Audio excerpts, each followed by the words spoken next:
Yes. When his mumble echoed out, everything around him froze. The rustling of trees, the explosion of dust, the vicious expression of the lich, and Charlotte's teary and worried face all came to a halt. The whistling wind even stopped, and when he realized this fact, he was stunned to find that his body moved on its own. Both of his arms stretched outward, forming a triangle by overlapping his left palm on the back of his right hand, and with both thumbs touching each other. The gap that they made formed a triangle where his body sized the lich's figure. The strange, indescribable strength surged from his body. The power looked pitch black and intangible, yet when it appeared, it consumed all light and devoured even time itself. Everything distorted as a small black hole, the size of the gap on both of his arms, condensed before his outstretched palm. His expression indifferent, and his eyes lacked any life as he slightly opened his mouth and mumbled these foreign words. Mavalakasaking karapan. Upon the completion of his sentence, the black hole became a jet-black beam, which instantly pierced the body of the lich, and upon impact, everything around the lich and its body itself deteriorated into dust as time once again returned back to normal. The silence was broken by Charlotte's queer cry. She stared at the location where the lich was supposed to be, but when she blinked her eye, she found that the lich has disappeared. The undead that it controlled returned back to Earth, and the restriction that enveloped the entire forest disappeared. Charlotte quickly snapped a jade slip into two, sending a stream of information, flying back towards her father. Done? She noticed that Dan kneeled on the ground on all fours. His mouth endlessly dripped with blood, and his face looked purple, as if out of blood, dissipating the barrier before her. She ran towards him and inspected his condition. What did you do? She mumbled, her expression horrified when she realized that the meridians within Dan's body looked mangled, some of his bones dislocated, and his dantian empty, if not for the fact that Dan's life force continued burning in a fierce light. Charlotte would have thought that he was already dead. After all, the injuries that he suffered was very serious, and not everyone could survive it. She frowned. Just how did he sustain these serious injuries when I didn't see him taking the attack of that lich? Without defending himself? She felt doubtful, but she soon shook these thoughts away from her mind. The first thing that she should do right now was to disinfect his surface wounds and have him recuperate. Taking a jade bottle from her spatial storage, she fed him a pill, and Dan's murky consciousness somewhat solidified, and he could finally see the figure of a young woman whose expression looked worried and filled with panic. Inwardly cursing, he didn't realize that the price of activating such a powerful attack would be this serious. If not for the fact that Dan controlled the strange power at the last moment, he would have died from the backlash alone. After overcoming the sensation of death, Dan heaved a sigh of relief. Even if he sustained these serious injuries, at least he didn't die outright and could still have a chance for life. Are you okay? Can you move? Charlotte carefully blocked the gaping wounds and disinfected them with a cooling ointment, which brought comfort upon Dan's body. Dan couldn't even lift a finger, much less reply. But still, the vibrant light within his eyes indicated that her treatment was working as she sighed in relief. Now that she was done with first aid, his injuries wouldn't escalate anymore, but it wouldn't also heal without proper treatment. Standing up, she stared at the distant horizon and frowned upon seeing a black that approached their vicinity. Feeling the sensation of mightiness that enveloped that figure, she thought that it was her father and even waved her hands in the air. You idiot! That's not your father. That's the true necromancer. Dan utilized the remnants of his power in speaking these words amidst his gritted teeth, staring at the blaring red system notification before him. His expression turned grave. Warning, the system has detected a killing intent from a divine soul practitioner. Escape is advised or die. These merciless words are displayed by the system, but Dan bitterly smiled. Escape? How could we escape? I'm severely injured, and Charlotte she reserves is not even half of her peak. Even if she possessed her true strength, that doesn't mean that she wait. Escape? Dan's expression turned brighter for a moment before he fiercely reminded, Charlotte, hurry up. Activate that spatial artifact of yours before he restricts the space around us. Charlotte's figure shook, and she broke away from her fear, staring at the necromancer that closed in at their direction. She resolutely clenched her fist, bit the tip of her tongue, and spat a huge glob of blood essence, wherein she wiped on a small plate that she took from her spatial storage. Bastards, that's a spatial artifact. The necromancer hurriedly continued his chant, hoping that his space restriction spell would catch up and prevent them from escaping. However, before he could complete his chant, a distorted black hole enveloped the duo, and they disappeared from his eyes as his mouth gave a scream filled with anger and utmost hatred. A burst of sunlight struck his face, and Dan's consciousness awakened from slumber. When he woke up, the first scene he saw was the vast skies and the towering trees around him. Staring at the semi-transparent notification screen that floated in the air, Dan slowly stood up and scanned the surroundings. System-assisted recovery has recovered 1/4 of the host's health. Duration until full health is achieved. 7d 23 minutes and 21 seconds. Not far away from him in a nearby bush, he saw Charlotte's figure drenched in her own blood. Moving close to her, he inspected her body with the system and found that she suffered blunt injuries on her back, most likely sustained by falling from a high place. Unfortunately, Dan's virtual storage didn't contain any medications, and if Charlotte had pills that could help her recover, Dan couldn't open it since it's bound to her soul. Clicking his tongue, he realized that her body felt cold and her expression looked pale. This indicated that she suffered some minor hypothermia from the cold temperatures at night, and it was backed up when Dan found that her clothes looked incredibly moist along with the bush that covered her lower body. Carefully supporting her spine and her head, Dan dragged her toward the nearby patch of grass under the shade of a tree and inspected her body. It seems like her injuries are something that I cannot meddle. For now, however, the most pressing issue in here is hypothermia. Dan also realized that her lips looked cracked and dry, indicating her dehydration. Clicking his tongue, Dan ordered the system, scan the surrounding area, and mark the location of a nearby body of water. Also factor that there should be no dangerous beasts nearby. System function initiating 50% since his request went through. Dan praised the convenience of having a system that, if not, he would have to manually search the area for water and food, and that included leaving Charlotte in here with her defenseless state. According to the database information recorded at the Longinus Clan Library, the host is inside the great wilderness of Torb, approximately 30,000 kilometers away from the Empire of Eternal Faith. The nearest body of water has been found and marked. A minimap is generated. Dismissing these messages, Dan fell into deep contemplation. According to his memories, the great wilderness of Torb was a huge patch of land that separated the Empire of Eternal Faith and the northern part of the continent, spanning several hundred thousands of miles. All sorts of lucky chances and dangerous creatures were present in this great wilderness. Riley smiling to himself, Dan shook his head and focused on the matter at hand. And that was securing water for Charlotte. Carrying her body, Dan followed the indication on the minimap, and he soon arrived at a river. Scanning the system, there were no indications of any nearby life forms that could harm them in a radius of 2 kilometers.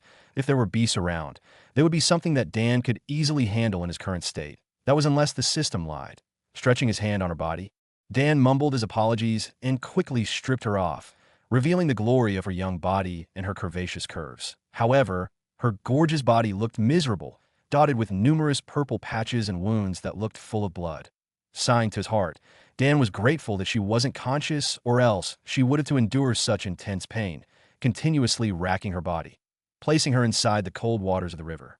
The clear water became filled with blood that quickly ran downstream. She carefully adjusted her posture so that she won't get swept by the current and drown before saying, "System, list every edible plant along with medicinal herbs that you can find in the database of the system that could be found here, along with their characteristics. Sort them out by only including those that were easily found." Dan didn't have much time to spare, especially when he still needs to find shelter and he had an injured person along with him. Results: blood coagulating grass, hemostasis mushroom, cooling fragrant leaves. Numerous names of medicinal herbs floated in the air, and Dan tapped on those ranked highest at the easiest to find. Moving away from the river, Dan dressed and hunted for those herbs and edible vegetables nearby. When he returned several minutes later, Dan carried with him numerous herbs and mushrooms along with green vines like vegetables that he stored inside his virtual storage. Staring at the naked Charlotte that was still unconscious, Dan took some leaves and weaved simple clothes that could cover her body. Thankfully, he learned how to weave from the H.E class back in his previous life, so he completed her temporary clothes in just under 30 minutes. After securing some water and food, Dan stared at the skies and found that the sun was about to set. The air in the area became cold and mysterious fireflies that shone in different colors floated in the air. If Dan didn't know the dangers of this forest, he would have thought that this would be the nearest comparison of a paradise known to man. Gritting his teeth, Dan continued his journey with Charlotte on his back, seeking out any caves where he could enter. But after realizing that all the caves were occupied by predatory beasts, Dan had to settle down by hollowing a nearby tree, creating a space where both of them could safely sleep together before covering the entrance with leaves. Night fell, and only the incessant cries of insects could be heard. The temperature dropped to the extent that the unconscious Charlotte started shivering. Embracing her, he hoped that she wouldn't suffer from the cold, as Dan constantly scanned the area with the system. The darkness in the area reduced any visibility, and Dan didn't dare to light any kind of fire, lest he attracts the attention of a beast, if not for the system which gave him information about his surroundings without being impeded by eyesight. Dan would have grown crazy from the fear of the unknown. Using his divine arts, Dan lighted the area inside the hollow tree and charred some of the edible mushrooms that he scavenged, since Charlotte was unconscious. Obviously, she couldn't swallow, and Dan had to crush the mushrooms and mix it with water so that she could at least have something to digest and nourish her delicate body. Fortunately for Dan, the night safely passed, and when daybreak arrived, he finally lost his power and fell unconscious beside Charlotte, whose figure started shivering as her consciousness returned to her body. Standing near the front yard of a certain mansion inside the Paradigm Academy, the figure of Natalie could be seen furtively glancing at the entrance, worry painted on her dignified expression as she kept on waiting for Dan's arrival. Ever since Dan disappeared yesterday, he never returned, and his sudden disappearance endlessly worried his little wife. Fortunately, her daughter was still a gullible child, and with a simple diversion, her questions could be avoided, but Natalie knew that it would be a matter of time until she realized that her beloved papa was gone. Feeding her a bowl of nourished congee, Juliet stared at her mother with uncertain eyes, with their connection as mother and daughter. Juliet could feel the former's apprehension as she raised her small arms and asked, "Is Mama okay?" She spoke in a small tone. Natalie turned at her and gave a wry smile. "Yes, Juliet, Mama is okay." She patted her head, and the latter nodded her eyes in satisfaction. Raising the spoon, she aligned it near her mouth but under her stunned gaze. Juliet took the spoon and painstakingly stretched it out with her entire arm towards her mother, while saying, "Mama, eat," she joyfully said with a laugh, and Natalie's figure quivered in response before opening her mouth and eating the congee. Witnessing her mother's actions, the little girl chuckled and said, "Good Mama. Mama should eat okay?" She patted her mother's right arm and reassured her. Natalie's expression turned complicated, staring at the entrance. A nightmare that occurred several years ago that resulted in her expulsion from her clan surfaced in her mind. The thought of Dan leaving her side haunted her, as if she became someone that found a beacon inside the dark, only to find that beacon of light destroyed right under their eyes. "I have some serious news to share with you, little girl." Takamikazuchi's solemn voice echoed behind, and Natalie's figure shook in surprise while Juliet pointed at him and said, "Skeleton Grandpa." Takamikazuchi glanced at the young child and patted her head, satisfying the little child's desire for head pats. Natalie took her daughter from the chair and placed her on her thigh. Staring at Takamikazuchi, she said, "What news is it, Senior? Could it be about the disappearance of my husband?" Takamikazuchi narrowed his eyes before nodding. "Yesterday, late afternoon, we received an emergency transmission from Lil Matthias' daughter, and the contents of her message contained urgent summons for help, and she also described that she was with a young man who previously saved her in the capital." Takamikazuchi explained, "Save her? Could it be that she's with my husband?" Natalie asked, and Takamikazuchi nodded. "Yes, it definitely is young master that is with her, since it is the two of us that saved her from those bastards. However, when we reached the area, we only found some traces of spatial transfer, and since there's no corpse in the area, we didn't draw any conclusion. But I can still certainly safe that they did escape." His eyes flashed in a critical light. "The only problem is where did they escape, and where could we find him?" "What do you mean, Senior?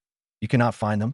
Natalie's worry surfaced on her expression, and her daughter's expression also turned somber, clearly affected by her mother's emotion. "Even with my cultivation, it is hard for me to track something that crossed through space." Takamikazuchi sighed, "But even so, we're certain that they're in a place that is 50,000 kilometers away from that place. The only problem is we don't know which direction they tunneled in. The continent is, after all, a huge place." Natalie understood his message. Finding two people inside this huge continent without any clear directions was akin to finding a needle inside a haystack. But still, on the outside, she maintained her tranquil expression, but the wavering within her eyes indicated the upheaval in her mind. "However, don't worry, I didn't go old for nothing. Even if I can't clearly track them, I can still draw their general direction." However, Takamikazuchi's eyes shone in a critical light. "That place is extremely dangerous. Not only it's a place where all sorts of dangerous beasts could be found, it's also filled with outlaws or people exiled for their crimes." "Then what would happen to?" Natalie covered her mouth with her hand, holding back her emotions. She knew that the cultivation of her husband was merely just at the peak of flesh-tempering realm. Surviving under such conditions would undoubtedly be harsh. "Don't worry, I believe in young master's capabilities, and that little brat isn't something so simple." I don't believe that he would die in such place. Takamikazuchi stood up. Walking toward the exit, he said, the only thing that you could do right now is to increase your strength so that when he returns, you could stand right at his side. Takamikazuchi threw a jade bottle full of crimson pills before his figure disappeared from her sight. Meanwhile, inside the great wilderness of Torb, Charlotte's consciousness returned from her body. When she woke up, she realized that she was inside a hot and cramped space. Opening her eyes in confusion, she exclaimed in shock when she found that she was on Dan's chest. Lifting her head, she found his tranquil, sleeping expression, and she quickly hid her expression. Surveying the surroundings, she realized that this wasn't the location where she wanted to arrive. Just what had happened. Was the teleportation faulty? She mumbled and stared outside, using the hole blocked with branches and leaves. The earthy smell of nature and the fragrance of herbs in the air indicated that she was in the forest. Bending her body, she went outside in there. Her expression changed when she realized that her clothes looked different from before. From the previous majestic fiery robe, she found herself clothed with woven clothes made from leaves. Cece, could it be that he took advantage of? Her expression became horrified when she thought of this. Since she was still severely injured, if that man really did something to her, she wouldn't be able to resist. After inspecting her lower body, she sighed in relief when she realized that her most important barrier was still intact. But still, the embarrassment and shame upon realizing that her entire body was seen by a foreign man deeply imprinted within her heart. She decided that when he wakes up, she will definitely make him explain. Stomping her foot on the ground, Charlotte realized that the place she was in looked similar to paradise described in those books of fairy tales that she read when she was still a child. Bewitched by the beauty of the forest and her innate naivety due to being sheltered all her life, she didn't realize that this beautiful nature hid a danger that could instantly reap her life. Walking around, she looked for some fruits, but sighed in disappointment when she couldn't find any. And when she found one, she realized that the fruits were too high for her to reach, and since she couldn't use her cultivation base due to her injuries, she could only stare at the hanging fruits with desire surging within her eyes. Suddenly, her ears twitched as she heard the sound of water rushing downstream. Following the source of the sound, Charlotte found a crystal-clear river, and the fascination of seeing the water while she was thirsty lured her towards it. Slowly approaching, she knew better not to approach such a body of water without any caution. After all, beasts would also drink from this water, and if she met a carnivorous beast in here by some kind of coincidence, she could only blame herself for her death. However, what she found wasn't a beast, but a figure of a middle-aged man dressed in tattered gray clothes, carefully fetching water from the river with a bow on his back. The smell of blood around the man and his dignified expression indicated his experience when it comes to life and death battles. Retreating, she unknowingly stepped on a dried-out branch, and this attracted the attention of the man. Who's there? The man took a dagger from his waist, and there, he spotted Charlotte's figure. A woman. He licked his lips in desire after seeing Charlotte's curvy figure. Inside this wilderness, he had to use coconuts in getting rid of his pent-up desires and lust, and it would be rare for him to get the chance in doing it with a woman. Now that a woman whose looks rivaled that of a goddess appeared before him, how could he let go of this opportunity?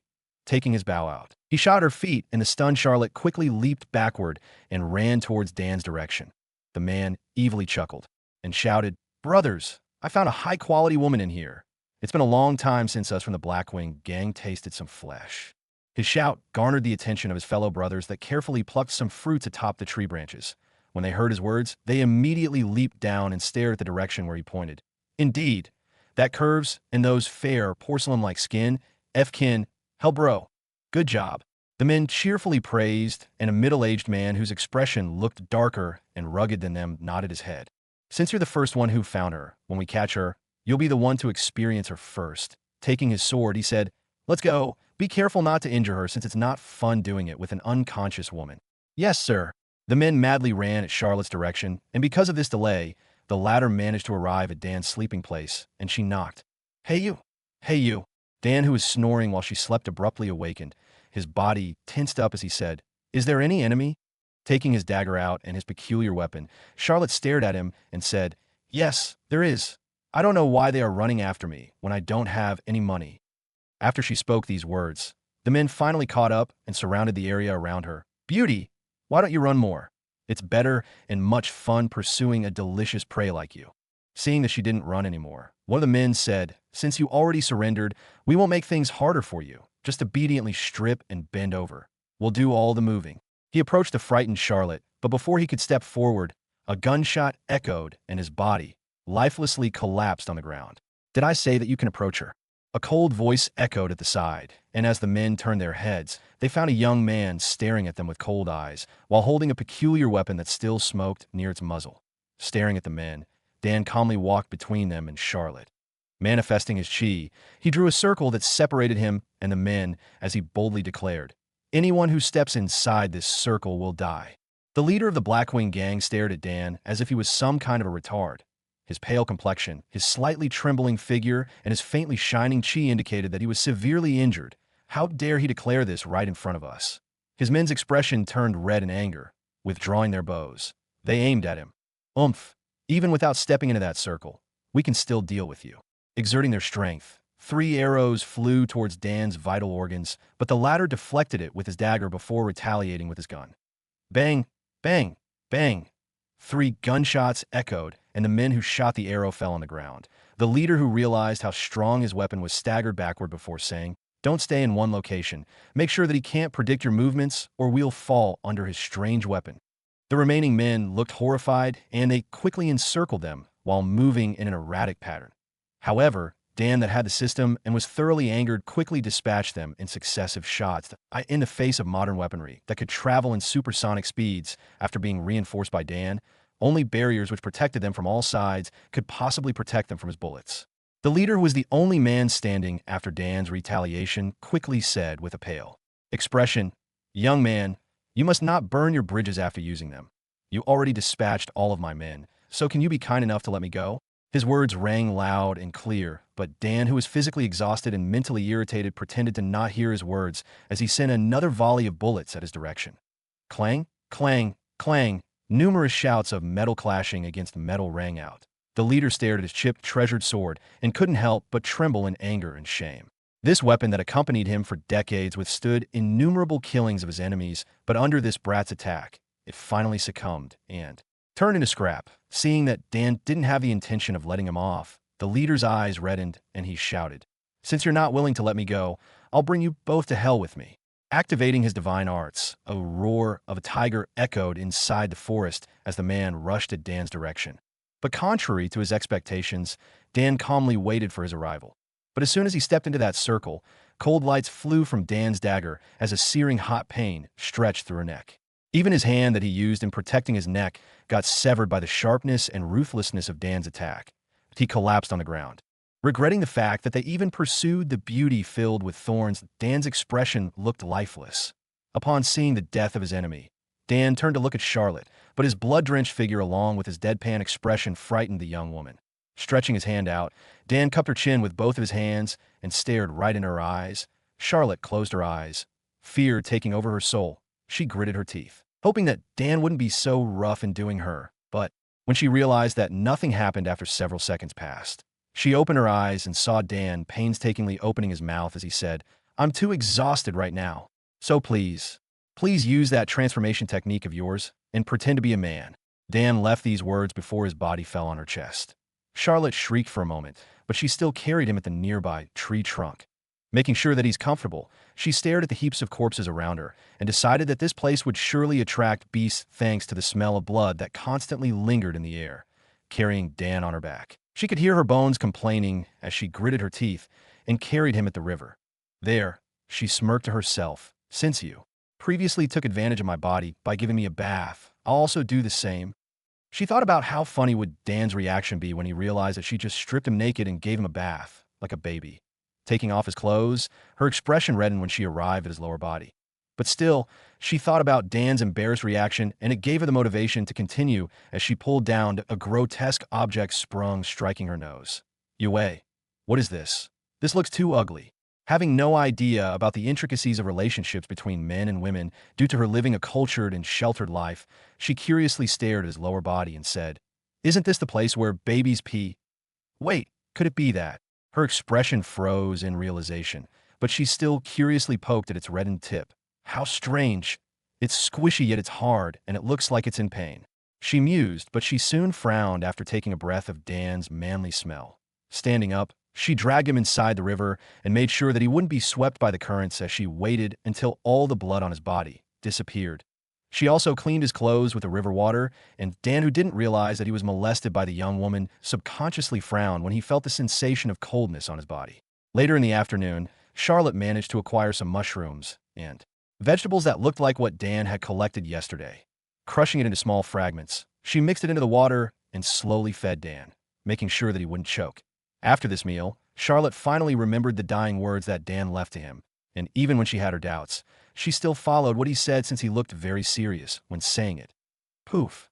A small sound echoed and Charlotte's figure transformed into a dignified man whose expression looked like he was on his mid-20s. However, despite the fact that his face and physique had changed, her expression remained tender and gentle as she cozily snuggled up Dan's arms where she felt the most secure.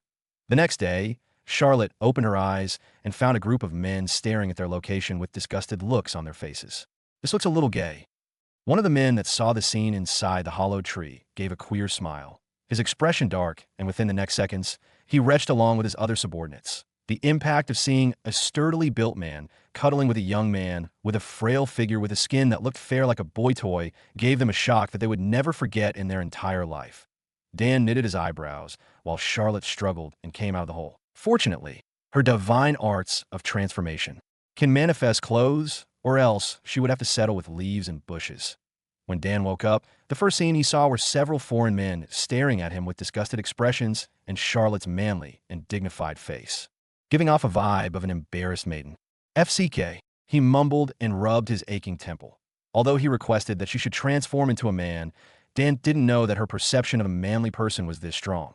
She even replicated a perfect six-pack abs along with pectoral muscles and biceps which bulged, emanating a mighty and manly sensation. Normally, she would look handsome and attractive, but Charlotte didn't match her current figure with her expression. Instead of looking collected and stoic, her expression looked like a shy maiden that was about to be scolded for being naughty. Suddenly, a feminine voice interrupted the standstill. "What's going on here? Is there a problem?" The men turned around and stared at the incoming young woman, whose visual appearance looked similar to Charlotte along with her age. The only difference was she gave off an air of undeniable authority. Like an insurmountable mountain, people would feel suffocated if they stared at her casually. "Miss Boss, it seems like we found two gay men in the middle of doing it." One of the men chimed in, and she revealed a similarly disgusted expression upon hearing his words. However, she maintained her indifference and said, "Both of you." Her attention turned to Dan, and the former perked his ears. "What are you guys doing in here, so deep in the forest?" Her expression, somewhat indescribable, two men inside a secluded area, and one of them clearly had an expression of swinging that way. The answer to her question was obvious, but she didn't want to assume until the condemned admitted to it. "Young miss," Dan clasped his hands together as a gesture of respect before saying, "We're a part of a tourist group, but we suffered attacks from powerful beasts, and only two of us survived." Dan activated his acting skills, and his eyes shone in a melancholic light, while his face looked pained and sorrowful. The men sympathized with his feelings, after all. Who among them didn't experience losing a valuable brother from the attacks of beasts? Their disgust to them lessened, and they only felt that. Both of them were somehow pitiful at AS for the gay man. They wouldn't mind him going with their group for as long as he won't randomly grab their snatch. "I see. However, you can't expect us to believe anything that you say, right? How about this? Show us some proof that you are indeed a member of that group that you're speaking about." The young woman, clearly the leader of the group, said. Dan inwardly clicked his tongue, cursing himself for carrying a stone, only to drop it on his foot. However, at this crucial time, Charlotte chimed in, speaking in a deep tone which contained a hint of femininity which sent shivers down the men's spines. She said, Young miss, I have this token with me. I hope this can prove our identity as a member of that tourist group." She took the jade token of the Paradigm Academy, and the young miss recognized the two of them as unfortunate students that wandered too far inside the wilderness. With Dan's bullshit as a support, he managed to have her believe that they both wandered like headless flies inside the wilderness and only managed to survive after finding a water source. Fortunately, the leader of the tyrannical Jollibee gang, Caitlin, was a woman whose external impression looked cold, yet quite compassionate to her comrades. The reason why she earned this much respect from these group of battle-hardened men was that her prowess when it comes to cultivation exceeded even Charlotte, reaching the early stage of spirit tempering realm in such a young age of 19. But of course, if not for the fact that Charlotte was currently injured, her strength at the peak of organ tempering realm along with her young age at 16 would thoroughly astonish them down to their very souls. The group continued their journey. with Dan and Charlotte in tow. The men sighed in relief when they found that Charlotte didn't seem to be willing in approaching them. Instead, she just stuck closely at Dan, however. The scene of seeing a dignified man whose physique, at least a head bigger than Dan, hugging his body from behind, made the men endlessly cringe in their journey, to the extent that Caitlin pleaded Charlotte to temporarily stay away from her boyfriend.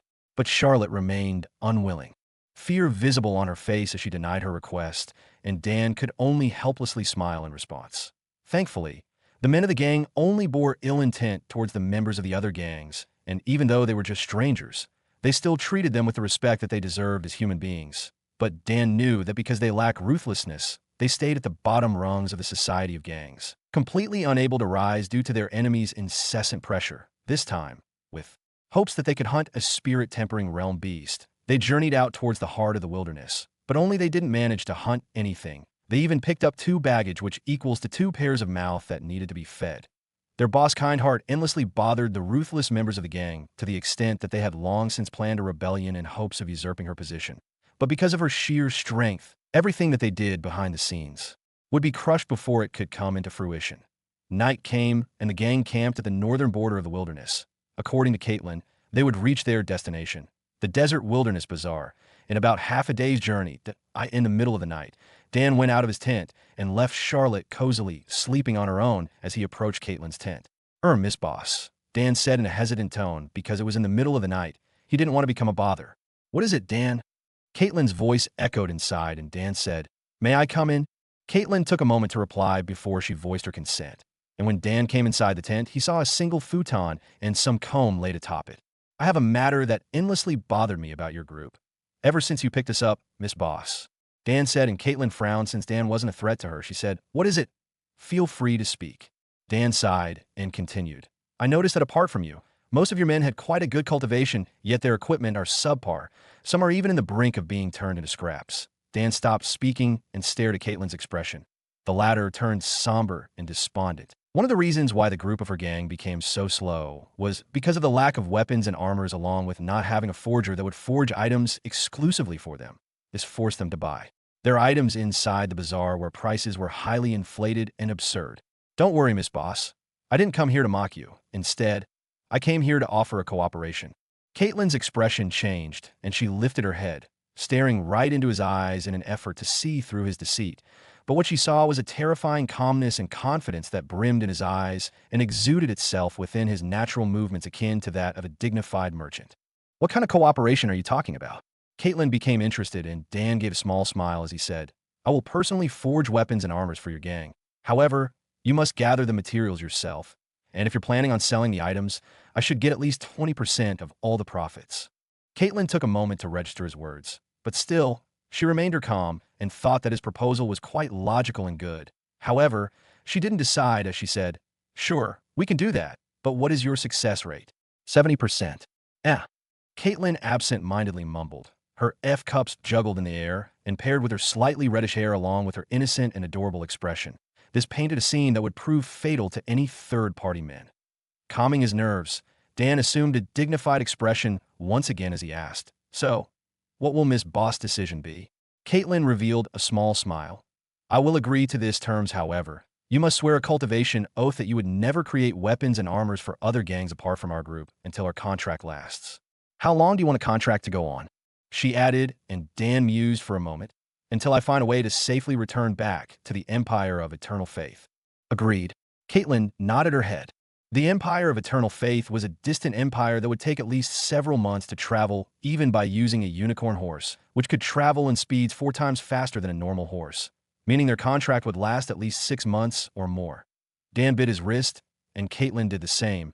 Dripping their blood against each other's wrist, they swore a contract bound by their blood, and Dan swore an additional oath with his cultivation. Before he left back at his tent, Caitlin gave him 3 batches of forging materials for a simple light armor, asking him to forge what she needed. If Dan succeeded and met her standard, the contract would take effect. Else, they could just forget about it. Returning back to his tent, Dan carefully shoved the sleeping Charlotte to the side and calmed himself down, preparing to sleep. But before he could do so, Charlotte suddenly embraced his body, using her manly transformation, and Dan could only wryly smile since his strength wasn't enough to push her gigantic body away. Without any other choice, he could only let himself become a body pillow for Charlotte. And even though her physique looked like a man, she still was a woman inside, and, as the saying goes back at his previous life, traps are not gay, so it could be said that his manhood was safe. Morning soon arrived, and the group arrived inside the Desert Wilderness Bazaar. Although it was called a bazaar, it would be more fitting to call it a town full of experts. Just casually glancing at someone, Dan would find that they possessed a strength of at least the organ-tempering realm. The smell of dust and filth that constantly lingered in the air made Charlotte's expression frown in disgust. It was the first time that she entered such a dirty town, but since she doesn't have any choice, she could only follow. The group entered the bazaar without any problems, and Caitlin chatted with the two, explaining all sorts of rules inside the bazaar. A place where the outlaws, exiled, and people isolated or condemned by society gathered. There were sets of rules which prevented them from wantonly killing anybody inside the bazaar. The unknown expert that established this safe haven for criminals placed a formation which would track everybody who set foot inside the city. Not only that, if murdered someone in here, the formation would track their soul signature and forcefully teleport them somewhere inside the great wilderness of Torb. Dan nodded his head in understanding while Charlotte frowned in confusion. Dan understood the reasoning of these rules. If these rules were not established, this small town would be filled with the smell of blood and murder. But still, even if murder wasn't allowed, injuring someone was possible for as long as the other party still had a breath of life within him. As they continued on their path, Caitlin turned to Dan and asked, "Did you notice something odd about this town?" A small bitter smile hung on her lips, and Dan knitted his eyebrows for a moment before saying, "Indeed, there's something odd, but the answer for my question can be answered with common sense."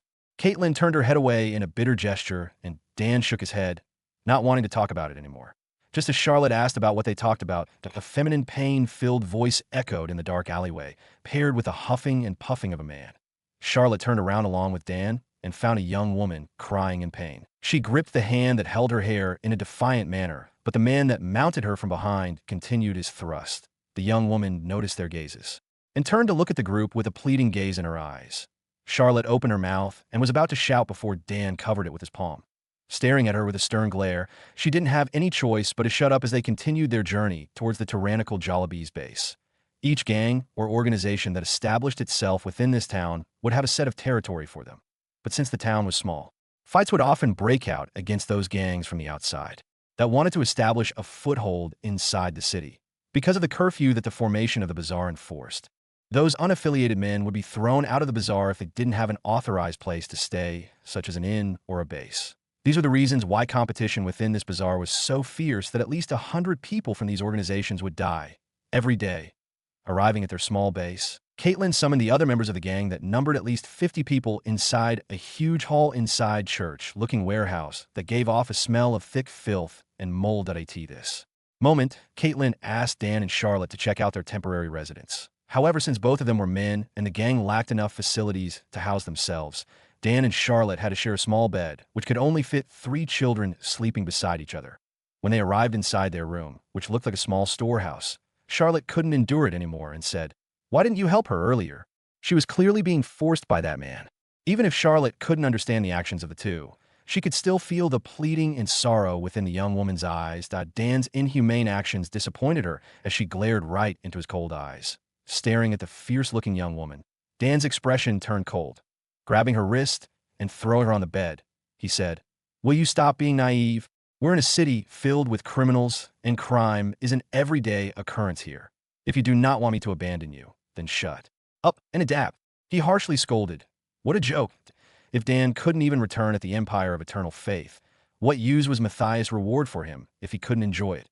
He inwardly thought. Charlotte stared at Dan with tears threatening to spill from her eyes. She didn't expect that Dan, whom she shared those harsh days back at the wilderness, would be so mean at her. It was the first time that she was reprimanded by someone. Even her father endlessly doted on her and didn't dare to dwell on her mistakes, but someone whom she really didn't know, actually did something like that to her. Rage filled her chest, and her chest heaved in response. Slapping his hand away from her wrist, she turned around and walked away, exiting through the back door, so now one from the gang could see her leave. Dan shook his head in disappointment. A spoiled brat's attitude really is too different from those who could accept his circumstances. Walking outside, he took Caitlin's attention and said, "Caitlin, I have some matters to handle in here first. Do your announcement at night." Caitlin didn't have any problems about it, but there's a matter that bugged her. What matters is he talking about? Isn't it the first time that he came to this bazaar? She became puzzled, but since Dan was already gone from her sight, she could only muse to herself. Charlotte walked through the bronze-looking muddy path with her figure shivering. Tea this time. She returned to her previous figure, and the shabby, torn clothes that she wore didn't hide the beauty that she had, as literally every man who noticed her followed her figure, all the while licking their lips in response. Point one of them that had a cultivation of a peak flesh-tempering realm crushed a jade slip and transmitted this information to his boss. Taking a jade token from his pouch, he flashed it at those greedy bastards around him, and they immediately shut up. What a farce. He possessed the jade token of the Black Widow gang. Inside this bazaar, one could offend the formation that guarded the bazaar, but one should definitely not offend this Black Widow gang, or else your corpse would be seen by the sewers the next day. His flashing of the jade token declared the message that none should touch the woman other than the Black Widow gang. He then stood up and observed the young woman with his sharp eyes. Noticing that her movement looked irregular and her breathing hastened in exhaustion, it could only mean one thing. First, she didn't have a cultivation, and second, she was currently injured. Since it was impossible to cross the great green desert and the great wilderness of Tor without having any cultivation, the answer should be the latter. He inwardly thought and carefully approached the young woman, all the while holding the jade token of his gang closely on his chest. Charlotte continued her walk for about 20 more minutes before she became tired. Tea this time. She regretted walking away from the base and had some thoughts in returning as the kind voice of an auntie echoed before her. "Oh, young miss, are you okay? You look like you're having a hard time." Charlotte turned around and found a 40-year-old woman staring at her. Seeing the wrinkles on the old woman's face when she smiled, Charlotte knew that she should be a kind auntie as she said, "Yes, auntie, I am quite thirsty. Do you have some water that I can drink? You dizzy? Come inside. The sun has been shining so hot since morning, even this auntie is becoming faint." She gestured with her hand, and Charlotte happily obliged after finding out shelter. The auntie prepared a glass of water, and Charlotte chugged it down without any hesitation. The two talked at each other, with Charlotte mostly complaining about a heartless someone until her body suddenly felt wobbly and hot. "I'm hot, auntie. I'm hot." Charlotte moaned in pain. Her eyes looked glazed and her cheeks shone in a rosy color. "Yes, you will definitely be hot after drinking the strongest aphrodisiac available in this desert bazaar." The auntie's voice became filled with disdain. Turning around, she shouted, "Young Master Roger, it seems like this girl is a pretty naive and innocent one. It didn't even take me that much to complete my mission." Behind the darkness at the corner of the room, a thin silhouette of a young man emerged. Charlotte froze in despair when she felt the probing gazes of the man and the desire within his eyes. "This smell." The young man sniffed the air and covered his mouth as he exclaimed in ecstasy. His body twisted and a tent propped on his lower body. The auntie noticed Charlotte's apprehension as she stretched her out and affectionately rubbed her head. "Don't worry, little sweetheart. As long as you can satisfy young Master Roger, he would never let anyone hurt a strand of your hair." Charlotte stared at the auntie, whose expression distorted into a vicious smile in horror. Satisfy? What satisfy? She had an inkling about what the auntie was saying, and in the end, she remembered the moment where that man was forcing that young woman earlier when they arrived. The realization sent her deep into an abyss of despair as tears spilled from her eyes. She wanted to struggle, but she couldn't gather strength in her body. The only sensation that she felt was throbbing, almost painful sensation deep within her lower body. The young man licked his lips. Moving close to Charlotte, he stretched his index finger and stuck his tongue out, tasting her tears. "You need not worry about everything, sweetheart. It won't be painful. The sensation would be the same as stepping into heaven." Charlotte didn't reply. The only thought that she had in her mind was how naive and stupid she was, shoving away someone that genuinely cared for her. If she could reverse time, she would never do something like that again and would definitely stay right at his side, where she felt the most secure. As the young man took her pants off, he stretched his hand and stripped her clean. Utmost despair filled Charlotte's mind and heart as the young man spread her legs and prepared himself, closing her eyes. Charlotte could only resign herself to faith. Her cultivation and strength were suppressed. There was nothing that she could do. Staring at the ceiling, her eyes looked blank and void of life. But just as she lost all hope, a gunshot echoed in the room, followed by a cold voice that said, "It took me quite long to find you. And now, are you still going to be that naive and refuse to adapt? Who are you?" The auntie screamed in horror as the young man collapsed on the ground, twitching with a hole on his back. Dan targeted his spleen so that he wouldn't directly die from the gun wounds, but the blood loss. Collecting her nerves, the Annie took a pair of scissors from a nearby cabinet. But before she could attack Dan, another gunshot echoed and her body tumbled on the ground. A similar hole could be seen on her chest. The rules of the bazaar prevented any direct murder, but dying from injuries was something that wasn't prohibited, and as long as Dan left him for dead, he wouldn't be sanctioned by the formation. And since the formation couldn't detect who killed someone who died from injuries, the killer wouldn't be sanctioned. This was the loophole that Dan found in the system after witnessing the situation inside the bazaar. A strong smell of blood soon wafted in the air, and Charlotte sniffed as she cried her tears out. Staring at Dan, who once again saved her life, she couldn't say any excuse about her attitude, as she just laid there, not even caring about her shameful appearance and the blood that splattered on her stark, naked body. "I'm sorry, I won't do it again. Please forgive me." The spoiled Charlotte pleaded with all of her might. Struggling to move under the effects of the drugs, Dan's cold expression somewhat softened as he walked beside her and dressed her up. Charlotte became bashful upon witnessing his gesture, but since she couldn't move, she could only quietly stare at him with a complicated expression on her face. It was the first time that she had such a horrifying experience. Fortunately, she still possessed some brain cells which enabled her to understand her current circumstances. Closing her eyes for a moment, she resolved herself that she should not trust anybody in this area anymore, like what she did when the Annie invited her. Dan kept an indifferent expression as he dressed her up, but the alluring fragrance that came from Charlotte's body proved fatal even to him. Ever since he tasted the flavor of women, he longed to taste it once again, especially when he was parted with his wife. Calming his nerves, Dan thought to himself that he would never betray his wife. The only problem that he had was how could he dispel the effects of the drugs from Charlotte's body. Carrying her like a sack of potatoes on his shoulders, he didn't wipe the blood that splattered on his body as he activated absolute disguise and came out of the room with the young man, called Roger's face and physique. The people that discreetly observed the establishment saw that their customer, the young Master Roger, came out of the room, carrying the gorgeous woman that previously entered the building.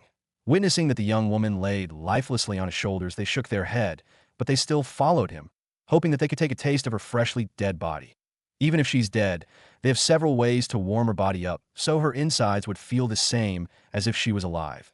Dan noticed these bastards and grimly thought, "God damned it, they won't even spare a dead body." Turning around, he glared using Roger's expression before saying, "You bastards better stop following me. I will be collecting her body for now and use it for my own." His glare proved effective, and the following men immediately dispersed. After all, Roger belonged to the strongest organization, the Black Widow Gang.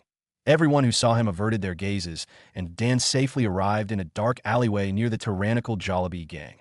Removing absolute disguise, he carried the steaming hot potato that was Charlotte into his room and immediately summoned Caitlin. When the latter arrived, she stared at Dan with a look of confusion, and he had no other choice but to explain everything. The end of his explanation. Caitlin nodded her head. The position of women inside this bazaar really was too dangerous. If not for the fact that she possessed a powerful enough strength, she would have already become someone's sex slave. Sighing, she said, "She's inflicted with a 1-drop, 100-round aphrodisiac." Her expression looked bitter as she stared at Dan, who asked, "1-drop, 100-round? What does that mean?" Even though he has an idea about what she meant, he didn't dare to confirm anything without her confirmation. Yes, that's right, if a man consumed it, they could last 100 rounds, and if a woman takes it, they would tighten up and their insides would repeatedly constrict. This kind of thing has been extremely popular in here, since it could make an old woman feel tight, as if she was 18. Caitlin explained, yet her expression remained bitter. That Dan's eyes twinkled. "God damned it, that's an awesome concoction. Just where can I buy such a thing?" He thought, but didn't dare to say these thoughts out loud. After all, who didn't wish to satisfy 100 women? If Dan acquired such thing, he could subdue the word under his nut, he inwardly thought, and his pause made Caitlin suspicious as she frowned. Noticing her impatience, Dan said, "Then, how can this be treated? Her temperature is flaring up so bad, it would be a matter of time before she goes unconscious due to shock." Dan assessed, and Caitlin stared at him in shock. "Are you by some chance a doctor?" "No, I'm not, but I had to learn some techniques since this world is quite dangerous," Dan explained, and Caitlin didn't inquire any further. Instead, her cold expression became somehow embarrassed as she said, "I have a treatment, but doing this treatment is very important for a woman. So forgive me about this, but can you tell me if the two of you are lovers?" Her words astonished Dan, but he still answered honestly, "No, we're just comrades who got stuck in the same boat." He wryly smiled.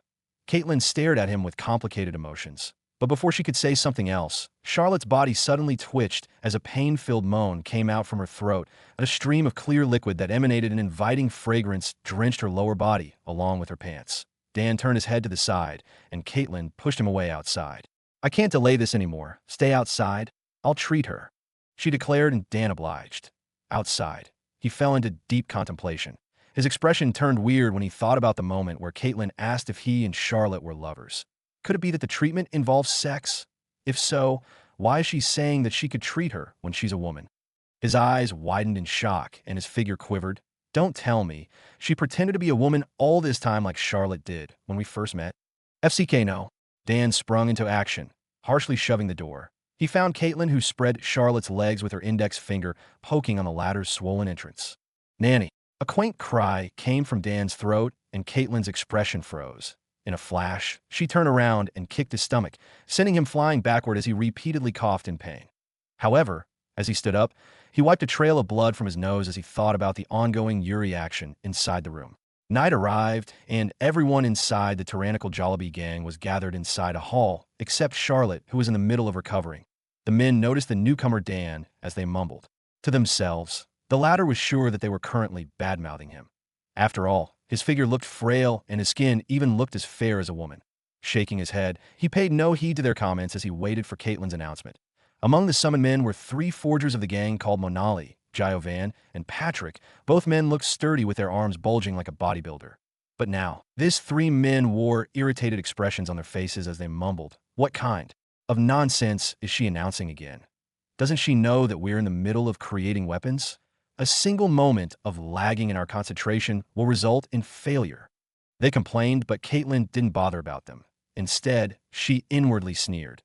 After Caitlin recruited these 3 bastards from the great wilderness of Torb, they said that they were reputable forgers of their time, but when they were tasked to create simple crossbow weapons, their success rate didn't even surpass 30%. The loss that the gang suffered every day paired with their arrogance, as mighty forgers made the other members of the gang infuriated about their antics. If not for the fact that they needed them to repair their weapons, they would have already thrown them back at the great wilderness. The 3 men stood side by side with their heads raised proudly at the skies.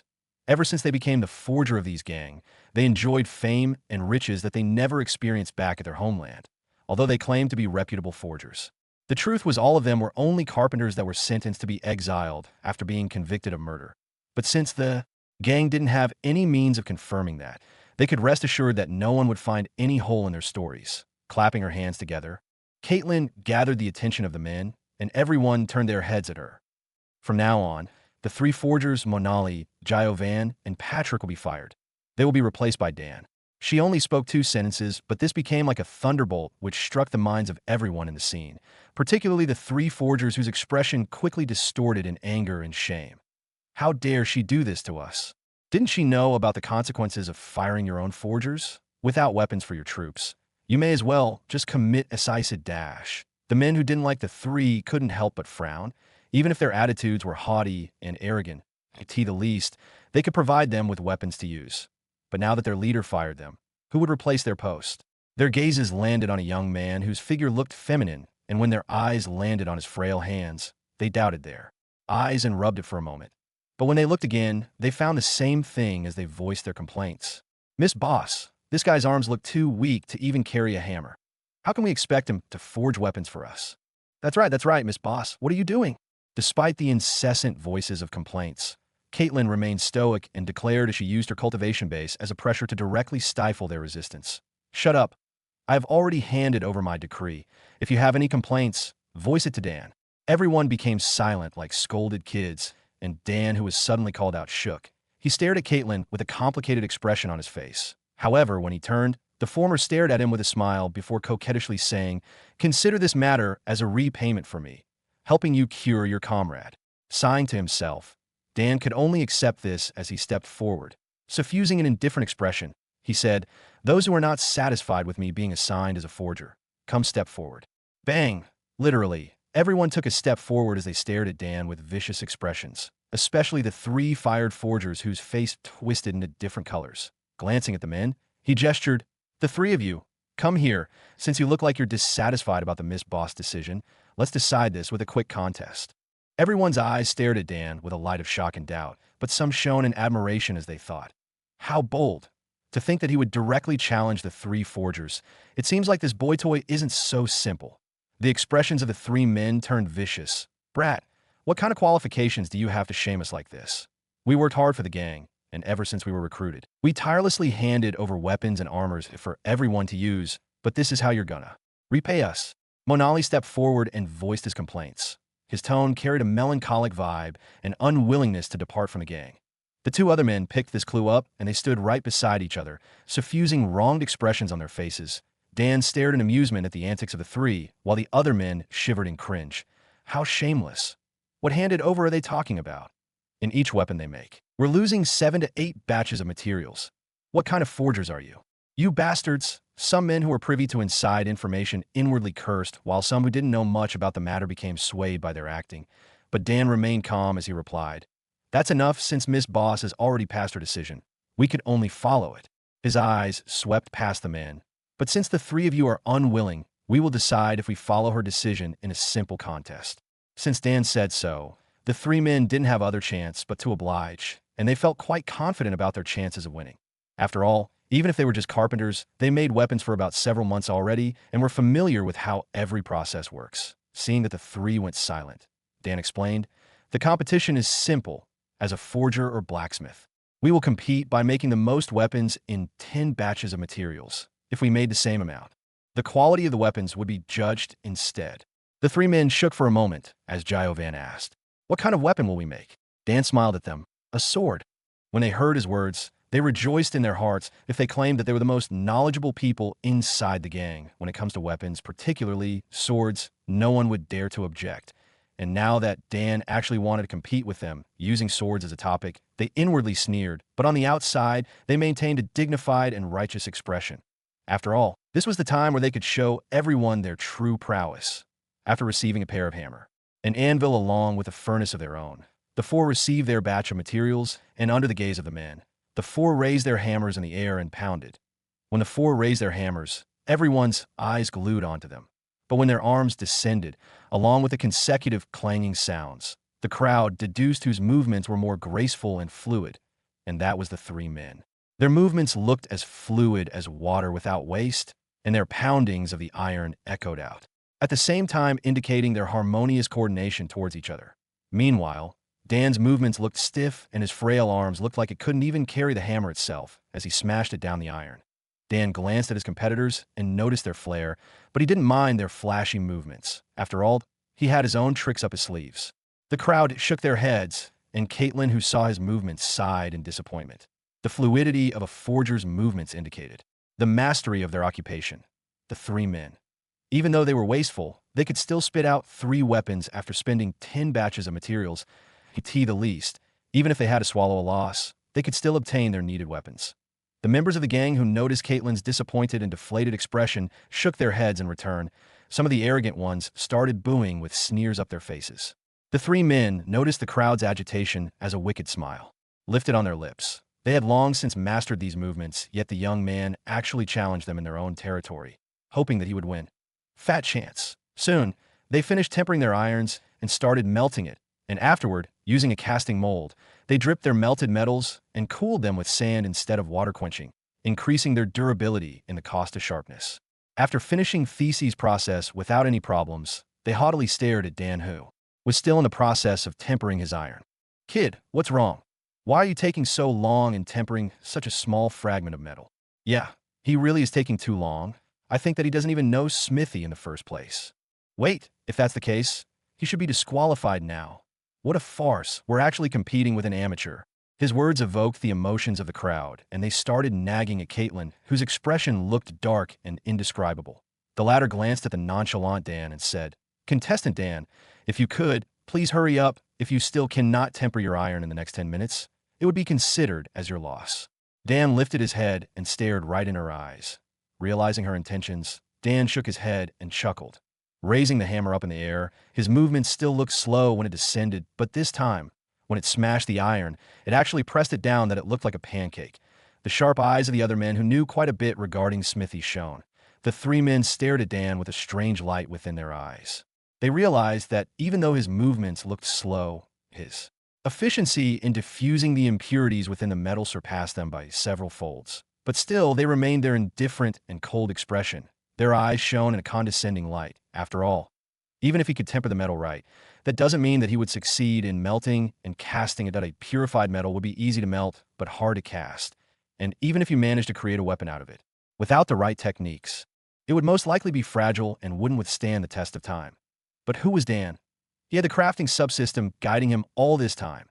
Maintaining his casual expression, Dan was exhilarated inside to the extent that he wanted to leap in JOY.AT first. He had doubts if he could use the crafting subsystem without anyone realizing it. But after he tried, he realized that it could set into guidance mode. Numerous floating, semi-transparent screens decorated the air around him. Some even labeled the metal that he melted, giving him information about its current temperature, viscosity, and potential to cast. With the help of an omniscient guidebook, what would he fear? Glancing at the bastards who continued staring at him as if he was a dead man, Dan shrugged and darted his gaze at Caitlin, who only nodded in return. The three men took their swords from the glass, and several judges from the gang whose knowledge regarding forging surpassed or even comparable to the three received the weapons and judged it. This is good. Out of 100, its durability is at least at 90, sharpness at 81, and comfort at 70. Definitely a good sword. A middle-aged man whose left eye had an eye patch deduced, praising the sword's quality. Handing it back at the three men, they kept their swords and stared at Dan, who was in the process of melting his materials. Kid, Monali attracted Dan's attention at the latter, turned towards him and said, "Is there any problem?" Monali snickered. "There's no problem about us, but you." "Me?" Dan lifted an eyebrow. "Yes, you." Monali crossed his arms. "You better prepare your luggage, since you will definitely be exiled back where you came from." He turned around and casually chatted with the other man, not minding his existence anymore. His arrogance and haughtiness could be considered as reasonable. After all, they spent several months toiling inside the gang, hoping that they would acquire a forger position, but when they acquired it, they would suddenly be pushed away by a no-name brat whose figure looked more like an escort than a man. How could they not be indignant? Dan understood their feelings, and he didn't really want to cross them either. After all, he wouldn't benefit much from expelling them. Much worse, his workload would increase upon their disappearance. But since they openly challenged his capabilities, he accepted it to give himself an opportunity in exerting his dominance, so that in the future, no one would doubt his abilities. Completing the melting process, Dan dripped the melted metal inside a casting mold and water quenched it. His actions startled the men. If he water quenched his metal, its durability would surely lag behind the three men. Yet why did he do it? They became puzzled, but their confusion turned into shock when they realized that Dan semi-melted the metals again, and this time, he cooled it with sand. Several tens of minutes later, Dan took his weapon from the sand, and when he picked it up, the weapon gave off a mysterious obsidian sheen, which sent palpitations down the heart of the three men as they had a premonition within their hearts. "What is this?" The judging eye patch man mumbled in shock. It was the first time that he saw such a domineering-looking sword. Running his index finger lightly at the blade, he saw that his skin cracked with blood leaking from it. How sharp! He wasn't even satisfied, and he took his own precious sword and sliced the body of the newly made sword. Everyone's eyes focused on the sword that Dan made, and when they saw the eye patch man swinging his sword on it, they knew in their hearts that it would definitely shatter along with Dan's dreams of becoming a forger within their gang. Clang! The tip of a sword flew in the air, but contrary to everyone's expectations, what flew wasn't the sword that Dan made, but the treasured sword of the eye. Patchman! It has to be known that his treasure sword accompanied him for several decades. Inexperienced numerous tempering from the blood of his enemies and the reinforcement of other forgers. But no one expected that its life would end at the hands of sword made by an amateur. Wait, what amateur? If that boy toy is an amateur, then all of us forgers would be commoners. They inwardly cursed, and the three men who saw the spectacle happening right before their eyes couldn't say anything as their figures endlessly trembled in shock. Only the dull thuds of their knees hitting the ground echoed across the silence hall. This time, they had truly kicked an iron plate. Daybreak arrived, and the burst of sunlight illuminated the world. Inside the Empire of Eternal Faith, within the deep recesses of the Paradigm Academy, at the top of Fragrant Peak. Three figures clad in fiery robes could be seen standing before each other. One figure looked like an emaciated old man, carrying a sword strapped to his waist, while the other was a middle-aged man whose expression looked solemn and rugged. The remaining figure carried a young child in her arms as the old man turned and said, "Girl, are you sure about this? Although we do not have any chance, I can just search for him on my own. You can stay here, take care of your daughter, and wait." For my news. The young woman shook her head. No, Senior Takamikazuchi, I've already decided. Ever since he thought of me as his wife, I also thought of him as my husband. Since he disappeared, it is my job to find him, even if I die. Don't say such grim words, young girl. Matthias interjected at the side. He admired the courage and determination of this young woman. If not for her daughter that acted as her restraint, she would have dived inside the great wilderness of Torb to personally search for her husband. Okay, fine, I won't ask anymore. But what are you going to do with your daughter? Don't tell me you're going to have her accompany you on this journey. Takamikazuchi asked, and Natalie shook her head. No. The reason why I carried Juliet here is to temporarily leave her in the care of Senior Matthias. Matthias stared at her with a light of comprehension. The land of the great wilderness contained dangers that could easily end a child's life. It was certainly a good move for her leaving her child to his care. However, would Juliet, her child, accept this arrangement? The 9-year-old Juliet somehow understood their discussion, and she tightened her grip on her mother's clothes. When Natalie tried separating her, she insisted and shook her head. No, I want to be with Mama. Papa is already gone. I don't want Mama to be gone too. Hearing her words, Natalie turned speechless and numerous emotions welled up in her heart. But in the end, she kissed her daughter's forehead and explained, Juliet, I will be going on an adventure to find your papa, so can you stay with Uncle Matthias until we return? No, I don't want anyone. I only want Papa and Mama. She clung and embraced her neck like a monkey. Matthias, who saw Juliet's relentless actions and Natalie's helpless expression, sighed. How long has it been since he interacted with her daughter in such a way? And when he thought that he finally had a chance in reconciling with his daughter, fate toyed with him as she disappeared from his sight. Stretching his hand inside his robe, Matthias took a small ore that shone in a brilliant light. When Takamikazuchi saw this, he exclaimed, That's a deep-sea gold essence. Matthias, are you sure about this? His shock and surprise turned into an exclamation which came out of his throat. It's a legendary forger. If Takamikazuchi claimed that he was the most knowledgeable one when it comes to forging materials in this continent, no one would dare to object. The material before him, called the deep-sea gold essence, could only be found from deep-sea gold chunks that were tempered for several millions of years under the pressure of the ocean. Only when it met a certain condition would it form, and it could be considered as incredibly rare. Weapons forged using this essence would have the potential to reach the realm beyond the heaven, possibly causing a strife between empires and countries, or even continents itself. Senior, you must know that keeping this precious material with me won't do me anything good since I can't even do anything about it. However, if this is in Senior's hands, it would truly shine. Matthias handed over the small ore, and Takamikazuchi hurriedly deposited it within his spatial storage device, afraid that he may renege. Natalie, who observed at the side, threw the two a look of confusion, but the two old monsters stared at each other in understanding.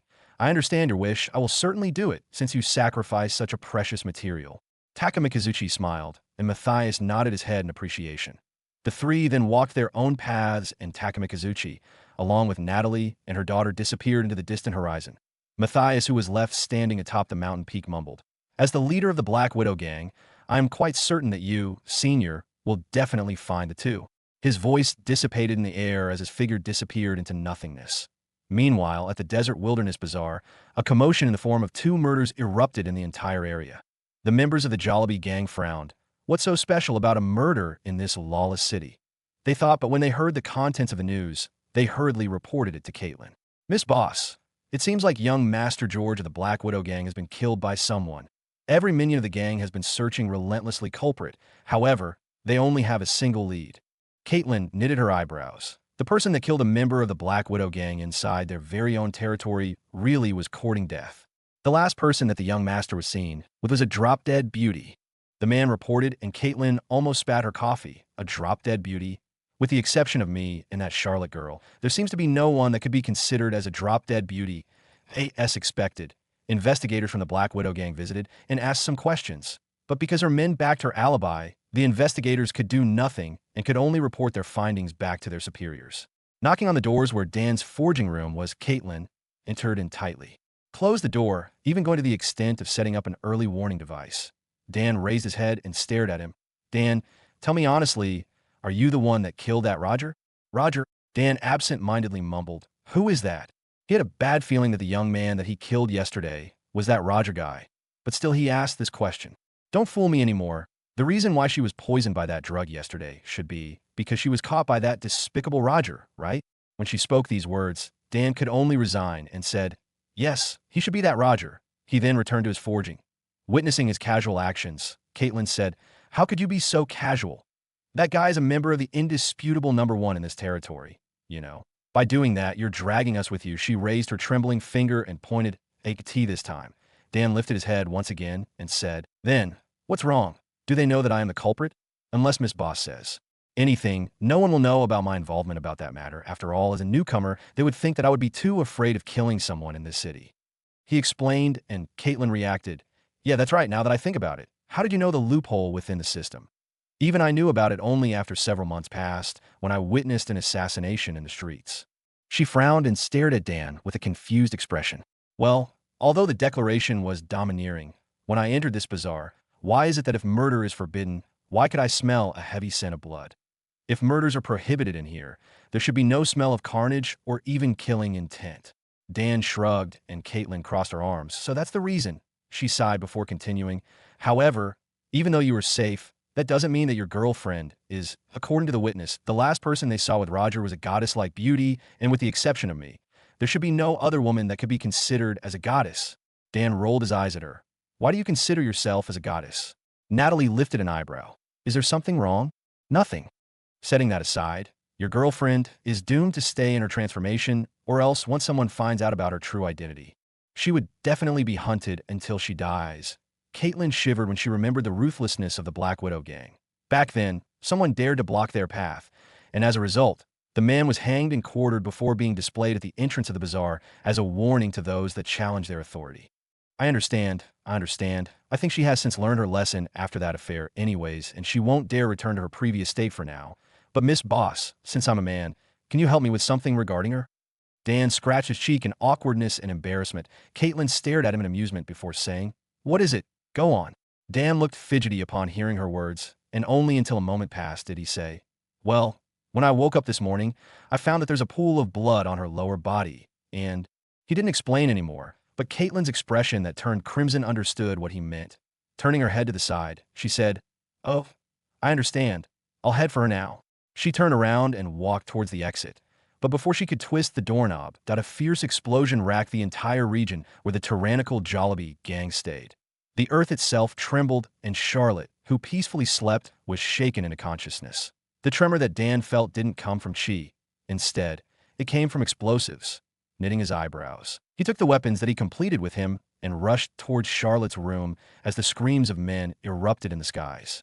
"Intruders! Bastards of the dog gang! To think that you would initiate an attack against us in broad daylight."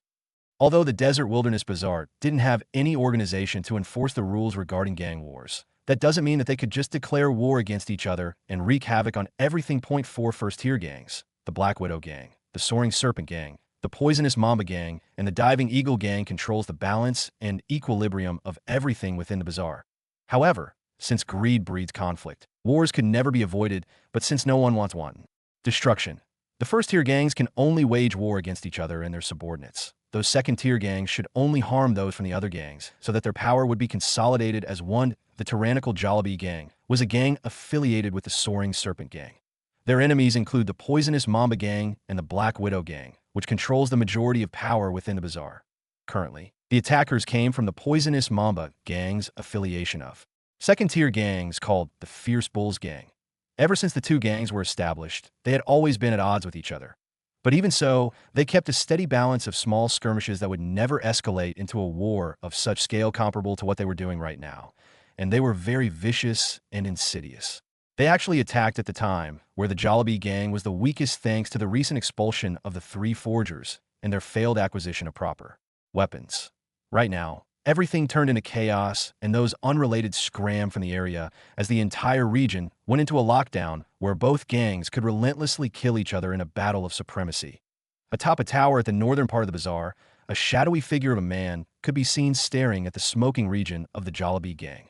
Turning his head behind, he stared at the three men who revealed smirks on their lips as he said, Caitlin is just too kind. If I were her, I would have killed you outright. After all, there are no merits in keeping you alive, and the three of you would instead bring a calamity towards me in the form of information."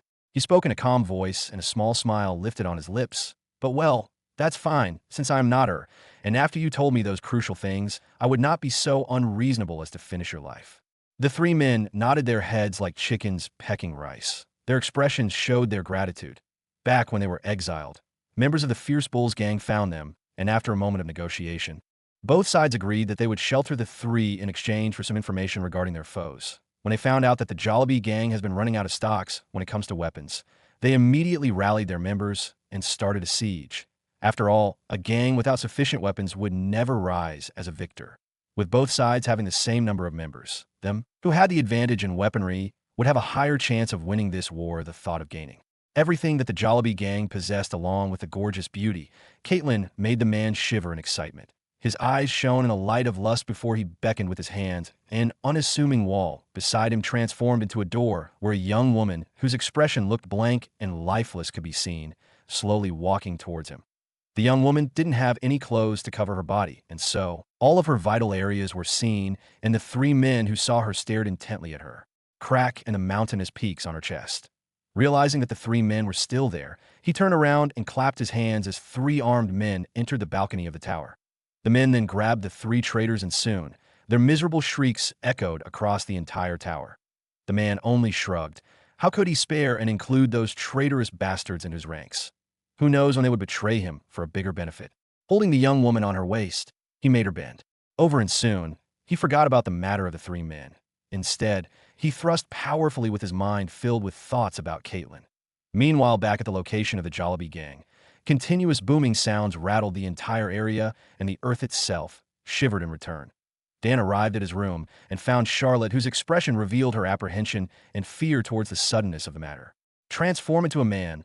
Again, that will be joining them. When Dan approached, she quickly hid a pool of blood on the sheets, and her expression looked crimson in embarrassment. However, Dan didn't have any time for jokes, and he urged him as the latter finally complied. Both of them then came out of the hall and arrived at the front lines where both gangs were throwing some explosives at each other. Dan had to be careful with his movements since even though the explosives didn't have that much power, the chemicals contained within it was so corrosive and had the same properties as napalm, which would be pretty disastrous if he got struck by it. Ducking their heads, Dan took his Desert Eagle and stared at Charlotte. "Listen, from now on, everyone that you see that didn't come from the Jollibee gang should be killed." His chilling words astonished the young maiden, but she quickly regained her calm when she remembered his words yesterday. After all, even if his father didn't specifically lecture her about the ruthlessness of the world, he still told her to be decisive when it comes to life and death battles. Clenching her fists, she stared at the other men who shouted numerous commands at each other. Squad A. Squad B is restocking their explosives. Cover them. Squad C. Pressure fire the enemy and prevent them from focus firing Squad B. Squad D. Scout for flankers, while Squad E will reinforce our barriers, and Squad F job is to finish the enemy. No one from the Mad Dog should escape. Caitlin rapidly commanded, and although no one replied, their actions displayed their consent as almost everyone moved according to their jobs with the exception of Dan and Charlotte, who stared in shock at her finesse and leadership skills. After throwing a bottle of explosives, she noticed the gazes of the two, and she moved towards them and said, "What are the two of you doing in here? This battle doesn't concern you." Her expression turned chilly. "Go back to your room and wait until this is over." Her unyielding expression indicated that she didn't want to include Dan and Charlotte in their internal battles. However, little did she knew that when she spoke these words towards Dan, the latter was moved and immediately decided. Since she didn't ask as to join the battle, she clearly thinks that although our battle prowess when it comes to duels are good, our strength would be suppressed in large-scale battles. Dan wore a small smile as he glanced at Caitlin. Her thoughtfulness towards our well-being will definitely not go unrewarded. Tapping the system menu, Dan took several frag grenades, infused it with his chi, and discreetly hurled it over at the enemy's advancing barricade. Bang! Bang! Bang! Consecutive deafening roars erupted. First, when the frag grenade exploded, it didn't do any damage toward the enemy troops, and like the explosives that the Jollibee gang hurled over, it was stopped by the enemy's barrier that encompassed them all. However, when the second grenade exploded, the barrier cracked and a small hole the size of a plate could be seen above it. Fortunately, Dan's throwing techniques along with the system's calculation guaranteed accuracy as the grenade entered in between the enemy lines and detonated, sending chunks of flesh along with gallons of blood drenching the ground. Scarlet, you have successfully assassinated a member of the Fierce Bulls gang. Obtained 3 ASP. Numerous system notifications floated in the air before being dismissed by Dan after a momentary glance. The enemy abruptly retreated after, realizing that they lost at least 50 comrades in that single explosion. Due to the panic and fear of instantly dying filling their minds, their movements looked sluggish and they didn't look as orderly as before. They retreated with big movements, but how could Caitlin, the leader of the Jollibee gang, let them go away without paying any compensation? Everyone, they looked disoriented from the attack, just now. All squad from A to C, commence the attack now. Caitlin roared as she unsheathed her sword and personally pounced at the enemy front lines. With a swing of her sword, a head would fly towards the skies. Same goes at the men who looked as ferocious and as bloodthirsty as her. They were akin to wolves inside a flock of sheep, completely unrestrained with their killing. The enemies were annihilated in a matter of minutes. Charlotte, who observed the scene of absolute carnage, couldn't help but retch in disgust and pain. However, her pride as a member of the Paradigm clan didn't allow her to surrender. She stomached the scene of innards sprayed on the ground as she stood up and ran towards an escaping enemy. Dan, who witnessed her sudden outburst, stared at her in shock, but didn't prevent her following actions. Raising her palm towards the escaping man, a ball of flame manifested in the air, along with the domineering might that enveloped her sturdy figure. Her expression looked solemn, and with a flick of her wrist, the ball of flame transformed into a fire dragon that endlessly chased the man. However, when he realized that the fire dragon couldn't be avoided, he turned around and hoped for the best. But how could he survive under the finest divine arts of the Paradigm clan? Upon contact, his body melted from her hands, and in under 2 seconds, only a pile of ashes were left that eventually dissipated in the air. Charlotte fell on the ground. Her expression looked pale, and Dan hurriedly moved and ruffled her hair, as if saying, good girl, good girl. You could do it if you want after all." The men who just finished their slaughter noticed the appearance of the fire dragon that dazzled their eyes, darting their gaze at Charlotte, who manifested it. Their eyes shone in shock when they realized the identity of the dragon. Divine arts. All of them hissed, and when the attack engulfed the escaping man, their figures turned silent. Along with Caitlin, whose mouth gaped in shock, the value of divine arts could not be measured by money alone, and it could only be obtained through a fortuitous encounter or some kind of an inheritance or heirloom passed through the entire family for generations. A cultivator could still cultivate without divine arts, but their strength would never surpass those who had divine arts. Even if they surpassed them by a stage, that's how strong divine arts were. They were basically a cheat that could enable anyone to jump ranks and fight their enemies without having any problems. The admiration of the men turned into joy when they saw that the one who unleashed that divine arts belonged to their gang. But just as they walked towards Charlotte's direction, they found that Dan and Charlotte huddled together, with the former ruffling her hair in an affectionate manner while she was transformed into a man. FCK, I forgot. God damned it, I forgot that both of them swings that way. Instantly, everyone turned their heads around and minded their own business. Some looted the enemy, while some whistled in the air as they cleaned their blood-soaked weapons. However, Caitlin could see that just from the excitement painted on their faces alone, they really wanted to approach Charlotte and throw her in the air while singing songs of victory. But still, I wonder how would these hungry bastards react when they realized that Charlotte was actually a woman, Caitlin inwardly thought, as a smile lifted on her lips. Her expression looked clearly interested towards that event. When the leader of the Fierce Bulls gang received the report of his subordinates about the capture of tyrannical Jollibee gang's territory, his sexual drive disappeared, and he harshly pushed the young woman underneath him as his expression turned crimson in anger. Where did I go wrong? How could they survive the attacks of my men? I even gave them a mortal-grade formation as protection, but they still died. Just what was going on in here?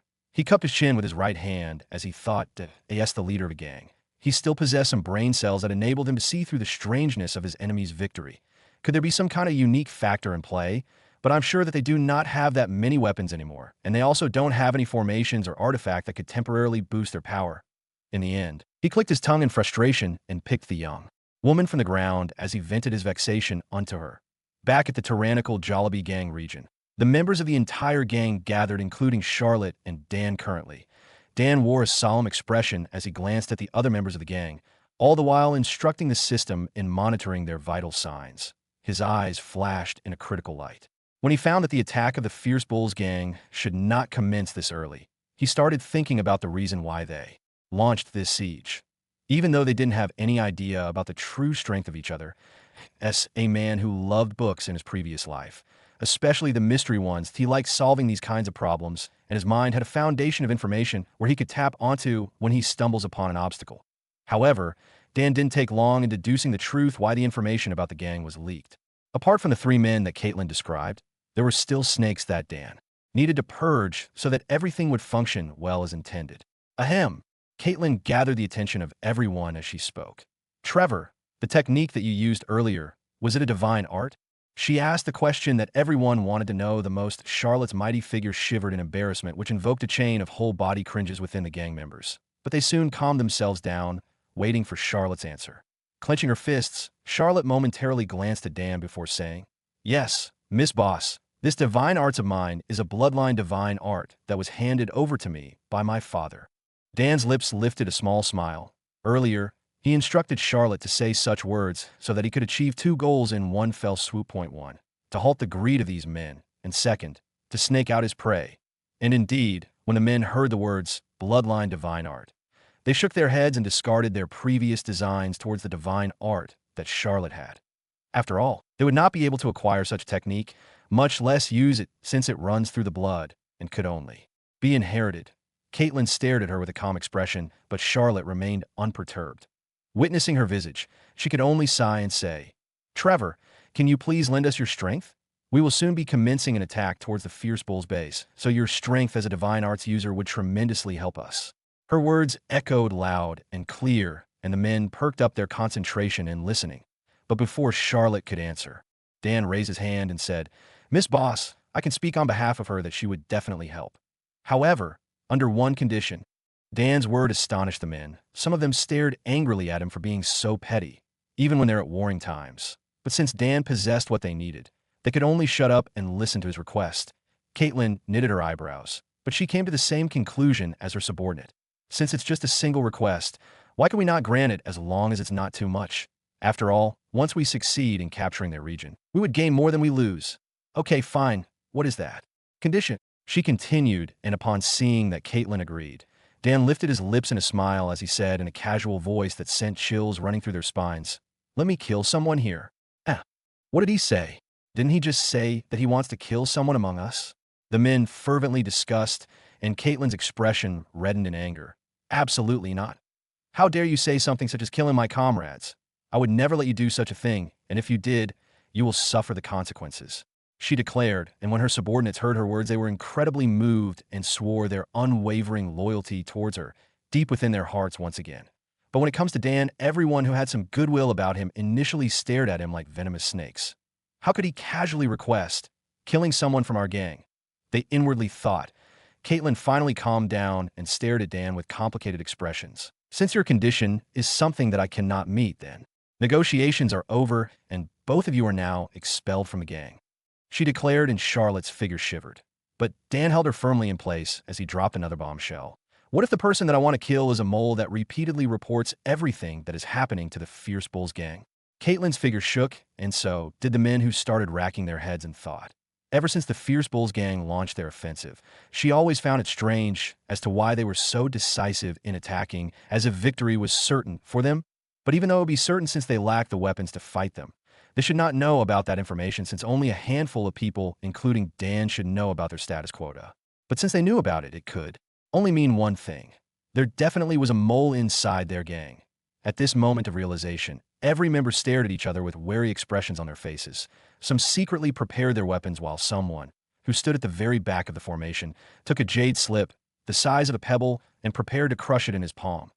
Poochie, before he could exert any strength in his arms, his eyes widened in shock when he realized that a dagger protruded on his forehead. Everyone turned at him in horror as his body collapsed on the ground. "Dan, what did you do? I haven't even accepted your condition, and we still haven't even heard his side, and you already killed him. Are you challenging my authority?" Caitlin shouted in rage. Dan merely glanced at her as he coldly chuckled. "Miss Boss, if I didn't kill him and waited for that so-called trial or questioning, he would have already sent everything that we discussed in here, including the existence of the divine arts that Trevor possessed." His eyes momentarily flashed in a cold and murderous light. "As her lover, how could I have her suffer such risk?" he loudly declared, and Charlotte, who was still in her transformation, blushed like a young maiden. Glancing at the men that stared at him in anger, he said, "If all of you are unconvinced, open his right palm and see the evidence for yourself." Dan turned her back towards the group and dragged Charlotte with him as Caitlin and her men inspected the dead body of their comrade. Their eyes widened in shock and anger when they realized that the man whom they treated closely like a brother actually sold them out towards their nemesis, the Fierce Bulls gang. The anger of the men surged, and they even desecrated his body, spitting on it, with some even going so far as to feeding his limbs towards the dogs. When Caitlin turned around to look for Dan and Charlotte, she could not find any traces of them as her body weakly fell on the ground. Without the help of a divine art and Dan's forgery skills, how could they succeed at their attack in the next few days? She could only blame herself for their departure, as her expression looked like she just aged for several decades as she stood up and went back to the hall. When everyone heard the news of the duo's departure, their expression darkened, and all of them inwardly cursed Dan's attitude. How could they leave us when we're struggling? They know that we need their power, yet they left us when we're down. The men murmured at each other, while Caitlin shook her head and said, it's fine, it's fine. People live for benefits, and since there are no more benefits with him staying with us, it would be much better for him to leave. But Miss Boss, the men groaned, but when they saw Caitlin's dark expression, they became silent as they inwardly swore that they would definitely make the two pay a price for running away while they're down. Calm down. Instead of hating them, we should be grateful since he took the effort in removing a mole right under our eyes, Caitlin said, and the anger of the men slightly dissipated. But Miss Boss, how should we proceed now since we lost the support of a divine arts user? Someone commented, and Caitlin mused for a moment, since the weapons that they obtained as spoils of war was enough to arm themselves for the upcoming offensive that they would launch. It could be said that they still stood a chance in defeating the Fierce Bulls gang. But even so, if they could not defeat them, it's fine as long as they could make them a heavy price. To prevent a war of attrition between gangs. The three leaders of the first-tier gangs decreed that if two second-tier gangs engaged in a war with each other, it should be done in turns, and surrender should be permissible. The war would first start with the challenging side as the attacker. The attacker's objective was to kill the enemy commander or infiltrate and take their flag inside their hall. That if they succeeded, they could annihilate the enemy gang and take their territory for themselves. But if they failed, they would be forbidden from launching another attack. And they could only wait until their enemy launches their own assault. When Dan heard this piece of information in exchange for some silver coins that Dan received from Charlotte, his expression flickered. Those bastards really take these kinds of conflicts as a game. Think that they would devise such a policy, he inwardly thought. However, since the gang members were human, that means that they have the tendency to provoke the rules or even ignore it. But thanks to the formation that encompassed the entire bazaar that acted as a god, one wouldn't dare to challenge the rules even if they were given a lion's gut. But still, the enemy's flag, Dan cupped his chin with his left hand, and Charlotte interrupted at the side. Dan, can we rest for a moment? Dan turned at her and found that her expression looked somewhat fidgety and nervous. What's wrong? He asked, but when he saw her covering her backside with both of her hands, his expression flickered as he remembered the matter that he asked Caitlin earlier in the day. With the help of silver coins, Dan managed to unearth all sorts of valuable information. He didn't expect that an average drunkard knew more knowledge than an information broker. Because of this, in just a round of questioning, Dan gathered enough information to formulate his own plan. But for now, they strode towards a nearby inn that looked quite luxurious. Approaching the inn, a female attendant greeted them with a smile as Dan raised his hand. But before he could speak, Charlotte interrupted. 1 room, please, 2 beds. She spoke, and when Dan glanced at her, he only shook his head and paid the attendant as the two of them entered their room despite the weird gazes of the spectators. The condition of the room that they acquired didn't look shabby. Although it could not compare to the inns at the Empire of Eternal Faith, it could still be considered as excellent considering the living condition within the bazaar. There were 2 separate beds inside the room, with soft mattresses on top of the beds that a single table could be seen at the center with 2 chairs at the side. But what made Dan speechless was the phallus-like apparatus displayed between the 2 beds. It seems like I entered a love hotel. Dan wryly smiled as he watched Charlotte enter the room's bathroom. Soon, sounds of water streaming down the drain echoed, and the faint fragrance of a maiden along with the smell of rust wafted in the air. Dan remembered the matter of a fabric, and he called upon an attendant who stared at him with a peculiar gaze when she heard his request. Dan asked for an absorbent fabric, and since she knew that both of them were men, the fabric would only serve one purpose. However, she still displayed her professionalism and didn't bother about it anymore, since a stranger's sex life wasn't something that she cared about. Handing over a fabric, she bowed, and Dan walked towards the door of the bathroom. Knocking on it, he said, Charlotte, I managed to get a free absorbent fabric from the inn. Here, take it. Charlotte's figure steamed in embarrassment when she heard his words, but she still opened the doors of the bathroom, albeit slightly, and took the fabric from his hands. She didn't expect that her female days would come this early in the month, and she was completely caught off guard since the valuables that she had to counter this issue was lost when she fought that necromancer. Fortunately, Dan was a man that understood her circumstances, and when he handed over that piece of fabric, she earned her respect and admiration. Especially when he also had quite a combat prowess along with a constant air of security that enveloped his figure.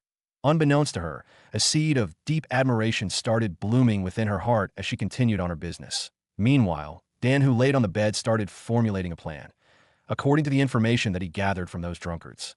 Each gang region had a protective barrier that would defend them from the attacks of the opposing gang. That was the reason why the defending team, the tyrannical Jollibee gang, didn't suffer that many injuries at that engagement. The reason why they used explosives since it was the only way that they could use to dissipate the barrier. But unfortunately for them, Dan had the power of modern weaponry that ancient explosives like what they used could never contend against. When the duo finished their bath, the two of them went to sleep. But before they could slip off to dreamland, another fierce explosion echoed, out before being drowned out by the sound isolating formation embedded on the walls of their room. But Dan didn't return to sleep. Instead, the two of them sneaked away from their inn and sped towards the area where the tyrannical Jollibee gang started their offensive.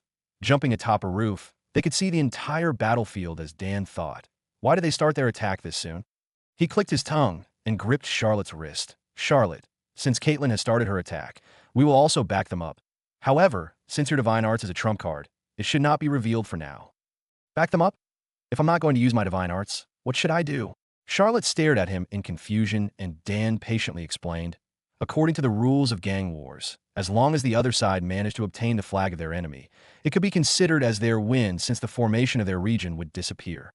Charlotte thought about his words for a moment before staring at him with a light of comprehension within her eyes. Could it be that? Yes, Dan nodded.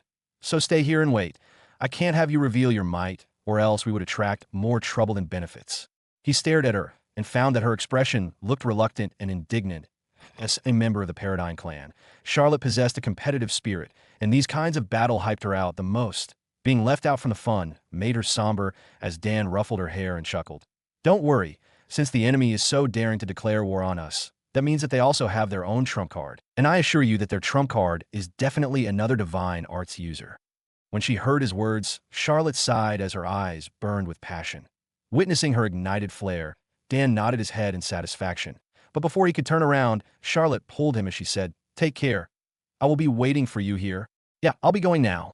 Dan snickered and his figure leaped on a roof after roof as he eventually reached the border of the protected region.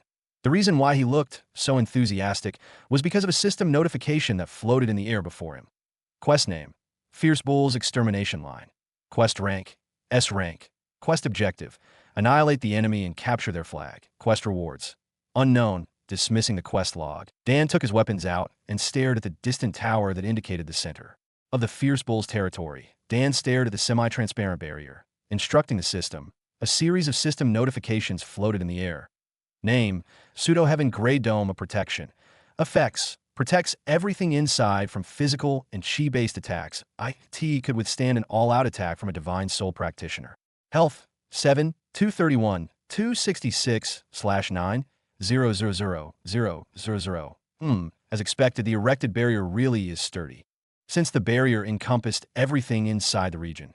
Yet the war only occurred at the southern side. There were no traces of enemy around him. The health bar of the barrier decreased at good pace, but it would still take them 6 hours in dissipating the barrier. Staring at the fireworks at the southern side of the region, Dan shrugged and tapped the barrier with his index finger.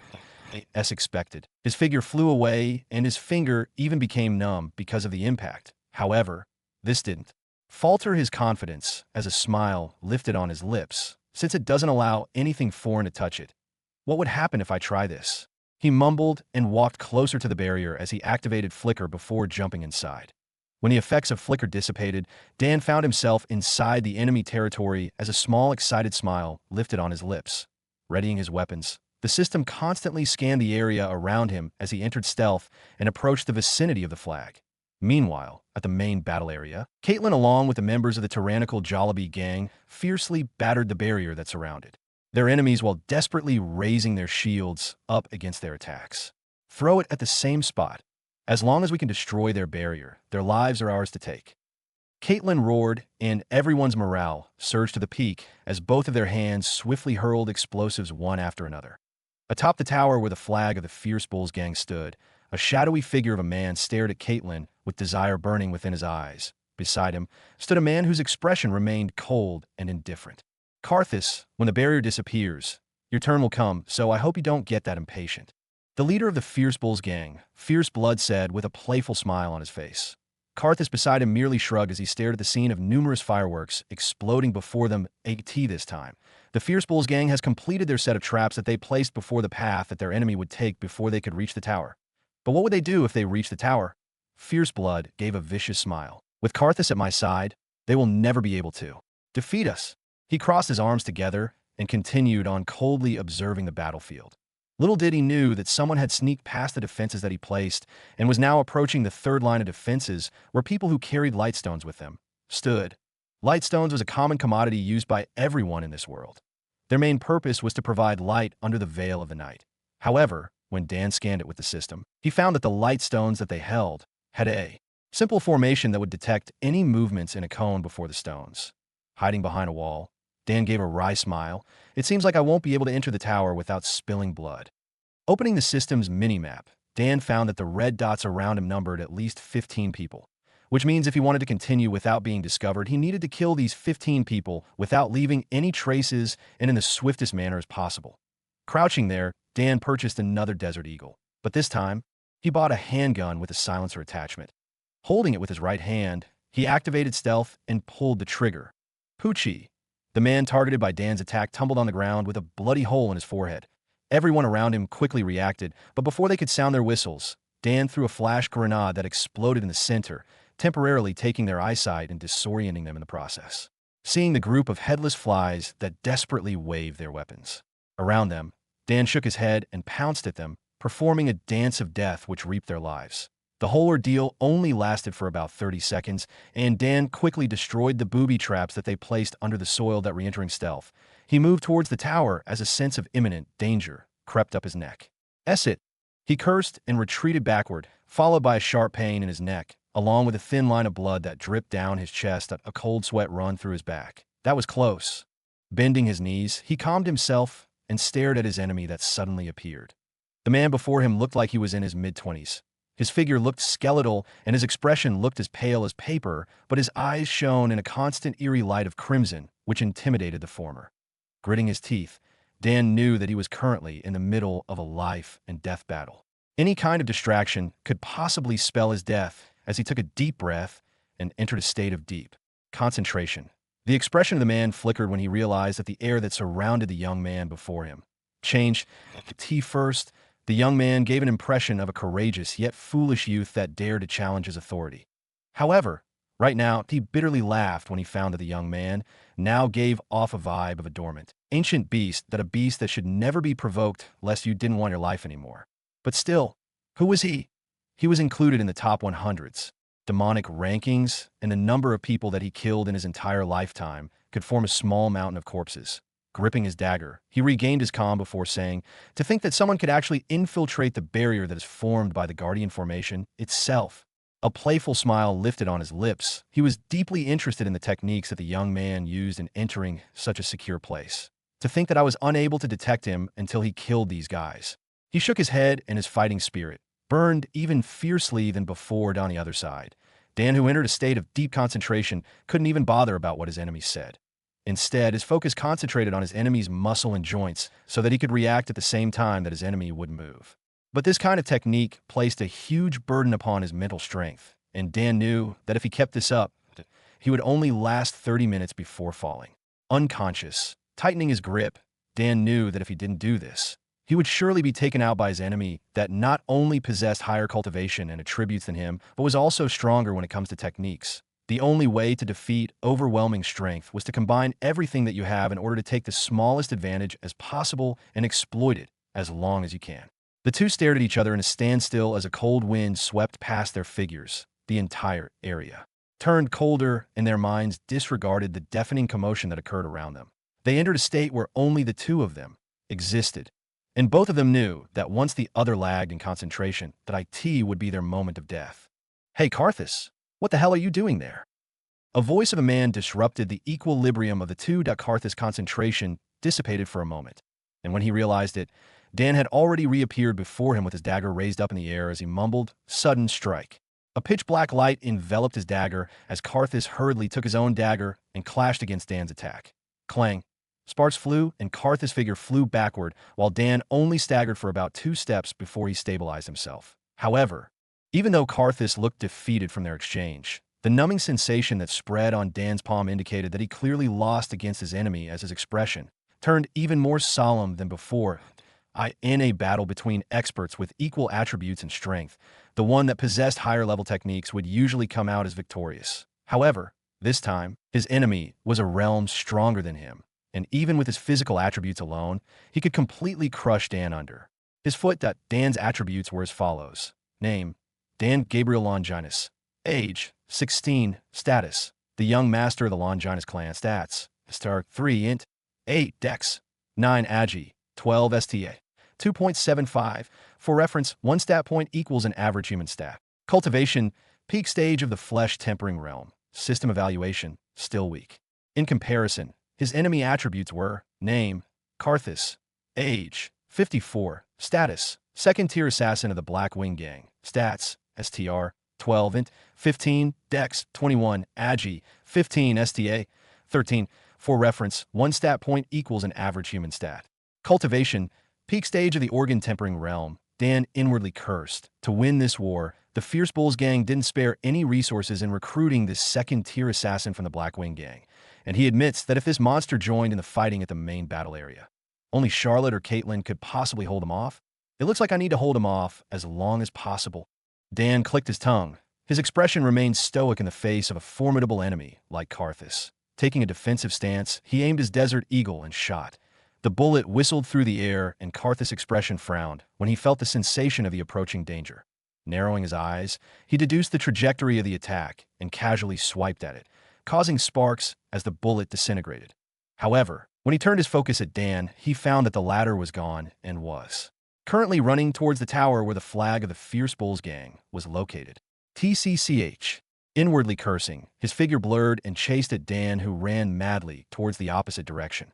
Against Karthus, whose attributes and cultivation was higher than him, he could not afford a frontal collision against him. For now, he had to rely on the surrounding terrain and skillfully maneuver himself so that he could avoid Karthus' needle attacks. Fortunately, their clash occurred near a residential area, and Dan only had to take advantage of this fact in avoiding his enemy. But of course, he had to keep the enemy onto him so that his buying time tactic would work as he aimed his muzzle at the back and repeatedly shot. Clang! Karthus raised his dagger in the air and blocked the approaching bullet. However, his eyes widened when he realized that his blade became dull upon contact as he frowned. Just what kind of weapon is that? Not only it's fast, its piercing power is strong, and if not for me using my chi and blocking, my dagger would have collapsed. He coldly thought, could it be an artifact from his homeland? If so, a light of avarice shone within his expression. One of the hobbies that Karthus had was weapon collection. He collected numerous weapons that he liked, such as swords, lance, and spears. Upon witnessing Dan's strange weapon, his urge as a collector ignited, and he chased Dan with even more vigor than before. He's actually going faster than before. Dan's expression darkened. The rate of his chi consumption dramatically increased in each time he hastened his pace. If this chase continued, Dan knew that within the next 5 minutes, he would surely run out of juice and become a lamb for the slaughter. There's no other choice, Dan mumbled, and forming a mudra with his hand, he activated his divine art, Blessing of the Lightning God. Lightning crackled around Dan, and his eyes shone in an azure light. Karthus' expression turned solemn as he didn't expect that a lowly member of a second-tier gang would possess a divine art. The zealous light within his eyes fiercely burned, and his chasing speed increased once more. However, Dan's divine art, Blessing of the Lightning God, increased one's speed and destructive power. With a deafening boom like a thunderclap, Dan's movements surged, and he zigzagged through the residential area. Even though his distance from his enemy lengthened, the seriousness in Dan's eyes didn't diminish. The Blessing of the Lightning God devoured chi like water, and according to the system's simulation, Dan's chi reserves would only last for about 5 minutes. Without any other choice, he turned around, took several frag grenades from his virtual inventory, and hurled it at Karthus. Karthus, who saw the grenades flying at him, frowned, for he could not detect any traces of chi within it. However, his experience told him that there should be some trick within those balls as he willed and manifested his own defense. Boom. The earth quaked, and the houses around him crumbled as the shockwave alone staggered him backward, his expression distorted in shock and anger, and he didn't know that an explosive with such power existed. Scanning the area of ruins around him, his eyes narrowed when he realized that he couldn't find his enemy anymore. When Dan threw the grenades earlier, he didn't hope that it would damage his enemy. Instead, he intended to make a distraction that would create an opening for him to activate stealth. Sneaking past Carthus' perception, he ran towards the flag as beaded sweats formed on his forehead, glancing at the countdown on his peripheral vision. His stealth would only last for about 2 minutes before going on cooldown, and he had to decide and move fast. Else his entire plan would fail, resulting in the annihilation of the tyrannical Jollibee gang. Carthus frantically searched the area, and when he didn't find any traces of the young man, his expression distorted into humiliation and utmost anger. It was the first time that someone escaped his grasp. It was a stain on his perfect record. Clenching his fists, he calmed down and started thinking. Since the young man took the effort in entering the barrier stealthily, that only means that he had an objective. That requires stealth to accomplish. And when someone extinguishes his presence and sneakily entered an area, that could only mean one thing. Either he would steal something or he had someone to assassinate. However, the young man's low cultivation should not be enough to silently eliminate someone like him, and obviously he wouldn't care about the cannon fodders down below, so that could only mean that his objective was to steal something right under their eyes. Connecting the dots together, Carthus' expression shone in excitement as his figure turned around and dashed towards the direction of the tower. Meanwhile, Dan, who marked his enemy's location all this while realized that the latter was approaching his vicinity in high speed. Under the system's calculations, Carthus would catch up to him in under 30 seconds. Sweat furiously dripped down his body, and his expression looked pale. The HIC reserve stood at only 10%, and his arsenal of weapons could obviously not defeat his enemy because of his low cultivation. Regret filled his expression when he thought about the times where he didn't improve his cultivation, and he inwardly swore that once he survived this ordeal, he would surely cultivate like a madman. Time trickled like a bomb as Dan promptly decided. Taking a sharp turn towards a dark alleyway, Dan recalled the faces of the men that he just killed as he mumbled under his breath. Absolute disguise. Using up half of his remaining chi, Dan's figure crackled as his height shortened along with his figure that now looked completely different from before. Suffusing an indifferent expression, he took a nearby weapon on the ground and rushed to the main battle area. When he ran, Carthus' figure swept past him as he heaved a sigh of relief. But soon, a vicious smile lifted on his lips as he entered a 3-story residential area. There, he opened the system menu and glanced at his remaining assassination points. ASP 1261, a holographic keyboard manifested in the air as Dan's hands danced above it. Carabiner 98K, price $875. Arctic Warfare Magnum, price $2075. Barrett M82, price $3750. Smiling to himself, Dan bought a Carabiner 98K along with an 8x scope, and after all of this, he was left with 136 ASP that he used in buying frag and flash grenades. Carrying the rifle on his shoulder, Dan took an angle where he could completely see the main battle area. Extinguishing his presence, Dan took a deep breath and scoped in. Finding his target, a small smile lifted on his face as his hand moved and pulled the trigger. Bang! Dan's scopes kept dancing around, and in each time he pulled his trigger, the members of the Fierce Bulls gang would tumble down on the ground with a bloody hole at the back of their heads. Dan continued his onslaught, and he realized how foolish he was for sneaking up the enemy's territory and aiming for their flag when he could just take cover and snipe them from a safe distance. He chuckled when he saw that the bastards didn't even realize their comrades dying one after another as they kept throwing explosives at Caitlin's crew. Dan continuously pulled the trigger. System notifications incessantly rang, along with semi-transparent screens flickering on his peripheral vision. You have successfully assassinated a member of the Fierce Bulls gang. Obtained 3 ASP. You have successfully assassinated a member of the Fierce Bulls gang. Obtained 3 ASP. You have successfully assassinated a member of the Fierce Bulls gang. Obtained 3 ASP. By the time that they noticed that there was something wrong, it was too late. For Dan's rifle already reaped 100 lives from their ranks. Caitlin's expression looked dark. The barrier that encompassed the region of the Fierce Bulls gang was stronger than she expected, and as time went by, her side suffered numerous severe injuries. Fortunately, these men gritted their teeth and continued her assault despite their injuries. With complicated expressions, she glanced at her beloved comrades, and her expression hardened And no matter what, I will make them pay for what they did. She venomously stared at the distant tower. Miss Boss, if we keep this up, the barrier will collapse in 10 minutes.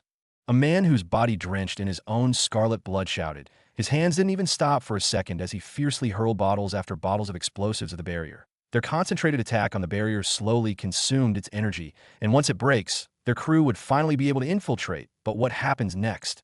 Her comrades looked battered and bedraggled. Yet those bastards in the barrier didn't even have an ounce of injury because of its protection. Even if they could destroy their barrier, it doesn't necessarily mean that they could take the flag, especially with their current condition. If we had a divine art, she thought about Charlotte's display of power. If she had such an overwhelming divine art, she could just storm her way in and take the flag in a straightforward way. The men around her also thought about this matter, but apart from endlessly cursing Dan and his gay lover's cowardice, they could not do anything. After all, the two of them had the right to decide if they go to help or not.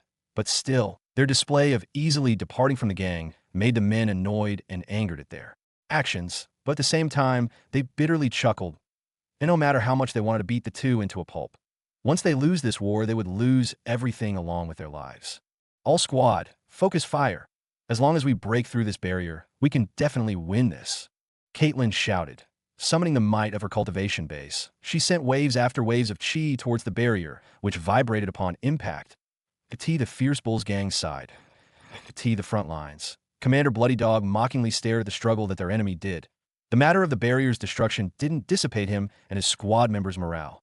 After all, they had the expert, Karthus, at their side. Even if they managed to destroy the barrier, they would still be annihilated by Karthus, or destroyed by the innumerable traps that they placed around the barrier's perimeter. His men continued their counterattacks, but their movements looked casual and sluggish compared to the Jollibee gang's attacks. Evidently, they didn't think much about the measly ability of their enemies. Some even yawned and started leaning on the walls while some carried pillows and embraced it as they took a nap amidst the destruction and deafening sound around them. When the Jollibee gang saw their actions, their expressions twisted in anger and their attacks intensified. They didn't want anything other than to pummel their enemy on the ground and annihilate them thoroughly. But their actions garnered the mocking of the Fierce Bulls gang. Some even moved closer at the barrier and flashed their butts towards the former. Caitlin's expression looked darker than a kettle's bottom.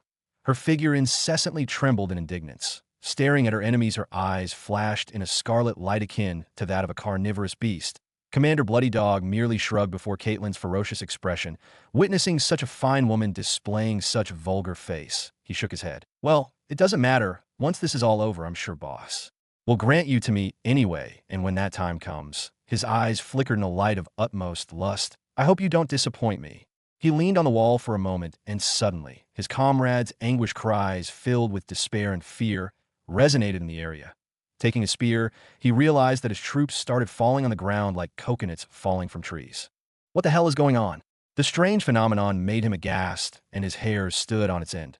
The despairing cries around him continued, and despite the fact that there was no one that attacked his comrades, they still crumbled, one after another. What the actual FCK? He violently cursed, witnessing that his brothers fell on the ground without any indication of a nearby attack. His years of experience when it comes to battle told him that the enemy was attacking from a safe distance. However, realizing that he could not track this mysterious assailant's position, his expression twisted into despair as he hid before a thick wall of wood as he furtively glanced at the area. Just what kind of weapon is he using that he's not even missing? He panicked. The enemy's terrifying accuracy horrified him. However, when he remembered his position as the commander of the Fierce Bulls gang, he manifested his chi and formed a barrier around his barrier as he shouted, "Everyone, take cover behind walls and continue the ATTWA." He spat a mouthful of blood. Before he could finish his instructions, a sharp pain struck his chest, and when he glanced at it, he found a bloody hole that pierced straight into his heart. Staring at the pale expressions of his fellow comrades, his vision tunneled, and all the hopes and dreams that he envisioned after this war was over collapsed into smokes.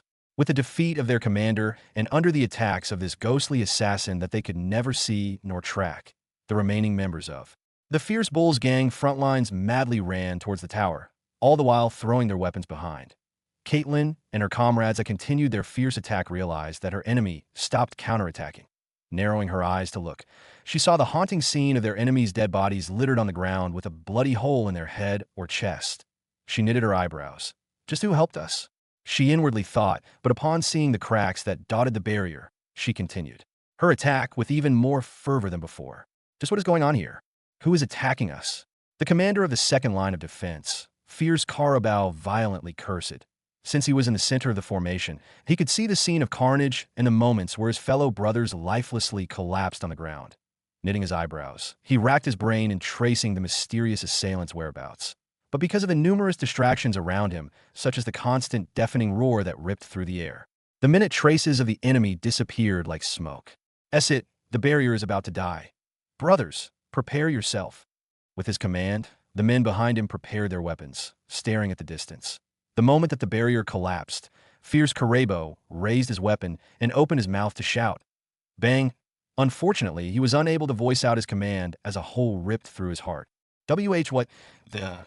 He mumbled before his lifeless body collapsed on the ground, drenching it in a scarlet color as the men behind him turned pale. "TT, the commander is dead." "Essit, what the hell is going on? Who is attacking us?" With the death of their commander, the men became like headless flies as they madly ran towards the opposite direction. Because of their panicked states, Dan easily predicted their movements as his newly bought Carabiner 98K continuously reaped their lives like harvesting wheat. The smarter ones took cover inside houses while the other entered the narrow alleyways around them, preventing Dan from taking their lives. Removing his eye from the scope, Dan stared at the barrier as a sound of shell cracking reverberated in the area. That Caitlin's expression shone in a relieved light as the cracks that dotted the barrier started spreading like a plague. Eventually, under their constant fierce attacks, the barrier collapsed as a ferocious battle cry echoed from her mouth. "All squad, attack!" She raised her weapon towards the skies, and everyone mustered their strength as they madly dashed towards the tower. Previously, because of the barrier's existence, they looked hopeless and discouraged, but witnessing the destruction of the enemy's bastion, their morale exploded towards the skies to the extent that they even forgot about their injuries. Back at the house where Dan was located, a small smile lifted on his lips, standing up. Dan knew that with this, his debt towards Caitlin was over. Walking outside the house, he leaped on roofs after roofs as he dashed towards Charlotte's location. Fierce blood slammed his fists on the wall. God damned it. Just what is going on here? Who is attacking? His eyes flashed in a cruel light. Little did he know that the ant that he disregarded earlier was the Azura, who slaughtered his subordinates. Karthus stared at Fierce Blood, and the gazes of the two met in mid-air as the latter snapped. "Since the barrier is broken already, what the FCK are you doing in here? I paid you to do your work, but you're standing there like a goddamn pole." Karthus' expression flushed red in anger and humiliation as a second-tier assassin of the Black Wing gang. Almost everyone in this area respected him, but this bastard. Even though he paid for my service, I won't let myself suffer this humiliation anymore. Since he belonged to the Black Wing gang, the unanimous, strongest organization that governed the Desert Wilderness Bazaar, how could he let someone degrade him like this? Taking a cloth bag from his spatial storage device, he hurled it at Fierce Blood and said, "Since you're not even seeing me as having an equal position as yours, let's end this deal." He coldly spat and turned around. Fierce Blood's expression changed. He turned around, and his expression turned from anger into a fawning one as he said, No, no, no. I apologize for what I said, Mr. Karthus. I'm just disoriented because of the unpredictable events that happened earlier." He explained, but Karthus merely stared at him before snorting and jumping from the top of the tower onto the ground. Witnessing the disappearance of his paid mercenary, Fierce Blood chuckled. His expression revealed his complicated emotions. Good, good, good.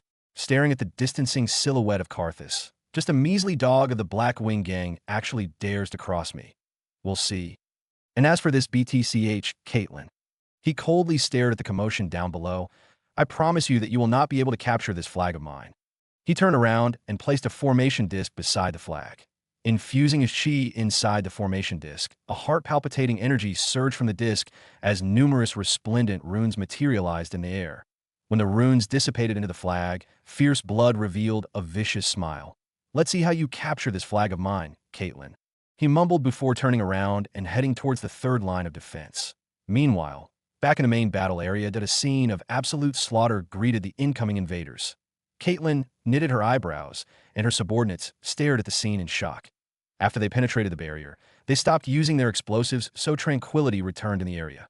However, this intensified the eerie atmosphere that lingered in the air and paired with the sight of numerous corpses dying with regrets and despair.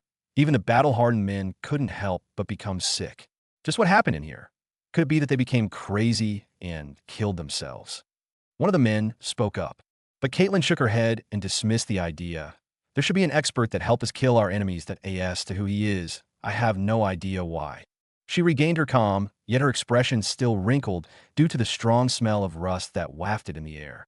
But there's only one thing that's for sure, and that is, Caitlin glanced at her subordinates. That expert is definitely not an enemy. The men nodded their heads. They had guessed that far, and Caitlin's words only confirmed the theory that they had in their minds. Then what are we going to do now, Miss Boss?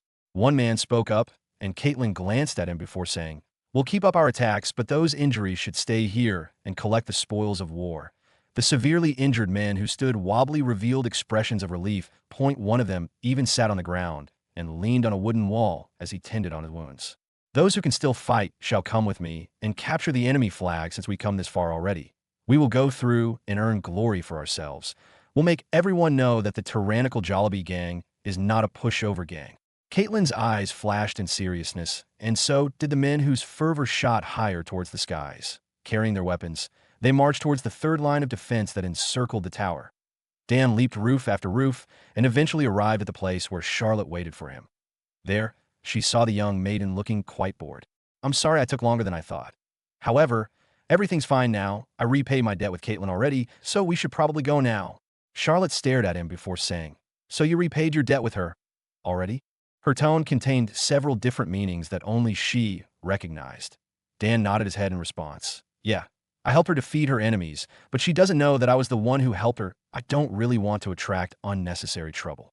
When Dan remembered the time where he clashed against Carthus, he revealed a wry smile and thought, "When there's free time, I will definitely cultivate." "So you repaid your debt, but how about me? I still haven't thanked her for sheltering me these past days, so I will be going there and thank her for what she did." Her words dumbfounded Dan, and Charlotte stared at his dumbfounded expression. "What's wrong? Is there something wrong about what I said?" "Nope, there's nothing wrong, but I hope that you don't approach her. After all, we took the initiative in separating ourselves from them, and it would be awkward to just pop out there and take the glory for ourselves." Dan replied, and Charlotte obediently nodded her head, which made Dan wonder if she really was the real Charlotte or if he was speaking to a doppelganger. The two then dashed towards the distant tower, all the while taking advantage of the surrounding residential homes to prevent themselves from being noticed by Caitlin's subordinates. Soon, the two of them arrived at the roof of a two-floored building where they could completely see the battlefield. Sitting on the roof, the two sat beside each other and observed the fight. Charlotte realized this fact, and as a young maiden, her expression turned somehow fidgety, but Dan became as dense as the earth and focused on recovering his chi reserves. But of course, he still instructed the system to constantly scan the area around them and inform him if there's an approaching person whose power could threaten them. Back at the main battle area, Caitlin activated a semi-transparent barrier which encompassed all of her 100 remaining comrades. Staring at the distant tower, she found that there was about 150 Fierce Bulls gang members staring at her with vicious lights within their eyes. "Wait, mortal-grade artifact armors." Caitlin reeled in shock. She didn't expect that such a small gang like the Fierce Bulls gang would have the capital to buy those expensive defensive artifacts. A single set of those alone would cost thousands of gold coins, yet they managed to arm 15 of their elite members. "Squad A, when we engage, me and all of you shall focus those 15 that the other squad should aim to cause the highest damage as possible." Caitlin's squads were divided into two, namely, close combat and range combat squad. She placed those proficient in such field in the appropriate squad assignment so that they could display the highest possible performance that they could. Dishing out her instructions, all squad members nodded their heads as the battle cries of both gangs surged through the air. The members of Squad A to C followed Caitlin, while the other squads maintained their distance and focused their artillery fire towards the enemy artilleries, flanking the enemies. Caitlin and her other subordinates displayed their utmost cooperation that in mere seconds, 5 of the elite artifact-equipped members of the Fierce Bulls gang crumbled upon their switching-style assault. Using this kind of technique, they could minimize the individual damage that they would get while maximizing the amount of damage as possible. Fierce blood started as his subordinates started dying, one after another. His expression looked solemn and pious, yet his faintly trembling shoulders indicated the anger and shame that he felt. Clenching his fists, he leaped in the air, formed a mudra with his hands, and mumbled, "Divine art. Ghost invades the land." A burst of black mist surged from his body, and his figure transformed into a transparent apparition that could not be damaged by the chemical explosives nor touched by physical attacks. Bastards! Since you already came this far, it would be a shame if... Fierce Blood viciously glanced at the horrified man. Someone destroyed all of your plans. He continued in a cold voice as his figure reappeared like a ghost behind a man and instantly beheaded him, sending his head rolling towards the gutter. That Caitlyn's expression turned pale. Retreat! Retreat! Everyone, go retreat now! She shouted, and her scream made all the bodies of his subordinates tremble in shock. The sudden reversal that happened shook everyone to their core as Fierce Blood continued his slaughter. In a blink of an eye, merely 30 men remained from the original 50 men as Caitlyn and her comrades desperately ran towards the opposite direction. Even though her cultivation and the leader of the Fierce Bulls gang's cultivation was the same, they cannot be compared in the same breath due to him having a divine art could enable anyone to cross realms. How could it not defeat someone who has the same realm as him? Fierce Blood chuckled, and the sight of his enemies retreating in despair satisfied his vanity. However, his murderous desires still raged as he madly chased. Because of his wraith form, the surrounding homes didn't obstruct his figure as he could walk through walls. Because of this, even though he moved slower than the members of the tyrannical Jollibee gang, he could still catch up and reap their lives due to his cheat, rotating her cultivation base to the utmost limit. Caitlyn shared her power towards her subordinate, temporarily raising their physical prowess along with their speed. But still, to her despair, she could still see the figure of Fierce Blood, whose expression contorted into a lustful and murderous one. You're mine, you're mine, you're mine now, Caitlyn! He screamed in a grating voice which evoked a sense of fear towards the listeners. Urging his cultivation base, his speed intensified, and in a blink of an eye, he reappeared in the air above Caitlyn as the former stared at him with a light of terror and despair within her eyes. Is this really the end? Are we going to die here? She thought as the time around her moved infinitely slower than before. Glancing at the distorted faces of her subordinates, she begrudgingly clenched her fists. No, I can't die here. God damned it. I still haven't accomplished my revenge. How could I die here? If not for the existence of that divine art. If not for that. She violently cursed inside her mind and even pleaded the heavens to help her. But still, the outcome was the same as Fierce Blood's attack neared her body. At this point in time, she slowly closed her eyes as a momentary burst of tranquility surged through her mind. So this is what it feels like to be in the brink of death. She bitterly chuckled inside, and her body revoked all sorts of resistance from the incoming force. But just as she resigned to her fate, two familiar screams of men pulled her back to reality. Blessing of the Lightning God, Manifestation, Soaring Phoenix Method, Phoenix Descent. An explosion of azure and crimson light painted the night skies in an aurora of power which condensed together, forming the image of an azure dragon that coiled around with a phoenix. The dragon roared, and the phoenix shrieked as the earth itself trembled from their might. You! Fierce Blood's expression distorted into shock. The images of the phoenix and dragon roared at him, before crashing down at his figure in a form of a palm strike. Clenching his fists, his figure halted before punching at the two god beasts. As the two fists collided, the resulting sound was akin to the heavens' thunder striking out. The earth itself trembled, and all the houses around them collapsed in the ensuing shockwave. Caitlyn took advantage of the shockwave and propelled herself backward in. Retreat, as the dust that flew in the air returned back to earth. Visibility returned, and a shadowy silhouette could be seen sprawled on the ground. Fierce Blood's expression looked pale, and his apparition-like body became somehow tangible. Staring at the descending duo, he weakly said, "Just who the hell are you two?" Dan and Charlotte descended. Their expressions looked pale and exhausted. Their faintly trembling figures indicated the cost of using such a strong technique, which directly defeated Fierce Blood. Staring at the sprawled man, Dan took his Desert Eagle, aimed it at his head, and said, "A ghost doesn't need to know the identity of those who killed him." With a pull of his trigger, Fierce Blood's body limped as life came out from his body. With the arrival of a system notification that signified his death, Dan collapsed on the ground along with Charlotte, who also lost consciousness. The expenditure and the sacrifice that they made for that last burst of strength thoroughly exhausted them. But as they fell onto the ground, a smile filled with confidence and satisfaction lifted on their lips. An unknown amount of time passed, and Dan's consciousness finally returned to his body. Standing up, the system told him that the system-assisted recovery completed its task, followed by a quest complete notification. Quest reward can now be claimed. Do you want to claim the reward? And of course, why would I decline? He chuckled, and the system notification dissolved into nothingness. Reward obtained.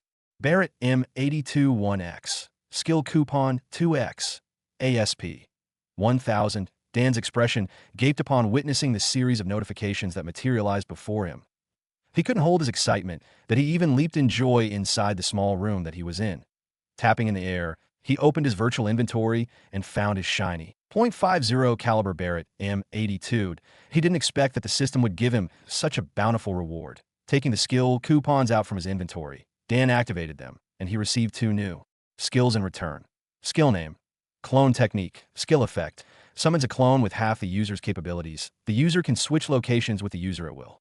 Skill cost: 20% of a user's chi. Skill cooldown: 12 hours. What greatly excited him was the passive skill that he obtained. Skill name: Assassin's Focus. Skill effect: as an aspiring assassin, you possess a bearing and an aura which can impose itself upon anyone. Upon the user's will, the skill will suppress the target. The effect depends on the difference between the target's instat and a user's instat. Increases charisma towards the opposite sex. Skill cost: 2% of the user's cheat-in knew that not only he could use the assassin's focus as a tool for flirting, he could also use it in negotiations and some matters that needed him to express his dominance. Calming himself down, he stood up and walked outside. There, the members of the tyrannical Jollibee gang stared at him with weird and ashamed expressions. When Dan left them, they had assumed that it was due to his cowardice and ungratefulness. But when he returned and assisted him in killing the Fierce Bulls leader, they felt incomparably ashamed and embarrassed in staring at him. Dan nodded his head when he saw the men before proceeding towards Caitlin's room. Upon knocking on the door, Dan entered and found Charlotte staring at him with a slight smile on her face. This moment, Charlotte, clad in a pure white robe, looked majestic and gorgeous. Paired with her purple hair and the sweet smile on her face, Dan's figure froze for a moment. Was she really this beautiful? He mumbled, and Caitlin lightly coughed. What do you think? She looks pretty beautiful, right? Caitlin interjected, and Dan's mind regained its clarity. Charlotte startled for a moment before furiously blushing, glancing at Caitlin in indignance. Darting her gaze at Charlotte, she spoke in an ambiguous tone. Since I feel like I will become a third wheel if I stay here, I'll be going out for a bit. She lightly chuckled, and Charlotte's expression looked tragic as she stared at Caitlin. Dan, who saw her expression, couldn't help but inwardly smile upon witnessing her cuteness. Taking a wooden stool, he sat down, but Caitlin suddenly stuck her head from the door. Be careful not to break the bed. It's quite old after all. She then disappeared from their sight. Charlotte took a pillow and covered her expression with it while Dan heaved a sigh. Staring apologetically at Charlotte, he said, "Don't think too much about Miss Boss teasing. It's not real anyway, and you will be the one that will suffer." Charlotte lifted her face away from the pillow, but a crimson hue still shone on her cheeks. Dan scratched his cheeks, looking somehow fidgety as he said, "Thank you for the help at that time. If not for Charlotte lending a hand, he wouldn't be able to recover that fast." Because she gave half of her chi reserves to him, the two of them managed to activate their own divine arts and combine them together into one. When Charlotte heard his words, a complicated expression shone on her face. When she remembered the time where their power combined, she realized that her divine art was compatible with him, and this realization caused her embarrassment. Dan also knows about that matter, and even though the idea of cultivating with someone whose divine arts was compatible with you would be the same as dual cultivation, and it should only be done with your Tao companion. It's fine, at least now. We finally repaid our debt with Caitlin, she said in a low tone, and Dan replied with a wry smile. About that, since it looks like she helped us recover, it seems like we now owe her once again. Yeah, right? Charlotte chuckled, in the room where they stayed and became filled with an ambiguous atmosphere as the two discussed each other. Meanwhile, at the Wilderness Bazaar located at the extreme western side of the great wilderness of Torb, atop a mountain peak, there stood a luxurious mansion where the people that approached it would offer their respects towards the one that lived there. Inside that mansion, the figure of Natalie could be seen feeding her small daughter, her parting. With her husband, changed her countenance. From the timid-looking young woman, she transformed into a domineering and charismatic young woman with an air of nobility around her. Raising her spoon towards Juliet's mouth, her movements looked graceful, and if one looked closely, they would find that the energy waves that undulated her body belonged to a middle-staged organ-tempering realm practitioner. The power that she possessed was the results of her tireless cultivation and her consumption of the pill that Matthias gave. After eating that pill and enduring the scorching pain that enveloped her body, her physique, along with her talent, improved, and her cultivation surged by leaps and bounds. "Are you done, Juliet?" She spoke in a small and enticing tone as Juliet lifted her head and sweetly smiled in response. Witnessing the smile of her daughter, her cold heart somehow thawed as she stood up and took the bowl towards the kitchen. Beside the kitchen was a hidden forging compartment where the figure of Takamikazuchi could be seen tirelessly pounding on the anvil. The material that he used shone in a brilliant light, which illuminated the entire room as beaded sweats formed on his forehead. Despite his exhaustion, an excited smile constantly leaked on his lips along with his eyes that were filled with constant expectations about the result of his forging. Charlotte quietly entered the room, and Takamikazuchi noticed her presence as he lifted his head and said, "Oh, it's time for breakfast now. Time really flows fast." He lightly chuckled and took the bowl of kanji that Natalie handed. After Takamikazuchi finished his meal, he said, "Lil Blackie told me that there's some kind of strange activity going on at the Desert Wilderness Bazaar. He wants me to take a look at it, but well, as you can see, I'm quite busy." A small smile lifted on his lips, and Natalie stared at him with a premonition in her mind. Upon seeing her strange look, Takamikazuchi lightly chuckled before saying, "This old man will not deceive you anymore. Here, take this." He threw a small formation plate at Natalie, and when the latter received it, her hands collapsed on the ground just from the sheer weight of the formation plate. "Just what is this thing, Senior?" Sweat formed on her forehead as she struggled in carrying the formation plate. Takamikazuchi's lips leaked a teasing smile before saying, "That's a heaven-grade spatial tunneling formation. Spatial tunneling formation." Natalie repeated his words in shock. "And it's even a heaven-grade one?" Yeah, Lil Blackie seems to be extremely concerned about the annihilation of the second-tier gang that he manages. And after receiving news that two holders of powerful divine arts emerged in the Desert Wilderness Bazaar, he wanted me to take a look and possibly eliminate those two. Takamikazuchi chuckled. "But as a divine soul practitioner, it would be an overkill to do that, and I don't really want to become a notorious old man among the senior generation." He bitterly chuckled, and Natalie knitted her eyebrows. "Eliminate? What does he mean?" "What does he mean, you say?" "Of course, that would be killing," Takamikazuchi casually said, but his words shook Natalie to her core.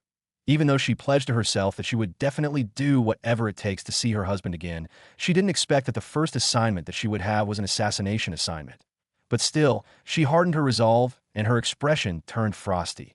Takamikazuchi witnessed her change as he sighed in his heart, staring at Natalie. He opened his mouth to speak, but still shook his head in the END, a member of the senior generation. He didn't want his words to influence her actions. After all, one could only grow after experiencing mistakes. Activate that formation plate, and it will take you directly at the Blackwing Gang branch inside the Desert Wilderness Bazaar.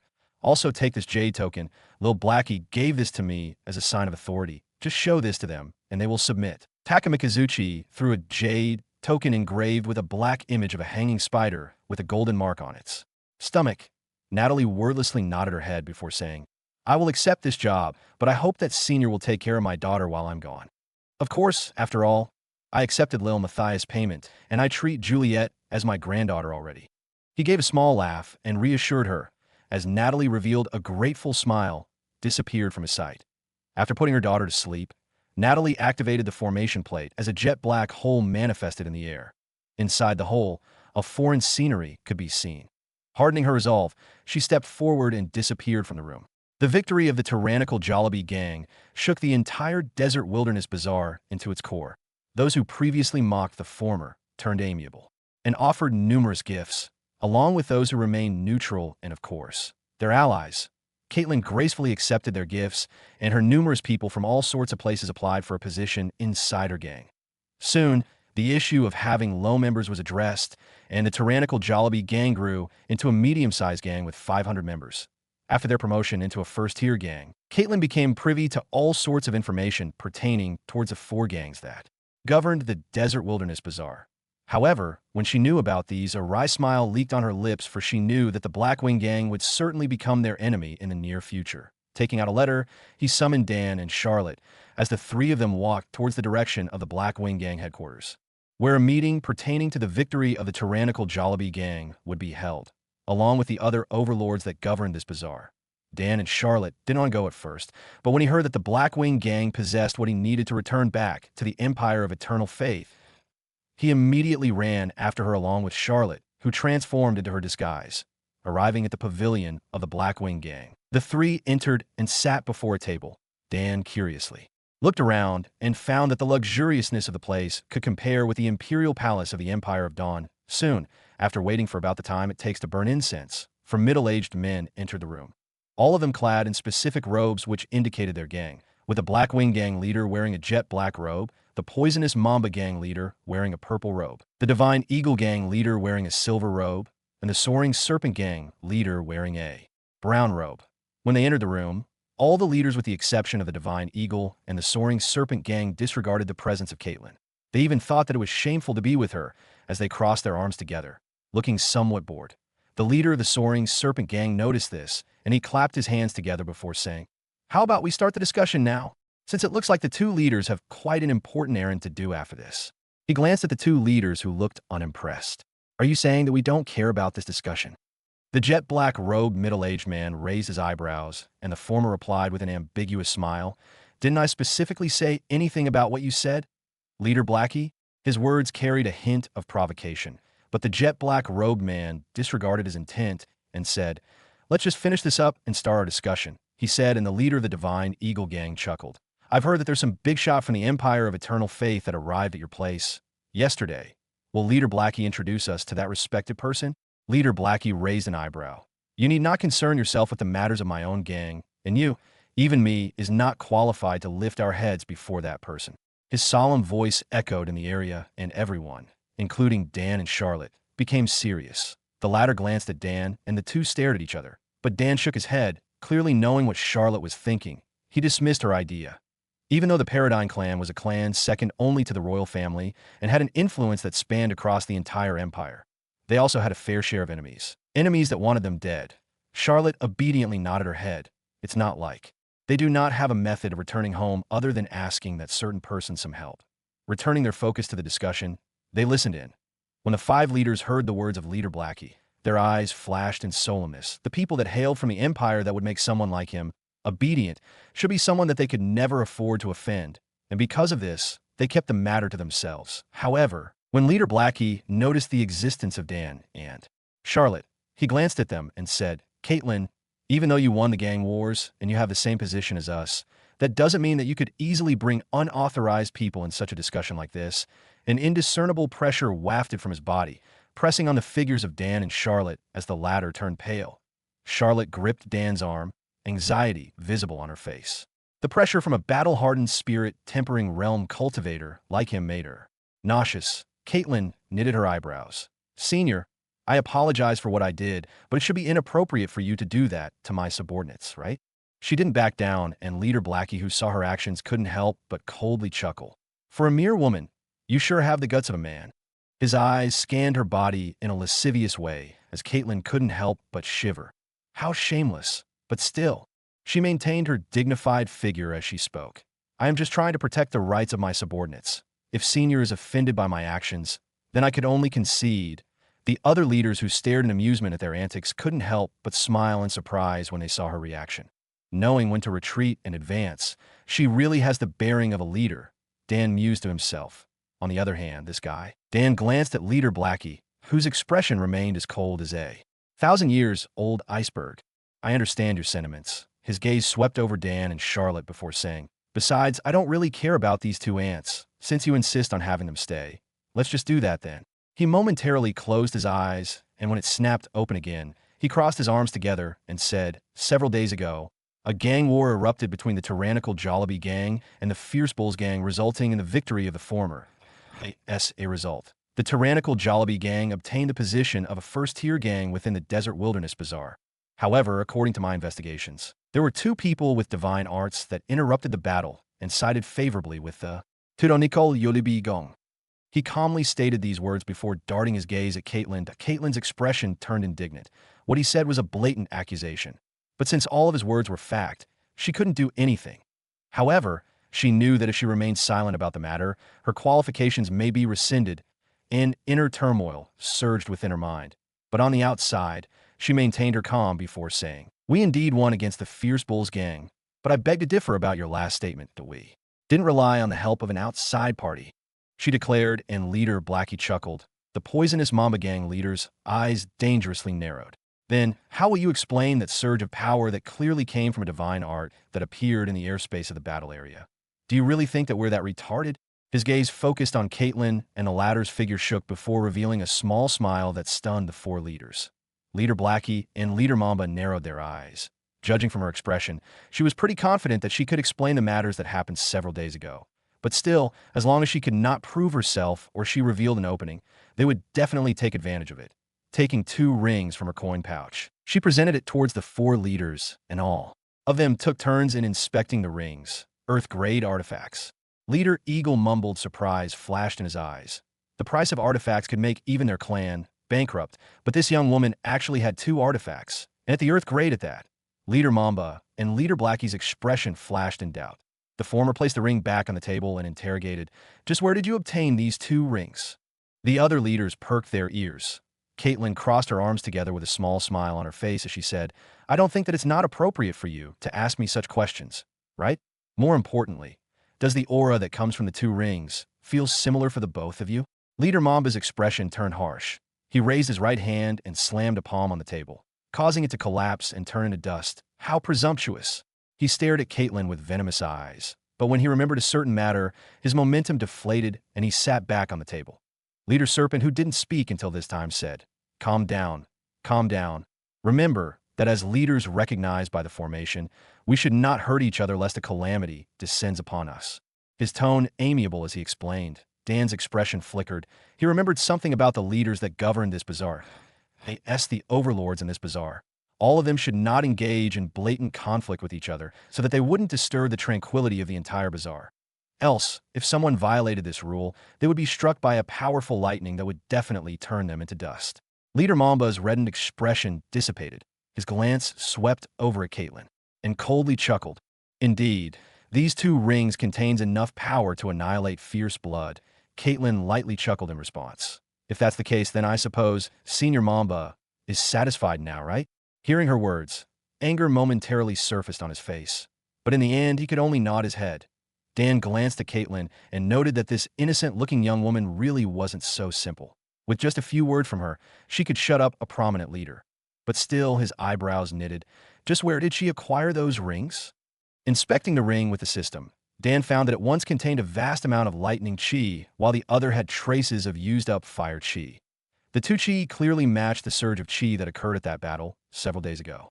Since this certain matter is cleared up, I think it's now time for us to dissolve this meeting. Leader Blackie stood up, along with the 4 leaders, but was interrupted by Caitlin, who said, "Before we finish this meeting, as a newly appointed leader of the bazaar, I have a simple request that I ask towards Senior Blackie." The 4 leaders froze, and Leader Blackie glanced at her before saying, "A simple request?" His eyebrows knitted.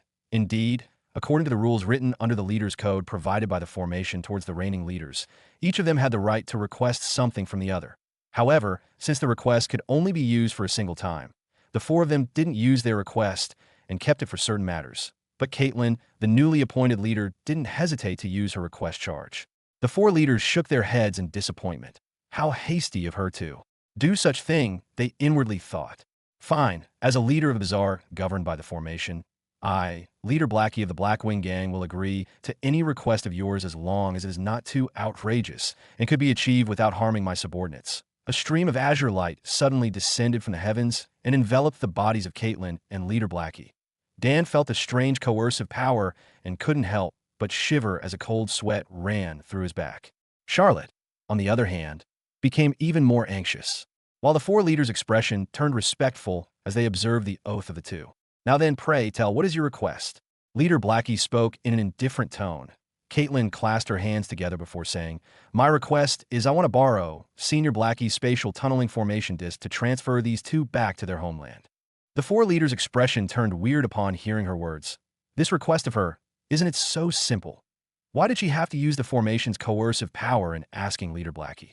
They thought, but soon they remembered that the enemy that her gang faced against at the gang wars was a subordinate gang of the Blackwing Gang. Nodding their heads in realization, they stared at the scene in amusement while Dan became solemn. Leader Blackie frowned. "No, your request is too outrageous. I won't grant it."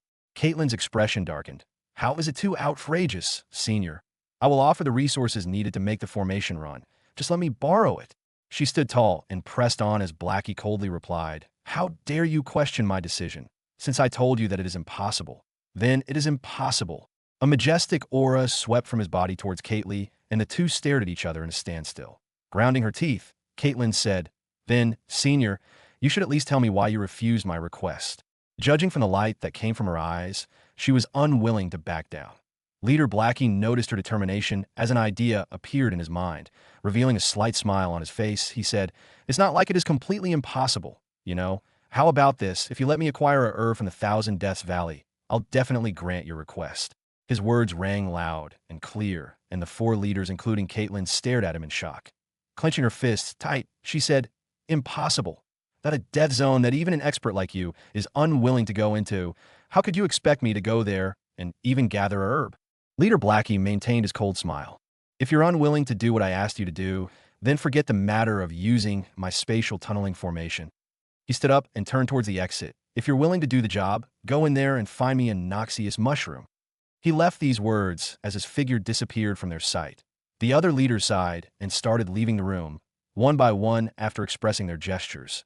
Now, left inside the room were the figures of Caitlin, Dan, and Charlotte.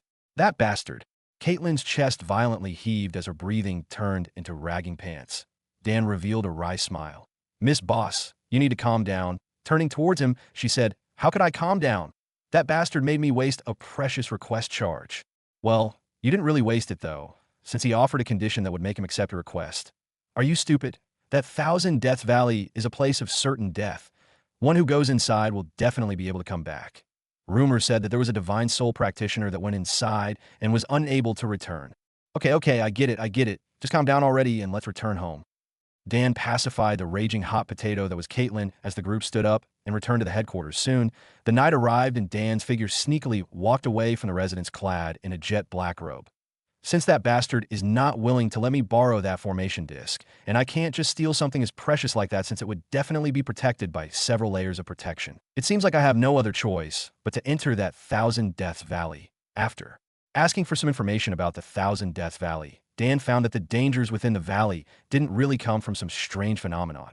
Instead, it came from the numerous strong territorial beasts that resided inside the valley. With a confident smile on his face, Dan arrived near the valley and arranged the information that he had about the noxious mushroom that could only be found in the center of the valley. Activating stealth, his figure disappeared and entered the valley, without anyone, human nor beast, noticing his presence. Meanwhile, back at the pavilion of the Blackwing Gang, almost all of the members of the gang gathered inside the pavilion, staring at a spatial distortion before them. Their expressions looked respectful and their domineering might retracted. Leader Blackie, who was known as a terrifying and ruthless man, stood there like an obedient child awaiting the arrival of his parents. Soon, the spatial distortion rippled and a slender and gorgeous figure emerged from the portal. The figure belonged to a jet black-haired young woman whose visual appearance took the breath of the men's lungs, including Leader Blackie. The young woman glanced around the area, and all of them realized their disrespectful manner as they hung their heads low. Leader Blackie approached this young woman and clasped his hands together in a respectful manner before saying, "Mistress Longinus, welcome to my humble organization. I have already prepared your temporary residence. Please follow me." He spoke in a soft and amiable tone. The young woman merely nodded her head. Her expression remained cold and ethereal as she moved with light and graceful steps behind Leader Blackie. When she left, the presence that she subconsciously exerted on the men back at the place where she emerged disappeared as all of them heaved a sigh of relief. They knew in their hearts that the young woman that looked like a goddess possessed a background that they could never afford to offend lest they didn't want their lives anymore. Shaking their heads, they calmly dispersed from the area and returned to their own duties. Dan entered the valley, but as an insurance, he left his doppelganger outside and prepared his weapons. Fortunately, stealth had the additional effect of completely erasing his footsteps, or else, in this muddy terrain, he would have left some clearly audible noise every time he stepped. The moonlight served as the illumination inside the Thousand Deaths Valley.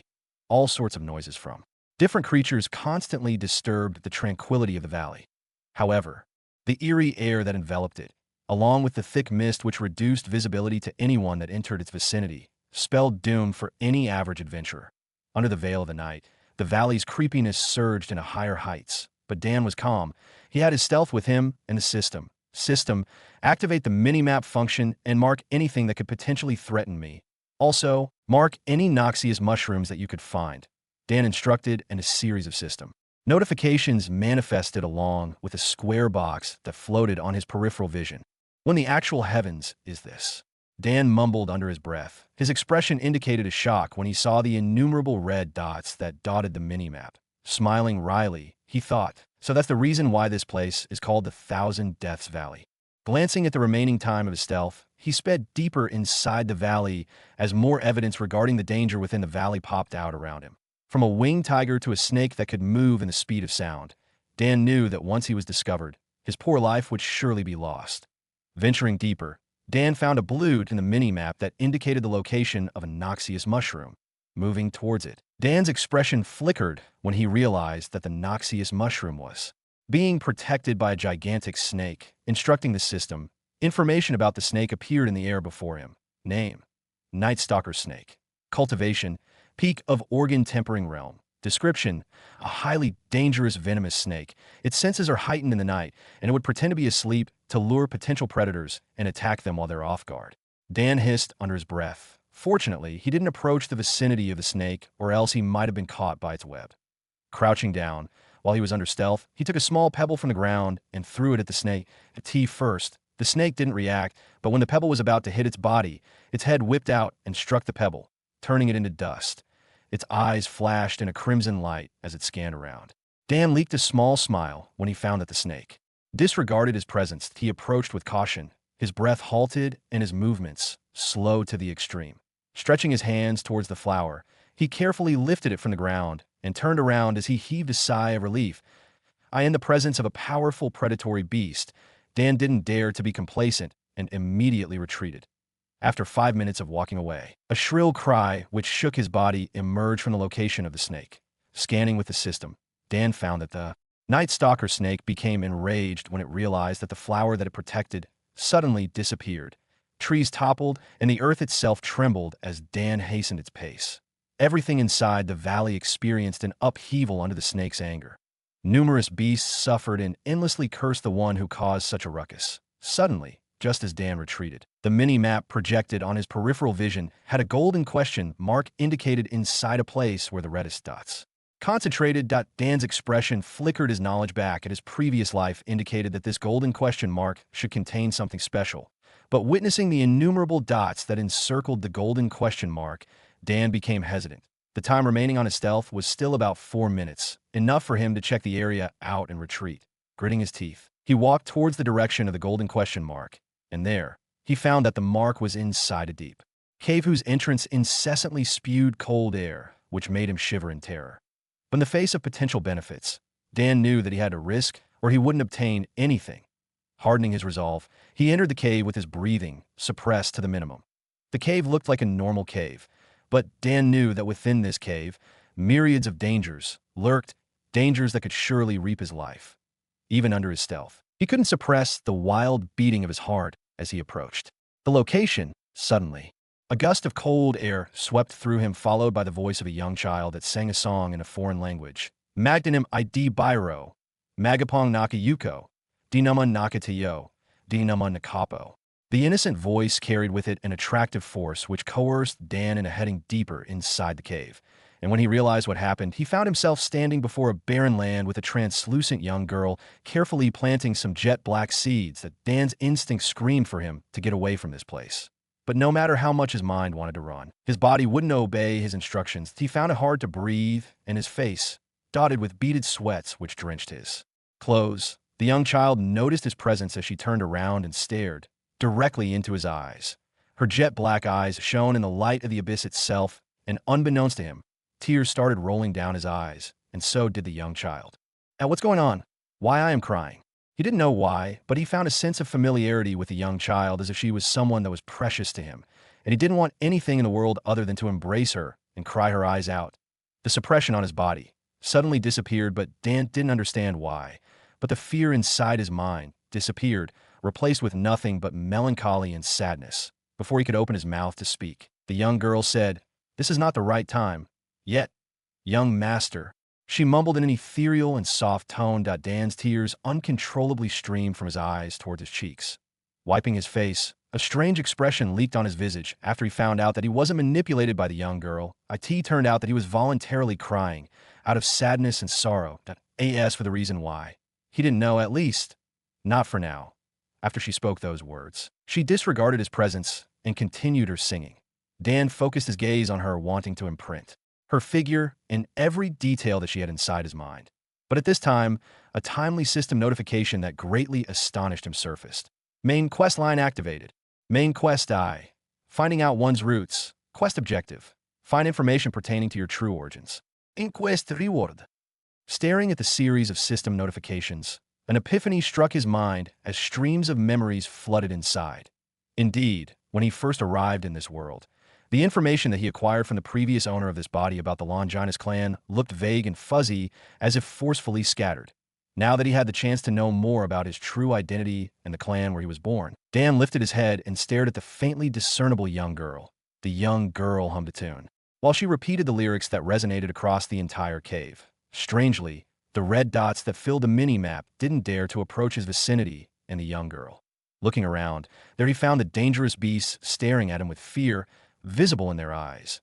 Darting his gaze back at the young girl, she said, Little girl, do you know who I am?" His tone amiable and refreshing to the ears. But the young girl disregarded what he said, completely oblivious to his presence. She continued her planting and song. Beaded sweats formed on Dan's forehead.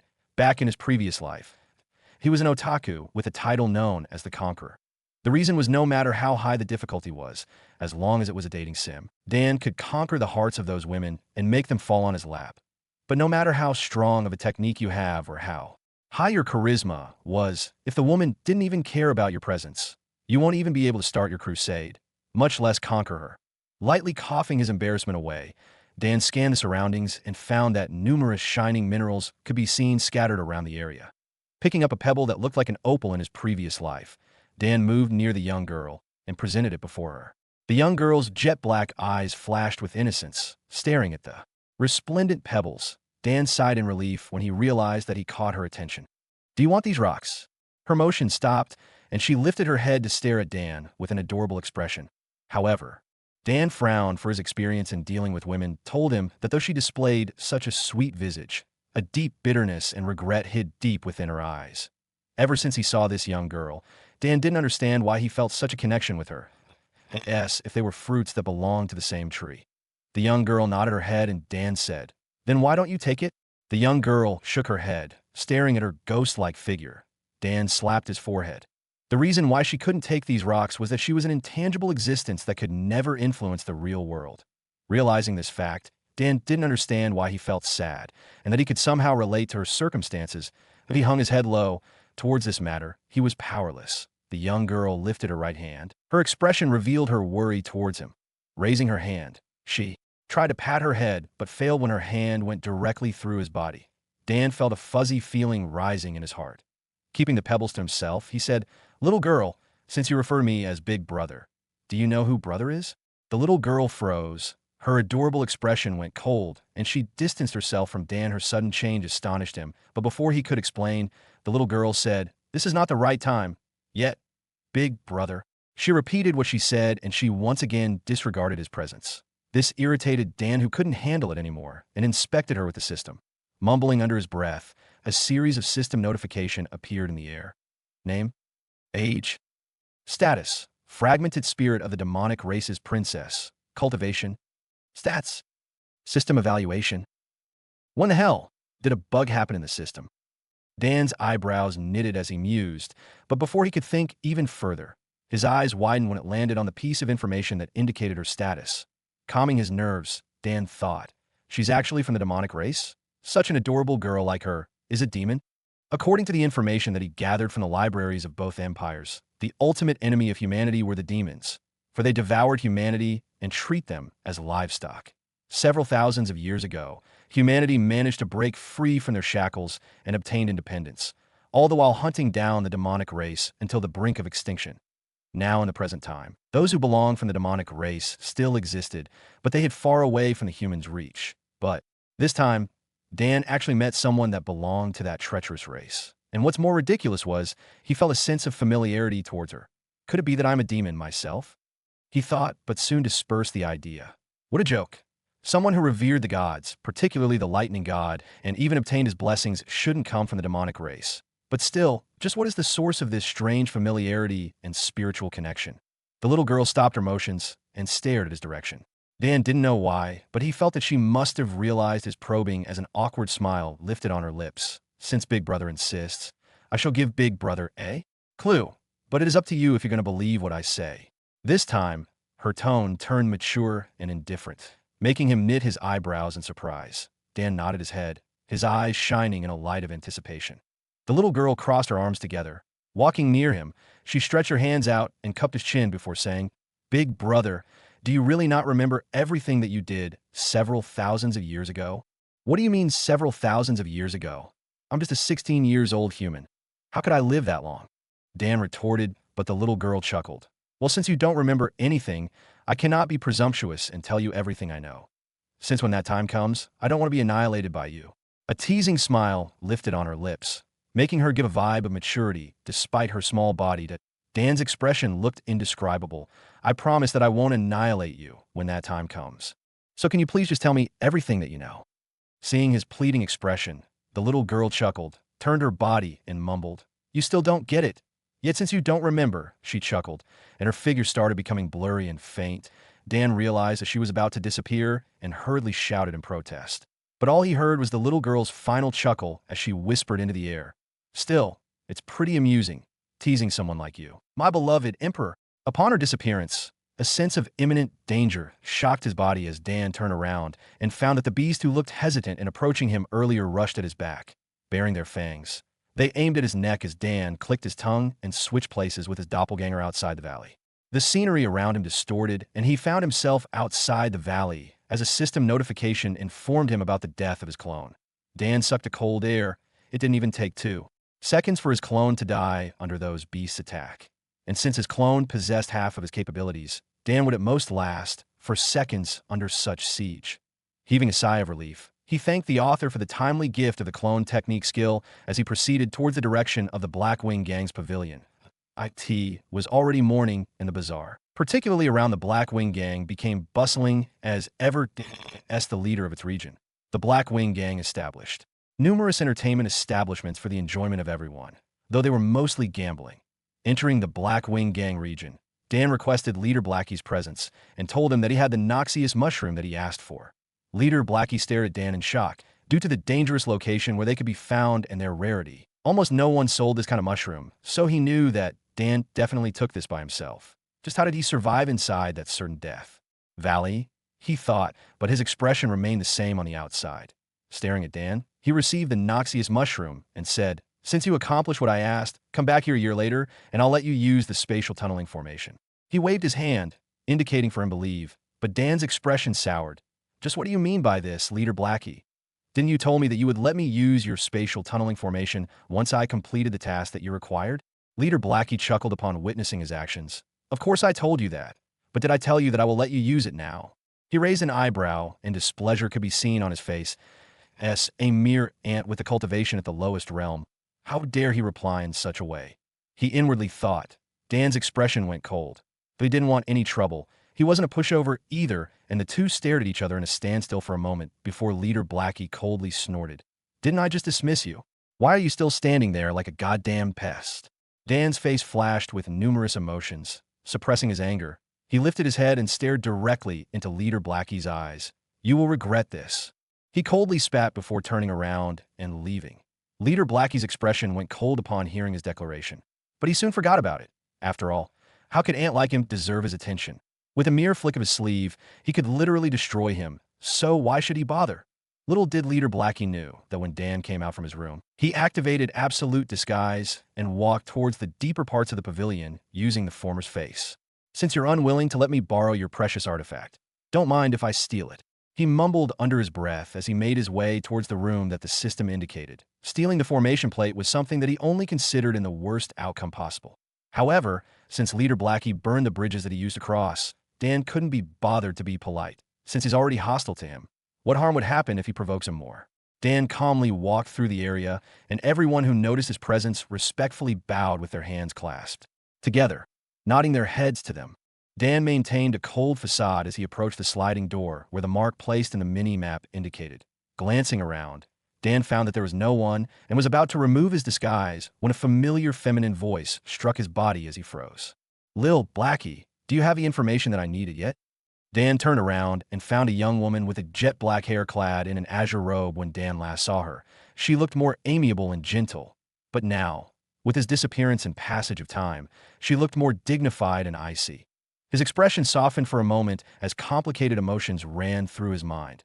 With her bearing of a leader, Dan understood that she must be the precious guest that Leader Blackie mentioned back at the meeting. Natalie expressed her displeasure upon witnessing Dan's reaction. Knitting her eyebrows, she said, "What's wrong with you? Didn't you hear what I said?" Dan regained his calm. Realizing that he was still using Leader Blackie's image, he said, "Don't worry about it. I'll get it ready soon. Make it fast since I still have some matters to handle back at the mainland." Natalie shrugged. The information that she wanted to know was about the 2 divine arts user that he asked her to kill. Ever since she arrived in this place, she already missed her small munchkin and didn't want anything other than to go back and search for her husband.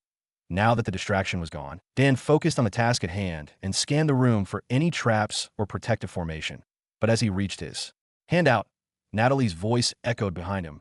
"Lil Blackie, why are you going to enter that room?" Dan turned around and stared at her with a respectful expression on his face.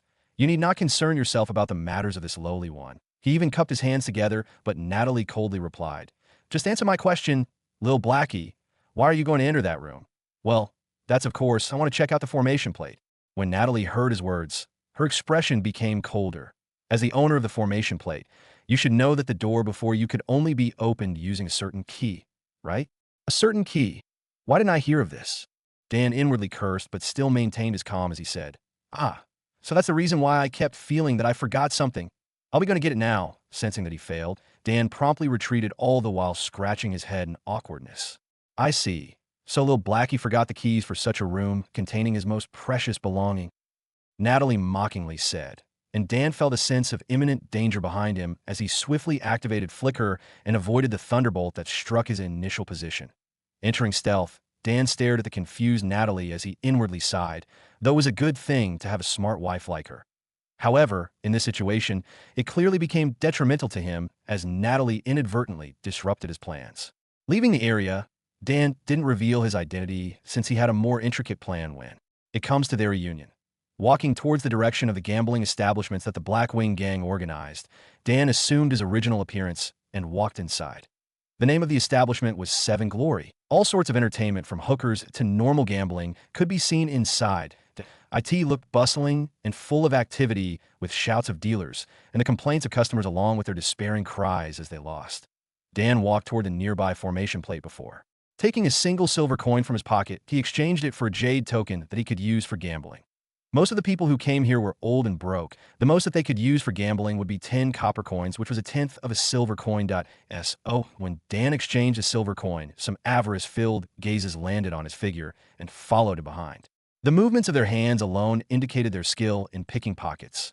However, Dan knew what they would do, and every time he angled his cloth bag in a place where it was risky to reach for, which made these poor bastards awkwardly scratch their head, and each time they tried bumping their bodies on Dan activating the formation plate. A semi-transparent screen could be seen, and Dan realized that the formation plate displayed a slot machine game. A small smile lifted on his face as he manifested his chi and secretly tampered with the device using the help of the system's weak point search function. Tapping on the start button, the slot machine rolled, and when it stopped, a brilliant light exploded from the semi-transparent screen, which garnered the attention of the surrounding crowd. Everyone's expressions changed when they realized that he won the jackpot. "What the FCK? That brat is so lucky, he actually managed to take the jackpot in a single try." The crowd mumbled towards each other as the already rowdy hall became rowdier than before. Dan revealed a slight smile. This attention was included in his plans. He needed the crowd's attention so that those bastards from the Blackwing gang couldn't do something suspicious towards him. One of the dealer, who called for customers, revealed a slight smile and said, "See, our game formation plates aren't a scam. He even won the jackpot." But inwardly, a cold sweat ran through his back. Leader Blackie purposely manipulated the formation plates so that the chances of obtaining a jackpot would become abysmally low, yet someone actually acquired it. Amidst the anticipating gazes of the crowd, the semi-transparent screen displayed the words, "Congratulations! You won 10,000 gold coins." The crowd burst into cheers, and Dan stared dumbfounded at the displayed message. He didn't expect that he would actually won such a huge amount. Glancing around the area, He noticed more gambling machines, and after taking his reward that was given by the formation plate, he walked towards another gambling machine and activated it. Obviously, everyone thought that it would be impossible for someone to win 2 consecutive jackpots, so they didn't expect much. The dealer who spoke earlier lost interest and started hawking for customers, but before he could attract someone, a burst of golden light surged from Dan's direction, stunning him silly. Turning towards the source of a light, there he found Dan smiling to himself. What in the actual FCK? Did he actually win 2 consecutive times? He knitted his eyebrows as he frowned. With this second win, Dan managed to pocket 20,000 gold coins. The crowd cheered, but some of the smart ones started frowning in doubt. How could someone win 2 jackpots in a row? Well, it wasn't impossible if he's in cahoots with the Blackwing gang. They thought, but they didn't speak up. They just observed Dan's antics in amusement. Dan knew about their doubts, and he had predicted it beforehand. That's the reason why he made himself so high profile, so that he could attract the attention of the crowd. Glancing at another formation plate, he moved, and the crowd followed him as they said, could it be that he's going at it again? Just how many times is he going to win before he becomes satisfied? Nah, don't be so optimistic. He may have used his entire lifetime's luck just for those 2 jackpots. Well, if I manage to win 10,000 gold coins, I won't regret using up my entire lifetime's luck. Yeah, right. The dealer focused his gaze at Dan and sent a probing chi, scouring him for his tricks. But Dan merely shrugged. He had an overpowered system that could almost do anything as long as it's possible. Why would he fear such a measly probing chi? He activated the formation plate, and a burst of golden light once again descended on the hall. This time, everyone closed their mouths and followed Dan with their eyes as he went on to win at least 200,000 gold coins because of his sudden winnings. Literally everyone in the higher echelons of the Blackwing gang was attracted and entered the establishment. Hey, isn't that Leader Blackie? He actually came here with Senior Rocknose. The crowd pointed and hissed after realizing the identities of the 2 middle-aged men clad in a jet black robe. Leader Blackie's expression looked like his name, but he approached Dan's vicinity with heavy footsteps along with his subordinate as he said, Brat, just what the hell are you doing? Dan turned around and stared at him with an uninterested expression. Me? Ah, so it is the most venerable Leader Blackie. Please forgive this humble one's presumptuous visage. After he realized his rudeness, he exaggeratedly bowed and clasped his hands together in respect. But seeing his gesture, Leader Blackie's figure trembled as he suppressed his urge to slap the brat's face. Rocknose, the middle-aged man whose features looked like his mother dropped him when he was a child, frowned in displeasure. Brat, you actually dared play with us. He raised a finger and pointed it at Dan. Now return the money that you cheated from us. The crowd's expression flickered. So him and the Blackwing gang weren't related? They inwardly thought, and contemplating about Rocknose's accusation of cheating, they stared at Dan with a light of enlightenment. So that's the reason why he won so many jackpots in a row. But still, they frowned, for they didn't notice him cheating. And that only meant one thing. Either his cheating techniques were too good, or he didn't cheat in the first place. But witnessing his performance earlier, the crowd leaned towards the former possibility. Ah, so both seniors are accusing this humble me as cheating? Dan chuckled. How about you observe this one's gamble? Dan activated the formation plate again, and under Leader Blackie and Rocknose's sneering gazes, the formation plate rolled, displaying numerous images of fruits. Leader Blackie along with Rocknose shrugged after they saw that Dan didn't do anything suspicious towards the formation plate. However, the crowd suddenly exploded into cheers as a golden light surged from the formation plate. The 2 stared grimly at Dan. The latter has once again won another set of 10,000 gold coins. Leader Blackie's expression darkened when remembered the former's words. Staring at him, he said, You, come with me to the headquarters. Dan chuckled upon hearing his words. This humble one wouldn't dare to disobey. He bowed and followed the 2, and just before they left, Leader Blackie said towards the dealer, Shut the place down. His declaration stunned everyone in the area as they stared at Dan with a light of admiration and worship in their eyes. He actually won so much money that he forced Leader Blackie's establishment into shutting down. Dan also realized this fact, but he merely shrugged and followed the 2 as he entered the Blackwing gang's pavilion with a smile of anticipation lifted on his face. The commotion that happened inside the gambling establishment of the Blackwing gang caused a sensation that reached the ears of the tyrannical Jollibee gang. Charlotte and Caitlin, who heard this news, especially the part where Dan was apprehended by the Blackwing gang. The 2 ladies stood up and rushed towards the pavilion. Democrat Minnesota, that idiot. Caitlin cursed, and Charlotte revealed a wry smile. Her understanding about Dan's character was that although he knew when to retreat, he would never stop pursuing his goals. Rubbing her temples, both of them headed for the Blackwing gang pavilion. Meanwhile, inside the Blackwing Gang pavilion, three figures could be seen sitting inside a private room. Rocknose and Leader Blackie's expression looked indescribable, while Dan maintained a small smile on his face as he said, Seniors, just. What is your business with this humble me? He awkwardly scratched his head in an effort to dissipate the murky atmosphere. The innocent smile on his face made him look like a young child who found himself in a pinch. Leader Blackie's lips repeatedly twitched, while Rocknose's expression reddened in anger. If not for the fact that Dan had a connection with Caitlin, he would have annihilated him with a punch. What's the meaning of this, young man? Leader Blackie spoke up. His eyes stared directly at Dan's figure in an effort to intimidate him. Unfortunately for him, Dan experienced numerous battles before he came here already. How could he be intimidated with such a measly killing intent? What do you mean, senior? Dan cupped his chin with his right hand and frowned. Could it be that you're asking about how I won several consecutive jackpots? Leader Blackie and Rocknose's expression flickered. The question that they posed didn't refer to that, but by the looks of it, it seems like the brow was about to spill the beans. Noticing the interested gazes of the two, Dan explained, well, actually his tone suddenly serious, and the focus of the two perked up as they listened. When I came out of the pavilion earlier in the day, I actually met an old man that gave me some tips in playing the formation plate game. So I just tested his theory, and that's it. I won 100,000 gold coins. He even gesticulated with his hands as the expressions of the two seniors darkened. Are you trying to pull a fast one on us? Just answer my question. Why did you it? Leader Blackie asked. His eyes shone in a light that pierced through Dan's body as the latter scratched his cheeks. Senior, I already told you the truth. If you're not willing to listen to my answers, then this humble one shall retreat. Just where the hell are you going? Rocknose's harsh voice came from behind, followed by a surge of pressure which imposed on Dan's body. Turning around, he revealed a scared expression. No, please, senior, I wasn't joking. Please let me off. Dan's face looked pale, and the slight trembling of his body indicated his fear. Rocknose sneered. Brat, to think that I thought of you as a proper man. He raised his fist up and launched a punch on Dan's abdomen. Go on. A pain-filled cry resonated. But the person that flew away wasn't Dan. Instead, it was Rocknose who slammed on the walls of the pavilion. Leader Blackie's expression went cold. Turning towards the source of chi, he found Charlotte in her disguise with her hand stretched out, and Caitlin, whose expression turned frantic. They just assumed the position of a first-tier gang, and their foundations were still shaky, yet they already managed to offend the longest reigning overlord of the desert wilderness. Bizarre. But still, since the damage was done, Caitlin could only follow through. I am sorry for my subordinates' harsh actions, Leader Blackie, but your subordinates' actions were also inappropriate. Caitlin spoke in a calm and indifferent tone as she threw a harsh glare at Dan, who smiled at her. In return, one of the reasons why Dan did this commotion was because he wanted Caitlin to have the guts and courage to stand up against a strong enemy. He wanted her to learn that she should take care of her subordinates while not compromising the matters of her faction. As for the fallout that would certainly happen between the two, Dan didn't mind it. After all, he had a secret weapon. A mere woman like you is talking about appropriateness with me.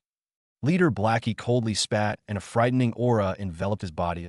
In response, Caitlin manifested her own powers, and combined with Charlotte, who possessed the same realm as her, they managed to fend off his aura. However, their expressions turned pale as Charlotte crumbled down on the ground as she voice transmitted, Dan, why are you so arrogant? Do you really think that we can survive against Blackie's revenge? Dan's figure trembled when he received her transmission, but he replied in a confident tone, I have my own trump cards. If that bastard tries to do something against the two of you, then it shall be revealed. He didn't even transmit his message, and instead spoke it in a voice that rang loud and clear. His words astonished the three as the frightening aura that encompassed Leader Blackie's body intensified. Bastard? Leader Blackie chuckled.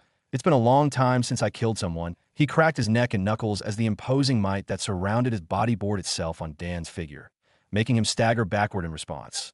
Dan maintained his calm disposition, but a small smile even lifted on his face, which made Leader Blackie hesitant on taking actions against him. But since he said those disrespectful words towards him, he could only teach him a vital lesson in life. The young man before him disregarded his presence. Instead, his smile blossomed as his gaze went straight behind Leader Blackie's body as he shouted in the most distressful voice that he could muster.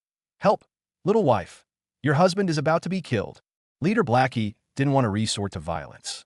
Although he was ruthless, he knew that once he engaged in such an act, the negotiations for an alliance with the tyrannical Jollibee gang in the future would surely collapse. However, he still had his own pride and considerations, especially when the establishment that closed down was one of his lifelines. Though he could resurrect it, he still suffered an enormous loss under the hands of this young man who popped out of nowhere. And since other than Caitlin, the brat doesn't seem to have that much of a background behind him, Leader Blackie didn't hesitate to move. Even if Dan died under his hands, he could just offer some compensation towards Caitlin and the matter would be over. Smiling, he formed a torrent of chi between his palms and prepared to send it over to Dan, but the latter's screams intervened. "Help! Little wife! Your husband is about to be killed." His distressed shout echoed throughout the entire pavilion, piercing through the figure of Natalie, who wondered about the commotion. Upon hearing the familiar voice, her figure shivered and turned around to the source of the voice, only to find Leader Blackie's figure that was about to attack her husband. Without any hesitation, lightning crackled around her, followed by an explosion of thunder as her figure reappeared beside Blackie, sending a palm strike filled with the power of lightning towards his side. A deafening boom reverberated and shook the entire pavilion. Caitlin and Charlotte managed to summon a barrier and protected themselves from the shockwaves. "Dan!" Charlotte shouted in concern. Dan was close to the epicenter of the attack. She hoped that he wasn't injured. Caitlin's expression flickered. To send the spirit-tempering cultivator that was Leader Blackie, it could only mean that the young woman who intervened had a higher cultivation or stronger technique than the former. The dust settled, and Leader Blackie could be seen sprawled on the walls like a dead dog. His eyes flashed in fear and comprehension when he saw Natalie's cold and murderous eyes. Ever since Dan's disappearance on that day, she had painstakingly searched for his figure, and when she finally saw him, the first scene she saw was her husband, about to be assaulted by a mere lackey of Senior Takamikazuchi. Leader Blackie gritted his teeth and forced himself up and circulated his chi in an effort to dissolve the numbing sensation that spread throughout his body. When he stabilized, Natalie said, "Just what the hell are you trying to do earlier?" Her arms crossed together, and her expression revealed that she wanted an explanation. Lifting his head, he looked pitiful like a dog that got its treats stolen as he said, "Mistress, I don't know what relationship you have with that young man, but he's the one who crippled my livelihood first. I just invited him to ask for some explanations." Natalie lifted an eyebrow. "Explanation? Do you think I'm blind? I saw you using your power earlier in an attempt to attack him." She glanced at Dan, whose expression looked timid and wronged. Her eyes softened, and she cupped his chins with both of her hands. "Dear, sorry I'm late." From now on, since she now possessed a strength that could protect him, she would never let any harm to come his way. Dan revealed a small smile. "I'm fine, little wife." However, what he said was completely wrong. His expression suddenly turned righteous, and he sent a glare towards Blackie's figure which made him shiver in return. "What do you mean? Could it be that he did more things to you?" Natalie's tone turned frosty. She glanced at Blackie and sent a death glare as Blackie helplessly thought, "God damned it. If I knew that this young man had such a backing, even if God gives me 1,000 balls, I would never offend this brat." He didn't know whether to laugh or to cry, witnessing the strange play of the two. "Mistress, let me explain." Blackie took a deep breath. As a branch leader, he still possessed quite a significant importance for the true leader of the Blackwing gang. So he knew that even though he would be punished, he would not be relieved from his position. "Go on." Natalie spat, and Blackie summoned his courage to face this dragon-like Natalie and said, "That young man beside you entered a gambling establishment of ours and used an unscrupulous method to win consecutive jackpots, which led to the temporary closure of that establishment." His eyes shone in a pleading light. And Natalie turned to Dan. "Dear, is what he is saying true?" Dan's expression flickered, his face reddened in anger, and he raised his fingers. "How dare you call me unscrupulous? I used a method that the old man taught me in winning those jackpots. I won them fair and square, and after I did that, you summoned me and threatened to wipe out 9 generations of my bloodline as revenge, and even wanted to steal my life along with my money." His busted out these words like Eminem as the expression of the 3 women turned somber. Blackie's expression looked aghast, and he hurriedly gesticulated with his hand. "No, no, no. Please don't do this to me, young man. You know that my intention in summoning you in here was just to ask for an explanation, and why would I threaten your clan's extinction for such measly matters?" Dan's wronged expression intensified, and he looked pitiful as his eyes moistened. Taking a deep breath, he explained to Natalie, "Little wife, you saw what happened earlier. He clearly wanted to kill me, so all of his explanations are void." She nodded her head, following her vow of protecting Dan. When she witnessed Lil Blackie's actions, her killing intent surged, and her mind denied any explanation, which made Blackie's face look even more tragic than before. "Mistress, please listen. For the sake of Leader Takamikazuchi, please listen to my explanations." Blackie deeply bowed his head and gesticulated with his hands in an effort to capture her attention. But for Natalie, who only wanted revenge for her adorable and wronged husband, His words became empty talk as a terrifying might of thunder enveloped her body. Blackie hissed. Regaining his calm, he mustered a barrier, but in the face of Natalie's cultivation and her divine arts, he knew that he wouldn't even last a single exchange, much less block her attacks. "Miss, please calm down." Caitlin stepped between them and intervened, protecting Blackie with her body. Natalie glanced at Dan, and the two of them shared a smile. The first phase of their plan went through to Blackie's expression softened when he saw Caitlin's frail figure protecting him from Natalie. His figure trembled when he thought about the moments where he despised her presence and even publicly mocked her at that meeting. Seeing Blackie's indescribable expression filled with guilt, Dan's lips lifted a small smile as he darted his gaze at his little wife. Their familiarity towards each other was enough for them to communicate using their body language. And along with Natalie's intelligence and intuition, she managed to get a hold of his intentions as she played along with her husband's play. "And just who are you to intervene in the matters between me and the Blackwing gang?" Her majestic pressure wafted out as beaded sweats formed on Caitlin's forehead. Glancing at the Blackie who hung his head low, she didn't expect that this young woman could make him that was dubbed as the Azura submit under her authority. Witnessing their fight earlier, Caitlin understood the situation. It looks like Dan and this young woman had a deep relationship towards each other, and after the latter saw Blackie's actions earlier, she became enraged and wanted to kill him. However, if Blackie died, the Blackwing gang in the Desert Wilderness Bazaar would become headless flies, and without a leader, especially when the members were all ruffians, it would immediately collapse, and a civil war may soon follow, resulting in chaos and widespread damage. Caitlin didn't want that to happen. All she wanted to have was peace. She had enough of terror and chaos. This one is the leader of the newly appointed first-tier gang, the tyrannical Jollibee gang. Caitlin clasped her hands together in respect. Though she could just ask Dan for help, she didn't do it. She wanted to showcase her sincerity towards him and this young woman. "Another measly first-tier gang dares to intervene in the official matters between me and the Blackwing gang. You sure have guts," Natalie coldly replied, and Caitlin hastily replied, "No, I dare not intervene, but I think that it would be better if young mistress doesn't punish him." Natalie lifted an eyebrow. "You saw him attacking my husband earlier, right?" Caitlin nodded her head, and Natalie continued, "Since you saw that he was the one who launched the offensive first, it should be right for me to punish his actions." Caitlin turned somber. Natalie's words were logical and sound as she forgot to refute. But at this moment, Blackie stepped up and held her shoulders. The visage of the terrifying middle-aged man was showcased as he removed his robe and kneeled on the ground. Blackie's true appearance, along with the dissipation of the cold air that constantly surrounded him, made everyone in the vicinity stare in shock.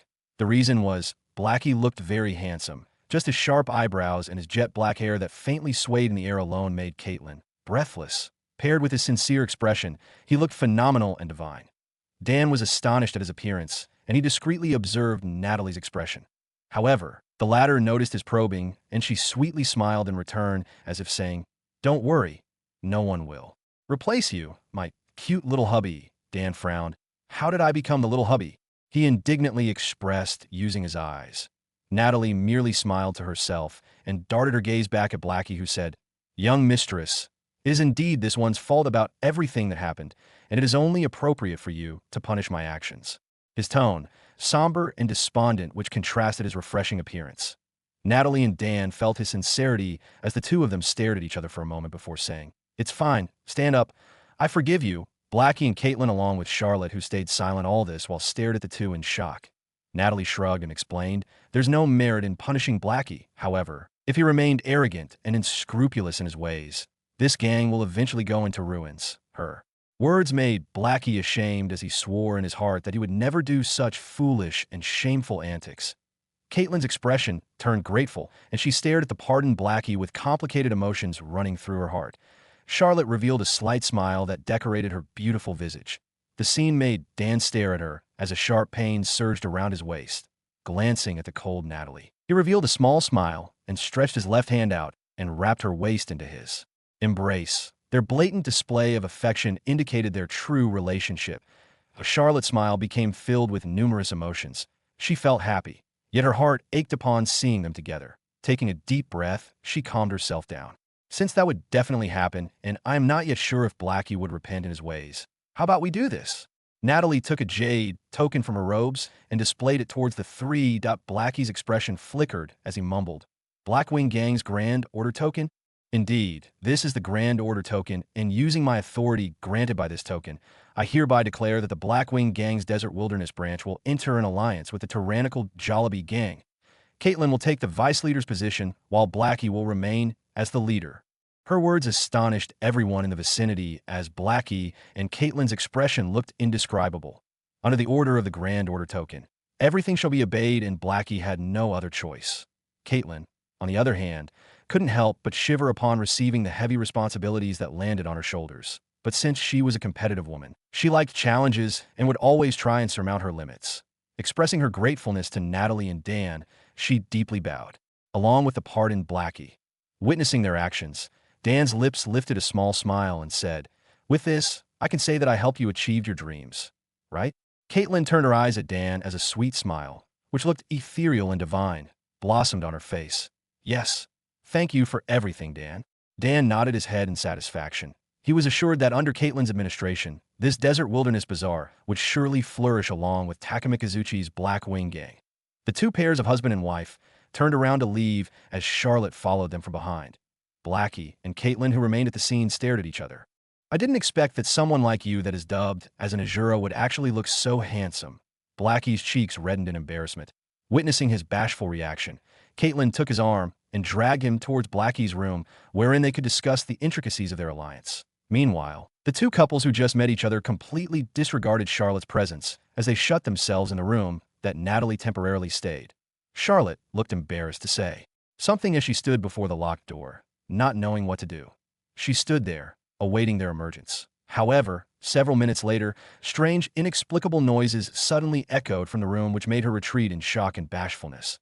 The storm raged on, but as time passed by, it dissipated, leaving a pinkish aftermath in its wake. Inside the room, the reunited pair of husband and wife laid beside each other, engaged in an embrace. Natalie mumbled, "Juliet missed you." Dan turned around and ruffled her hair. The sensation of security and warmth made her narrow her eyes as Dan said, "I also missed her. Is she eating well? How is she now? And where is she?" When she heard his question, complicated emotions surfaced on her glazed visage. Her eyes shone in an uncertain light as she asked in a hushed voice, "Do you really accept Juliet? You're still young. I think that you would be better off without acknowledging her." Dan's expression reddened in anger. "Are you seriously saying that to me?" Natalie's figure shivered, and she hung her head low as she continued, "I just think that you deserve better than me. Apart from having a beautiful figure, I don't think there's anything good about me." Hearing her soft voice that was laden with guilt and shame, Dan's expression softened. Patting her head, he said, "There's this famous saying in our clan, it says that once you love someone, you should love her dog." Natalie narrowed her eyes, savoring the sensation. But when she heard what he said, she opened her eyes and frowned. "So you're saying that Juliet is like a dog?" Dan scratched his head. He lifted a stone and dropped it on his own foot. "I don't mean it like that. The saying says that if you love someone that has a kin, you should also love their kin." Dan explained, and Natalie's lips lifted a small smile in response. "Even though you're saying that, I bet once you see a woman that is beautiful than me, you will definitely pursue her." Dan wryly smiled. "Am I really that unreliable?" Natalie chuckled. "You're still confused if you're reliable or not when it comes to relationships. Remember your reputation at the Empire of Dawn? Literally everyone talks behind your back about how devious and lustful you are." Dan's expression darkened. Indeed, the previous owner of this body indulged in debauchery to the extent that his name was used by parents to scare their daughters from going out. Sighing in his heart, he assumed a pitiful expression and stared at Natalie. Natalie saw his expression and lightly chuckled. I know about what you're going to say, but it's fine if the time comes that you get tired of me. I just hope that you take care of Juliet." Her expression turned somber, and a deep sigh came from her mouth. The coldness and sharpness that she acquired from her relentless cultivation dissipated. Right now, she was just a frail young woman that needs her husband's protection. Dan gave a bitter smile, stretching his hand out. He flicked her forehead, causing her to flinch in pain. "Get tired of you. That should be my line. Look at you, acting cold and domineering earlier. Your cultivation is even a stage higher than me." Staring at her husband's despondent expression, an ambiguous smile lifted on her lips as she said, "Well, that's true. That's why we need to work hard." Dan lifted an eyebrow. "Work hard in?" Natalie pulled him closer and mumbled these magical words in his ears, which made him energetic in a matter of seconds. Dual cultivation, of course. This time, she took the lead, and the cold and domineering facade of Natalie disappeared as her figure, violently twisted above him. Fortunately for Dan, before he was sucked dry, daybreak arrived and Natalie begrudgingly separated from him, walking outside. The two of them took a bath and invited Caitlin along with Charlotte for a breakfast inside the Black Wing Gang's pavilion. The members of the Black Wing Gang stare at their leader with strange eyes. Just yesterday, their leader declared that he would be irreconcilable towards the tyrannical Jollibee Gang and towards a young man. But now, his expression void of arrogance as he approached Caitlin and her members, acting subservient like a host. Numerous dishes laid atop the table, the quality comparable to the meals that Charlotte frequently ate back at the residence. This made the group, particularly Dan, who had the lowest cultivation, excited. The dishes served were spiritual meals that could aid in his cultivation. After feasting, he could even feel his power boiling up to the peak. Turning towards Blackie, he said, "Since everything went well, I suppose that Senior Blackie would allow us to use the spatial tunneling device, right?" Blackie choked in his own saliva. The matter about him refusing Dan made him ashamed of himself. Scratching his chin in awkwardness, he replied, "Of course, young master. You can use it whenever you want." "Good." Dan nodded his head before continuing. "Prepare it now, since we're going back home after this meal." His gaze darted at Charlotte, and upon hearing his words, her expression brightened up in excitement. She had enough of this place, and the only thing that she wanted was to see her father again. Glancing at Dan, her cheeks reddened and her eyes flashed in a melancholic light. The time that they spent together wasn't so long, but it wasn't so short either. In that short span of time, he made her learn a vital lesson in life, and even made her more confident about herself. Her gaze swept over at the smiling Natalie, who sat beside him as a fellow woman. She knew that the gazes that Natalie used to look at Dan were different, and after she heard those strange panting noises coming out of their room yesterday, she knew that their relationship was deeper than people would expect. The group completed their meal, and it was time for their farewells, standing inside the spatial tunneling. Formation. Dan held the formation disc and stared at Caitlin with complicated emotions rising within his eyes. Charlotte looked the same. She felt reluctant about leaving this place. Witnessing their somber expressions, Caitlin chuckled and said, "Don't worry, I left some of my duties with Blackie, so I can venture out and live my life, since we'll be meeting soon. Anyway, don't miss me too much." Caitlin sweetly smiled, and Dan nodded his head and activated the formation disc. Resplendent lights enveloped the three, and with a flash of bright light, their figures disappeared from the Blackwing Gang. Staring at the empty place where they once stood, Blackie stretched his hand out and ruffled Caitlin's head. "It's okay. Didn't I say they'll help you manage this place first? You're still young. I want you to experience the world before you come back and offer yourself to me." Caitlin lifted her head and stared at Blackie's softened expression. Raising her hands, she cupped his chin and said in a teasing tone, "After I leave, you better not flirt or do it with other girls, or else." A chill ran through Blackie's body, and he furiously nodded his head like chicken pecking rice. His panicked expression made the young maiden chuckle in delight. The familiar sensation of spatial transfer washed over the body of Dan, rocking his untempered organs, which made him dizzy as a result. Shaking his head, he regained his clarity, and the scene that revealed itself before him made him leak a wide smile. "Finally, I am back." Staring at the ceiling of the residence that he bought, Dan revealed a small smile. Charlotte turned around and scanned the area. Her figure froze when she saw a young girl that approached them with a wide smile. That Juliet's movements looked awkward, but her effort in walking towards them with great strides made Dan smile as he took her from the ground. "Daddy's back, baby. Were you a good girl when I was gone?" Natalie's expression softened, and she also joined the fun, rubbing Juliet's hair. Charlotte's expression looked indescribable upon witnessing the bonding of the two families. Bowing her head, she interjected, "Ma'am Natalie, I'll be going now. Thank you for everything." She didn't know why, but in each time she saw Dan displaying his affection to Natalie, a painful pang would sting her heart. It was a sour and bitter sensation. Natalie's gaze focused on Charlotte. As a fellow woman, she was sensitive towards a maiden's emotions, and when she saw the disappointed and despondent light within her eyes, Natalie understood that despite the short time that they spent together, Charlotte became attached to Dan. She then turned towards the oblivious Dan and thought, "If I want to get a sister, it seems like I need to do some pushing." She inwardly sighed before saying, "Sister Charlotte, you're already going? Come, stay here for a moment. I've already told your father about everything, and he's coming here along with Senior Takamikazuchi." Dan's expression flickered. That old man is coming as well. Dan thought about the times where he acquired Takamikazuchi as a student. He felt shameful that as the master, he hasn't even provided him with any study material. What old man? Stop being so disrespectful to Senior. If not for him having some connections in the great wilderness of Torb, I doubt that you could even return here in such a short amount of time. Yeah, right? Dan nodded his head and carried Juliet, who refused to remove her embrace from his neck. The young girl wanted to be doted upon, and Dan obliged, showering her with head pats. The two of them walked towards the kitchen to a celebration. Dan prepared to showcase his cooking skills. Juliet insisted that she would assist. And how could Dan refuse such an adorable, hard-working lowly? Smiling to himself, he made Juliet fetch the ingredients as she observed from the sidelines. Back at the living room, Charlotte glanced at Natalie, whose lips leaked a small smile. She had a premonition in her mind that she didn't dare to confirm. However, Natalie's next words astonished her. "What do you think about Dan?" A teasing smile lifted on Natalie's lips as she asked. Charlotte's expression blushed. Calming herself down, she replied, "He's a very reliable man, family-oriented and a gentleman." After speaking these words, she hung her head low, hiding her expression for Natalie with her hair.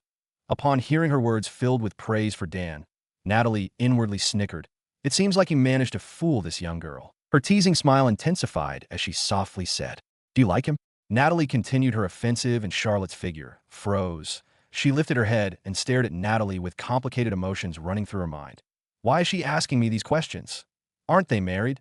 Just what kind of a wife asks other women if they like her husband? Natalie's inquiry stumped her.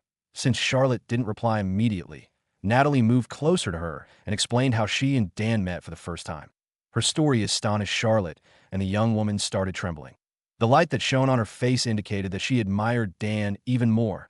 Natalie noticed this, and she glanced at the kitchen while inwardly thinking, "I've already laid the foundations for you, hubby. Now, I'll leave everything to your care." Natalie calmed Charlotte down, rubbing her back like she did with Juliet. Charlotte felt the warm sensation that came from Natalie's hand, and she became more guilty about the feelings that started blooming in her heart. Although polygamy was a normal occurrence in this world, she still felt shameful about having designs for a married man. Like Dan, Natalie sensed that the atmosphere was getting weird. Standing up, she left Charlotte behind and assisted the two at the kitchen. When Natalie left, Charlotte's expression looked indescribable as she reminisced about everything that happened back at the wilderness. All the suffering that she suffered served as a great lesson for her. Now, she knew how cruel the outside world was, and she was determined to change herself for the better. Dan wrapped up the cooking, and soon, a fragrant curry with rice was served atop the table. Matthias, along with Takamikazuki, finally arrived, and when they entered, the enticing smell of the dish assaulted their nostrils. They even forgot to greet Dan and Natalie as they curiously glanced at the pot that sat above the table. Dan stared at their antics with a smug smile on his face. Seeing someone enjoying what he made gave him a priceless sense of satisfaction. The group proceeded on their meals, and the two men couldn't help but praise Natalie. "God damned it, how is this so good? Even my personal chefs can't cook this good." "Yeah, right, the ingredients used were not even that precious compared to what you used back at the academy." Sensing their gazes full of praise, Natalie wryly smiled. She didn't understand why she couldn't beat her husband when it comes to cooking. "Senior, that wasn't made by me." Natalie spoke up, and the two men lifted their heads. "What do you mean not made by you? Could it be that this is a takeaway?" Natalie shook her head. "No, that's made by Dan." The men froze, and their shocked expression made everyone chuckle around the dining table. Matthias glanced at his daughter and found that she would steal glances at Dan, remembering the fact that Dan managed to subdue this old man beside him. A small smile crept on his face. "What do you think about the meal, Charlotte?" Charlotte's figure shook upon being called. Turning to face her father, she said, "It's good. It's much better than what I eat at the academy." "It's good, right? Good enough that you want to eat it every day?" Matthias continued with a smile, and Charlotte absent-mindedly nodded her head. However, when she analyzed her father's words laden with hidden intents, her expression reddened in embarrassment. Natalie glanced at Matthias and raised her thumb in approval. Meanwhile, Dan, who understood Matthias' intention, couldn't help but sigh in his heart. It was the first time that he encountered a Dan that willingly offered his daughter toward a man. But if you think about it, why would he not do that? Just from the fact that Takamikazuki became submissive to him and the latter confirming his talent at tea first, Matthias didn't really think much about that. But when he realized that his daughter had some feelings for Dan, he knew that everything was starting to become serious. They finally finished their meal, and while they were resting and casually chatting with each other, Takamikazuki, who was silent the whole time, finally spoke up. "Young master, come with me for a moment." He stood up and walked towards the front yard of the residence. Dan was puzzled, but he followed suit. "I accepted you as my master, but you still haven't taught me anything. Now I am becoming suspicious if you're really that consistent as I thought." Takumi Kazuchi said with a frown. Dan bitterly smiled. He knew that he needed something that would spark the forger's heart within this old man, as he quickly decided. Taking his Desert Eagle from his pocket, he handed it over to the old man, who frowned. "What is this piece of metal?" Dan chuckled. "Don't underestimate that so-called piece of metal. With a single pull, it could kill." Takumi Kazuchi lifted an eyebrow. Glancing at Dan, he didn't seem to be bluffing, but he still found it hard to believe that this piece of metal could kill somebody. Inspecting its body, he found an opening and said, "So this guy propels something out from this barrel? Like a cannon?" Dan smiled. "It seems like he's not completely clueless. Well, that's expected. After all, that he's a legendary forger. Here's how to use it." Dan took the Desert Eagle out from his hands and pointed the barrel at Takumi Kazuchi. "Hey, why are you aiming that to me? Didn't you say that you want to know if this guy could kill, right?" Dan gave a small smile. Takumi Kazuchi replied, "Yeah, but what should I do? Should I just stand here, or do I defend myself?" Dan thought for a moment. Since Takumi Kazuchi was Divine Soul Cultivator, his physique's sturdiness should be top-notch that he could defend against an unenchanted bullet. "Just stay still and brace for impact," Dan said, and Takumi Kazuchi distanced himself from him. Seeing that the old man was ready, Dan aimed and pulled the trigger as a roar reverberated, disturbing the group of people taking inside the house. Takumi Kazuchi saw the bullet approaching his way, but he didn't do anything to defend against it. As expected, when it collided with his body, the bullet disintegrated, but a sharp pain followed by a purple mark. Wretched the point of impact, as he hissed. "God damned it. It really could kill someone. Put that dangerous thing away." Takumi Kazuchi rubbed his pained arm as Dan chuckled and threw the weapon towards his direction, catching it in mid-air. Takumi Kazuchi stared at the retreating Dan, who said, "Try and make something like that. Old man, if you succeed and gain the ability to mass-produce that thing, we can change the way empires do wars." Takumi Kazuchi's expression shone in utmost excitement. With such an excellent business opportunity in his hands, how could he slack? Without saying anything to Matthias, he disappeared from the front yard, flying towards the direction of the great wilderness.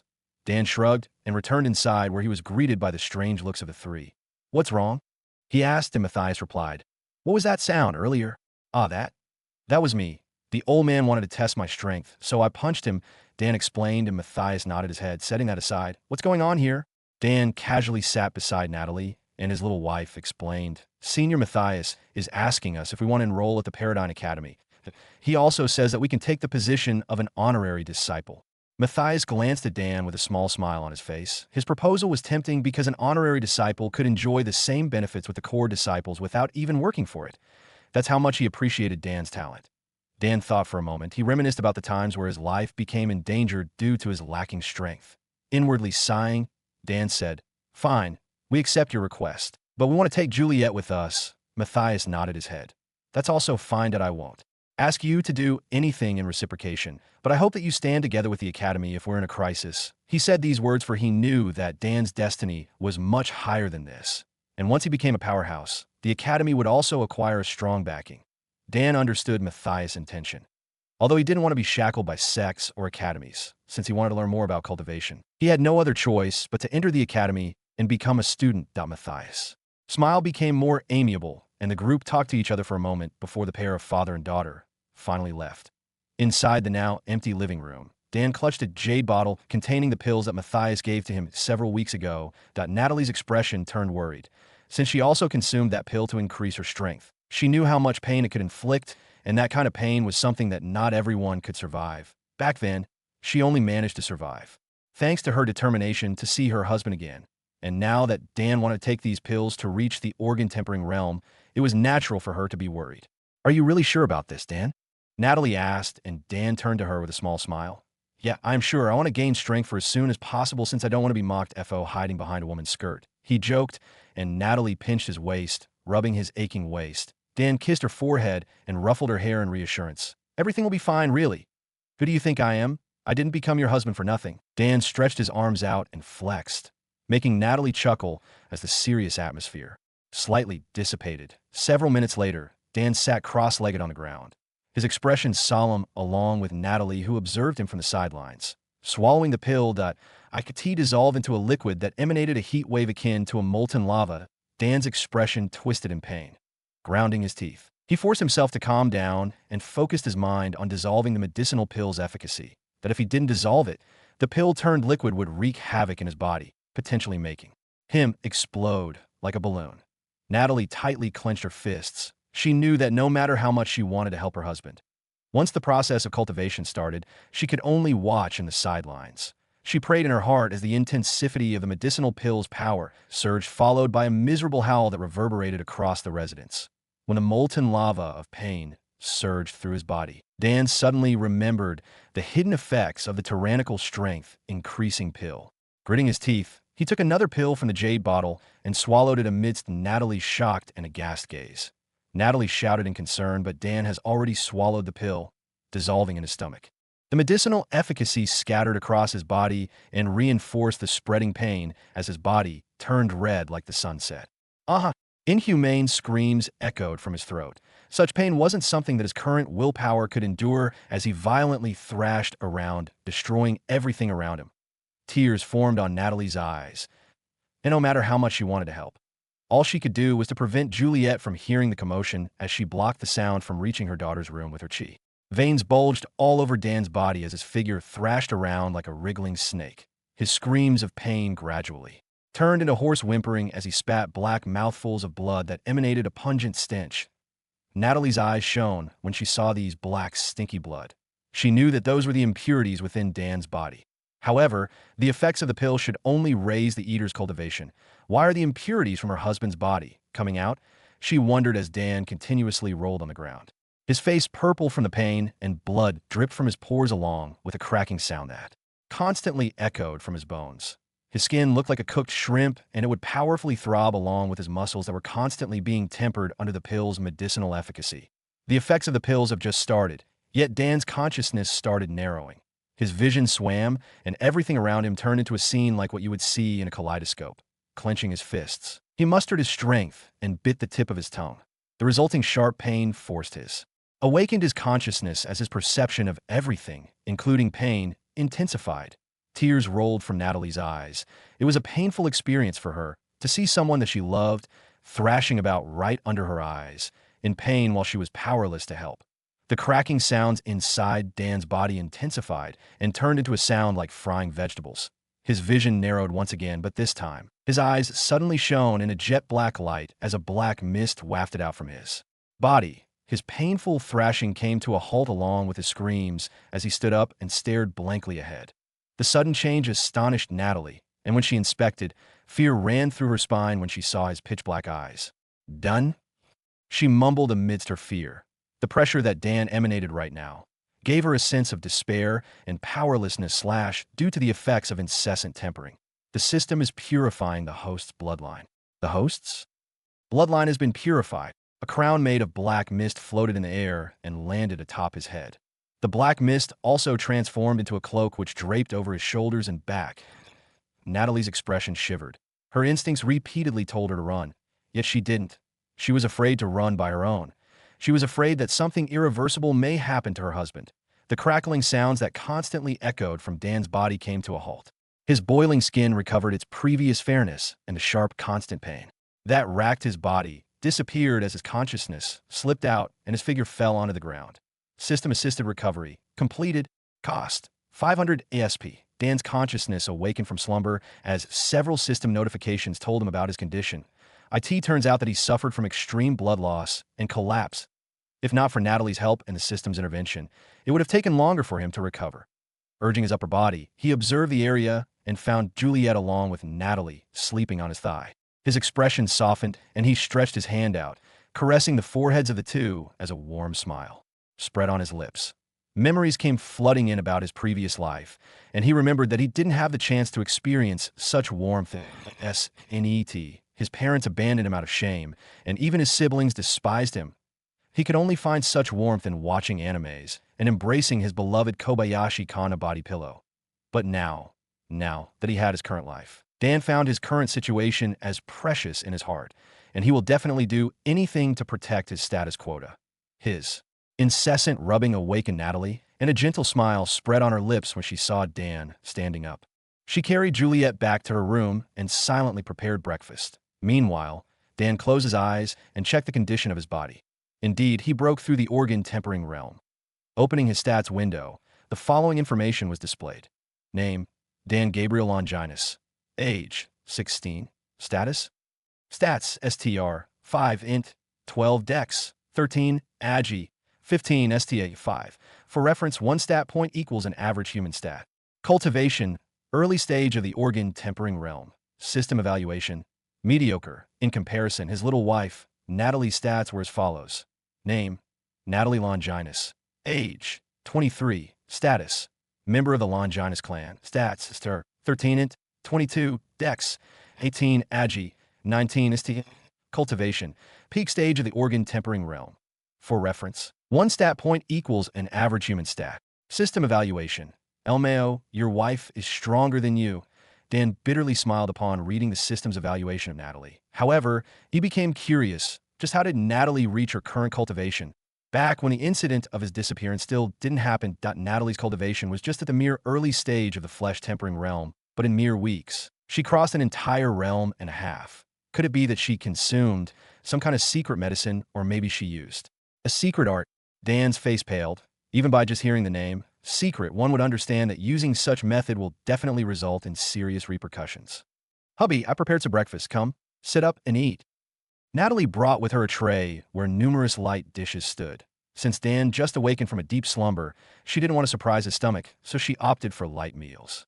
What's wrong? Natalie asked. She saw that Dan's expression looked pale and worried. Dan didn't even hear her inquiry. Instead, he focused on the series of system notifications that appeared in the air before him. Results: nothing found.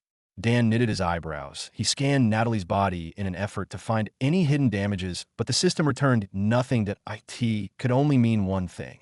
Either Natalie broke through realms with her own efforts, or she used a method that didn't have any side effects. But how could Dan believe that such a miraculous method existed without any hidden effects?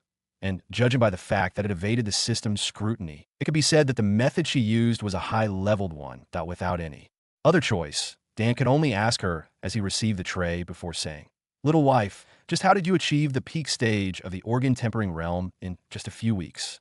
Natalie's expression flickered. Her face turned uncomfortable. Darting her gaze around, her mind spun, looking for ways to change the topic. "Taste the dish that I made. I've been practicing ever since you disappeared," she said, and Dan obliged. Placing the spoon filled with congee inside his mouth, a burst of flavor froze his mind as his eyes narrowed in pleasure. The spices contained within the dish created a symphony that could be compared to the dishes that he could make once he went full power. His hand became blurry, stuffing spoonfuls after spoonfuls of the congee inside his mouth. Without realizing it, the bowl became empty and his expression became tragic. Looking at his pitiful expression, Natalie chuckled. "Don't worry, I prepared lots of this congee for you." She took the bowl from Dan's hand and walked towards the kitchen. Dan stared at her disappearing back. "Am I forgetting something?" He mumbled, but soon shook the idea out of his head. "Oh, well, since I forgot about it, I don't think it's that important of a matter anyway." Natalie entered the kitchen, and a small, satisfied smile lifted on her lips. "I managed to change the topic, but I don't think that he'll forget about it." She inwardly thought she didn't really want him to know about the matter of her cruel training. She was afraid that once Dan's image of her as an adorable little wife was shattered, he may abandon her. And no matter what, Dan abandoning her was something that she didn't know if she could endure. Gripping the hems of her one-piece dress, she thought to herself, "I'll keep it a secret as long as possible." She sighed, then refilled the bowl and returned back to Dan's room. Dan received the bowl and voraciously ate once again. Once he was full, he became sleepy and laid on the bed lazily. He glanced at Natalie, hinting at something.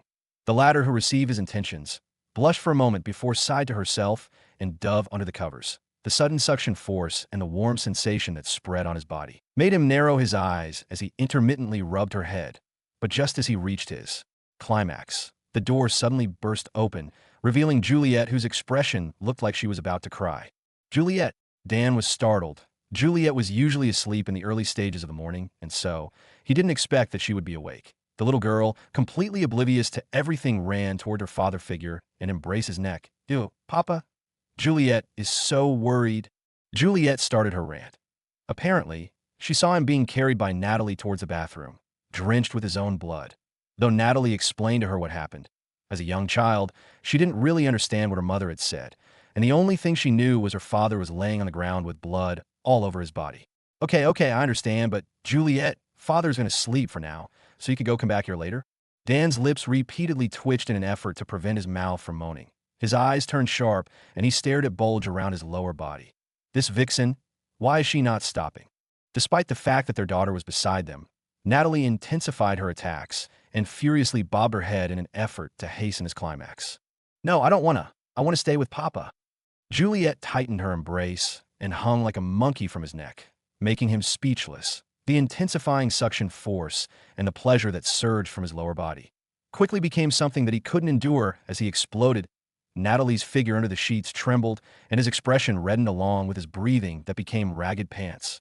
Fortunately, Juliet was still oblivious to everything, and only when Natalie stood up under the sheets did she notice her mother's existence. "Mama, what are you doing there?" she asked. Natalie darted her gaze at Dan, and the latter stared at her face and found that her mouth was bulging. Wryly smiling, he explained, "Juliet, Mama and Papa was playing hide and seek earlier, but since you came here, we can't play anymore." Juliet's expression flickered. Why can't Mama and Papa play hide and seek with Juliet? Her expression looked somber, and Dan's smile turned bitter. "That's because it's a hide and seek meant for adults." "A hide and seek meant for adults?" Juliet innocently said, and Dan nodded his head in response. "Yes, you can call it under the sheets hide and seek." Dan joked, and Natalie's harsh glare landed on his figure. "Okay, Juliet will go back to her room so Papa and Mama can play under the sheets hide and seek. Okay." Juliet caught something was amiss, yet she didn't relate something about it. Dan nodded her head. "That would be good. Juliet should sleep for now since Papa will prepare a present when she wakes up." The little girl became excited after hearing the prospects of a present. Walking outside of the room, the couple heaved a sigh of relief as Natalie coldly said, "Under the sheets hide and seek?" Dan awkwardly scratched his cheek. It's just an excuse, you know, and she won't really understand the meaning behind it." Natalie didn't reply. It seems like she understood what Dan meant, but her cold expression that remained on her face indicated her sour mood. Moving closer, he embraced her from the back and murmured, "My little wife, you just committed an act of murdering countless innocent lives." He joked when he saw that the bulge on her mouth had disappeared. "And whose fault is that?" Natalie snapped, but before Dan could respond, a knock came from the entrance followed by Juliet's voice that said, "I'll go answer it so Mama and Papa continue their game, okay?" Dan chuckled upon hearing what she said. Natalie turned speechless. She couldn't comprehend the fact that Dan just taught their daughter some innuendos. Fortunately, she was still oblivious to those matters and would eventually forget about what Dan had taught her and could see the entrance to their residence. The figures of Matthias and Charlotte could be seen waiting at the door. When the door opened with a creak, their expressions softened when they saw the figure of the adorable Juliet opening the doors for them. "What a cute little child. Can we come in?" Matthias revealed an amiable smile, while Charlotte turned conflicted upon seeing Dan's daughter. Entering their residence, Matthias commented upon witnessing Juliet preparing them some bottled tea. "What a precocious child." Matthias glanced at his daughter and found that her expression looked indescribable. The former chuckled. "Why's my little daughter looks so tragic? It's not like you don't have a chance." Matthias consoled, but this made her expression even worse. The fact that she had feelings for someone who was married and even had kids made gave her a sensation of a family wrecker. Sighing in her heart, she sipped her own tea along with Matthias, who asked, "Little girl, Juliet, can we see your father for a bit?" Matthias and Charlotte continued in drinking their tea, but as they were about to swallow it, Juliet dropped a bombshell.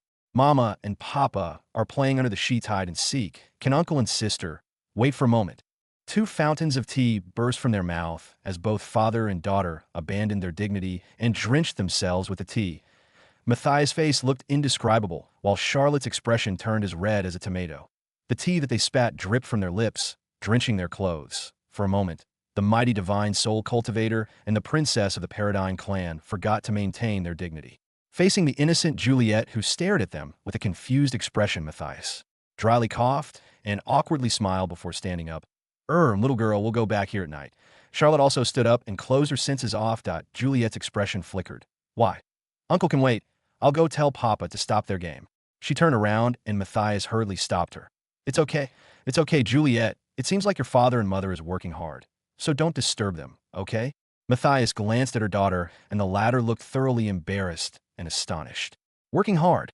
Juliet knitted her eyebrows. She didn't understand why playing would be related to working, since according to her, they were separate matters. "Mama and Papa are playing, you know? I can make them stop." Hearing her words, Charlotte gripped her father's wrist, wanting him to stop. But the old man revealed a sly smile. Rubbing his palms together, he closed in and said, "How do you make them stop, Juliet?" Juliet's expression brightened upon the fact that she was being relied on. Staring right into Matthias' eyes, she said with a cheerful laughter, I can make them stop by turning on the lights. Matthias hurriedly turned his head to the side as he spat a drizzle of saliva in the air. Holding his guts, his shoulders visibly trembled as Charlotte literally dragged him outside. Nodding towards the little girl, they went off and never looked back, leaving the dumbfounded Juliet behind. Inside the couple's room, electricity danced around along with crackling sounds that filled the area.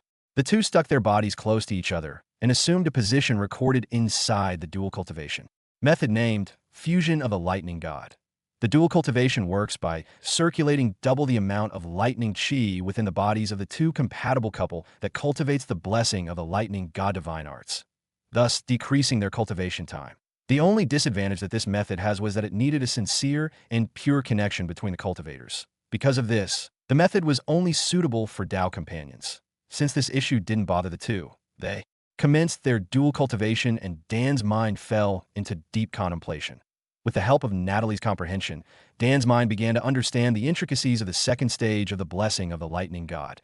Different from the first stage where lightning is only manifested, the second stage congeals the lightning instead of sending it out in a flurry, which means the cultivator could control their lightning into different shapes, such as a sword, arrow, or a simple lightning ball. Not only that, since the cultivator's understanding regarding lightning was improved, the destructive capabilities of the attack would also be strengthened along with its speed, devastating his enemies to oblivion. With Natalie's mountainous peaks pressed on his backs, Dan clicked his tongue, mustering the power of his virginity back at his past life to concentrate. Stretching both of his hands, he willed, and the lightning that surrounded them rolled towards the gap between his palms. The sensation of forcing the scattered lightning around the air into a tight space between his palms was akin to forcing two like poles of magnets into each other. The strange force constantly fought back against his will, making him infuriated and vexed. Exhaling a mouthful of air, his concentration lagged, and the lightning, scattered, beaded sweats filled his forehead, rubbing himself clean. He turned towards the stark, naked Natalie and said, "Dress up. Juliet may have woken up already." Dan glanced at the window and found that it was already night. Natalie nodded her head, but instead of dressing herself up, she dragged Dan towards the independent bathroom inside their room. Inside the bath, Natalie found that Dan's expression looked despondent. Rubbing his stiff shoulders, she said, "Don't be too discouraged. I know that you're a determined man. You can definitely do it." Dan turned around and bitterly smiled. Now that she mentioned it, Dan remembered that he forgot to ask her about how she reached her current cultivation. Opening his mouth, he was about to speak when Natalie leaped atop him and scrubbed his body clean. The offensive that Natalie launched made him forget his question as the two of them playfully scrubbed each other's body. 30 minutes later, the couple freshened up and walked out of their room. There, they found Juliet in the living room, playing with her dolls. Dan approached her and rubbed her head. "Are you hungry, Juliet?" The little girl turned around and stared at Dan in delight. "Uh-huh. Will Papa cook?" she asked, and Dan chuckled. Gesturing with his right forearm, he flexed and said, "Of course, I will. You don't want to taste Mama's horrible cooking, right?" Dan's expression looked bright as he asked, but when he finished his sentence, his figure froze as a cold wind swept past his body. Turning around, Natalie could be seen staring at him with a murderous glare as the man who annihilated a part of the Fierce Bulls gang became timid and frightful like a turtle. "Hubby, did you say something?" "Say something? What do you mean? I'm just talking with Juliet's friends." He turned towards Juliet's dolls and suffused a comical expression, making them leap around with his hands. Sighing in relief, he thought that he managed to evade the storm, but Juliet suddenly dropped a bombshell. "Papa said that he will cook because Mama's cooking is terrible." Her innocent voice sent a freezing wind down his soul. Juliet's words became a death sentence as Natalie sentenced him to sleep outside of the room, destroying all of his chances to be intimate with her. Natalie coldly snorted and returned back to the kitchen, while Dan's expression looked tragic and aghast. Darting his gaze at the pure-natured Juliet, he could only console himself by ruffling her hair. A result. Dan was unable to showcase the skills that he learned from Yukihira Soma. Around the dining table, his entire family sat down, but instead of sitting next to him, Natalie sat beside Juliet and ignored Dan, whose expression looked indescribable. Just as they were eating, a knock echoed on the door, and when Natalie opened it, Matthias and Charlotte could be seen with weird expressions on their face. Entering the house, Dan turned to Matthias and said, "Come here, senior. My wife cooked some delicate delicacies. It would be a shame if you cannot taste it." His gaze momentarily glanced at Natalie, who sent a fierce glare in return. Matthias rubbed his head, Lightly coughing, he maintained his dignity and decorum while Charlotte looked redder than a tomato. Home-cooked meals? It's been a long time since I tasted one. I really thank you for the offer. Done. It's nothing, come seat. Dan gestured and Charlotte nodded her head in courtesy while preparing to seat beside Natalie. But Dan was faster than her. Before she could seat beside Natalie, Dan's figure had already disappeared and reappeared beside Natalie, whose face became colder as time passed by. Charlotte dryly coughed and took the hint. Turning toward her father, she realized that her old man was winking at her in a well-hidden signal. She turned speechless towards her father's conduct. But in the end, she took the seat beside Dan and took a plate. The atmosphere around the room was strange as the two families dined together. But still, they enjoyed the dishes that Natalie made, and even Dan, who found her meals hard to swallow, became delighted in the fact that she managed to improve this much in such a short amount of time. Now that I think about improvement, I feel like I'm forgetting something, he mumbled under his breath. But his whispering didn't escape Natalie's perception. His eyes flickered in a light of epiphany as he prepared to question Natalie. But before he could speak up, Natalie suddenly said, "Now that I think about it, Senior, is there any matter that you want us to take a look?" Matthias' eyes flashed in surprise. "Oh, so you already know about the matter of that so-called phantom mistress?" Dan's attention perked up while Charlotte remained indifferent. It looks like she already knew about this matter. "Phantom mistress?" Dan asked in a small voice. Matthias turned to him. "Yeah, ever since the two of you returned, someone is hunting down the low-ranking assassins of the Night Ranger Association inside the Imperial City." "Really?" Dan asked, clearly astonished.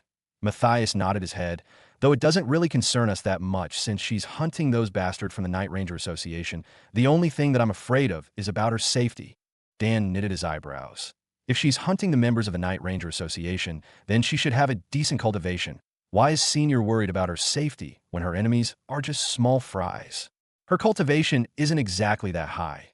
According to my investigations, she doesn't possess a divine sense. Yet so her cultivation is definitely lower than the spirit-tempering realm. Also, witnesses say that she would wear a silver mask that covers her entire face. Matthias explained, and a muffled cry of surprise came out of Dan's mouth. "A silver mask? So that's her trademark?" "Yes, it is." Matthias nodded his head, and Dan pressed on.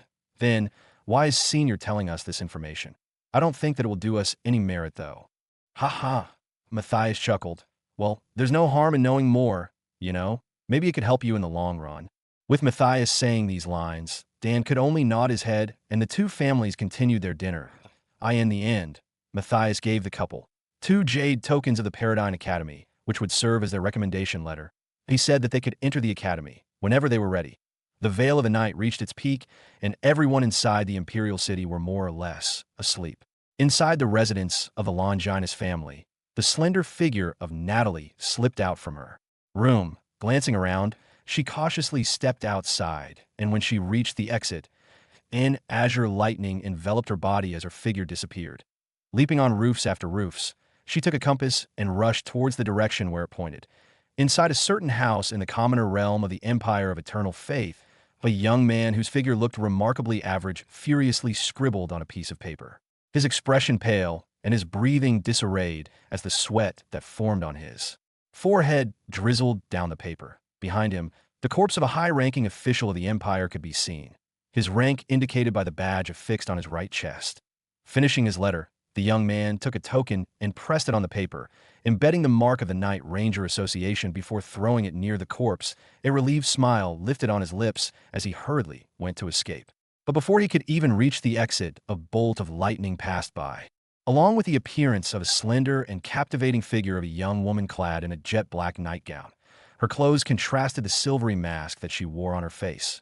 Her figure looked enticing enough, but when the young man witnessed her appearance, his face became filled with fear and terror. Staggering backward, he summoned a fleet of daggers and sent it towards the young woman. The young woman flicked her wrist in response, as lightning congealed and formed a wall which charred the dagger into useless scraps. The young man took advantage of this opening and ran towards a nearby wall. But unfortunately, the masked woman was even faster at a palm strike filled with the power of lightning slammed on his chest, sending him towards the wall and effectively ending his life. The young woman then walked towards the corpse of the young man and tapped his forehead. The remnants of the young man's spiritual chi surged and came out of his orifices as the young woman entrapped it within her palm and fused it within her dantian. Because of this, her strength permanently surged, and the expenditure of spiritual chi that she used in killing the young man was recovered. She glanced at the dead bodies of the two and clapped her hands together, offering a prayer for their soul before leaving her mask and escaping from the scene. Her graceful figure fluttered above the roofs. Her name would once again resound across the entire empire of eternal faith, days after Dan and Charlotte's disappearance from the empire of eternal faith. Takemikazuchi and Natalie just arrived at the wilderness branch of the Blackwing Gang. Emerging from the spatial tunneling formation portal, numerous figures clad in a jet black robe with a reddish hue at the middle of their backs could be seen standing before them. Though the expressions of the figures could not be seen, the way that carried their bodies indicated their respect as all of them kneeled towards the direction of Takemikazuchi. Natalie glanced at Takemikazuchi and realized that the cheerful and vibrant old man actually had such a deep secret behind him. Void of the shiny and warm expression that he would suffuse back at the empire of eternal faith, Takemikazuchi nodded his head and turned towards the man who stood before this entourage. The man had his hands clasped together, but he didn't kneel. Lifting his head, he said, "Greetings to the ancestor." The men behind him also greeted, and their thunderous voices formed a chorus which shook the entire hall. Natalie was taken aback and staggered backward, while Takemikazuchi waved his hands and dismissed the other members of the gang, which dissipated into the darkness. Natalie's expression changed. Each and every one that she saw in her possessed a power capable enough of thoroughly erasing her existence. And Takemikazuchi, that was their ancestor. Just how powerful is he? She inwardly thought. "I have received the ancestor's orders." The man nodded, and Takemikazuchi said, "We'll talk about it later. First, give us a residence to stay in." Takemikazuchi turned to Natalie. "We'll be staying here for a while. I'll explain everything to you later." So he glanced at the sleeping Juliet in her arms. "Place her in bed first." Takemikazuchi then turned to the side and walked away, leaving her and the man inside the dimly lit hall. The man, known as the current patriarch of the Blackwing Gang, couldn't help but feel somewhat apprehensive towards this young woman. With his senses, he noticed that Takemikazuchi's eyes that stared at Natalie shone in a light of warmth and tenderness. Maintaining his calm, he suppressed his inner upheaval and respectfully approached Natalie before saying, "Mistress must be tired, please. Follow this humble one." Natalie stared at the respectful man and nodded her head. With his lead, she soon arrived before a luxurious mansion whose lavishness was only lower than the imperial palace of the Empire of Dawn. Calming her nerves, she entered the mansion upon the man's instructions and was greeted by a fleet of maids which tended to her needs. Instead of feeling happy, the care that she received made her apprehensive about the situation as she waited for Takemikazuchi's arrival. Looking somehow fidgety and nervous, with her cultivation at the lowest realm, even the maids in here could easily slap her to death. Later on, Takemikazuchi finally arrived. Opening the sliding door, he entered the room and sat directly before Natalie and said, "Since you're that brat's wife, I don't think that there's any use in hiding things from you, since I bet that you know about it anyways." "No." Natalie knitted her eyebrows. "What do you mean, senior? Is there some kind of secret that I'm supposed to know?" she asked, and Takemikazuchi chuckled. "The more time you spend with that brat, the more you take on his attitude." He waved his hands in dismissal. "Stop playing with me. You know about it, right? The fact that I am a cultivator who walks on the demonic path." A cold wind swept past. Natalie's expression turned pale as the air around Takemikazuchi drastically changed. A black mist enveloped his body, and Natalie's figure shivered in terror. "Why do you look so pale? It's not like it's the first time that you saw someone who walks on the demonic path." His aura retracted, and Natalie mumbled, "What do you mean?" Takemikazuchi knitted his eyebrows. "Stop playing with me. Aren't you the wife of that brat? He walks on the same path as me, albeit his path is more treacherous." "The same path as senior? Impossible. My husband isn't a demonic cultivator." "That cannot be. One of the greatest enemies of humans of all time was those demons. Legends say that those who belonged to the demonic path were cruel and merciless creatures who treated the life of humans back then as livestock." She shook her head. She wouldn't believe that such a loving and gentle husband like Dan would be someone that walks on the demonic path. Takemikazuchi cupped his chin with his right hand. "It seems like you're having a misunderstanding here." Natalie lifted her head. "Misunderstanding?" "Yeah." Takemikazuchi nodded his head and took a more comfortable posture before continuing. "The idea of demonic cultivators being extremely evil is embedded in your mind. In fact, that is not true." He sighed as a melancholic light filled his eyes. "Just because we walk on an unorthodox path doesn't mean that we're completely evil. We only kill those who bar our path towards the peak, to live freely and unfettered." That's the true mindset of a demonic cultivator. Natalie's figure shook as the words that Takumi Kazuchi said shook her to the very core. Live freely and without shackles. How good of an idea was that? She inwardly thought. Ever since she was born, she was shackled by the duty of that so-called arranged marriage that she had to escape, and ever since then, she didn't achieve the freedom that she wanted. She felt envious about the freedom that the demonic cultivators had. It looks like we're quite similar. Takumi Kazuchi stared into her eyes. From the looks of it, you also suffered. His mind fell into contemplation before saying, but why are you saying that you do not know anything about that brat walking on the demonic path? He didn't tell you anything about it? The cultivation method that I and my husband cultivates is the blessing of the lightning god. He possesses the pure bloodline of the lightning god while I possess the half-baked transplanted bloodline. How could someone who has the pure blood of the gods walk on the demonic path? Natalie asked, confusion evident in her expression. Ha ha ha, Takumi Kazuchi chuckled. Do you really think that just because it is widely advertised that gods are on the righteous side, doesn't mean that they cannot also be demons? Wait, senior, could it be that? Natalie's expression flickered. She had a premonition in her mind that she didn't dare to confirm. Takumi Kazuchi nodded his head in satisfaction. Indeed, that's what I mean. Because of the fact that the blessing of the lightning god is the greatest nemesis of all affiliated enemies, like demons. Dan, and you could potentially become one of the strongest demon slayers in this world. He praised, and Natalie's expression looked indescribable. Hanging her head low, she said, what Senior said is really attractive, but I'm completely tired of everything. All I want to do is to live peacefully in this mundane world along with my daughter. She said, but Takumi Kazuchi shook his head and retorted, idiot! If that's what you wanted, then why did you bond with that brat? You knew that his fate will be riddled with dangers and blood. Yet you still went close to him. His roar shook the entire room. Fortunately, the walls were fitted with sound isolating formation, so only Natalie heard what he said.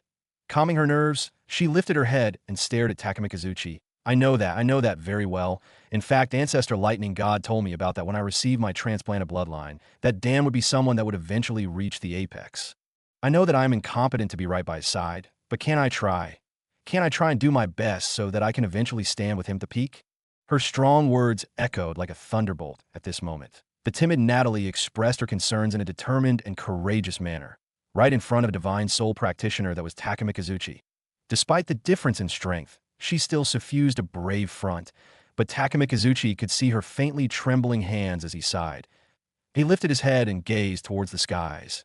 Emily, if I am as courageous as this young woman, perhaps my fate would be right by your side. He inwardly thought, but soon shook his head. The matters of the past should be buried in the past. Staring at Natalie, who maintained her brave front, Takumi Kazuchi chuckled and said, since you're that adamant in staying with him, I'll help you unlock that transplanted demonic bloodline of the lightning god. Natalie's expression changed. Really? But how will you do it, senior? She became glad, but she still has her suspicions in her mind. After all, the difference in their strength suggested that if Takumi Kazuchi used his chi, her body may not be able to handle it. Let's see, Takumi Kazuchi mumbled before taking a jade bottle filled with scarlet red pills. Let's improve your constitution and cultivation for a bit. He hurled it at Natalie, and the latter caught it in midair. Staring at the crimson red pills, Natalie gulped a mouthful of saliva. The pills that she held was the pills given by Matthias to Dan, called the tyrannical strength increasing pills, according to Matthias. Once consumed, it would help improve the consumer's physique and cultivation, but it would inflict extreme pain in the process. Scared, Takumi Kazuchi chuckled, and Natalie revealed a bitter smile. If there are other choices, I won't do it, but since there's no other way than this, then I just have to do it. That's the spirit. The old man nodded his head, and Natalie took a single pill from the jade bottle. No, don't take one. Take two of it, since it would trigger the hidden effects. Takumi Kazuchi stopped her, and Natalie's expression became even more tragic as she took 2 pills and prepared to swallow it. Don't worry, I'll block all sounds from escaping. But be careful, you must prepare yourself for the worst. Takumi Kazuchi's words were gentle, but it contained a sharp warning towards what may happen. Nodding her head, a flash of determination surged within her eyes as she swallowed both of the pills at the same time. Soon, the entire room became filled with ghastly screams of what sounded like a banshee. Returning back to the current time, at the Empire of Eternal Faith, a slender figure wearing a silvery mask landed before a residence. Her movements looked graceful and void of waste as she intruded without making any noises. staring at the lump of jet-black chi on her palms. She entered the room and found the figure of a sleeping man whose face looked peaceful and serene. The figure approached the man and pressed the jet-black chi on his chest. Upon impact, the jet-black chi dissipated inside the man's body. Witnessing what happened, the figure sighed and glanced around before taking her mask off. Staring at her husband, Natalie's expression looked indescribable. She felt guilty about keeping such a secret from him.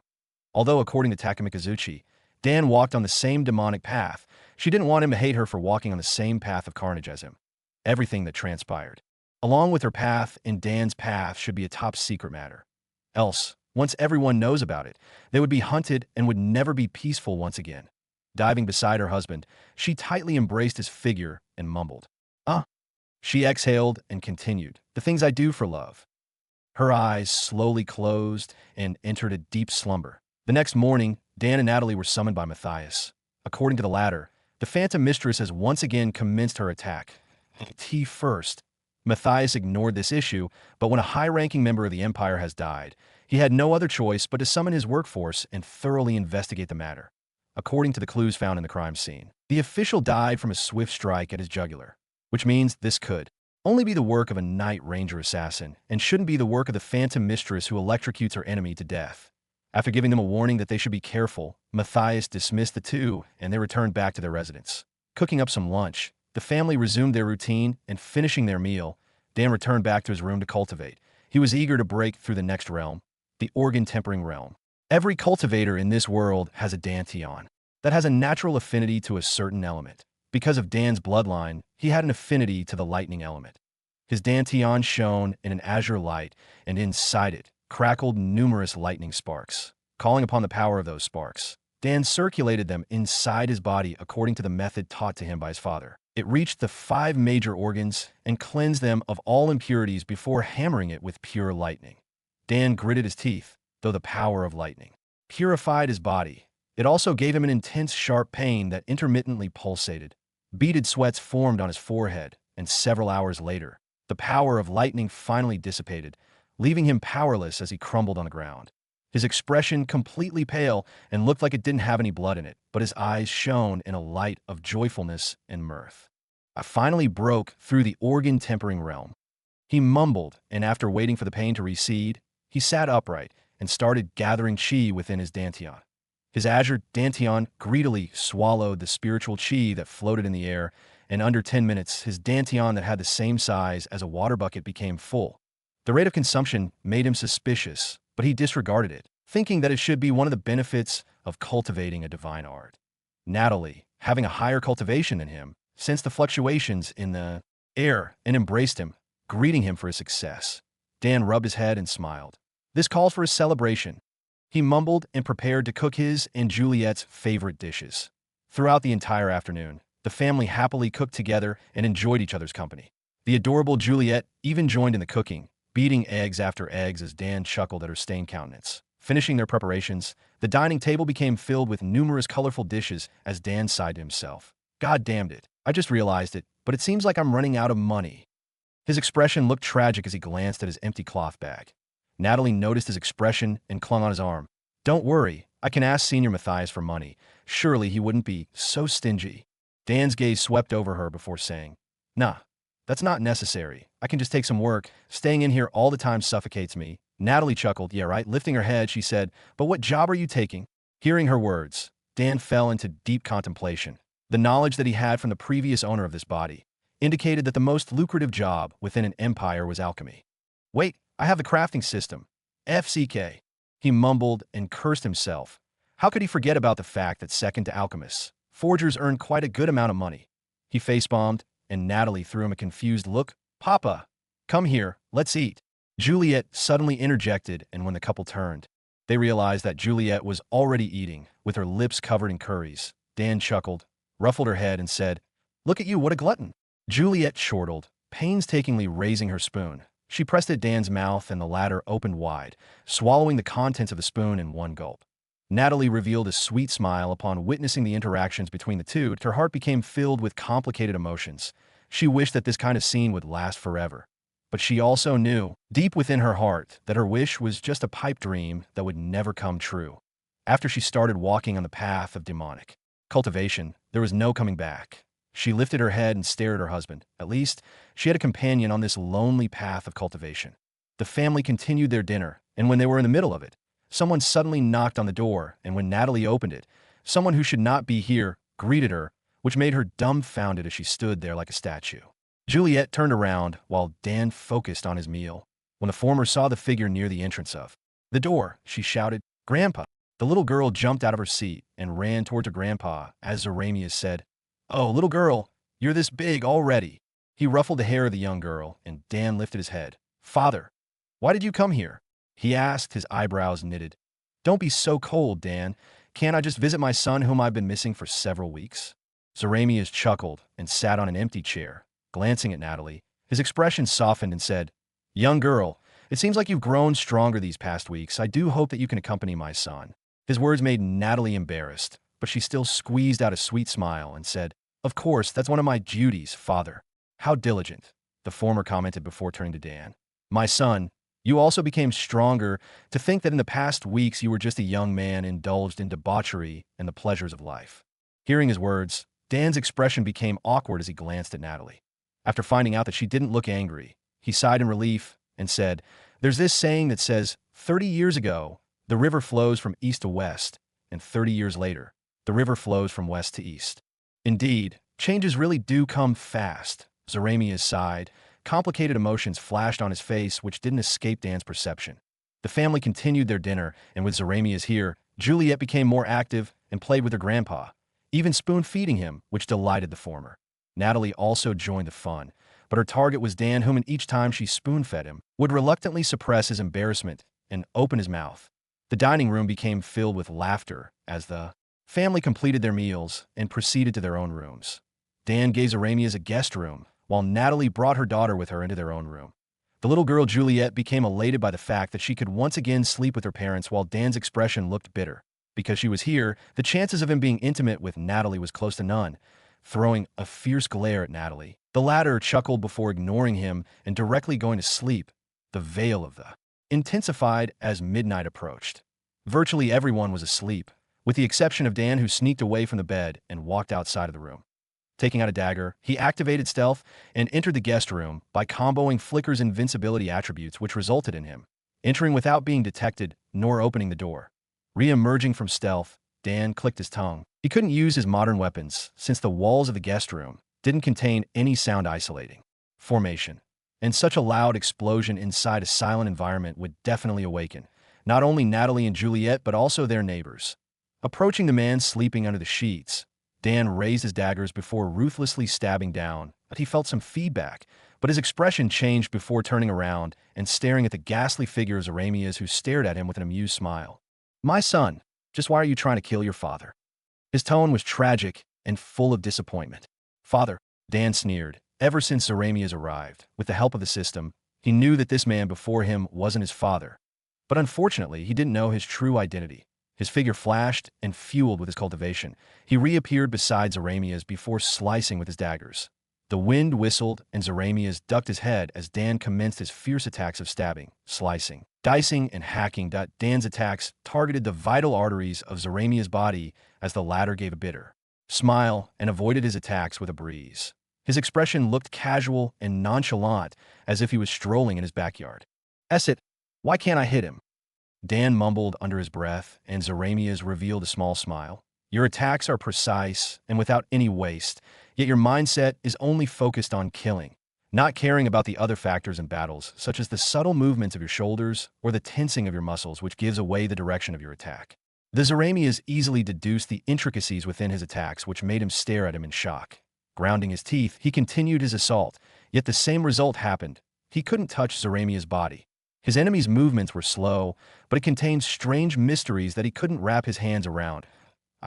Each time his dagger neared Zaramias' body, it looked like it slipped from its previous trajectory, and in return, his entire attack would miss, wiping the beaded sweats that formed on his forehead. Dan's mind spun. Without any hesitation, he pulled his Desert Eagle and pointed it at Zaramias. However, these series of movements made a slight opening as Zaramias took advantage of that to sneak behind him and pat his head. Boom, you're dead. Sweat dripped from Dan's chin into the ground as he felt the sensation of imminent danger washing through his body. He quickly retreated when he realized that his enemy didn't attack. Instead, the so-called Zaramias revealed a small smile and said, "You've grown, young master." Zarami's deep voice disappeared, turning into the familiar voice of someone that accompanied him for the last decade and a half. George. Dan's mind had a deep recollection of this gentle old man. And each time the previous owner of this body created something outrageous or caused an upheaval in the city, this old man would solve it behind the scenes. Indeed, it is me, young master. Zaramia's figure dissipated into dust, revealing the stoic appearance of Mr. George, whose eyes shone in a satisfied light. You've surely grown, young master, but it's a pity that you still lack the training. Dan wryly smiled. I didn't expect that an old butler like you, Mr. George, would possess such capabilities. Also, why did you assume my father's figure? Mr. George leaked a wide smile, revealing his pearly whites before saying, Master told me to come in here and help you unlock the true bloodline of the Longinus clan once you reach the organ tempering realm. True bloodline, what do you mean? Dan asked with knitted eyebrows. It was the first time that he heard of such matters. Mr. George didn't reply. Instead, he took two wooden chairs and sat before each other as he said, Master and me didn't expect that your wife will be the first one to break through the shackles of her bloodline. Dan's expression became confused. George, can we stop going around, and can you just explain me everything about what's going on? Does the fact that Natalie reached the peak of the organ tempering realm in such a short time related to that shackle that you said? Indeed, it is related. George nodded his head as Dan said, Okay then, explain everything to me. Dan assumed a solemn expression, and George's expression flashed with satisfaction. He was happy that the brat whom he cared for the past decade finally became someone that could potentially create his own path. I'll start with the history of the Longinus clan first. Actually, your father, Zaramias Longinus, is a high-ranking member of the Longinus clan at the continent of the divine. However, after he suffered injuries after entering a mystic realm, the clan took away all of his resources, and in his indignance, he left the continent of the divine and arrived in this continent. Upon arrival, he realized that the cultivation of the people here was too low, that even with his measly divine soul cultivation, he became an overlord and caught the attention of the reigning emperor and joined the Empire of Dawn as a general. He then established the Longinus clan inside the Empire of Dawn on his own. George glanced at Dan and found that the latter's expression became filled with astonishment. He didn't expect that his father had such a history. Knitting his eyebrows, he remembered the matter about that strange girl from the Thousand Deaths Valley and how she called him an emperor. But that's not everything.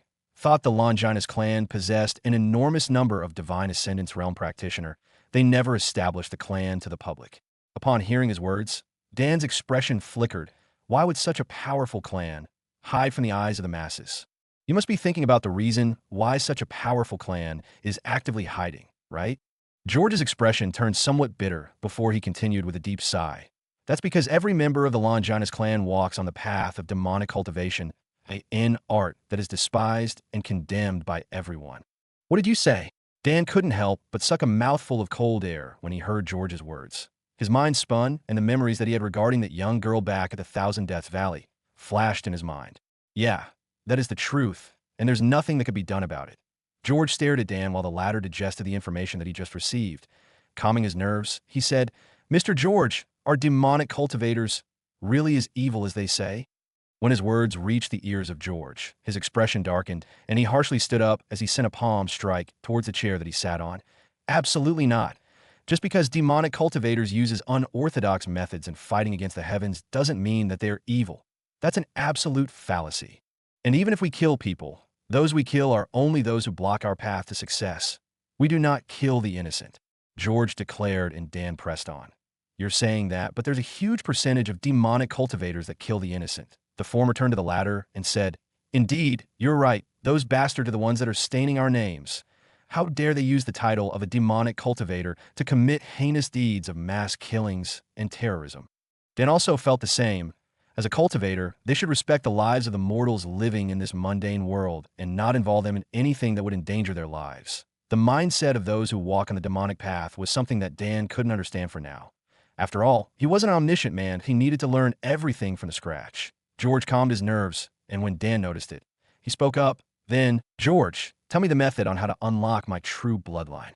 The former lifted his head and said, Are you sure about this, young master? Once I unlock your true bloodline, you will never be able to walk on the righteous path of cultivation. Yeah, I'm sure about it. I don't think that demonic cultivators are that evil than people think. They may just be a bunch of misunderstood people that desire the company of the others. And maybe the reason why I came to this world should be for that. Dan chuckled at the end of his sentence before shaking his head. George's expression looked relieved. Moving behind Dan, he said, "This may be somehow painful, so I hope that young master can endure it." At first, Dan looked proud and quite confident of himself. But when he realized that the unsealing of his bloodline would make him feel excruciating pain, his expression looked tragic and aghast as George consoled him. "Don't worry about anything. Young master, I know that you can do it. I will.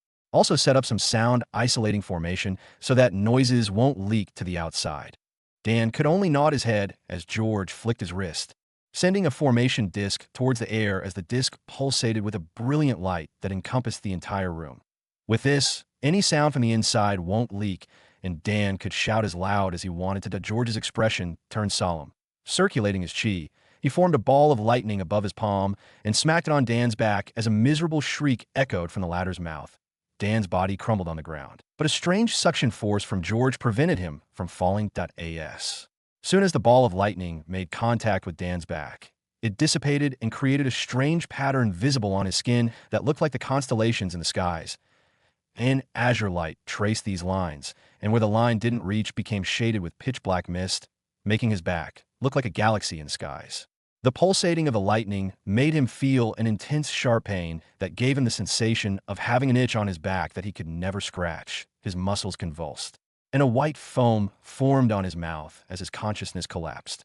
However, the old man, George, didn't look anxious. Instead, his expression turned excited as he could see the pattern on Dan's back becoming even more visible as time passed by. Soon, the patterns turned into a jet-black smoke which floated in the air before arranging and forming the words, "Emperor."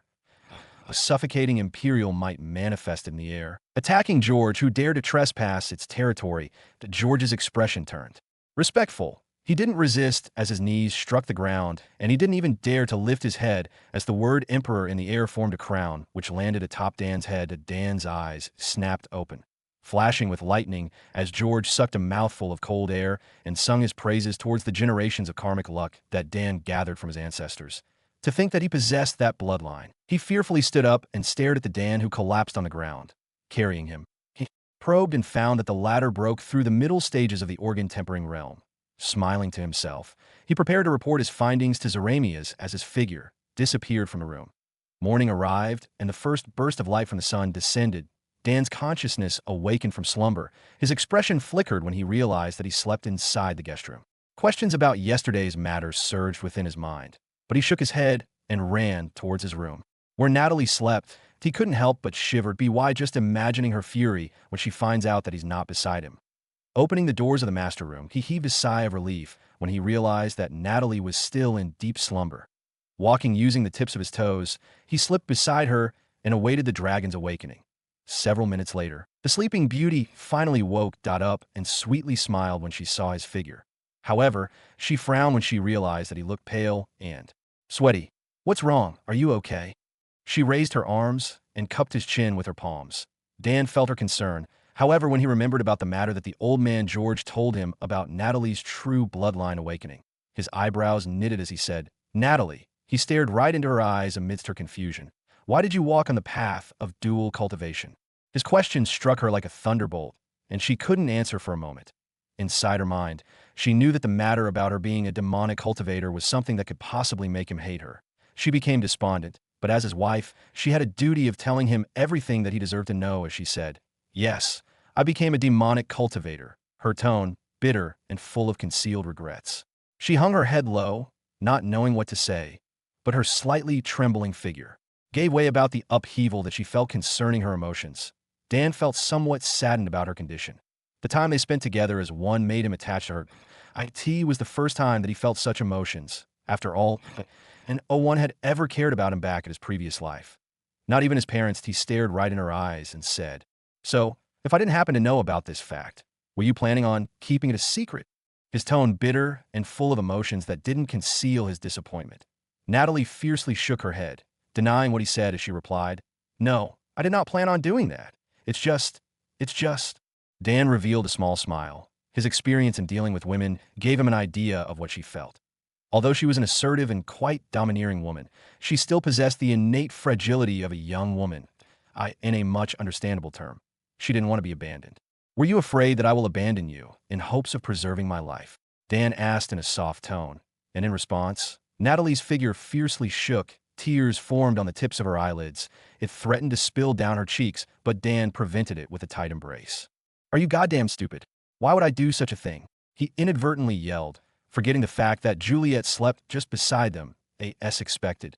The little girl awakened, and when she opened her murky eyes, the first thing she saw was her mama and papa fighting against each other.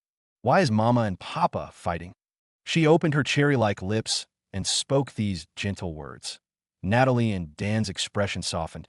They forgot what they were discussing and stared at the teary-eyed young girl who wished nothing but their reconcilement.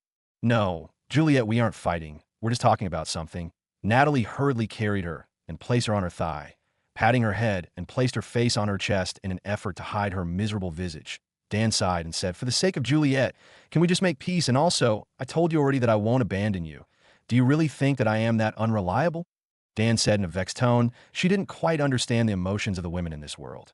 Could it be because of the culture difference between this world and his previous world? He inwardly thought, but soon dismissed the idea and focused on the task at hand.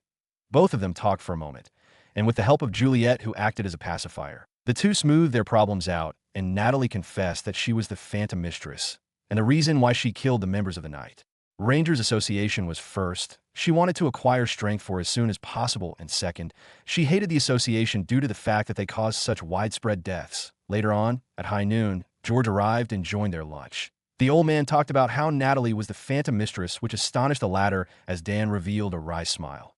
Finishing their meals, and after placing Juliet into sleep, George gathered the two of them in the front yard and said, "Okay," he clapped his hands together and said, "From now on, according to the orders of the master, I will facilitate both of your training."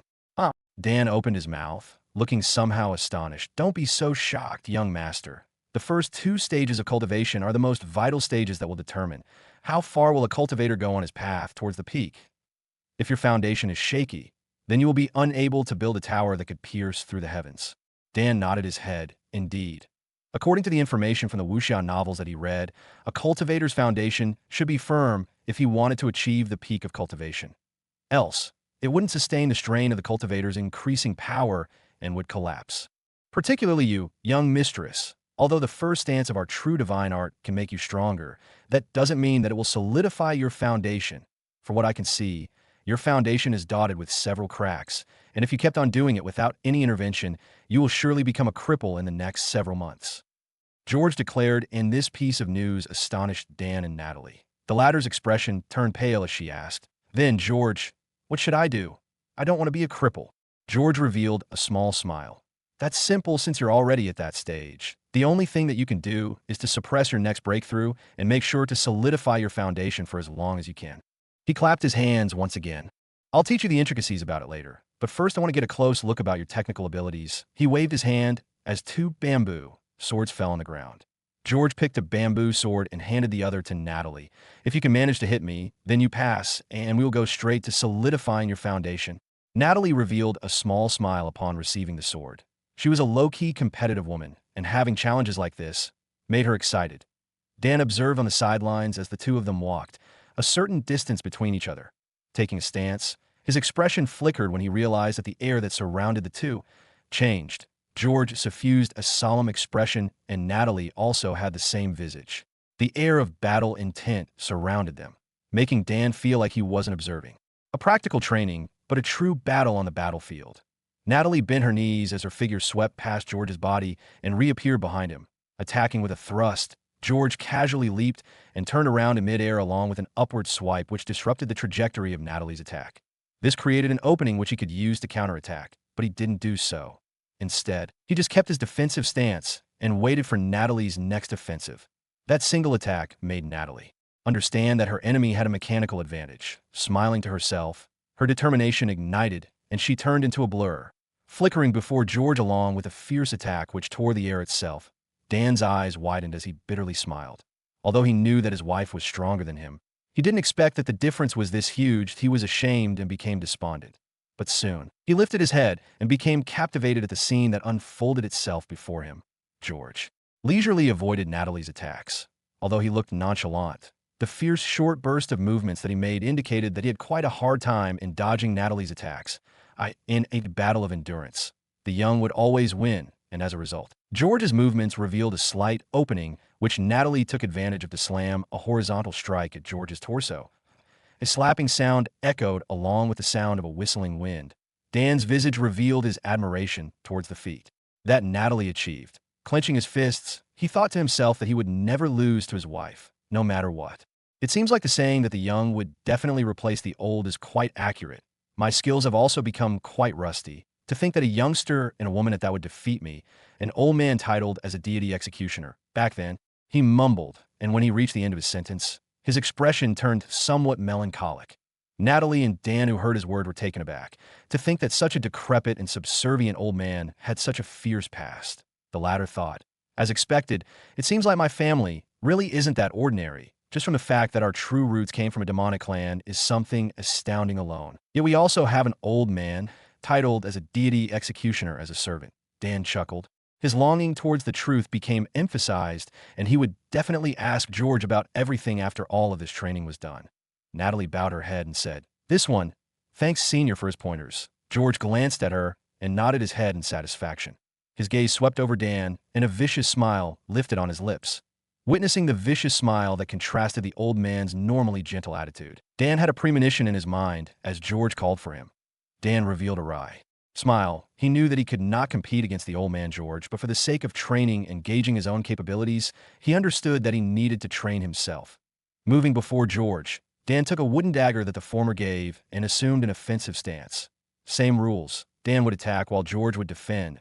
If Dan manages to land an attack on George, it would be his win. Dan didn't bother to look at George's stats. Instead, he searched his weak points and formed a battle simulation with the help of the system with the information that he gathered upon looking at his battle with Natalie. Earlier, within a fraction of a second, the system completed its simulation and a holographic image of George appeared on his peripheral vision, whose body dotted with numerous red marks and suggestions on how to defeat George. Bending his knees, power surged on his feet as he flew dashed towards George and begun his fierce offensive. Like a T first, George nonchalantly evaded it. But his expression knitted when he realized that Dan caught a hold of the pattern in his movements. A satisfied smile lifted on his lips. If Dan thinks that his movements had a linear pattern, then he would be greatly mistaken. The confident smile on Dan's lips collapsed, replaced with a solemn one when he realized that George's movements changed. The system did another simulation, and once again, Dan caught a hold of the pattern in his movements. The wind around them formed a whirlpool. Dan followed the instructions of the system and concentrated a tinge of chi on the tip of his wooden dagger so that it could easily break through wind resistance, increasing his attack speed in response. The wind whistled in each time he stabbed, but of course, George still evaded his flurry of attacks. Natalie stared at Dan with shock visible on her visage. She didn't expect that Dan had such a prowess. A wry smile leaked on her lips. Yet at the same time, she became happy. The sensation of being with someone that could protect you gave her an intense sense of security, which reassured her heat. The stronger Dan became, the happier she became. Dan's low stamina stats became his undoing. The current exchange of pointers haven't even lasted for about a minute, yet he already became this exhausted. Grounding his teeth, he mustered his willpower in an effort to land a single hit on George's body. This was the first time that Dan utilized the system's full potential in a battle. But despite the system's painstaking efforts in calculating George's movements, each time he caught a hold of his movement patterns, the old man would change it immediately, giving him a massive headache.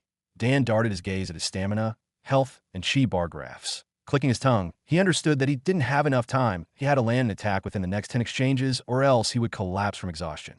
Witnessing the gradually lagging movements of Dan, George snickered. "Is that the best that you can do, young master?" His tone, laced with mocking, echoed out, but inwardly, a cold sweat ran through his back.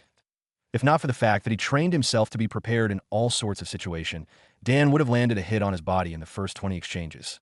Dan clicked his tongue as streams of sweat fell from his forehead, down his cheeks. The cunning smile lifted on his lips as a vicious idea formed in his mind. "I am the face of an expert whose mechanical techniques and cultivation was higher than yours there. Could only be one method in defeating him." Dan crouched on the ground, His knees bulged with power, and his free left hand snatched a handful of dust from the ground as his figure dashed above George. His right hand stretched upward in a downward slash as George sneered, quite an obvious attack. Young Ma dashed before he could even finish his sentence. A mouthful of dust entered his 7 orifices as he fiercely coughed. His vision temporarily blinded. But contrary to Dan's expectations, George's decades of experience enabled him to act like normal as he still evaded Dan's slice. "That's quite shameless of you, young master," George berated, but in the next instant his eyes widened in shock. Dan mysteriously disappeared before him and reappeared behind him. The sharp tip of his dagger pointed on his back. "Shameless? George, you do know that there's no such thing as a dirty tactic in war, right?" Dan leaked a small smile, but inwardly he heaved a sigh of relief when the dust entered George's orifices and took his vision out. He quickly activated stealth and sneaked past behind him and stabbed his back. If not for the distraction that he made and George's irritation about his move, Dan knew that he would definitely be unable to land a hit on his body. Now, he understood that if not for the system's help, he was nothing. Wryly smiling, Dan inwardly swore that he would definitely train himself so that he wouldn't rely on the system's capabilities as often as he currently does. His gaze swept over at Natalie, who greeted him with a sweet smile. Meanwhile, George, who ate a mouthful of sand, looked grim and solemn. The air around him thickened, and a fiery sense of anger bubbled up from his heart. Just as Dan became apprehensive, the old man calmed himself down and sighed. "Well, it's my fault for being careless anyways. Okay, it's your win." Dan raised his fist up in the air in a gesture of victory as Natalie retorted, "Stop being so smug. You use such a shameless method." "What shameless are you talking about? There's no shameless method when it comes to battle," Dan proudly declared, and Natalie rolled her eyes and ignored him as she turned to George and said, "Then, Senior, what do you think? Did we do good or not?" George crossed his arms together before saying, "Young mistress did fine. Your movements are without waste, and you could even slightly predict my next movements judging from the movements of my muscles. Just who taught you those techniques?" he asked, and Dan lifted his eyebrows. Indeed, just who instructed her that she became very powerful in a matter of weeks. A small smile lifted on her lips when she realized their curiosity. "It was the legendary forger, Takamikazuchi, who instructed me." Her words didn't astonish George, but Dan, who heard her words, become somehow indignant as he inwardly cursed the old man. "To think that I gave him that handgun. Why is he teaching my wife instead of me?" Natalie glanced at Dan and witnessed his wry expression as she chuckled. "Senior Takamikazuchi said that it would be better for you to learn on your own." "Learn on your own, my ass. He's just dodging it," Dan retorted, and Natalie chuckled once again as George said, "So it was that old geezer that taught you?" He lifted his eyebrows. What a lucky encounter. That old man's prowess back then was strong enough that he could contain against the master. But what a pity that he became seriously injured. George shook his head and dispelled his thoughts that Dan's expression flickered. The words that George said confirmed the story that the old man, Takamikazuchi, said about his homeland. It seems like he really didn't come from his continent. He inwardly thought, "Okay, let's continue the judging." George brought Dan back from his inner contemplation as he said, "Setting young mistress abilities aside, young master wasn't half bad, but he's still lacking, especially in his stamina." His gaze swept over the couple and said in a stern tone, "Also, I already told Matthias about Natalie's admission to the sect. She will be enrolled as an inner disciple because of her cultivation." Wait, George. This is too hasty. Why are you doing this?" Dan retorted, and George threw him a fierce glare. "Why I'm doing this? This is for your own sake, young master. What on sake are you talking about?" Dan's expression darkened, his eyebrows knitted, as George coldly chuckled with a cunning smile lifting on his lips. "I want you to temporarily separate with your wife, so that you can focus on cultivating and training your body instead of having your essence sucked dry every day." His words dumbfounded the two, and Natalie's expression became flushed as she furiously blushed. Dan gave a dry cough. Natalie threw him a death glare. Under the pressure of both gazes, Dan didn't have other choices but to compromise. Okay, fine. I accept that arrangement." "Good. That's the spirit." Dan rolled his eyes while Natalie chuckled and embraced his arms. "Don't worry too much about it, dear. You can just find me once you're also enrolled." She even rubbed her chest on his arms, arousing his libido as Dan clicked his tongue. George merely smiled at their antics. "Matthias has already arranged your residence. You will be with his daughter Charlotte. Also, don't worry about Juliet. You can also bring her with you." Natalie bowed at George in appreciation. The latter nodded his head and waved his hand in the air as a spatial crack manifested and swallowed Natalie's body without warning. Dan stared dumbfounded before turning towards the old man. George, the ability to manipulate space was the trademark of Divine Ascendant's realm cultivators. Could it be that this decrepit and emaciated old man actually had such a high cultivation? He inwardly asked as George chuckled. Don't mind it. Your wife and daughter is already at the Paradigm Academy. Now that they're gone, we can finally focus. He willed, and another spatial crack materialized, engulfing him and George as the scenery around him wildly twisted before stabilizing into an unfamiliar forest. Dan knitted his eyebrows and scanned using the system. The result said that Dan and George were at the southeastern direction, just outside the Empire of Eternal Faith. I have a mission for you, young master, and if you succeed in this, the master will enlighten you to every question that you have in your mind. George told him with a mysterious smile on his face. Dan turned at the former and said, What mission? Indeed, he had numerous questions about the origins of his clan. Questions that even the memories of the previous owner of his body didn't know. However, his experience in reading Xinxia and Wuxia told him that his clan would definitely be out of the ordinary. The only question was just how strong was his clan? I admire your enthusiasm, but don't worry, this will just be a simple task, a task that will thoroughly solidify your position as a demonic cultivator. A vicious wind sprung and enveloped George as he slowly declared, I want you to erase all traces of the Night Rangers Association branch in this town in the next 3 months. Say what? The abrupt turn of events dumbfounded him as he subconsciously mumbled. Several hours later, George mercilessly dumped Dan before the town's entrance, leaving him with nothing but 10 gold coins. Approaching the entrance to the town, Dan saw numerous entourage of caravans filled with various merchandises. Almost everyone around him hawked their items around, with some even starting their sales talk without any warning. Dan wryly smiled. In a town of bustling economy and prosperity, Dan knew that everything was not beautiful. After all, according to George, the branch headquarters of the Night Rangers Association. The only problem was just how could he topple down such an enormous organization with his measly, middle stage of the organ-tempering realm cultivation. Dan entered the city as a strong smell of spices and food assaulted his nostrils. This small town bustled with life, with everyone wearing joyful smiles as they dined around the displayed stalls of merchants. However, since the night was nearing, Dan had to find a suitable inn before he could eat. Looking around, he found an inn and entered the building. The insides of the building didn't look shabby nor luxurious, just enough for him to sleep comfortably. Raising his gold coin, Dan walked towards the reception desk where a burly man stood. Waiting for customers, he placed the gold coin on the table and said, How many weeks can I stay using this gold coin? A small smile lifted on his lips as the burly man, who had an indifferent expression, darted his gaze at the gold coin for a moment before saying, A single week, free breakfast, lunch, and dinner. Dan knitted his eyebrows. Look at me, bro. I am too tired right now. So can you just tell me about how many days could I really stay with this gold coin? The burly man didn't reply. He disregarded what Dan said and continued on waiting for customers.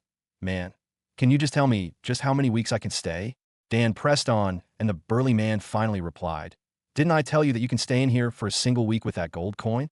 Dan heaved a sigh. His eyes became cold, and a frigid, intangible air surrounded his body. If you're going to lie to me, make sure that you're keeping your light of sight and your body cues in check. When the burly man heard his words, instead of becoming angry, he lightly chuckled and said, It looks like we're the same species, a fine con man. Oh, please. Dan rolled his eyes and asked once again, Just how many weeks can I stay with this gold coin? The burly man replied, You can stay for about 4 weeks with that. He took a key from the drawers underneath and threw it at Dan. You're at the deluxe room 404. Dan merely nodded his head and started walking towards his room. After securing his residence, since he was now all alone, it was time for Dan to secure some clothing and a source of income that could sustain him through this 3 months. With the help of the system, Dan easily analyzed the structure of the city and marked several suspicious areas where the concentration of people was the lowest. Walking outside, Dan enjoyed the noisiness of the crowd before he walked into a fabric store, and after fiercely haggling with the owner, he now had a week's worth of clothes that he placed inside his room before walking out once again. Clad in a jet black robe that hid his expression, Dan walked towards the establishment where he could secure a foothold in this town, along with acquiring a good source of income, the Adventurers Guild. Apart from merchants, all sorts of mercenaries, rogue cultivators stayed inside this large-sized town of Kalar, and all of them only had a single goal in their mind, and that was to earn money using the Adventurers Guild as the basis. But before someone could become an adventurer, their capabilities would be measured, and only if they achieved the minimum requirement would they be signed and given jobs and missions. The ranking of adventurers from the lowest to highest were as follows: bronze, silver, gold, platinum, and diamond-ranked adventures. Those diamond-ranked adventurers supposedly had a cultivation of the divine soul realm and should never be provoked. They could only be summoned when there's an upcoming calamity or there's a problem that needed their cooperation. The minimum requirement to become an adventurer was to have the cultivation of an organ-tempering practitioner, along with knowing several mechanical skills such as archery, swordsmanship, and all sorts of survival skills, useful in the wilderness. Entering the establishment, a strong smell of alcohol assaulted his nose as he ignored the rowdy crowd and appeared before the application desk. Behind the desk was a young woman whose visual appearance looked like she was in her mid-20s. She sweetly smiled upon seeing Dan's figure as she took measurements of his power and bestowed upon him the title of a bronze-ranked adventurer. Since the Adventurers Guild was a guild unique only to the town of Kalar, his identity as an adventurer would only work in this town. But at least he could gather all sorts of information that could help him trace the identity of his enemies and their base. As long as Dan found their base, he could just sneak inside and plant thousands of frag grenades and blow them all up. Thinking about this, a small smile of anticipation crept on his lips. Walking towards a mission board, Dan saw numerous parchment with requests, along with the minimum adventurer ranked requirement to take up this request. Dan took a parchment. The mission involved gathering some herbs for a famous medical practitioner in this city. Presenting it at the front desk, Dan placed his soul signature inside his bronze adventurer's badge and engraved the information about his current mission. Without his badge, he wouldn't be able to claim his rewards even if he completed his task. The badge also contained information about the holder's identity, so its existence was akin to an identification card back at his previous life. The herbs that he needed to gather could be found nearby, and not even an hour passed, and Dan already completed his task. Returning back to the Adventurers Guild, Dan proceeded towards the residence of that famous doctor, and after the guards saw his identification, they granted him entrance, and Dan walked inside, unimpeded. Is this going to be your final decision, General? Yeah, I'm certain that I know my body. I don't think that I have that much time to live anymore, my friend. Sigh. If only I had more knowledge about the medical field. Don't beat up yourself about it, my friend. Let's just say that everything that happened until today is fate. Two voices belonging to men echoed out from a nearby room. Their voices filled with melancholy and sorrow as Dan turned his body and walked towards that room, knocking on the entrance. Dan presented the herbs as a man, clad in a pure white robe, holding a needle used for acupuncture, thanked him and infused his signature inside his badge. Dan glanced at the emaciated old man, and the latter gently smiled in response. The warmth of his smile shook Dan's figure as he sighed. Judging from the old man's sharp eyebrows and deep voice, along with the faint smell of blood that enveloped him, he was definitely someone who used to walk atop a pile of corpses, but with just a single ailment. He collapsed and was now a cripple on the verge of death. Turning around, he walked outside, but before he could open the door, it suddenly opened and slammed his head as he staggered backward. Dan held his nose in pain and stared at the blonde-haired young man that appeared before his vision. Just who the hell is this brat? He asked, since the hood that covered Dan's expression came loose after he got struck by the door. Ricky, don't be so disrespectful. He's someone that I requested from the Adventurers Guild. The old man lifted an eyebrow and said. The young man referred to as Ricky momentarily glanced at Dan before sneering. So he's just a poverty-stricken brute. He didn't bother about Dan anymore as he said, Father, are you still trying to heal your body? You do know that the poison inflicted on you is something that even the gods above the heavens couldn't possibly heal. The old man turned speechless before quickly becoming despondent. Even his cherished son gave up on his treatment. Just how could he continue in this hopeless mission? Dan, who observed at the sidelines, focused his gaze on the young man's facial expressions and body language. There, he realized a grim fact, and that was instead of feeling sorrowful. The old man's unfilial son was instead excited, as if he couldn't wait for his death. Dan shook his head. He wasn't someone that would stick his head towards the matters of other people. Turning his figure away, the old man thanked him as he walked away from the room. Returning back to the Adventurers Guild, he reported his success, and the guild granted him 10 copper coins as his reward, which made him bitterly chuckle. Dan returned back to his temporary residence and slept his worries away, awakened by the sound of bustling noises of the crowd. Dan rubbed his murky eyes before taking a shower and dressed up. Thinking back about the sudden events that happened yesterday, a wry smile lifted on his lips. The old man, George, told him that the second stage of the blessing of the lightning god enabled Natalie to remove a part of her enemy's chi and absorb it for herself. Even though George taught him how to do it, he didn't recommend that it should be used. After all, it destabilizes one's foundation. After eating his meal, Dan set off and walked towards the Adventurers Guild. Arriving there, Two soldiers that possessed a cultivation of the spirit-tempering realm greeted him and said, "Pardon us, sir, but can you join us for a moment?" Their voices gathered the attention of the surrounding crowd, who started chatting amongst themselves, most of them gloating about the fact that the newbie actually offended someone from the higher echelons of the city. Dan knitted his eyebrows. He lived his life here in an upright manner. He couldn't remember anyone that he potentially offended. Nodding his head, the two soldiers brought him towards the underground penitentiary facility right below the town's hall. When they arrived underground, the expressions of the two soldiers that accompanied him suddenly turned cold, kicking him inside a filthy cell. Dan's expression darkened as he asked, "What's the meaning of this? Didn't you say that you're just going to ask me some questions?" One of the two soldiers sneered. "Of course we're going to ask you some questions, but that is if you can survive in that cell." Their expressions vicious as they turned around and left him for dead. The underground penitentiary facility of the merchant town of Calor contained the most vicious bandits, schemers, and mercenaries convicted by numerous heinous crimes. Most of them were serial killers and had eccentric personalities. They knew that once they left such a young man whose skin looked fair and tender like a woman, he would definitely be eaten alive by those maniacs. The rustling of clothes echoed inside the cell. Dan turned around as several crimson eyes shone in the darkness. "Old one, it seems like they sent us quite a tender one this time." The voice that said these words contained excitement and anticipation. "Indeed, this guy is quite a tender one. His fair skin alone could compare to a woman."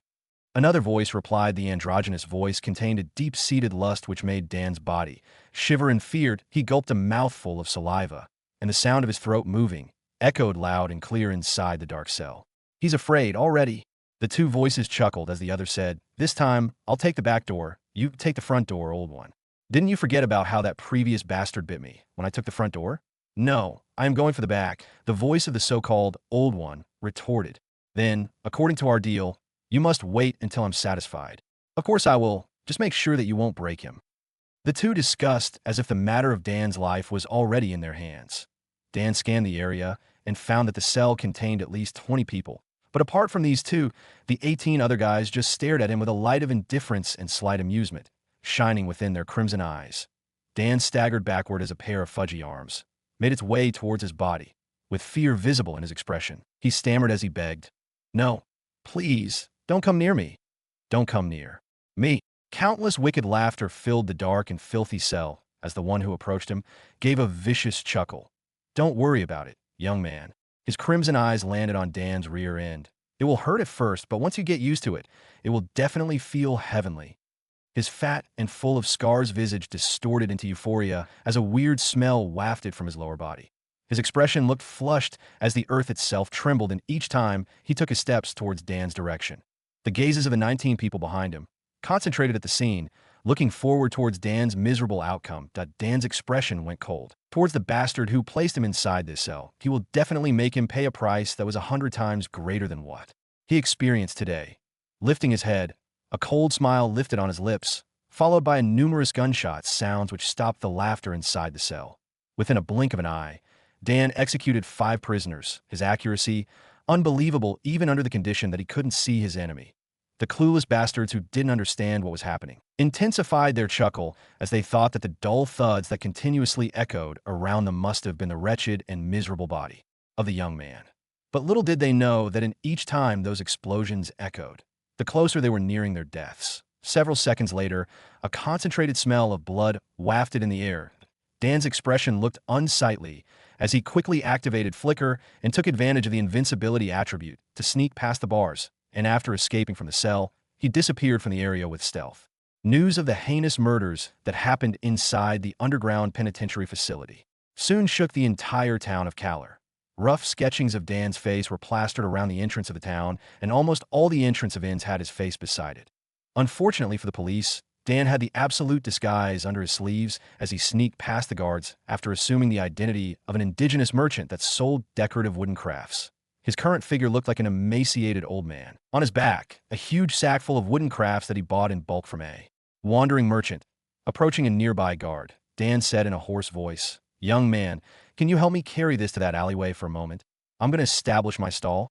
The guard, whose visual appearance looked to be the same age as Dan, gave an amiable smile and helped him with his merchandise. The refreshing smile on the young man's face indicated his love for the elders as he started talking about how he used to help his grandfather carry some heavy objects across the city so that they could set up their stalls. Dan nodded his head as he listened, that if he knew that this young man had such an outlook on life, that he could have avoided him. But since it was already too late, he could only continue his plan since his young looks and amiable face could easily earn him the trust of anyone. When they reached the alleyway, Dan slowly took his dagger stashed within his virtual inventory, approaching the young man's back that he steeled his heart.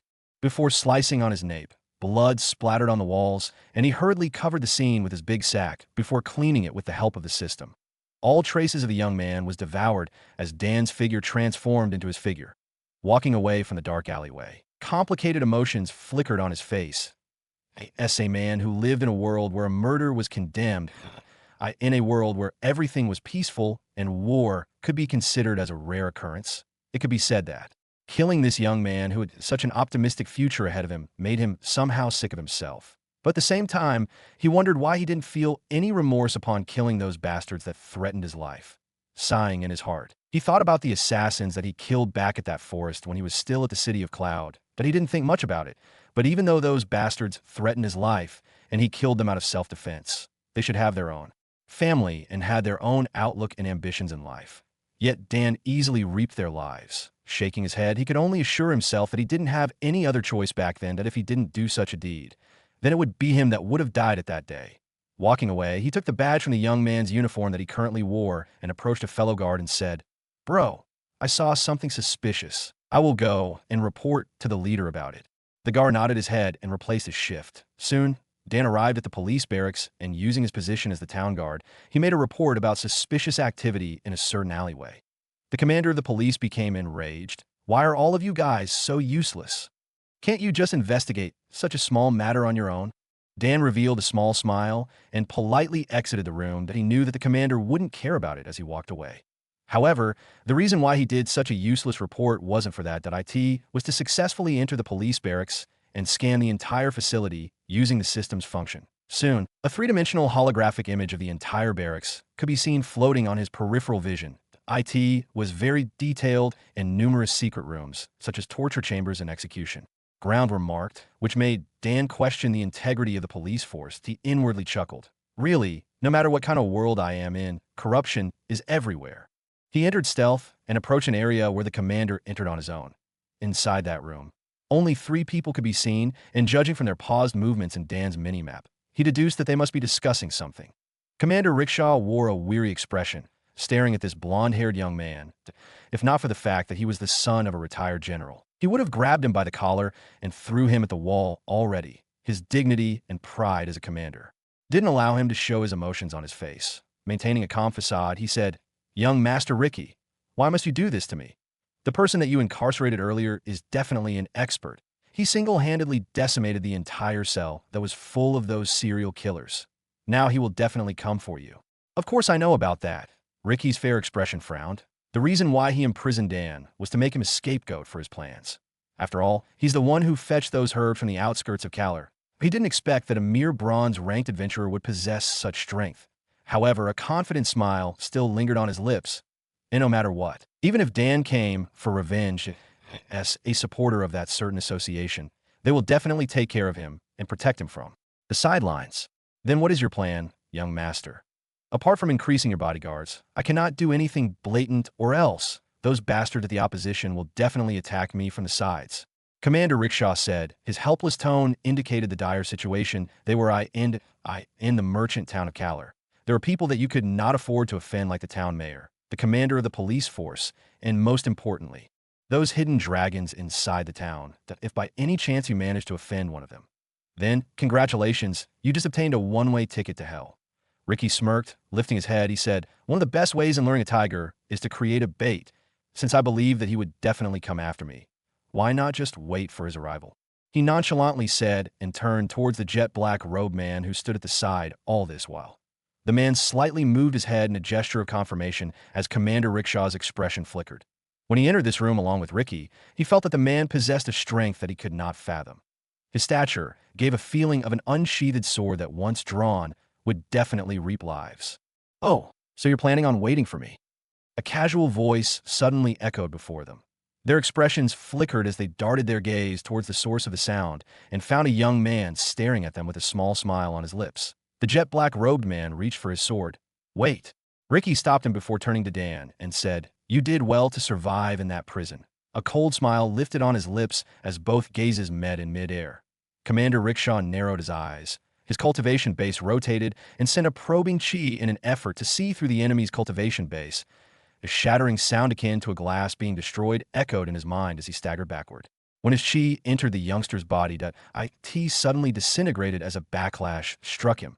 His face became purple and his eyes widened in shock. As a spirit-tempering realm cultivator. The only explanation why he couldn't probe the young man should be that he possessed an artifact of at least at the heaven grade, or his cultivation was high enough that he wasn't qualified to know about it. Both possibilities indicated one thing. IT means that the background behind the young man should never be offended. His expression turned grim. His support in imprisoning the young man was already an effort of offending him. The jet-black robed man reached the same conclusion, but his expression remained cold and indifferent, as expected a member of the Night Rangers Association. Commander Rickshaw mumbled. He darted his gaze at the young man. He wondered about what this young man could possibly do against that powerful organization. Shaking his head, he calmed himself down. The mortals below should not intrude upon the matters of the heavens above. I see. So for the sake of creating a scapegoat that will take the punishment of your father's death, you made sure that I won't be able to exit the town, nor disappear from your sight. If the guy who took that mission at that day wasn't me, then your plan would have surely gone through. What a shame. Dan shook his head and gave a light chuckle that Ricky's visage went cold. Are you saying that our plan wouldn't go as planned because of you? His eyes shone in a critical light that seemed to pierce through Dan's body. The latter lightly chuckled and took off his robe as he coldly mumbled, "Of course, that's because all of us are going to die here anyway." Dan pulled a string and the dozens of grenades, strapped on his body, simultaneously had their pins pulled as the activation sequence of the grenades started. The two other men stared at Dan with confusion while the jet-black robed man, who was more sensitive to danger, rushed towards Ricky's side and used his clothing as a cover as an explosion manifested inside the room, which decimated everything inside of it. A deafening roar ensued, and the earth itself trembled. The entire police barracks trembled, and the surrounding area became wretched with an earthquake that lasted for about 3 seconds. The explosion created a ball of fire which engulfed the entire police barracks in a sea of flames. Everyone inside scattered as they panicked and hurriedly exited the area. While those unfortunate were burned to ashes, a fierce heat wave prevented anyone from approaching as the fire raged on. "Esset, what's going on here? Are we under attack? God damned it, get out of the way. Look, the town mayor is here." Up above in the skies, a bearded old man clad in a white robe floated in the air, his expression solemn as he waved his hands towards the flames. Immediately, a surge of spiritual chi manifested and curbed the flames, preventing it from raging on as it dissipated in mere seconds. The perpetrator of this explosion, who observed from an establishment directly opposite from the police barracks, stared at this scene with shock visible on his face. He focused his gaze and observed even further as the town mayor descended from the skies and fetched 2 bloodied figures. The figure belonged to Ricky, and the other was Commander Rickshaw. The town mayor applied first aid and dragged them towards the city hall after instructing the remaining soldiers in keeping order to this place. Dan stood up, his current appearance completely different from what he originally looked like. Now, his stature was shorter, and his visage, much younger, and even indicated a hint of innocence and hot-bloodedness. His eyes gleamed with a sparkle of youth, and if everything was combined together, one could see that he looked like a youngster that was below the age of 13 at after buying some clothes that suited his current appearance. Dan walked toward the Adventurers Guild and registered himself as a bronze-ranked adventurer with the name Danilo. The Adventurers Guild looked packed. Everyone scrambled around, taking up some missions pertaining toward that fire that occurred at the police barracks.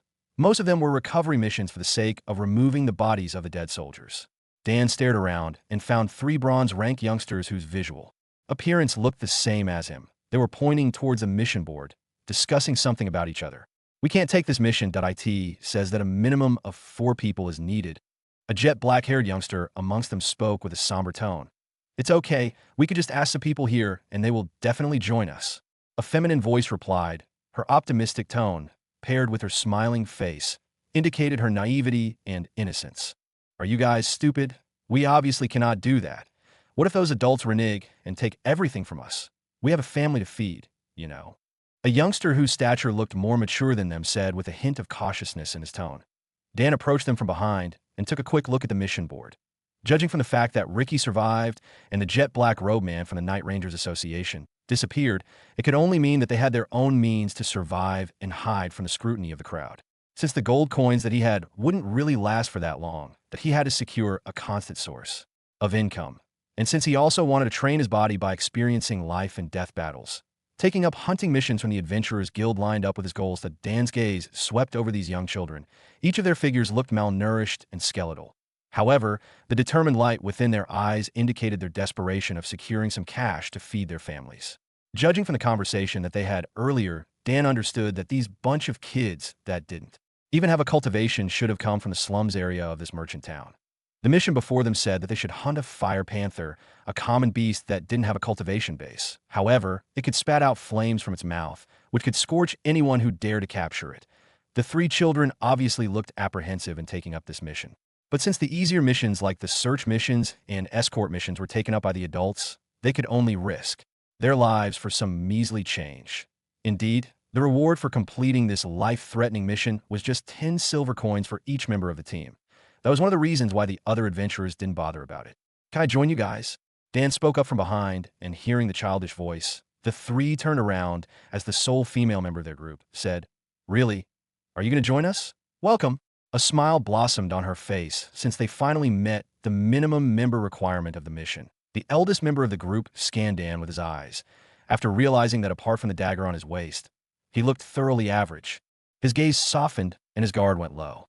"Welcome to the team. My name is Kasun, and this is Sandra and Jacob. Where did you come from, my friend?"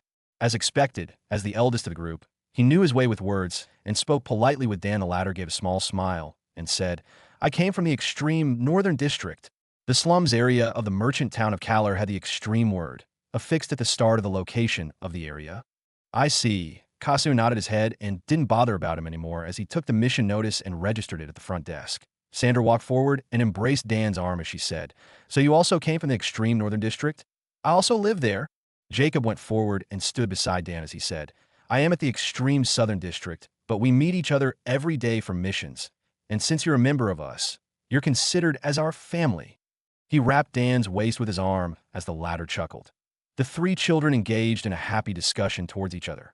Meanwhile, back at the front desk, Kasun, who registered the mission, was approached by a middle-aged man whose stature looked like a bodybuilder. His bulging muscles gave off an aura of deterrence, and anyone who approached him would nod their heads in a respectful gesture. Kasun's expression flickered. Clasping his hands together, he said, "Brother Fist, I didn't notice that you were there." Brother Fist scoffed. "With a how big I am, you didn't notice me?" Kasun's smile turned bitter. His expression became awkward, but the former didn't push it. Instead, he lowered his head and said, "The young mistress is asking me to push through the plans. The reward will also be increased since this is an urgent matter. You will take a gold coin while I will take two. Deal or not?" Kasun felt the domineering aura wafting out from Brother Fist's body. His body shivered, and he didn't dare to refute as he said, "Of course, Brother Fist, I wouldn't dare to disobey." "That's a good boy." Brother Fist reached his hand out and ruffled his hair. Before turning away and leaving, he left these words to him, "Remember not to harm that little girl. Sandra, okay?" Young mistress gave me the okay to taste her. Kasun nodded his head like chicken pecking rice as he stared at the disappearing visage of Brother Fist. Returning back to his group members, the three children laughed as they talked about various topics, and Dan thoroughly looked like he was a veteran member of the team instead of a newbie. "Newbie, what's your expertise?" "Judging from that dagger on your waist, it seems like you're a close combat fighter," Kasun said, and the other two stared at Dan with curiosity in their eyes. "Close combat is my expertise, but I can't wield anything other than daggers. I'm also fast and quite good at scouting." Kasun nodded his head in confirmation, and he explained the roles that they would play in the upcoming hunt. Kasun would take the job in luring the Fire Panther, while Jacob and Sandra would play the role of maintaining aggro, while Dan would aggravate its anger by intermittently damaging its body so that it wouldn't retreat. Dan inwardly praised. They're quite skilled in hunting even though they're children. The four of them prepared the necessary items in hunting, such as first aid kits, some ropes along with grappling hooks and backup weapons. When everything was done, the group headed towards the nearby forest of Alexandrite. The three children focused their gazes on the ground, looking for traces of the Fire Panther, while Dan activated the system's mini-map function and found a surprise. He not only found the Fire Panther, But he also found a group of adventurers approaching their area. The system judged them as hostile as Dan secretly gripped his dagger in preparation. It seems like this hunt won't be that simple. Brother Fist brought two of his close confidants in this mission. The young mistress of the Tetsui clan employed him to capture any children that met her criteria. First, their age must be below 15. Second, they mustn't have a cultivation base. And third, they must be good-looking. A small smile lifted on his lips. Although he didn't understand about why the young mistress of the Tetsui clan would lower herself and capture mortal children for her own bidding. Why would he care about it in the first place? As long as there's money, the people would move and everything in the world would become achievable. Brother Fist, it seems like they located the Fire Panther. What should we do? Do we attack now? A masculine voice echoed from behind, and Brother Fist lifted a smile. His expression turned vicious as he said, "You're really too green about this, Brother Arrow, since those kids are about to die under that noble's hands anyway. Let's have them dispose of that panther first and reap the benefits for ourselves." The other member of his group licked his lips. "So we're going to play the fisherman?" He glanced at Brother Fist and said, "Remember what I said to you earlier, Brother Fist? I'll take that juicy newcomer of their group. His supple, yet tan skins looks delicious." Brother Fist and Brother Arrow's figures shivered for a moment as they thought about their brother's sexual orientation. They sighed in relief, after remembering that their brother didn't hold any interest in them. But still, when they remembered the facts about the fates of the young men that their brother Poison managed to capture, they couldn't help but endlessly shiver in fear. Returning on the task at hand, the three men maintained a safe distance and extinguished their presence. Though their enemies were just kids, they didn't have the habit on holding back and would always use their full power even if their enemy was a rabbit. "Look, isn't that the panther?" Sandra pointed and the three followed her index finger. Indeed, atop a thick tree branch, a panther with reddish fur calmly sat, its eyes closed and its breathing regulated. Don't just carelessly approach it. The fire panther is a cautious beast. It would never leave itself open like that. Dan warned, and Kasun turned to him with shock before nodding his head. The four of them decided to circle around the beast, looking for any traces of traps. After discovering that there were no traps, the four of them knocked their arrows and aimed at the fire panther. "Looks like this will be an easy one," Jacob commented as all of them released their arrows. Their arrow whistled as it neared the beast under the anticipating gazes of the three, but Dan shook his head. In the next instance, a wall of fire engulfed the arrows, and the fire panther's eyes snapped open. IT scanned the four as all of them shivered. Kasun clicked his tongue. As expected, it really won't go that well. "Let's go. First formation." The children nodded their heads and sped towards their respective location. Their movements were fluid and their expressions were calm throughout the ordeal, making Dan, who was older than them by several years, astonished. The calmness of these children and their cooperation could beat the national army of my country. Dan commented as Kasun neared the beast and shouted, "Come here, you retard. You're hungry, right? Come, bite me." The fire panther roared. It became angry when it saw these measly mortals that dared to trespass its territory. Its knees bent, and Kasun mumbled, "It's coming, Danilo." Dan nodded his head, and at the same time, as the fire panther leaped, he pounced and unsheathed his dagger. Slicing horizontally at its tendons, a dull thud rang out along with the sound of crashing as dust flew towards the skies. The fire panther growled. Dan retreated backward, and the group found that the right hind leg of the fire panther looked bloody and mangled. Kasun's expression flickered. He glanced at Dan with an astonished expression. When he called out to him earlier, he didn't really expect much, but to think that he would manage to injure the fire panther. "That's a good hit, Danilo. You're strong." Jacob and Sandra cheered, and they walked towards the fire panther as Dan's expression suddenly changed. His figure flickered and reappeared between them and the fire panther as he pushed the two on the ground, followed by a burst of a heat wave which scorched their initial location. "God damned it, it can still move. Everyone, go and retreat for a moment. Maintain a safe distance and kite it down." Kasun moved forward and used a shield in defense, but staring at his shaky figure, it could be said that he wouldn't last that long. In support, Jacob and Sandra took their bows out and sent a flurry of arrows towards the fire panther's direction. But before it could hit its target, the arrows were turned to ashes by the high temperature that surrounded the fire panther. Democrat Minnesota it, so long-range attacks won't work. Kasun clicked his tongue, and Sandra's expression went pale. It was the first time that they tried hunting such a beast, and since the adults denied them some information about it, they were forced to hunt it without prior knowledge. Its backside is a blind spot. Attack it on its butt, and it won't be able to block the arrows with flames. Dan dished out orders as he sped towards the side of the Fire Panther and attacked in hopes of reducing the pressure on Kasun. Though with his cultivation base, he could instantly annihilate this beast, he didn't unveil his power, lest those bastards observing at the side would be scared off. Jacob and Sandra regained their calm and repositioned themselves as another flurry of arrows flew towards the direction of the Fire Panther. As expected, it didn't notice the arrows as a miserable shriek echoed from its throat. Its A-shoal looked bloody and mangled, and the intense pain that it felt made it berserk as it spewed flames around the area. The green grass around them turned into dust as Kasun instructed, "Retreat for now." Its berserk and its close combat power is doubled.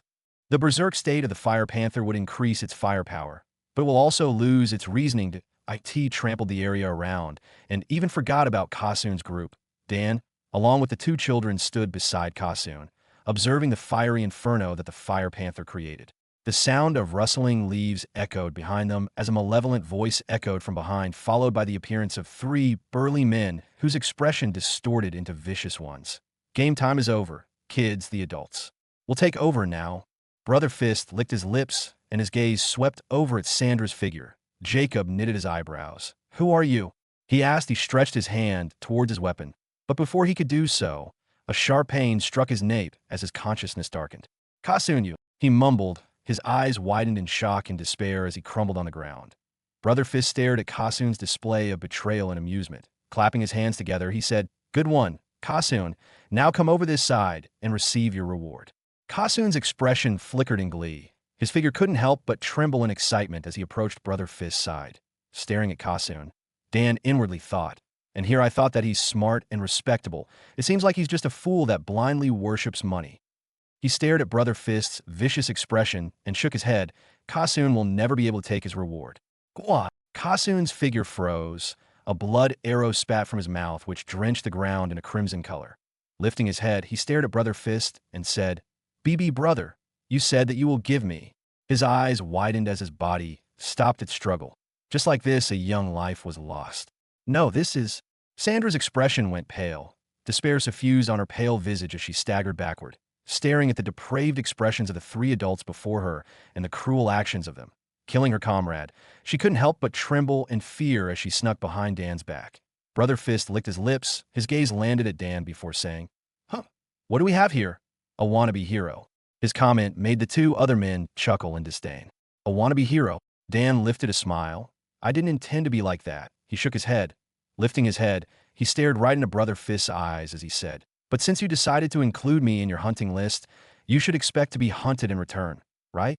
Consecutive gunshots echoed throughout the entire forest, followed by several deep thuds as a blood river formed on his feet. Dan didn't even hesitate to pull his trigger and reap the lives of these three men. Sandra fell on her backside. Her eyes widened in terror as she saw Dan lifting his weapon and pointing it at the Berserk Fire Panther. Bang! Another gunshot echoed. The Berserk Fire Panther crumbled on the ground with a bloody hole in its forehead. Turning around, he kneeled and stared right into Sandra's eyes. "Let's have a discussion as to how we shall explain this to the Adventurers Guild, shall we?" The rules of the Adventurers indicated numerous requirements in becoming an adventurer. However, if a mortal paid a certain amount of fee, they could enter through the back door and become an adventurer, though it was bypassing the system. The IT was a method that wasn't frowned upon. After all, not everyone could cultivation in this world, but everyone had to earn money to eat. Because of this, they were considered as informal adventurers.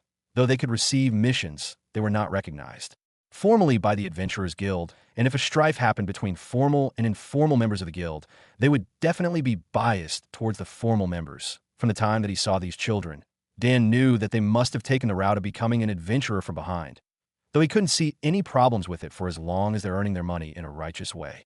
They would definitely be disadvantaged when the Adventurers Guild noticed the deaths of these three men who were formal members of the guild, and if they managed to trace the clues back to them, they would definitely be persecuted. Even though it was illogical to think that a bunch of mortal children could kill cultivators, to appease the crowd of formal members, the guild would have no other choice but to put all the blame onto these children, and as a result, they may die or forever be imprisoned. Dan inwardly sighed. Sandra and Jacob weren't really that bad, compared to those young masters of prestigious clans that had the support of enormous resources by the time that they were born. Sandra and Jacob's stats didn't differ much from them. Name: Sandra. Age: 12. Status: informal member, bronze ranked adventurer, stats, STR, 3 int, 9 dex, 5, agi, 6 sta, 5. For reference, 1 stat point equals an average human stat. Cultivation, none, system evaluation, mere ant, name, Jacob age, 11 status. Informal member, bronze ranked adventurer, stats, STR, 4 int, 5 dex, 5 agi, 9 sta, 7. For reference, 1 stat point equals an average human stat. Cultivation, none, system evaluation, mere ant, in comparison to the 16 years old stats of Dan several months ago. Name, Dan Gabriel Longinus. Age, 16, status, the young master of the Longinus clan, stats, STR, 0.50 int, 3, dex, 0.23 agi, 0.90, sta, 2. For reference, 1 stat point equals an average human stat. Cultivation, middle stage of the flesh tempering realm. System evaluation, weak AF, the difference was too huge. Desperation squeezes out the potential of humans, and in this case, it boosted the stats of the 2 children to the extent that Dan, a member of a prestigious clan, couldn't even compare several months ago. Now, Dan's stats after his true bloodline's awakening were as follows. Name, Dan Gabriel Longinus. Age, 16. Status? Stats, STR, 13, int, 27, dex, 30 agi, 32 sta9. For reference, 1 stat point equals an average human stat. Cultivation, middle stages of the organ tempering realm. System evaluation, still weak. Dan shook his head and returned to the task at hand. He stared at Sandra and found that the young girl looked pale and terrified. The sight of his friend, Kasun's demise, was still fresh in her mind. No, don't come near me. Don't come near me. She staggered backward and only stopped when she reached a tree. Dan knitted his eyebrows. He knew that he needed to find a method that would erase her innate naivety as he said, "Don't come near you." Then what are you going to do? Carry Jacob back to the guild and report what happened here. His words reverberated throughout the area as Sandra's eyes regained some clarity, though she didn't have much experience when it comes to life and death battles. The fact that she survived under the harsh environment of the slums area, despite her beauty, indicated her cunningness and intelligence. She calmed herself down and closed her eyes as her chest violently heaved in an effort to catch her breath. When her eyes snapped open, it shone in a light of determination as she suppressed the trembling of her knees and stood up. The concentrated smell of blood that lingered in the air made her nauseous, but she still moved towards Jacob and checked his body. "I'm going to return with Jacob and report everything to the guild," she said in a low voice as she prepared to carry Jacob's body. Hearing her words, Dan scoffed. "Report what happened here. Do you really think that these bastards cared about you guys for their personal satisfaction?" Sandra lifted her head. "I saw that guy staring at me with a lecherous gaze, apart from having designs on my body. What else would be the reason why they went after me?" Her eyebrows knitted as Dan coldly chuckled. "Indeed, they were after your body, but if that's only what they wanted, then they wouldn't bother on holding back when they attacked Jacob earlier." He crossed his arms together as he stared right into Sandra's eyes. Since they took the extra effort in placing him in an unconscious state, it could only mean that someone tasked them from behind the scenes to kidnap you. Jacob and me. His words shook Sandra's soul, but she still didn't believe Dan's theory as she asked, "Why would they bother about you? You're just a newbie, and I don't think that there's merit in including you as their target." Hearing her words, a small smile lifted on Dan's lips. "Well, I don't know much about that, but one thing's for sure." His expression went cold. "Their goal should be to kidnap us and possibly make us some kind of a blood slave." His eyes swept over at Sandra. "And as for you, you will definitely become a sex slave. You will be pumped full every day until the day that their employer bestows upon you the freedom of death." Sandra's expression turned paler than before. Becoming the plaything of a noble was a more tragic outcome than dying. She lost the strength on her legs as she placed Jacob back on the ground and sat lifelessly beside him. She lost all of her determination and will to live. She knew that even though they won't easily be traced by the Adventurers Guild as the killer of these 3 men, the employer behind them would definitely take action. Dan lightly chuckled and approached the young girl that embraced both of her knees in despair. Stretching his hand out, he said, "From now on, you and Jacob should just follow me. I will make sure that no harm would come your way." A gentle smile lifted on his lips. Sandra lifted her head, her expression indescribable when she saw the amiable smile on Dan's lips. She didn't understand why, but her heart and her mind urged her to accept his offer as if they were telling her that her fate would change once she accepted his proposal. Dan was sincere when he made this offer. Just the raw stats of the 2 children alone made it worth it for him to recruit them. But of course, their determination and resolve wouldn't let them easily accept a stranger's offer. But with the coercion of despair and the dire straits that they were in, the chances of the children accepting his proposal could be considered as 100%. After all, no matter how intelligent they were children and could easily be manipulated. Sandra stretched her hand out and placed it atop Dan's open palm. Dan maintained a calm disposition, but he was screaming in delight. I will follow you, but I hope that you won't make us do something that we do not want to do, and I also hope that you will support our families. Sandra mumbled, with her intelligence and intuition, along with the skills that Dan displayed in the earlier battler. She understood that this young boy wasn't so simple, and following him would definitely be advantageous for her. Of course, I don't mistreat my subordinates, but of course, if you dare to betray me. Dan's refreshing expression went cold in an instant. I'll personally cut you down. A chill ran through Sandra's spine. A bitter smile leaked on her bedraggled visage as she said, Of course, I won't dare to do that, master. Dan cringed when he heard the word, master. Don't call me master. Just treat me as you would treat your best friend. After all, what I want is a close confidant, not a blindly loyal subordinate that doesn't have his or her own opinion. Dan declared. He valued her intelligence and intuition, and so he doesn't want her to become a blind devotee of his capabilities. After all, he wasn't omniscient. Sandra's figure shook. A small smile leaked on her lips. The despair within her eyes dissipated, for she found a bastion that would help her block her enemies. Yes, Danilo, she said with a low voice. Dan nodded his head in satisfaction and said, Since these bastards have an employer behind them, I predict that the perverted bastard behind this should be keeping tabs on the location of these bastards. A cold smile suffused on his face as he said. Sandra's eyes widened. Could it be that you're planning on? Indeed.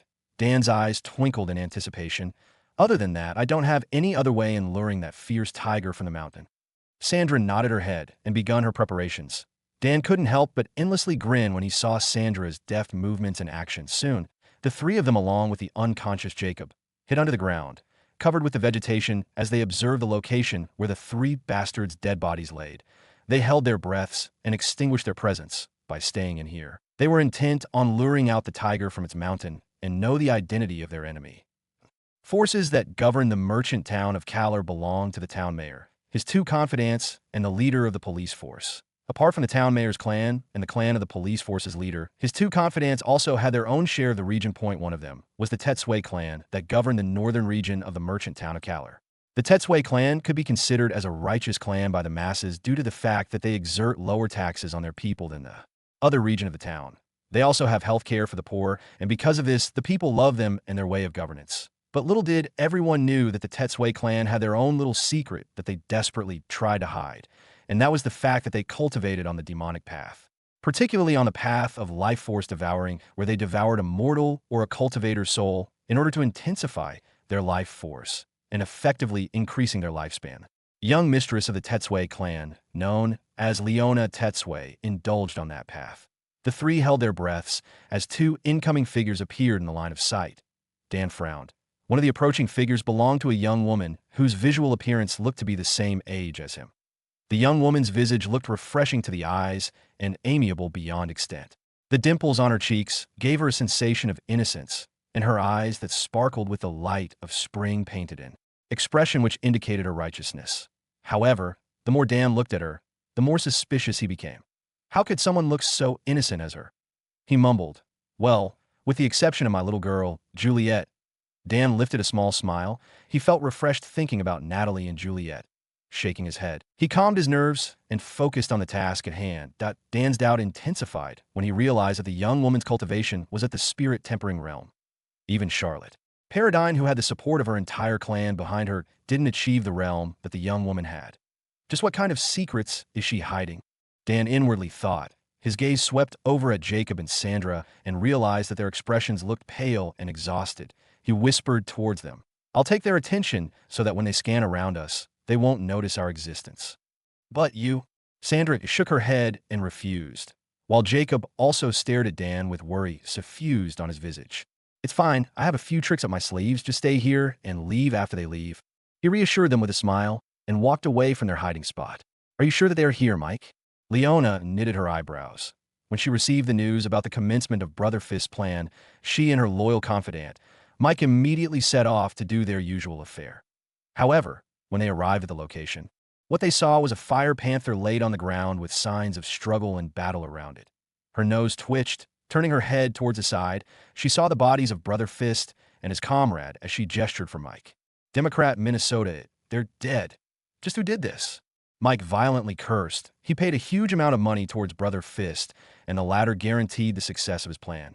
Yet now, not only the goods escaped his grasp, he was also killed by a mysterious assailant. If you're looking for the one who killed these guys, then you came in the right place. A cold voice echoed behind them, and the two simultaneously turned their heads. There, they saw a middle-aged man as a flash of lightning surged before their eyes. Mike leaped backward and rotated his cultivation base, sending a barrier towards Leona and his body. That's not enough. The same voice echoed in another direction, and Mike adjusted his barrier. Leona clicked her tongue and unsheathed her sword. A cold wind surged around her body as her divine art of life force devouring rotated. It locked on Dan's figure like a homing missile and followed his tracks. Mike also did the same, and now the two of them could keep up on Dan's movements, such treacherous techniques. It seems like the two of you are really demonic cultivators. Aren't you afraid that those righteous sects will come after you? Dan said while evading the furious attacks of the two. Leona's expression flushed in anger. The reason why she was so agitated was that of the fact that Dan disrupted their plans. She was about to break through the middle stages of the spirit-tempering realm, but now that her sacrifice was gone, her efforts became futile. Mike knitted his eyebrows. Even though he locked on Dan's figure with his life force devouring technique, he still couldn't predict his movements, despite the fact that he could see him moving. Leona was the same, and this realization made her irritated as her breathing became disarrayed and her expression disheveled, void of the cuteness and the innocence that she had when she first appeared. Leona looked like a fierce lioness that threatened to stomp everything under her. Dan saw all of these, and he clicked his tongue as he mumbled under his breath. It seems like I need to stop playing. He suddenly stopped and formed a madra with his hands, blessing of the lightning. Good manifestation. He pointed at Leona, and a bolt of lightning flashed by, striking her squarely in the chest as her figure flew toward the tree, turning it into smithereens upon impact. Mike turned around and ran towards Leona, who was currently coughing blood. His expression turned solemn and incomparably cold. Waving his hand in the air, a sword appeared out of nowhere as he turned around and dashed towards Dan's direction. The latter coldly smirked. Withdrawing his Desert Eagle, consecutive gunshots rang out as Dan pulled the trigger as he retreated. When Mike saw the peculiar object pointed at him, he disregarded its existence since he didn't feel any sense of danger from it. But when a deafening roar echoed from the opening of that object, followed by the ejection of a projectile which grazed past his face, he became cautious and manifested a barrier formed by his entire cultivation base. Dan sneered. A barrier like that which thoroughly covers the user could definitely protect them from all directions. However, it was thin and could easily crumble under concentrated attacks. Dan took advantage of this weakness and repeatedly shot on a single spot. Do you really think that your efforts are enough to kill me? Mike gave a cold chuckle and rushed towards Dan's direction. His barrier disappeared, and Dan's eyes widened in shock. Does he have a death wish? He mumbled, but still pulled his trigger. The clear gunshot resonated as Dan's eyes widened upon the realization that his bullet didn't connect. Instead, it struck a precisely manifested barrier the size of a man's palm. God damned it. His control over his chi is strong. Dan whispered his curse as he took his dagger and battled Mike in close quarters. Their figures repeatedly blurred. An azure lightning covered Dan's body, while Mike's expression looked pale and ashen as a murky mist enshrouded his figure. Both fighters engaged in a fierce close combat battle, with none of them giving up. However, judging from the beaded sweats that formed on Dan's forehead, he understood that he couldn't beat Mike in a battle of attrition. Withdrawing several frag grenades, Dan strapped it on his body, pulled the string, and leaped towards Mike's body and tightly embraced him. What are you? Mike's figure froze. He didn't expect that his enemy would suddenly embrace him in the middle of battle. However, his expression turned fierce and cold as he raised his sword in the air and prepared to stab down. Dan disregarded him and stared at the distance before secretly activating a skill. Moving his head towards his enemy's ear, he mumbled as a thunderous boom, along with an explosion which decimated everything around them resonated. No homo, though. The explosion destroyed everything in the area. The shockwave of the explosion tore the earth and even reached the merchant town of Kalar as the town mayor himself ran sped towards the direction of the commotion. The perpetrator of this disturbance was long gone. Inside a certain restaurant meant for nobles, Dan along with Jacob and Sandra ate their meals. The two children didn't look as disheveled and bedraggled as before. Instead, they wore luxurious clothing, and their demeanor looked the same as the children of nobles. However, if one looked closer, one could see the excitement inside the children's eyes as they inspected their clothes. Just the fabric alone could feed them for several weeks without worrying about money, yet Dan could easily fork it without feeling any pain. Dan gave a small smile as he stared at the furiously eating children. Fortunately, he rented a private box, or else once those people from the outside saw the eating manners of these children, they would definitely become suspicious. Master, can I take this home? I bet father and mother will like it, Jacob asked while scratching his cheeks in embarrassment. Sandra glanced at her food before darting her gaze at Dan. Her expression indicated her intentions. Dan gave a light chuckle. Of course we're bringing with us the leftovers. I spent 2 gold coins for these meals, you know? Just remembering it alone makes my heart ache in pain. The 2 children chuckled. The heavy mood from the events that happened earlier, especially Kasun's betrayal, slightly dissipated. But Dan could see the deep-seated sorrow within their eyes. Dan's current appearance looked different from before. Now, he looked like a middle-aged man with a blonde hair and a stoic stature. Paired with his clothing laden with gold and silk, his body looked like a shining beacon in the dark. This attracted the attention of thieves, especially when they entered the extreme area of the northern region. The people of the slums stuck their heads out of their dilapidated window when they saw the approaching figures, shock visible on their faces when they realized that a noble was visiting their area. Hey, come here and look. It seems like a noble is visiting us. Stop joking with me. Why would noble lower himself and visit this shithole? I'm not lying, really. Hey, isn't that Jacob and Sandra? Yeah, that really is them. But why are they walking behind that noble? Could it be that, yeah, definitely, other than that reason, there's no way that those kids could attract a noble. The people around them didn't even lower their voices as they discussed. Sandra's expression turned crimson in embarrassment, while Jacob's visage looked bitter. Soon, the 3 arrived near a dilapidated house. Knocking on the door, a feminine voice filled with the vicissitudes of life echoed behind the door. Who's there? Wariness could be felt from the tone of the speaker. Sandra went forward and said, Mother, it is me. I brought some food with me, so can you please open the door? So it's just you. Why didn't you make a sound when you're knocking? The feminine voice turned indifferent as Dan knitted his eyebrows. As a mother, one would always have a gentle and warm tone when talking to their child. But in this case, Dan felt nothing at all. Could it be that there's some kind of a reason behind it? He glanced at Sandra as the door creaked and opened, revealing the figure of a woman that looked to be in her 30s. Her expression locked in a frown, but when she saw Sandra's clothes and noticed Dan's existence, her expression flickered as a smile blossomed on his face. Oh, Sandra, you didn't tell me that we would have such a venerable guest. Come inside. I hope that Sir wouldn't be offended about my house's condition. The woman's tone turned gentle like a spring breeze, but Dan's frown intensified even further. His gaze momentarily landed at Sandra, who looked somber as he replied, Thank you for having me here. Sir could just call me Vanessa. She smiled and Dan nodded his head. Sorry about coming in here in such a short notice. No, that's fine. You don't need to bother about it that much. She gesticulated as Dan entered the room along with Jacob. My husband's still working in the factory, and he won't be coming until night, Vanessa said, and her gaze momentarily landed on Sandra. Her eyes flashed in a critical light before saying, I wonder what is Sir's business towards this humble me? Business? It's just a simple matter. Dan's lips leaked a small smile, his eyes shone in a light of lecherousness as he scanned Sandra's body. I'll be buying her. How does 3 gold coins sound? He laid 3 sparkling gold coins atop the wooden table as Vanessa's figure shook. Her eyes focused on the gold coins and quickly determined that it was real. I didn't expect that this noble would be so generous, actually buying someone with gold coins, and even 3 at that. She inwardly thought. Usually, when nobles buy people from the slum, they would be at 50 silver coins at most. It was the first time as she saw someone offering gold coins for mere trashes that couldn't even cultivate like Sandra. Sandra and Jacob remained still and didn't say a word, but the faint trembling of their bodies indicated the upheaval that they were currently experiencing. They still remembered the time where they had a beautiful elder sister as a playmate. However, when their elder sister turned 12, she suddenly disappeared without any explanations. Facing this scenario, they now understand the reason for her disappearance. And this sudden epiphany made a cold shiver run through their bodies. Human trafficking was frowned upon in this world, but that doesn't mean that they didn't exist. That Dan's eyes flashed in a light of cunningness. It seems like she really thinks that I am buying these children for those things.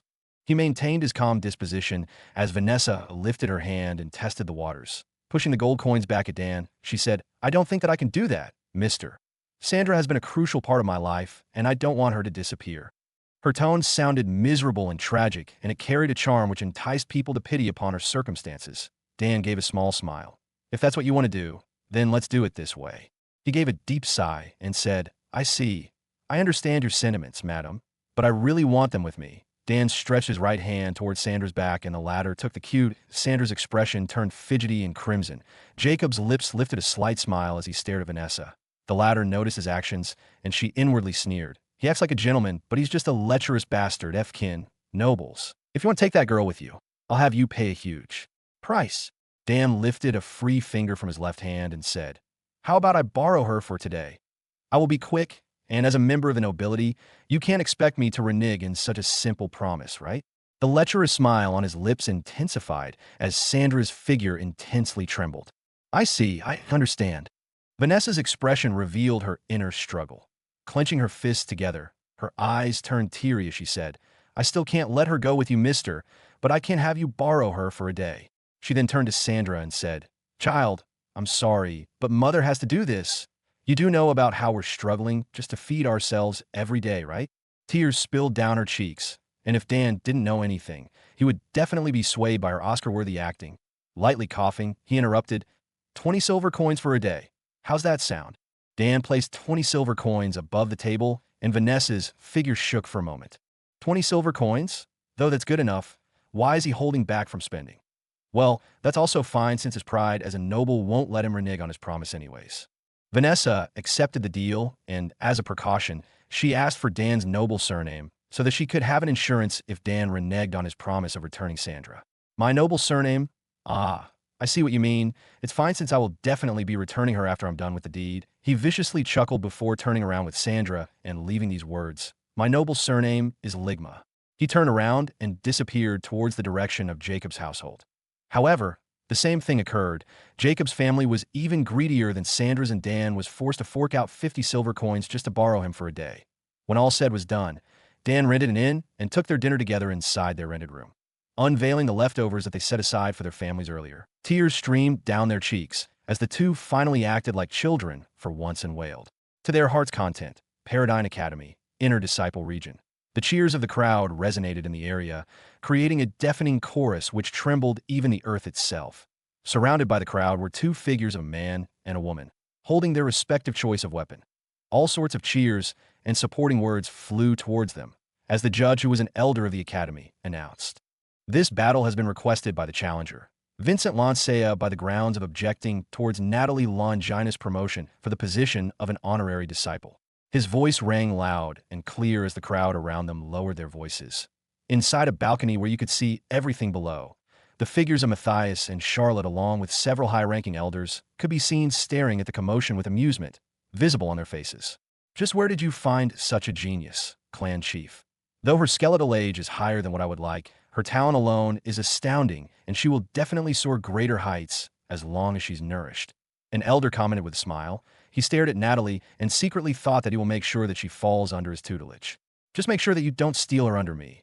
Elder Barrick. A feminine voice echoed from the side, and Elder Barrick turned around before saying with a bitter smile, Give me a break, Elder Josephine.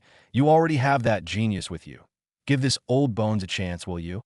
The other elders chuckled. It's not like we're belittling you, Elder Barrick, but a lecherous elder like you wants to have such a gorgeous and innocent girl as your apprentice? Not happening. Another elder said, and Elder Barrick turned towards him and glared. Matthias glanced at these bunch of old men before shaking his head and said, You need not worry about that, Elder Barrick. I have someone that has the same talent or even higher than Natalie. The expressions of the other elders flickered. Elder Barrick revealed an exhilarated visage as he said, Really? Where is he?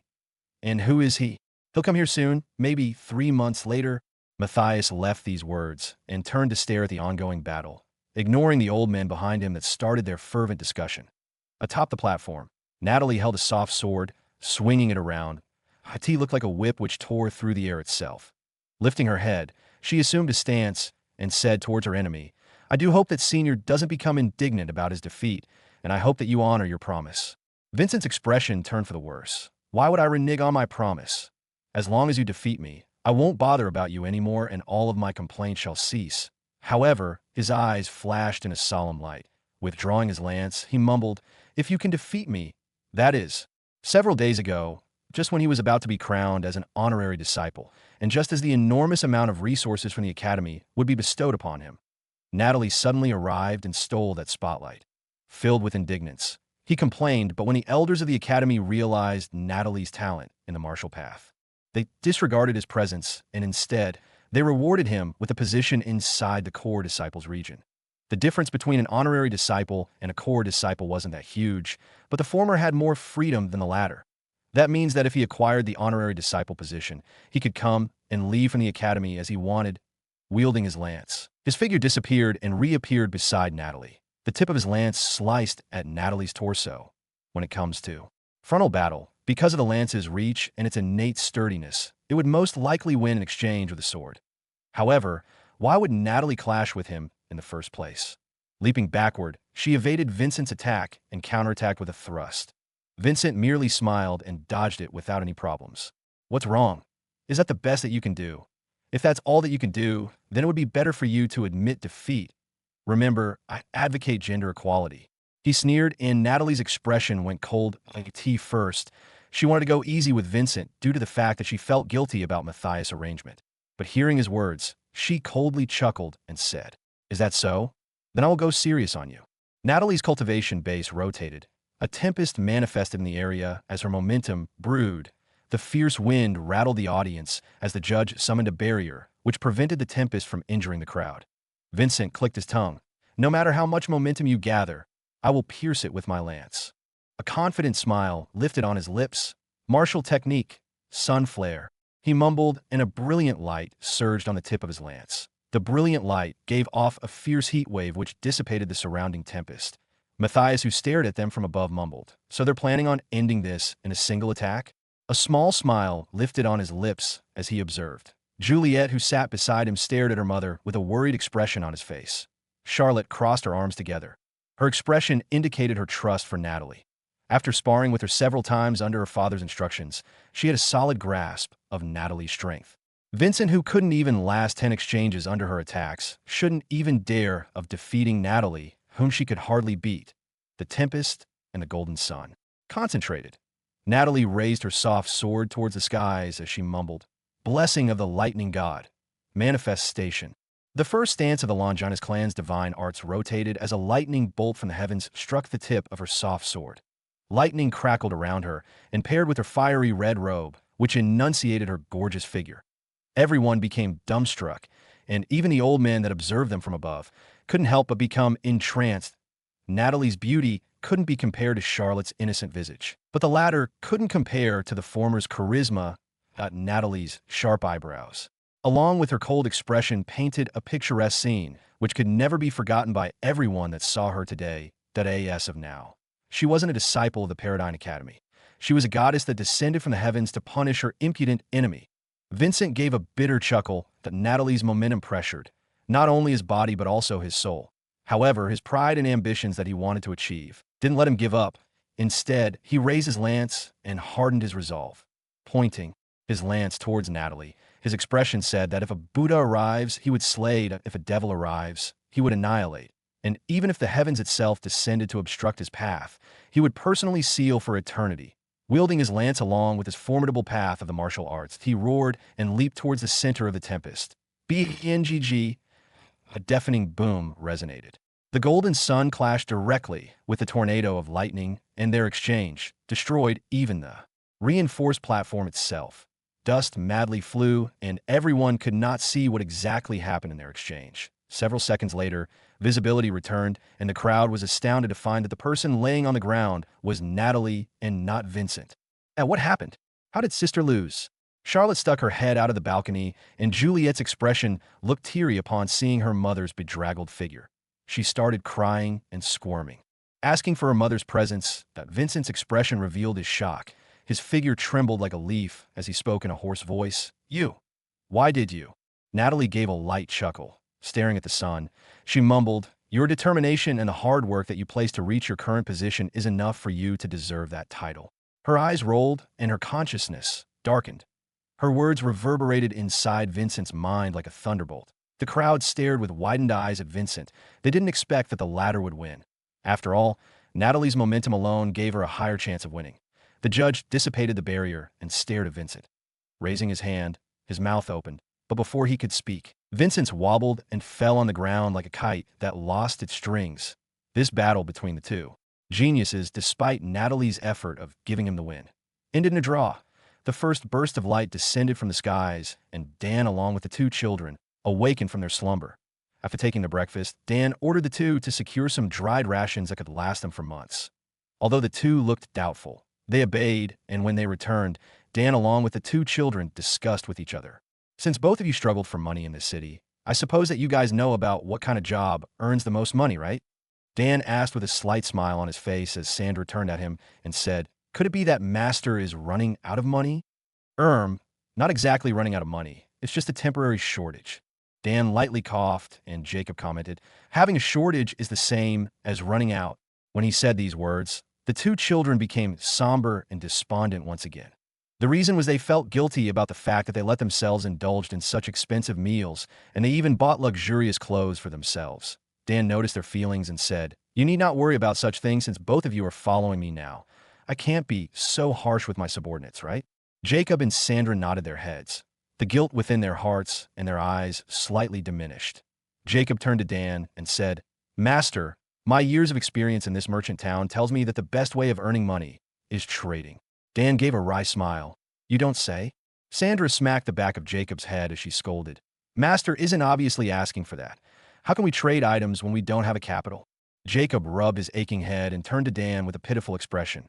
Dan chuckled and said, "She's right, Jacob. What I want to know is what's the best possible way of earning money without having a capital, like, gambling and stuff." "Gambling? Master wants to gamble." Jacob's eyes twinkled, and Sandra turned to Dan with an uncertain expression. "Though gambling could potentially rake enormous amount of money, that doesn't mean that it doesn't have its risk. And if you're a greenhorn when it comes to it, you will definitely be ripped off. If possible, I don't want to do that since it's a pain. Is there any other way than gambling that could earn me money without spending much effort?" Dan said, and Sandra and Jacob fell into deep contemplation. "I remember the soy sauce and salt uncle talking about the merchant town's medicinal hall. He said that rich merchants are coming in droves to have their illness healed." Dan lifted an eyebrow. "Interesting, let's take a look at the medicinal hall," he said, and the group set off towards the direction of the medicinal hall. The medicinal hall stood beside the city hall. In terms of luxuriousness and height, it was only second to the latter. However, when it comes to crowd concentration, the people around the city hall couldn't compare to the number of people that enters or comes out from medicinal hall. Several lavishly decorated carriages could be seen parked outside the medicinal hall, with numerous bodyguards clad in armors standing around the area. Because of this commotion, the common populace was shoved aside in favor of the VIP that came to have himself checked up. Dan knitted his eyebrows and walked towards the gates. The people noticed his arrival, and when they saw his clothes, they glared at him as the guards respectfully let him in without even asking for his identity. What a joke. The clothes that Dan and the two children wore alone was about several gold coins and money. How could someone masquerade as a noble and wasting such vast amount of money? The backing behind the medicinal hall was the town mayor itself. Not only that, he's also the chief physician, which treats people with severe injuries or health issues. According to the gossips that Dan learned from the surrounding people, the person from the carriage was the previous general of the Empire of Eternal Faith. After being severely injured in a battle, he returned back to his hometown, the merchant town of Calor, and peacefully lived along with his two sons, Ricky and Charles. However, his condition gradually worsened to the extent that he could not even move without the assistance of his best friend, Ronald. Now, his last chance for life lies on the town mayor, if the latter, who held a grandmaster qualification when it comes to the medical field, still couldn't heal his illness. Then, that only means that his fate was only sealed and he could only resign to it. Dan knitted his eyebrows. Instructing Jacob and Sandra, he said with a small smile on his face, "I found our money. Stay here, and I'll get it for us." He turned around and walked towards the direction of the most protective room inside the medicinal hall.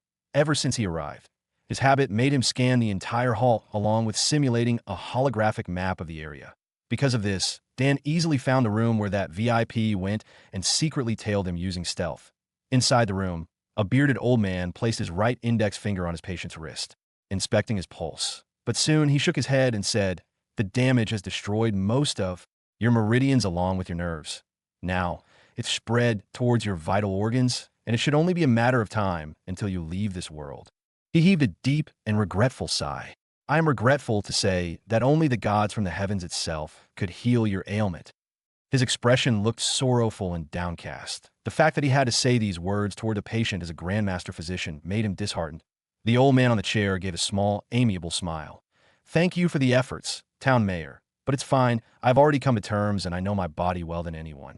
He turned towards his best friend and said, "Let's go. We don't want to disturb the town mayor that much." His best friend nodded his head and both of them stood up as the former assisted the latter. But before they could walk away, the door suddenly opened, revealing the figure of Dan, who said, "Old man." The confused gazes of the three focused on him. "If I could heal you, are you willing to let me loan some money?" His announcement rang loud and clear inside the silenced room. The moment his words echoed out, the gazes of the four focused on him. The injured general best friend moved forward but was stopped by his friend, who said, "Young man, I know my own condition, and also, even the town mayor, a grandmaster physician, couldn't heal me. What makes you think that you can do it on your own?"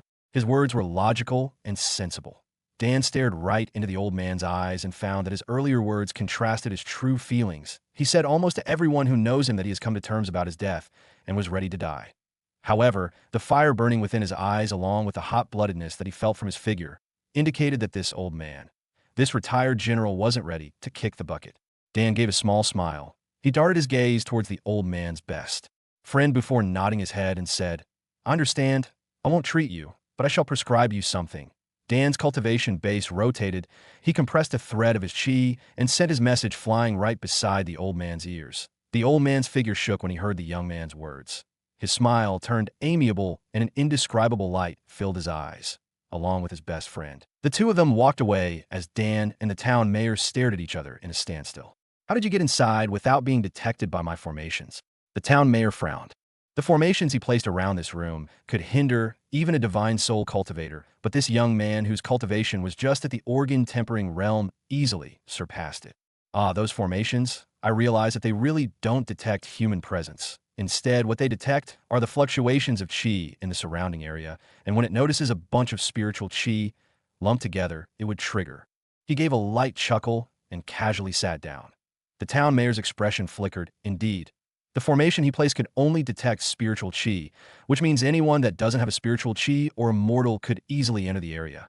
But how did he know about this? The formation I placed looks similar to any other detection-type formation.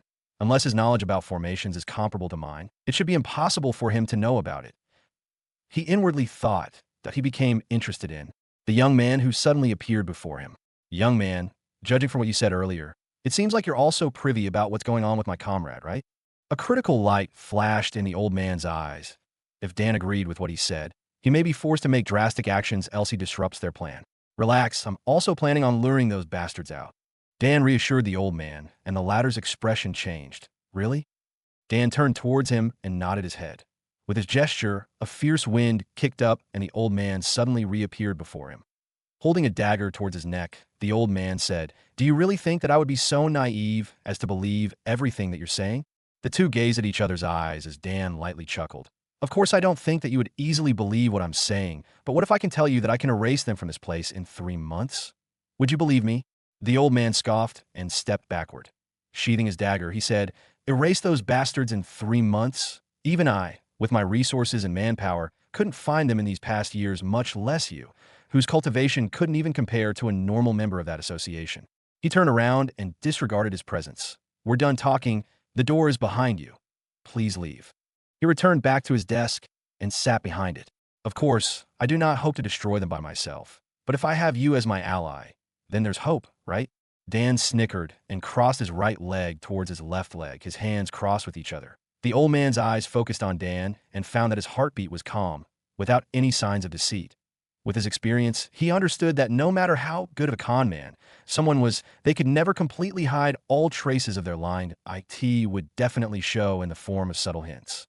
But when he probed the young man before him, he realized that the latter didn't look like he was lying. A small smile lifted on his lips as he coldly said, "Young man, I don't think that it's appropriate for you to ask me to be your sword, right? Why wouldn't it be appropriate? You're much stronger than me, so it should be you that is going to protect me." Dan's expression turned weird. "Don't tell me that such a strong man like you is going to hide behind a youngster's back, whose realm is at least 2 realms lower than you." "Ha ha ha." The old man chuckled. Interesting. However, power is necessary when negotiating, young man, and if you do not have the power to negotiate, You should at least show your sincerity. Show me what you can do, and I can consider helping you in your matter. I can show you what I can do, but let me reveal what I know first so that you'll understand my sincerity. Okay.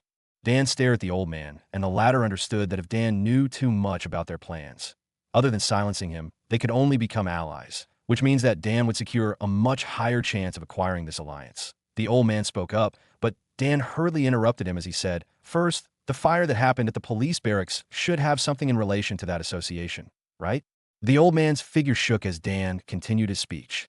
"Also, when I first came here, I actually met with that general as an adventurer that gathered his required herbs for him.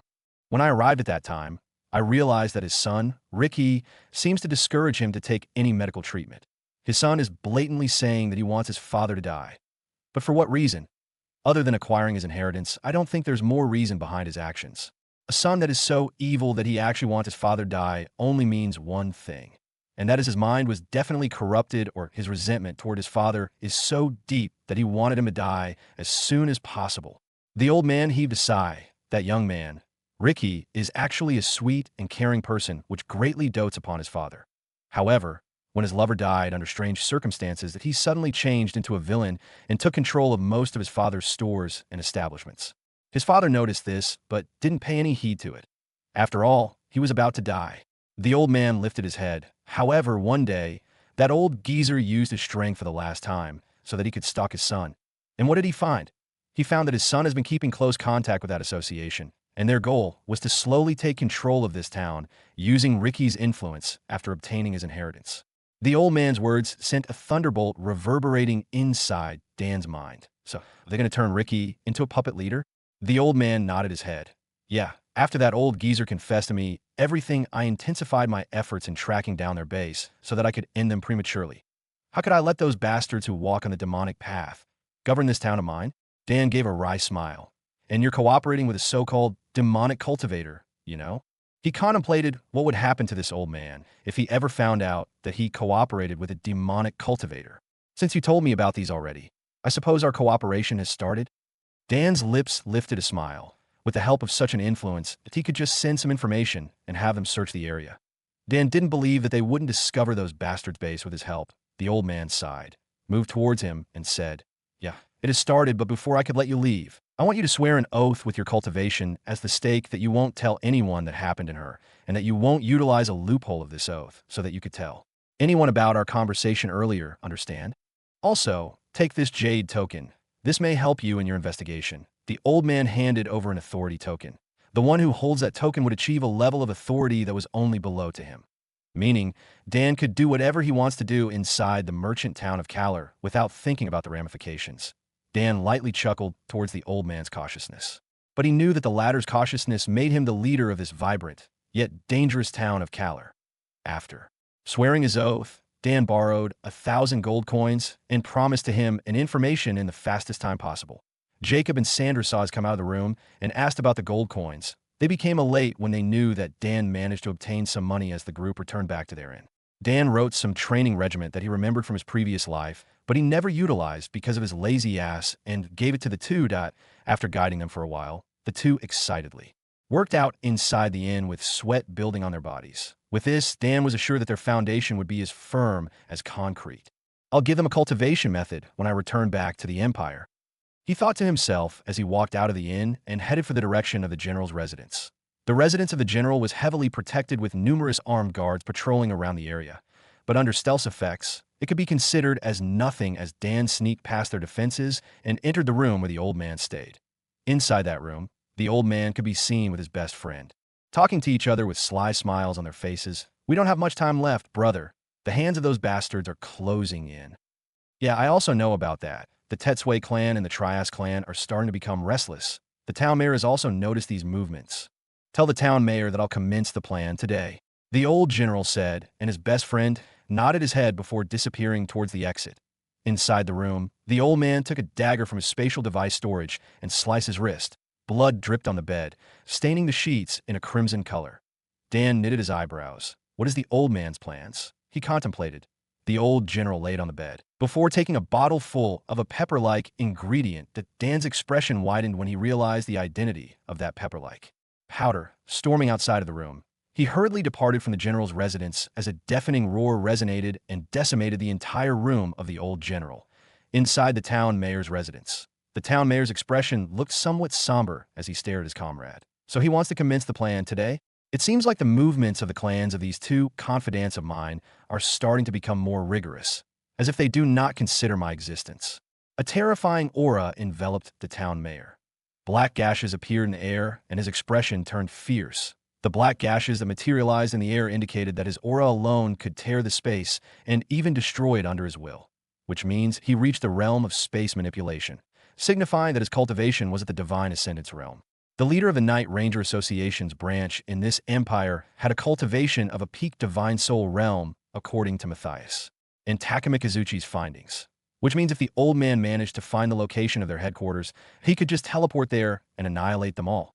Unfortunately, even with the old man's spatial ability, he couldn't find any traces of those bastards and had to tirelessly work without any fruits for several years until the general of the empire returned back to his homeland. From there on, the two worked together as one and finally found some pieces of clues. The Tetsui clan and the Trias clan were involved in that association.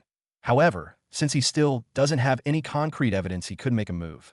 Now, with the commencement of their plan, he would take a good look towards the two clans' movements and observe them from afar, like how a mantis stalks the cicada. News of the general's death rapidly spread in the entire merchant town of Kalar. Everyone who liked the general, especially his way of governance and fierceness in the battlefield, turned somber and grieved. Along with his remaining family members, Charles and Ricky, the three clans, including the Tetsui, Trias, and the town mayor's clan, offered their condolence and consoled the living members of the old man's family. Ricky accepted all the gifts with an indescribable smile on his face as he darted his gaze towards his brother. Father favored you at first because of how talented you are in the path of martial arts, but in the end, he still bestowed upon me most of his inheritance. That goes to show how much of a trash you became, brother. The blonde-haired young man, whose appearance looked older than Ricky, only gave a small smile in response before turning around to leave. After his father's so-called death, how could he bear to stay inside a residence full of snakes? Charles shook his head in regret. This foolish and greedy brother of mine. You really went too far this time. He walked towards a certain residence and never looked back. After this, Ricky announced that the Trias and the Tetsui clan has formed an alliance, wherein they would merge their territories into one if their declaration made it, so that they would achieve a much better control of the entire town than the town mayor, who only controls a fourth of the city. So they have already made their move. The town mayor gave a small smile. Yeah, it seems like this son of mine remained adamant of his decision. The old general who was supposed to be dead was calmly drinking some wine with the town mayor. His expression looked pale with his eyebrows knitted together in a frown. Are you sure about continuing this? Your son will definitely die here.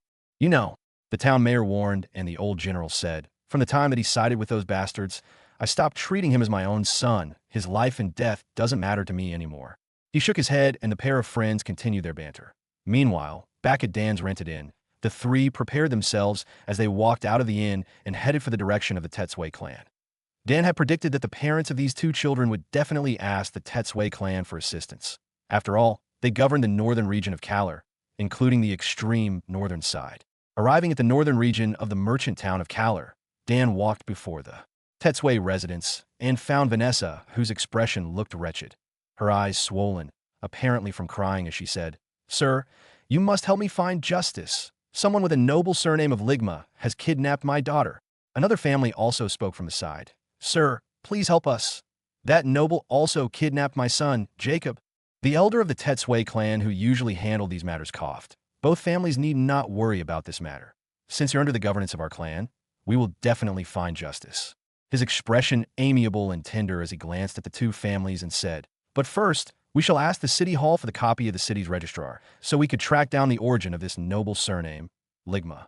We're grateful for your grace, sir. The two families bowed down in deep respect and gratefulness. Vanessa inwardly sneered. Since that bastard of noble actually dared to renege on his promise, I can only sue him so that I can extort more from him. She couldn't help but shiver at the thought of a noble begging her to retract her complaint. Dan's expression looked frosty. He disregarded the presence of a guard around him and walked inside the residence before shouting, I'm the one that they are looking for. You need not worry about going towards the city hall. His words reverberated across the area as the members of the two families, along with the elder, darted their gaze towards Dan, whose lips lifted into a sly smile. Amidst the commotion before the Tetsui residence that a cold voice suddenly shouted, it strangely stood out among the crowd of voices that enveloped the area. I am the one that they are looking for. You need not worry about going towards the city hall. His voice pierced through the figures of the two families as they turned around and fiercely glared at Dan Sandra, and Jacob gripped Dan's clothing from behind, hiding their faces from their families. So you're the kidnapper who took those poor children away from their families. Galleon Tetsui, the clan chief of the Tetsui clan, lifted an eyebrow. His calm, yet terrifying composure made those who observed from the sides endlessly praise him in admiration. Whoa, Master Galleon really is a good man. To think that a cultivator like him would still bother about us mortals. Yeah, that's the reason why I came to this district. Not only are the taxes lower, we're also governed by such a kind clan. All sorts of praises flew towards Galleon as Dan mumbled. As an old man, you're still that pretentious? He crossed his arms together. The aura of arrogance wafted out from her body. Since his disguise was a young master of a noble clan, he had to keep his appearance and attitude in check. What the hell did this young man just said? Brat, say that again, and we're going to make you regret. Galleon waved his hand, and the commotion from his supporters dissipated. A cold light flashed within his eyes. Pretentious. Is it my fault that they love me? Hearing his words, Dan couldn't help but chuckle. Not only you're pretentious, you're also narcissistic? The two families who obviously supported the clan chief couldn't help it anymore, but speak up. Enough of this, young man. You better hand over my daughter, or else I will report everything to the town mayor. They clamored around with the intent of reporting Dan's actions to the town mayor. Inside the merchant town of Kalar, the sole powerhouse, the town mayor held most of the authority, and his words were the laws. Galleon thought that, as a noble, the young man would definitely be intimidated.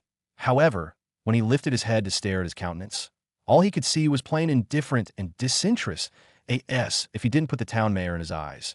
Those who had such eyes only means that either his backing enables him to disregard the town mayor's presence, or he was just plain stupid that he dared to challenge the town mayor's authority.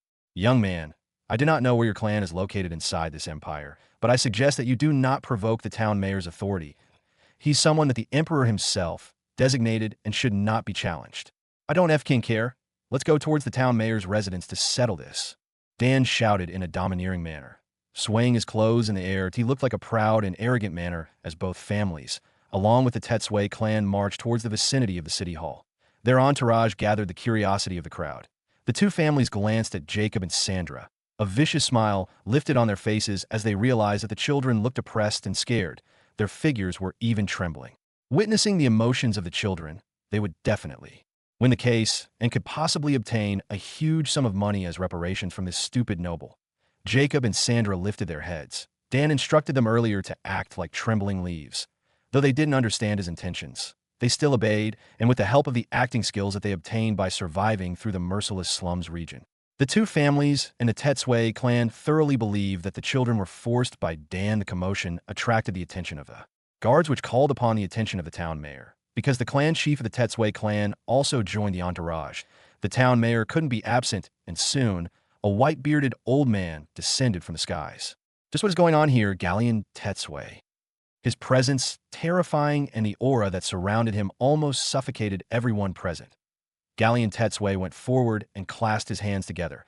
I am in here before your presence to present a case of both families whose two children were kidnapped by this young man with a noble surname, Ligma. Galleon's voice echoed throughout the area. His righteous tone struck a chord with the crowd, and almost everyone around him glared at Dan, who still remained as nonchalant as ever. The town mayor glanced at Dan and said, "What is your defense?" "My defense," Dan chuckled. "This is my defense." His figure flashed and suddenly reappeared before the two families. Unsheathing his dagger, he moved like a ghost and stabbed everyone in that family to death. Amidst the town mayor and the Tetsui clan's presence, it didn't even take the young man 2 seconds until all 5 members present from the two families died on the spot. The crowd hissed in shock and retreated, their expressions pale in terror, while the Tetsui clan chief's visage looked as dark as rain clouds. "You actually dare to do such a thing in the presence of the town mayor and me?"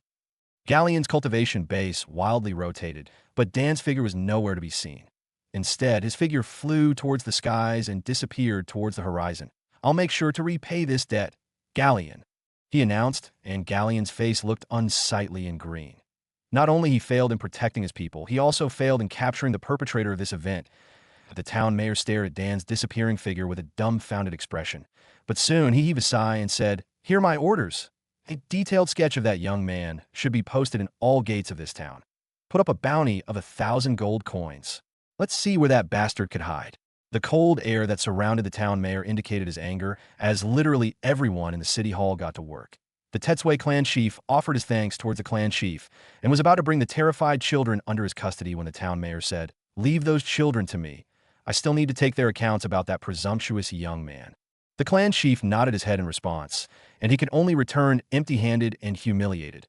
Inside a certain room in the city hall, the town mayor glanced at Jacob and Sandra, who looked pale and fidgety as he said, "What is your master's plan?" Their expressions flickered before they said, "I don't quite understand." Senior's question. Sandra replied in a hushed tone. The town mayor chuckled. "It's fine. You need not hide his identity from me. I felt the aura of the authority token that I bestowed upon him on his body, so I am sure that he's the one that I collaborated with." His words lowered the guards of the children as the three of them started their conversation. Somewhere inside the merchant town of Kalar, Dan's figure changed into a youngster whose skin looked fair and supple, his eyes as deep as the abyss, and his eyebrows looked sharp like swords. Walking towards the direction of the Tetsui clan, he casually bought some street foods and munched on it as he walked around and observed the area. Inside the Tetsui clan residence, Leona Tetsui could be seen with a dark expression on her face. The incident that happened several days ago made a mark in her mind. After all, her close confidant Mike lost his life. Ever since then, she swore to find that bastard and even created an enormous sum of bounty, worth several thousands of gold coins just to find his traces. But unfortunately, nothing was found about him. Even the Adventurers Guild couldn't trace back his origins. These findings made her indignant and annoyed as she madly trained inside her residence. Now, since it was noon at IT, it was time for her to eat some lunch as she went outside and brought with her Claire, her loyal maidservant. Claire possessed vast knowledge when it comes to the good food inside this merchant town. Leona craved for some street food, so the former brought her towards the nearby stalls as they joyfully ate their breakfast. If one didn't know anything about Leona, they would find it hard to believe that such a sweet-looking young woman was a demonic cultivator. The smile on Leona's face became the spring breeze which soothed everyone's exhaustion. She was in the midst of a kanji when she saw a young man whose appearance indicated his noble attitude. Right now, that young man was haggling with a stall owner in an effort to reduce the price of his item. "Boss, can I just take this fan for about 10 copper coins?" "No, we can't do that, young man. I paid 14 copper coins for that. My last price is 20 copper coins. At least give me some profits." The stall owner realized from the young man's confused and bewildered expression as he toured the area that he was definitely a tourist and knew nothing about the prices in this town. Claire noticed Leona's line of sight as she said in a teasing tone, "Young mistress, could it be that you took a fancy with that noble? His looks are top-notch, but since we don't know much about him, I can't really judge." She pouted when she realized that Leona wasn't even listening to her. Instead, the latter stood up and said, "Boss, the market price for that bamboo pan is just 15 copper coins. Don't take advantage of him just because he's a tourist," she said, and the stall owner glanced at Dan with an awkward expression before saying, "Since the young mistress has revealed my modus, just take that for 15 copper coins." He gave a dry chuckle as Dan clasped his hands together in respect and paid the 15 copper coins. Now, with a fan, he thoroughly looked like a cool and ethereal young master that descended from the heavens. His pure white robe, decorated with gold trimmings, gave him a vibe of royalty, which fluttered the young heart of Leona. "Miss, it looks like you're quite knowledgeable in this area. Mind if you guide this humble one around?" Dan said, and inwardly sneered. "It seems like my skills as the 100 waifu conqueror is still applicable in this world." Leona shyly nodded her head, and the two toured around the area. Since Claire felt like she may become a third wheel, she made some excuses and escaped. Leona stomped her foot on the ground in embarrassment. The cold and ruthless demonic cultivator, known as Leona, became like a young woman in the presence of Dan's coercion and manipulating words. "So, Miss Family is one of the owners of this region. It seems like I'm quite lucky to meet you amidst my tour." Dan chuckled, his laugh, paired with his innate cold countenance, created a rare picturesque scene which rocked the young woman's heart into full throttle. First, she felt quite suspicious about his origins. But after Dan flashed the token of the Paradigm Academy in the mainland, she thoroughly believed that Dan was a disciple of that academy that was on vacation in this small merchant town. With the Paradigm Academy on his back, Leona wouldn't dare to do anything towards him, and the two could talk towards each other in an equal stance. Soon, the veil of the night arrived. Leona and Dan sat beside each other on a wooden bench near a famous establishment that sold delicious pastries. The former wanted to pay first, but after Dan said that he couldn't bear to have someone as beautiful as her pay what he was going to eat, the former obliged, and the latter displayed his financial prowess, buying the most expensive and sophisticated dish for the two of them. That Leona's mood rocketed towards the ceiling, and her favorability towards Dan soared towards the skies. The so-called rainbow bread before her was something that she desperately wanted to eat, but because it was priced at 500 gold coins per piece, she could only stare at it in desire. But now, with Dan's help, she could take a bite and savor the flavors hidden within the rainbow bread. This fact alone made the young man beside her closer in her heart. She was a young woman that valued strength, along with wealth greater than attitude or character, as long as she could live without worrying for food or being looked down by someone. She was happy, and she would do whatever she could so that she could attain such prowess, and with the young man beside her that not only possessed strength, but also wealth and status. Why would she let her go? She emphasized her sex appeal and started to unbutton her clothes in an excuse that it was getting warm. Dan looked fidgety and turned his gaze away. Her display of embarrassment made Leona confident as she clung to his arms. The two walked away from the crowd amidst the envious gazes of everyone in the scene. Before the gates of the Tetsue residence, Leona reluctantly glanced at Dan. Even though we just met today, I don't know why, but I felt a sense of connection between us, miss. Dan raised both of his arms and mumbled in a small voice. If possible, can I still meet you tomorrow? Leona's expression shook. That Dan's hands on her shoulders transformed into a hot iron, which melted her heart and her mind. Her expression turned somewhat glazed as she said, "We can do that, but my father is also here tomorrow. Is that okay for you?" Dan lightly chuckled and lovingly ruffled her hair. "It's fine. Do you really think that I would be afraid of your father? Why would I be afraid of him when I have you to protect me?" Leona pinched his waist. "You jest." She gave a light laugh, and before she said her temporary farewell, she pecked his cheeks and said, "You better come back tomorrow, okay?" I will. Dan nodded his head, and when he let go of her shoulders, his reluctant and disappointed expression made a sweet impression in Leona's heart. Entering her residence, the maiden made a final wave in the air as Dan also turned around and walked towards the inn that he rented. Really, it seems like the knowledge and wisdom that I gathered from playing those dating simulations still works in this world. He shook his head and a cold smile lifted on his lips. With this, the second phase of my plan is considered as complete. Almost every entrance and exit of the merchant town of Kalar had Dan's disguised visage along with his noble surname Ligma posted on the walls. Despite the huge bounty that the town mayor and the Tetsue clan placed for information about his whereabouts, Ligma was nowhere to be found. Inside the Tetsue clan residence, the perpetrator of this commotion casually drank tea with one of the most beautiful women in the merchant town of Kalar. Leona's expression looked tired and exhausted. Witnessing her visage, Dan said, "Do you have some kind of a problem, miss?"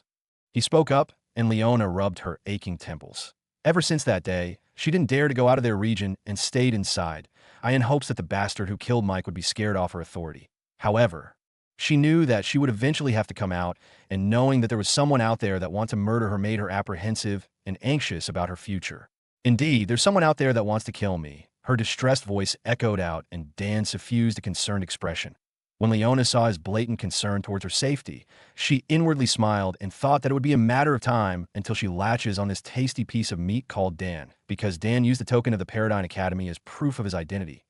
He could not hide his name, because he knew that her father will definitely research his background. Ever since he arrived in this world and realized that it looked similar to the wuxia, xinxia, and xuanhua novels that he read, Dan understood that cautiousness and having a distrusting heart would enhance your chance of survival other than the latter. Someone actually dares to threaten the safety of the Tetsue clan's princess. How bold. Dan commented and shook his head. His words clearly emphasized his praise towards the Tetsue clan's power. After Dan stroked Leona's vanity, the latter's mood improved and they started talking to each other in a closer manner. Leona started to call him Big Brother while Dan called her elder sister. The two called each other in an affectionate manner, and Leona started her advances, moving closer to his body. She said, "Big bro, is it possible for me to borrow that token of yours?" Dan revealed a small smile. "The token of the Paradigm Academy. It's fine, I'll have you borrow it for a moment." He flicked his wrist, and a jade token with the insignia of the Paradigm Academy manifested in the air. Dan placed it on Leona's palm, and the maiden shyly retreated towards her father's room. Inside the room, Galleon Tetsue could be seen eating his breakfast. The door burst open, revealing the figure of his daughter, which quickly presented the jade token that came from Dan Gallion knitted his eyebrows and rotated his cultivation base, sending a stream of probing chi inside the jade token. His expression changed into astonishment when he realized that his chi became like a stone that fell into the ocean, completely disappearing without any traces. "It's real," he mumbled, his eyes flashing with excitement along with his daughter, who almost couldn't contain her excitement. "Leona, you did a good thing this time. You brought us a fortune," he praised, and his daughter sweetly smiled. If Leona managed to snatch that young man, he could possibly migrate towards the mainland and establish his clan there. With the backing of that young man, why would he stay inside this small town? He would rise up like a fish, transforming into a dragon. "Wait, before you go there, don't be too pushy. I heard that the young men from the mainland like to chase women you go there and act like you don't want him, so that his instincts will kick in." Gallion instructed her daughter, and the latter nodded her head before returning back towards the dining room with a small smile on her face. Placing the jade token on the table, she said, "Here's your token, big brother."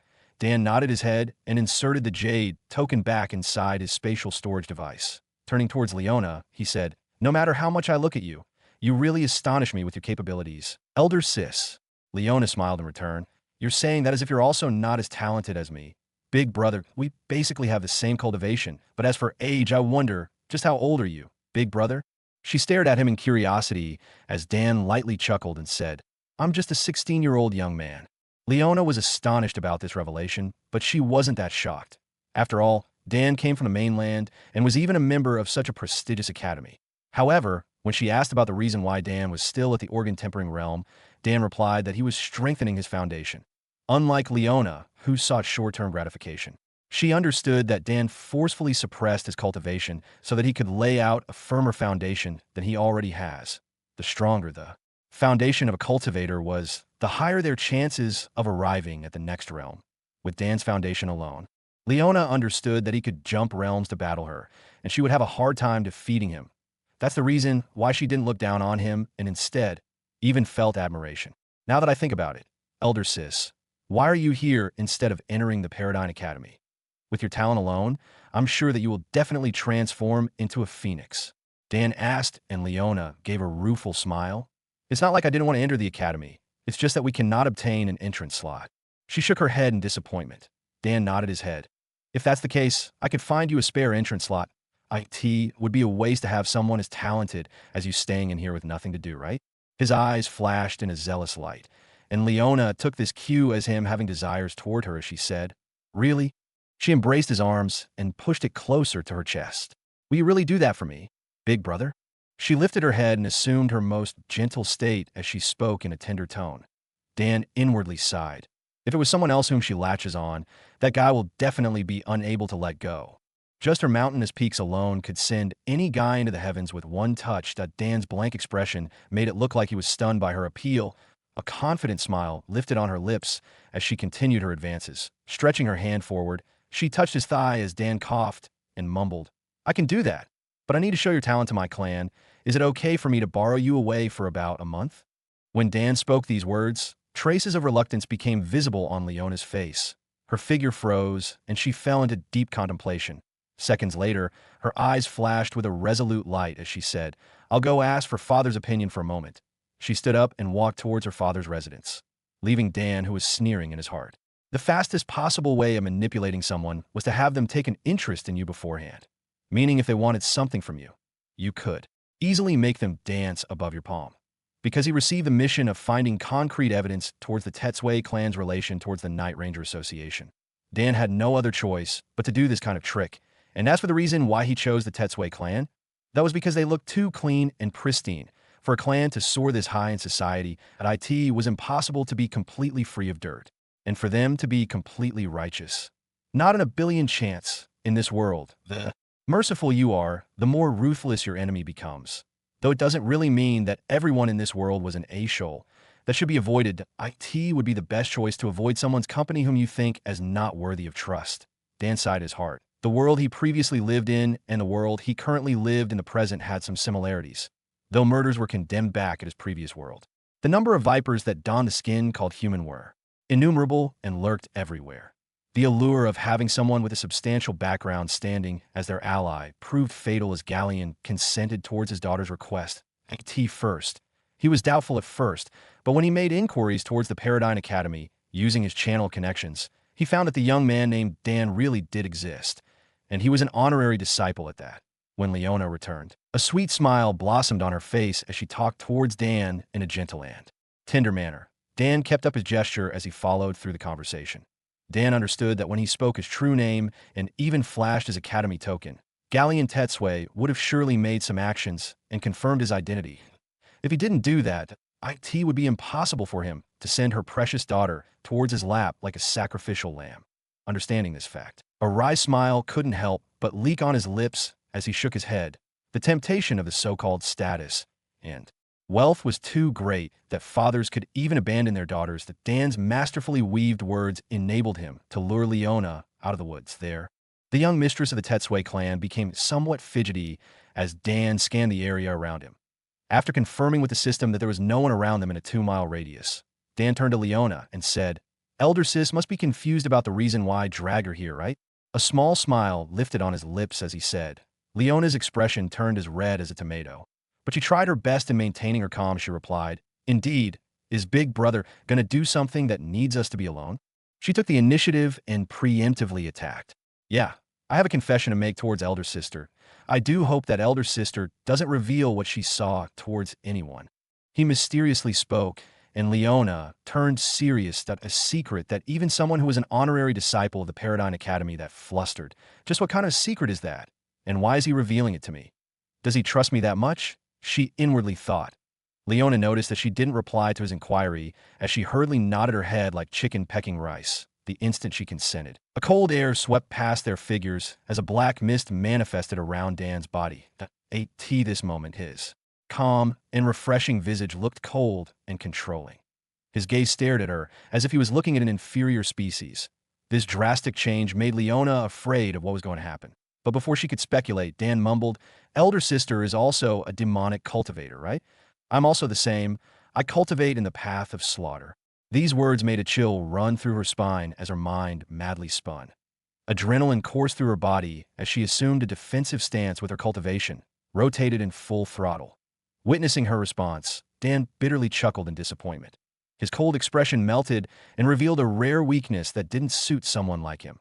His pained expression made Leona's figure freeze, calming her nerves. She turned to look at him with a dumbfounded expression that asked for explanations. Dan saw the light of tenderness in her eyes, and it reminded him of Natalie as he inwardly shook his head and cleansed his mind of indecent thoughts. Lifting his head, a teardrop dripped from his eyes down on his cheeks as he mumbled, "When I traveled towards this small town in hopes of understanding more of my path, I didn't expect that I would meet someone as beautiful and as kind as you, Elder Sister." His tone contained his admiration and a hint of desire which shook the young maiden's heart to the core. Dan didn't let her speak as he continued. "When we talked towards each other, I realized that every second of that moment became ethereal and divine. And deep within my heart, the desire to replay those moments and savor the seconds that we spent together blossomed and became a deep-seated desire that I could never fulfill. I was elated that you invited me to your residence, and became happier when your father invited me for some drinks and even accommodated me like I was a member of your family." His figure trembled like a leaf as he continued. "The truth is, ever since my mind processed everything in this world, that I was an orphan, someone that never got a taste of what familial love is. However, when I thought about the times that we spent together with you and your father, I finally felt and somewhat understood what kind of love that was." He stretched his arms out and beckoned for her to come closer as Leona dropped her guard and moved before him. He pulled her closer in his arms as he said, "Do you love me, Leona Tetsue?" He spoke in the most gentle tone that he could muster. His voice, which transmitted inside her ear, became like the whispers of the gods itself as tears streamed down Leona's eyes. The notion of controlling Dan to achieve her goal disappeared and was replaced with the desire of staying beside him and rising towards the peak of martial arts with him beside her. Burying herself deep within his chest, she nodded her head as Dan replied, "Then, can you tell me if you're a demonic cultivator or if father-in-law is also a demonic cultivator?" Leona didn't even process his words as she hurriedly nodded her head and said, "Only father and I are the demonic cultivators of the clan.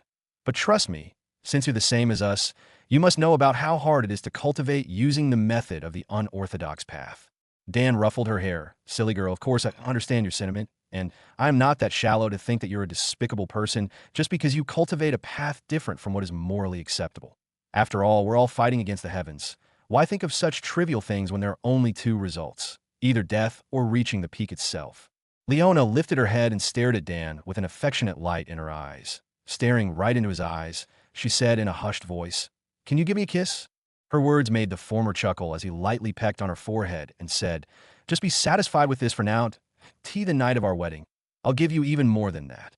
Leona dropped her head in an embarrassed manner and pinched his waist as the latter rubbed his aching side with a wronged expression on his face.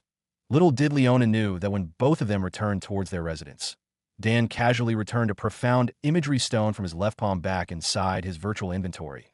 A small smile lifted on Dan's face as he inwardly thought, "With this, the third phase is perhaps completed." Galleon Tetsue stared at the returning two with an ambiguous smile on his face, especially when he saw their intertwined hands, that Leona's sweet expression and Dan's indifferent yet amused countenance. "Oh, you two just returned in time. I asked the servants to prepare a feast tonight. Come here, Dan. I won't let you go until you're full." Galleon greeted them from the entrance and dragged Dan towards the hall. Galleon secretly raised his thumbs in a gesture of approval towards Leona. The young maiden furiously blushed before turning around and ignoring her father. She ran towards Dan's direction and dragged him around, making him taste all sorts of delicacies available only at the merchant town of Kalar. The cheerful smiles of the two, along with the sweet atmosphere that they gave off as they walked around the hall, made everyone who saw them quite envious of their relationship. Some who didn't know Dan's backing coldly snorted in disdain, while those who understood Dan's background only revealed a wry smile on their faces. But to the end of the feast, Galleon and Leona convinced Dan to stay in their residence, and the latter obliged. The next day, Dan bade his farewells towards the Tetsue clan, and after making sure that there was no one tailing him, he went straight towards the direction of the city hall. As always, people come in droves, and their combined noises formed a chorus which composed the liveliness and the vibrancy of the area. The town mayor seemed to have predicted his arrival, as any staff member who saw him would bow their heads down in a respectful gesture and guide him towards the direction of the town mayor's office. Knocking on the door, Dan opened it, and there he found Jacob along with Sandra and the town mayor, happily sharing their lunch with the town mayor. "Oh, you're finally here." The town mayor lifted his head and stared at Dan. Jacob and Sandra stood up and ran towards him as the two children started talking about their experience living inside the city hall. They yapped about how luxurious everything was and how they were treated like gods by the employees. "Old man, take this and be the judge." Dan took a profound imagery stone from his spatial storage device and hurled it towards the town mayor. The latter caught it in midair and deposited it inside his spatial ring as the two discussed for a moment. Jacob and Sandra looked unwilling to let go of Dan, but after reassuring them that he will definitely return, the two begrudgingly nodded their heads as Dan returned back towards the Tetsue clan residence. Upon his arrival, he found Leona waiting for him at the entrance as he said, "What are you doing in here? You'll catch a cold like that." He frowned and dragged her inside the residence. Leona's expression flickered. She let herself be dragged since she heard the pure concern laden in his tone. Inside the residence, specifically at Dan's room, Galleon Tetsue could be seen seated cross-legged before a small table. Atop the tables were liquor and some side dishes. "Come here for a moment, Dan," he said, and Dan, along with Leona, sat beside each other and stared at Galleon in anticipation. Galleon lifted his head and stared at Dan, since the information that he gathered from his informants told him that Dan was a bona fide student of that prestigious academy. He had since accepted his relationship with her daughter.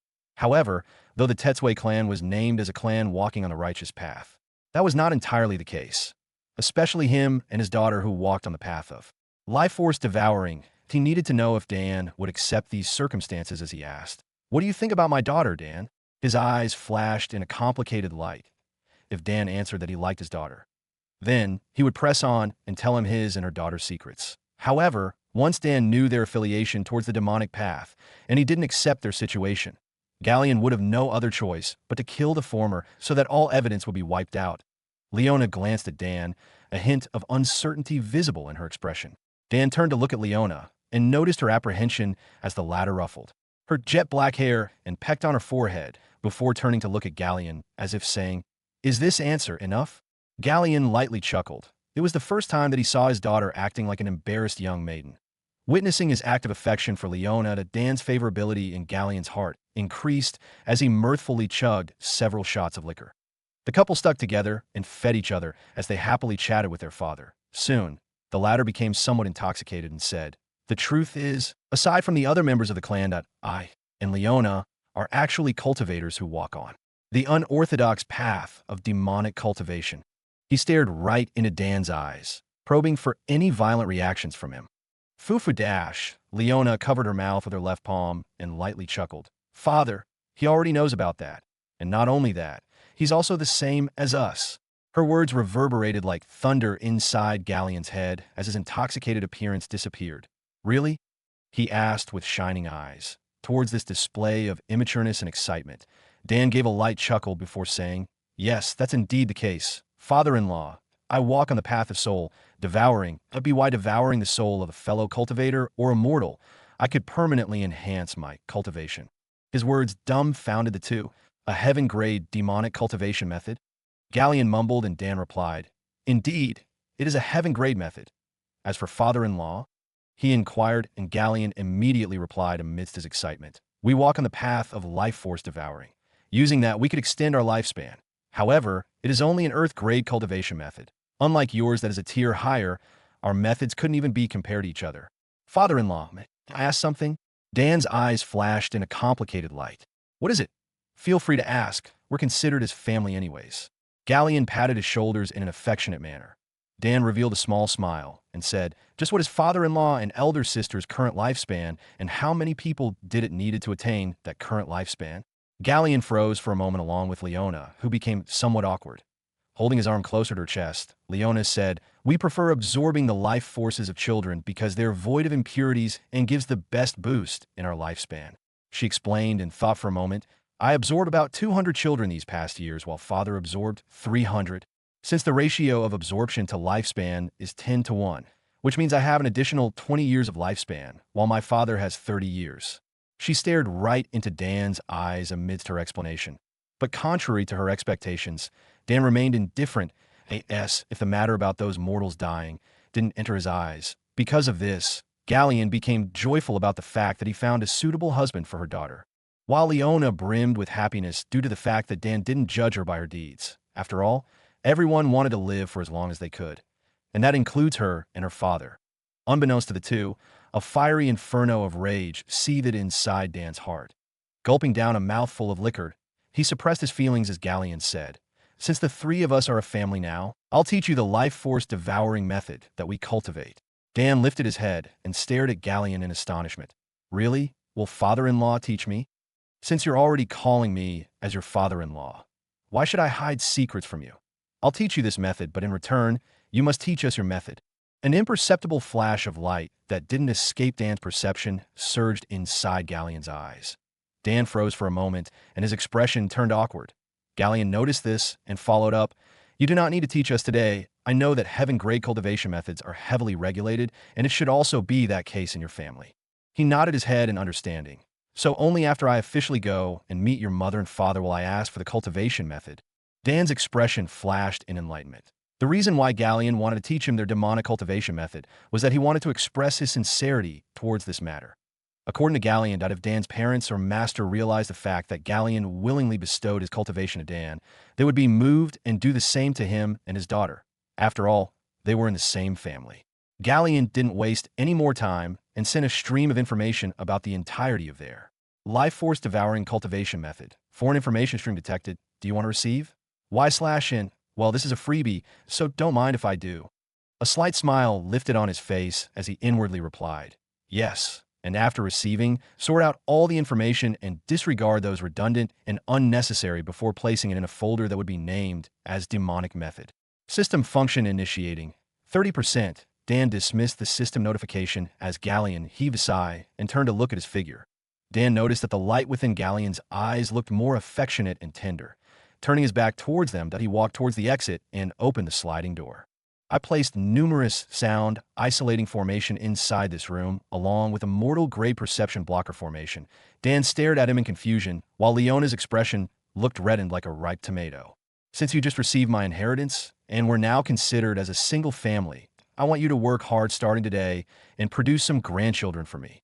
A cunning smile lifted on Galleon's lips as he snickered and sealed the entire area with his cultivation base. Dan's mouth widened in shock, while Leona hung her head low, not daring to look into his eyes. Before long, the pair of couples stared right into each other's eyes and moved closer. Sounds that would even make the heavens embarrassed reverberated inside the completely silenced room. Unbeknownst to Leona, another Dan, whose figure looked thoroughly similar towards the one who was pressing her, on the bed was staring at them with a wry smile on his face. "I do hope that this doesn't count as cheating," he mumbled before entering stealth and disappearing into thin air. Note: a prologue has been written, featuring some bits about Dan's past life. It can be found at the table of contents, at the auxiliary volume.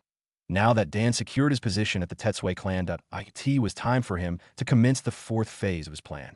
Morning arrived as Leona's consciousness awakened from slumber. A sweet smile blossomed on her face when she found Dan beside her. Dan noticed her awakening as the same smile crept on his lips. "Are you feeling sore? We can rest for the entire afternoon." Dan stretched his right hand and affectionately rubbed her hair. Leona narrowed her eyes, holding his hand. The former turned kissed him on his lips. "It's fine. I can handle this much. But can you be more gentle next time?" Dan rubbed his nose in awkwardness before saying, "It's not like I don't want to be gentle. You're just too sexy that I can't help it." He snickered as Leona raised her right hand and flicked at his forehead. "You jest. Let's go. Let's eat some breakfast. Though I want to stay here for the entire day. I have some matters that needed to be done as soon as possible." She stood up, and the sheets that draped over her body slid down, revealing her naked glory before Dan's scrutiny. The latter was taken aback. Because of the dimness of the night, he didn't see that much of her body. But now that it was morning, he couldn't help but appreciate it. Her slender, yet plump body created a curve which could be considered as phenomenal and divine. Her peaks that looked small, yet ample along with the pinkish tips that decorated its center, composed a picturesque scene which enticed his desires. A tent formed on his lower body as he hurriedly moved and covered it with the sheets. Leona turned to look at him and dragged him towards the bathroom. After taking their bath together, the couple walked towards the dining room. Galleon noticed their arrival.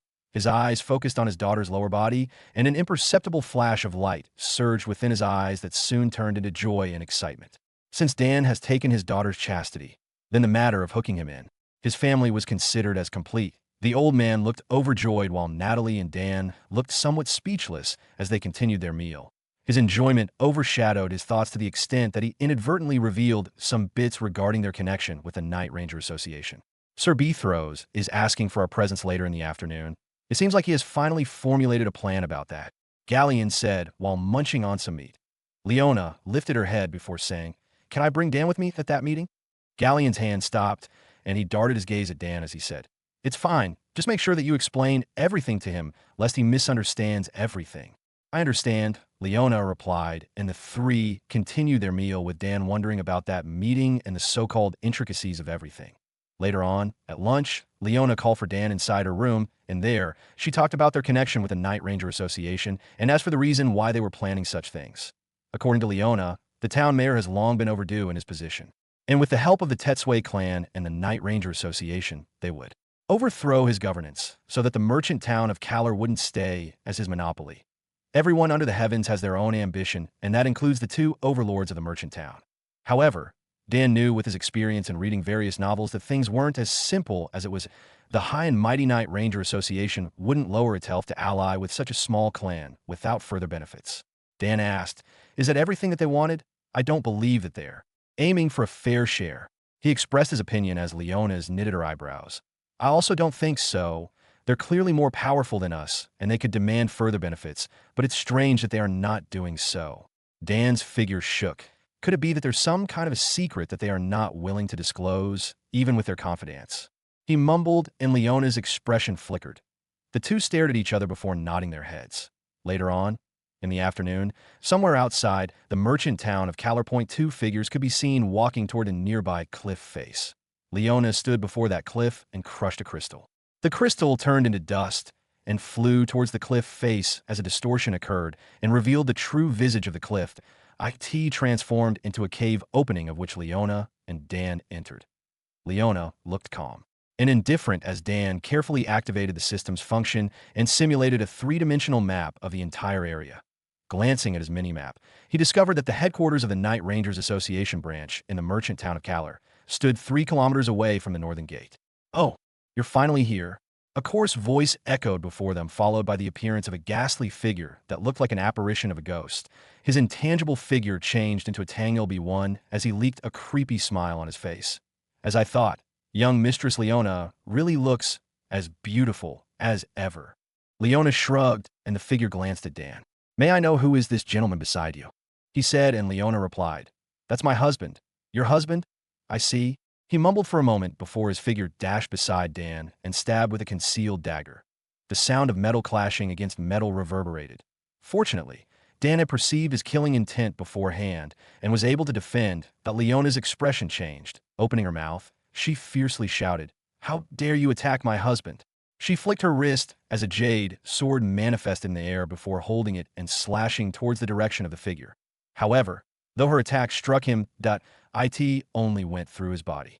TCCH. Leona clicked her tongue in annoyance as the figure crackled a laugh. "It's useless, no matter how many times you attack me." He viciously glanced at Dan for a moment as the latter's eyes shone in a critical light. The system had already told him that the man before him could temporarily transform into a ghost for a brief moment, giving him invincibility towards physical attacks. But Dan's divine arts, the blessing of the lightning god, was considered as the nemesis of all affiliated creatures. That includes ghosts such as his transformation. Coldly smiling in his heart, Dan finally understood why the Night Ranger Association could easily escape numerous manhunts. The reason was their divine arts enabled them to blend with the environment. And not only that, it could also block all physical attacks, making them quite a headache to deal with. Calming his nerves, Leona gripped his arm as she said, "Are you okay? Did he injure you?" Dan shook his head and ruffled her hair. "No, I am fine." Despite his reassurance, Leona stuck close to him and vigilantly looked around. Even though they were allies, it was only temporary and they could still attack each other. But doing that would mean that they would fall out, and that was something that the two clans didn't want to see. After all, they needed the Night Ranger Association's help in overthrowing the town mayor's regime. They soon arrived inside a vast hall where two figures could be seen seated before a round table. Aside from the bastard that attacked him earlier, Dan noticed another old man, and when the latter lifted his head, he found that it was the Trias clan chief. Who is that youngster beside you?" "Leona," the Trias clan chief said with frowned eyebrows. Leona cupped her hands together in a gesture of respect for the seniors before saying, "Both seniors need not to be on guard. This young man beside me is my husband. I am sorry that we didn't announce it in advance." "That young brat that looks like a boy toy is your husband?" The Trias clan chief sneered. "I didn't expect that the mighty Tetsue clan would be so cheap that they would settle for random boy toys in the street." Leona's expression flickered, and she didn't cower as she said, "At the least, we do not have a cripple in our family." As soon as she said these words, the Trias clan chief raised his right hand in the air before slamming it down on the stone table, crushing it into smithereens. "Just what did you say? Do you really expect that I will be afraid to punish you for your impudence?" His expression flushed in anger.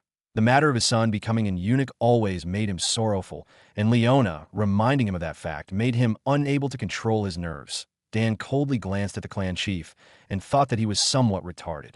"Since you launched the first attack, you should expect to be counterattacked and should take it like a man." He shook his head in disapproval as the Trias clan chief stood up, bringing with him a tempest of chi in an effort to pressure the two of them down on the ground. The ghastly figure that observed at the side realized that the matter would quickly escalate. Frowning, he opened his mouth and let out a shrill scream. "Impudence!" His voice directly attacked the ears of the three as all of them became disoriented and dizzy for a moment. Several seconds later, all of them recovered their clarity. Dan's expression flickered in shock. If not for the system's help, his recovery would take much longer. He glanced at the Wublai Leona and supported her side. "Are you guys done with your fight? If not, I will send you guys off," he said, and the three nodded their heads. Taking a seat, the ghastly apparition repaired the stone table as they started their discussion.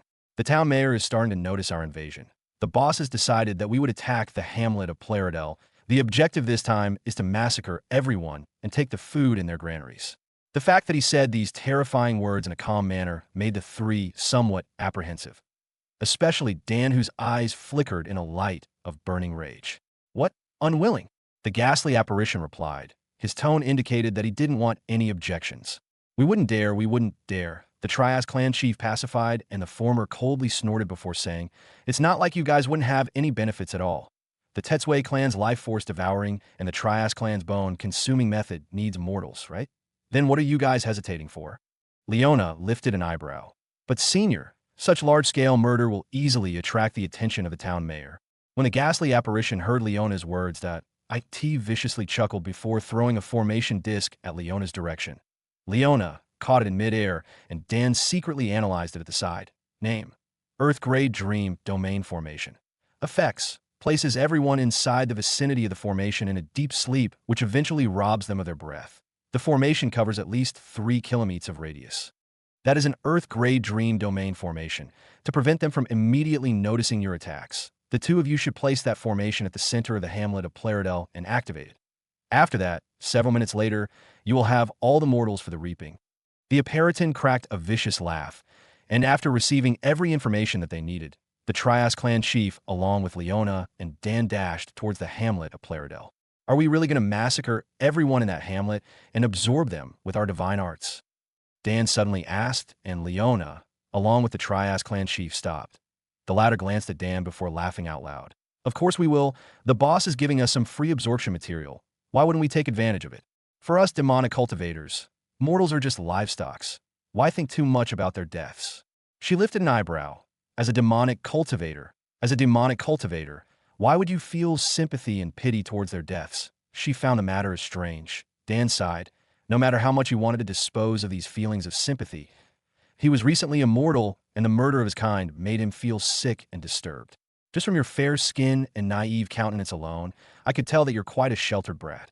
Let me guess, you came from a demonic clan, right? The Trias clan chief said as Leona's expression flickered. I don't think that your line of questioning is quite appropriate, senior. In this world, it was taboo to ask for a demonic cultivator's past. After all, most of them endured grueling experiences, and asking for it was tantamount to opening their hidden wounds. That IT was part of the reason why Leona prevented this line of questioning. The second part was she didn't want anyone to know about Dan's true identity. Apart from her and her father, she would dispose anyone who knows about his identity in this small town of Kalar. The Trias clan chief didn't mind her words too much as he went ahead and continued their journey. Leona glanced at her husband and noticed that his expression looked quite conflicted. She stretched her hands out and mumbled, Don't think too much about it. Dan, it's not like there's no joy in killing those mortals. Dan lifted his head as his eyes widened when he realized that Leona's visage looked terrifying, void of the gentleness that he was familiar with. Instead, her eyes shone in a scarlet light, and her lips widened in a smile that almost reached her ear. Leona saw his terrified expression and hurriedly retracted her smile before lightly coughing. Turning towards Dan, she said, Forget about what you saw just now. Let's go. We can't have senior wait for us. She dragged the pale Dan and ran towards the distance. Arriving before the hamlet of Plaridel, the 3 cultivator easily sneaked past the defenses of the mortal guards. Carrying the Dream Domain formation plate, Leona fixed it at the center of the hamlet, while the Trias clan chief looked for the warehouses where the food for the merchant town of Kalar was stored in. Dan accompanied Leona, and when the formation activated, an invisible shockwave spread for the formation plate as literally every mortal that walked in the area started tumbling on the ground. At this point of time, Leona unsheathed her sword, and under Dan's horrified gaze, she started stabbing everyone around her. Blood pooled on the ground, and Leona's expression revealed her utmost excitement. Lifting her arms, she raised it towards the skies and activated her life force devouring method. The blood on the ground evaporated before condensing into a huge ball of blood mist, which dissipated inside her body. This is it, this sensation. She mumbled in euphoria as her sword flew, repeatedly decapitating all the mortals that laid on the ground around her. The thick smell of iron that wafted in the air made Dan, who observed all this while at the side, nauseous. She was too deep in the sensation of killing that she temporarily forgot about the existence of Dan, who stood behind her. Fortunately, the mortals were in deep sleep, or else they would be experiencing such a display of despair and terror. Clenching his fists, Dan knew that all of them would never awaken once again. Dan turned towards the side where he could hear the ragged pants of someone familiar. Walking towards the direction of that sound, he noticed that the place where that sound originated came from the huge house where the hamlet captain stayed. Arriving at the entrance, Dan saw the hamlet captain leisurely sleeping on his rocking chair, his olden face calm and tranquil, but the room behind him was rowdy. Frowning, he walked towards the door of the hamlet. Captain's house, and the scene that revealed itself before him thoroughly disturbed his mind. The Trias clan chief could be seen thrusting his manhood inside a naked young woman. The latter looked calm and undisturbed, while the former's expression looked flushed and reddened in utmost excitement. However, just this scene alone didn't disturb Dan that much. But the scene of dozens of young maidens with their legs spread apart and their peels bleeding after penetration was the scene which shook his soul. The Trias clan chief didn't even notice his entrance as his figure endlessly shivered in pleasure. After he climaxed, he finally noticed Dan's existence and said, "Whoa, didn't notice you there. Why are you in here? Could it be that you also heard about how beautiful the women in this hamlet are?" Dan noticed that the Trias clan chief's body faintly shone in a pinkish light. That indication was enough for Dan to deduce that his cultivation method had something to do with coitus. Dan remembered the time where Leona insulted him by having a cripple inside his family. Indeed, since his cultivation method absorbed the vital yin of women, someone who was a cripple would be unable to cultivate their divine arts, and, as a result, would also be unable to pass their inheritance. Dan shook his head, clarity returning in his mind, that he looked around and found that almost every woman had their cherries popped and their vital yin absorbed away from their bodies. Calming his killing intent, he turned towards the Trias clan chief and asked, "So Senior's cultivation method involves using mortal women as furnaces?" The Trias clan chief laughed. "Yeah, but of course it would be much better to use female cultivators as furnaces, but you do know about the rarity of cultivators. So even though cultivation is much slower and tedious, we have no other choice but to use these mortals." He adjusted his lance, positioning it at the entrance of another woman before thrusting. The contact made him roll his eyes in pleasure. This one is quite the exquisite texture, such a pity that under the influence of the formation, I can't bring her at home.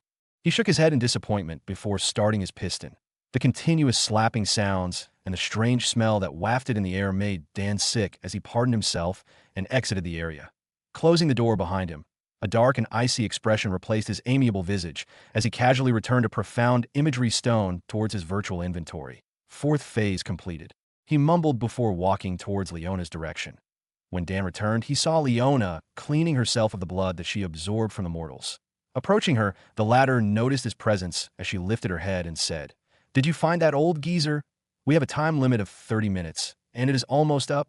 She calmly walked atop the pile of corpses and embraced Dan's arm as the latter mumbled, "He's inside the hamlet captain's house, cultivating." Leona lifted his head and found that he looked pale and exhausted. Leona understood that the shock of witnessing such deaths may have rattled his nerve. In an effort to calm him down, Leona pressed her ample chest on his body, but Dan couldn't savor the sensation, for he still felt disturbed by everything that happened in here. There was only one thing that he wanted to do, and that was to return back and rest. When the couple arrived before the hamlet captain's residence, the Trias clan chief was standing there, greeting them with a smile. His expression looked gentle and amiable, as if what happened earlier didn't occur. "Oh, why is this brat not cultivating?" The Trias clan chief frowned when he noticed that there were no spiritual chi fluctuations on Dan's body. Leona also stared at him in doubt. Crossing his arms together, he said in a tone full of disdain, "Are you telling me to absorb the measly essences of these mortals?" His expression made the Trias clan chief chuckle. "You're quite stubborn, aren't ya? Maybe that's the reason why your wife has a higher cultivation than yours." Dan returned a frown, but didn't say anything as Leona reassured her by sticking even more closely on his body. The group walked towards the center of the hamlet and found numerous ghastly apparitions carrying numerous sacks of food. They placed these sacks of food in a clean area at the center before transporting it away using spatial tunneling. Witnessing this scene, the Trias clan chief said, "Our task could be considered as done, since this hamlet supplies at least half of the merchant towns. Food supplies, people will definitely panic in the next several days."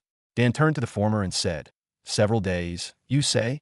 "Yeah, it would take at least several days since the town mayor has his own stocks of food which he could use as a temporary stopper. But once his supply runs out too, the prices of everything will skyrocket, and those poor livestock living at the extreme region would definitely cause a ruckus. So the current plan is to create a massive civil war. Wouldn't that attract the attention of the emperor himself?"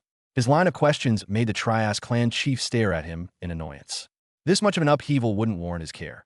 After all, scenes like these happen often, and with how huge the empire of Eternal Faith territory, they wouldn't bother about such a small town. Dan nodded his head. So that's the reason why the members of the Night Ranger Association were becoming more proactive as time passed by.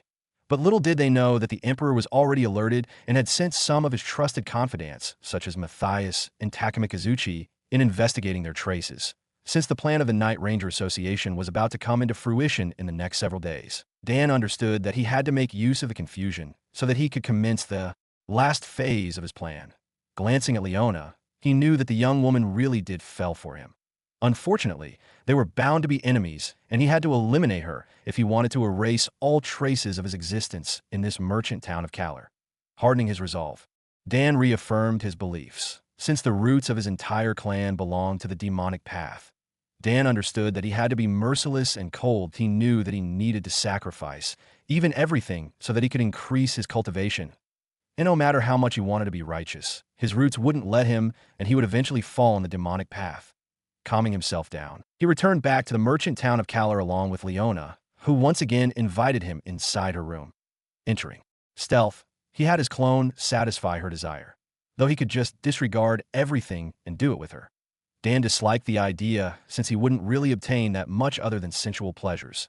Her divine art was incompatible with him and wouldn't increase their cultivation no matter how much dual cultivation they did. Sneaking out of the house, he informed the town mayor about everything that happened as his expression changed in utmost fury and anger. Raising his hand, he pummeled the table before him as it dissipated into dust. Dan staggered backward. The might of a divine soul practitioner was something that he still couldn't endure even with the help of the system. I understand now. So that's the reason why they're trying to overthrow me from my position. Fat chance. He violently cursed and turned towards Dan's direction. His expression looked complicated. Using his connections, he found that Dan was a student of the prestigious Paradigm Academy. He understood how protective the academy was about their students' well-being. There was even an instance where a student was wrongfully killed by an arrogant young master, and as a result, the academy summoned a fleet of divine soul elders and annihilated the entire clan of that young master. The annihilation shook the entire continent to its core, and from there on, everyone would try their best to curry some favors with a Paradigm Academy student, and if they couldn't be friends with them, they would avoid them like a plague. Senior, just what is the reason why they are so adamant in taking your position? It's not like they would acquire anything substantial other than the lives of the mortals inside this town. He knitted his eyebrow in thought. The town mayor turned to look at him and said, "It's because of this." Since Dan and he were allies, he didn't hesitate to reveal the reason why the members of the Night Ranger Association targeted his position. Atop his open palm, a small metal ring could be seen. The ring looked average, and if one placed it amidst garbages, they wouldn't think much about it. However, when Dan scanned the ring, the information that the system revealed to him made him stare at it. In shock. Name: Shadow God's Inheritance Key. Effects: use this to trace the Shadow God's inheritance. The town mayor noticed his confusion, and he explained, "This is the key for the Shadow God's inheritance trial. I managed to trace its location, but I was restricted because of my skeletal 8G. For now, I'm planning on giving it to my son, which currently studies at the Maximus Academy. System: search for information about the Shadow God." He mumbled under his breath as a series of system notification manifested in the air. Shadow God, a figure which, according to the rumors, achieved the realm beyond the divine emperor and attained immortality. He has long since ascended, but before he did, he left his complete inheritance in his homeland, in hopes that someone suitable could acquire it. Dismissing the system notification, Dan's eyes flashed in a light of understanding. Lifting his head, he said, "Since this item is quite important, why is Senior wearing it like a normal accessory?" The town mayor chuckled before saying, "What's the best way to hide a tree?" he said, and his words made the latter frown in confusion. Before Dan could answer, he continued with a small smile on his face. "The best way to hide a tree is hiding it inside a forest." When his cryptic words reached the ears of Dan, the latter's eyes flashed in enlightenment.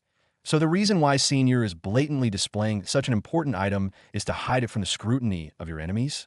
"Indeed." The town mayor nodded in satisfaction when Dan caught a hold of his point. "Those bastards are trying to get this key from my possession." But little did they know that the Shadow God only permits the entrance of those below the age of 20 and with the cultivation of a spirit-tempering realm. A playful smile lifted on his lips as he thought about the tragic expression of those bastards if they ever succeed. Crossing his arms together, he turned to look at Dan and said, "You're from the Paradigm Academy, right?" Dan returned a look of his own and inwardly thought, as expected of the town mayor's connections, he easily unveiled my identity in just a few days. "Yes, I am from that academy. I have sent those two brats towards the Paradigm Academy with my letter so that at the least they could avoid this incoming ruckus," he explained, and Dan cupped his hands together in a gesture of appreciation. "I thank Senior's thoughtfulness for this matter." "Don't worry about it," the town mayor replied, setting that aside. "The storm that they orchestrated is starting to brew." His eyes flashed in a light of anticipation and killing intent. He had been chasing the Night Ranger Association for several decades, and now that they were willing to reveal themselves before him, why would he chase them away? The next morning arrived, and a commotion exploded in the marketplace. The supply of wheat and all sorts of staple food fell sharply, and with the two clans fanning the flames by spreading some rumors about the town mayor's monopoly towards these resources created a rally. Before the city hall, soon, the rumors about the town mayor's dirty deeds spread across the entire merchant town of Kalar. The indignance of the common populace along with the fanning of the two clans composed a chaos which crippled the entire merchant town in just a single day. The so-called perpetrator of this chaos was inside the city hall, casually sipping his morning tea. Facing the window, he opened the curtains and saw a sea of people trying to force their way inside the city hall. As expected, those bastards really do work fast. He closed his eyes for a moment, and when it snapped opened out, a cruel and merciless light flashed within his eyes. As long as that lad finishes the job that I asked him to, I will never let any one of you go. Those who lived at the extreme sides of the regions were mostly those people that couldn't afford any luxury in life. Not only that, they also had to live by biting the blade and taking dangerous missions posted at the Adventurers Guild Point. One of the reasons why they were doing that was because they do not possess the necessary skill set to attain a much better life. As a result, they would normally become mercenaries or adventurers, but they didn't really mind the dangers for as long as they could feed their families. This was one of the reasons why they were currently rioting before the city hall. People were complaining about how their purchasing power suddenly reduced. Those who were caught unprepared were astonished to find that they could not afford the food that they were able to afford yesterday. This caused massive panic, and even though the members of the city hall tried their best in pacifying this problem by using the stocks that they collected for the past several years for some reason, someone has been buying it in bulks, and as a result, the stocks meant for the common populace didn't really reach them. Outside the doors of the town mayor's quarters, his high-ranking officials and the staffs of the city hall itself could be seen pacing back and forth with beaded sweats dotted on their foreheads. The police barracks helped in deterring the people that wanted to force themselves in. But as more people piled up, it became evident that the police force would soon crumble. Why is it so noisy outside? A dignified, yet full of laziness voice echoed behind the doors. The faces of the staff members brightened, and they hurriedly fixed their clothes in preparation for greeting the respectful town mayor. With a creaking sound, the door opened, revealing the expression of the town mayor, who looked as calm and as tranquil as ever. However, those who served him before he became the town mayor felt a chill running down their spines. Especially the town mayor's personal secretary, Gilmesh, whose face looked pale and ashen. "Why do you look like you've seen a ghost in broad daylight, Gil?" A young staff member asked. Gilmesh turned towards him before calming his nerves with a gulp. Walking inside, he brought with him his entourage of staff members before saying, "Gilmesh reporting to the town mayor." He made a formal salute before continuing. "The city hall's emergency stock has run dry, and the urgent orders that we sent towards the other hamlet granaries fell into deaf ears." Lifting his head, his eyes flashed in a complicated light. "With this pace, we will completely run out of supplies, and a civil war may soon unfold." His solemn words reverberated in the area, shaking everyone's core. The staff members who thought that they didn't have that much role immediately went out and contacted their families. Soon, only Gilmesh and the town mayor remained inside the room.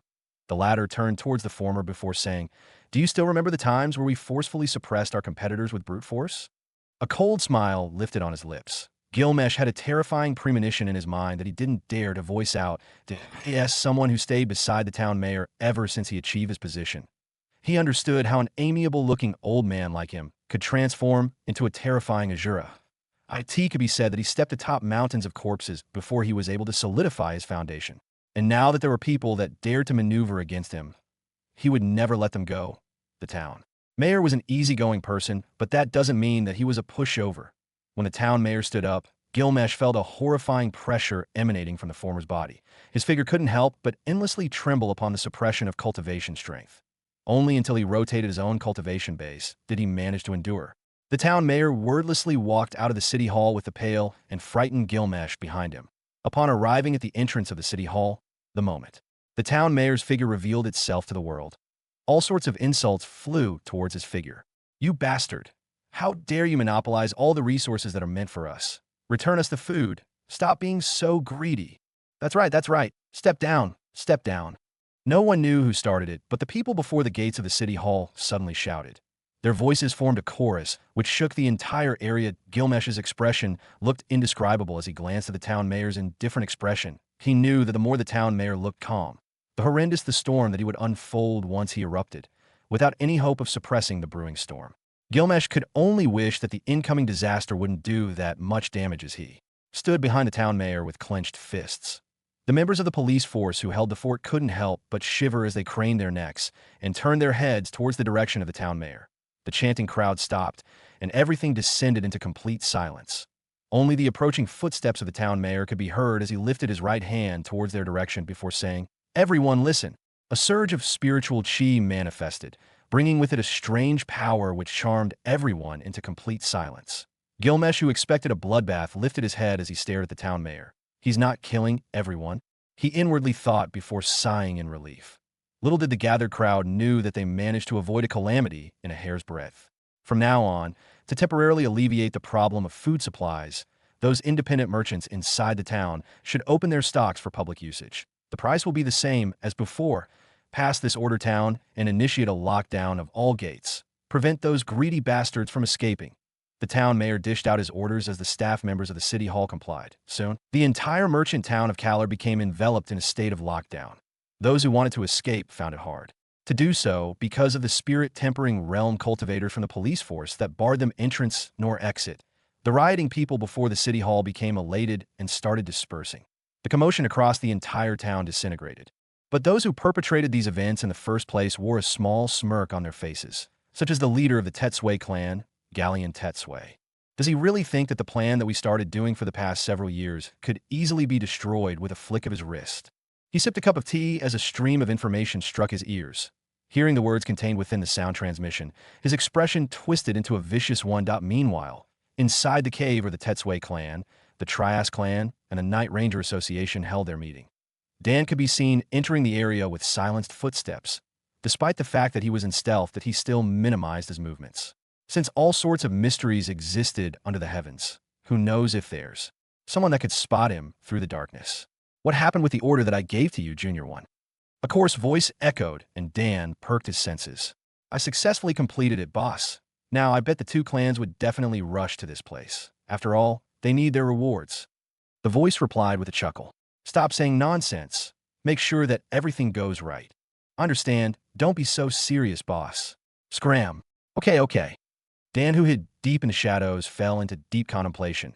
Just now, he activated the authority token that he got from the town mayor and sent him the coordinates of this location.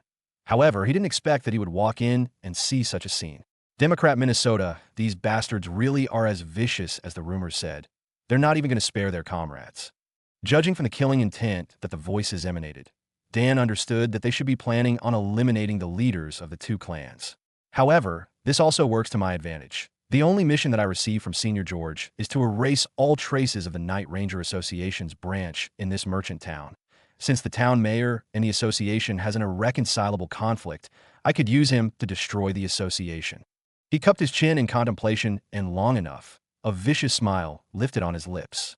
People stake their lives for benefits, and relationships only last as long as benefits exist. This world is vastly different from Earth, and I should definitely change my mindset.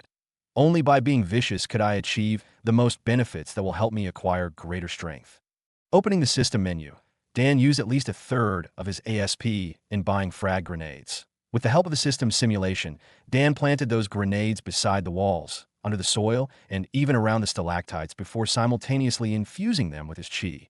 Now, with his will, he could easily ignite the grenade's activation sequence. Now that everything is completed, it is now time to wait. Back at the merchant town of Kalar, a bearded figure could be seen sitting before a desk. Atop the desk were numerous stockpiled documents. Suddenly, the figure's expression flickered as a stream of information struck his ears. Good lad. He actually found the elusive base of the Night Ranger Association in such a short time. A wide grin filled with utmost killing intent and raging fury surfaced on his face. Standing up, he walked towards a cabinet and took a rusted sword.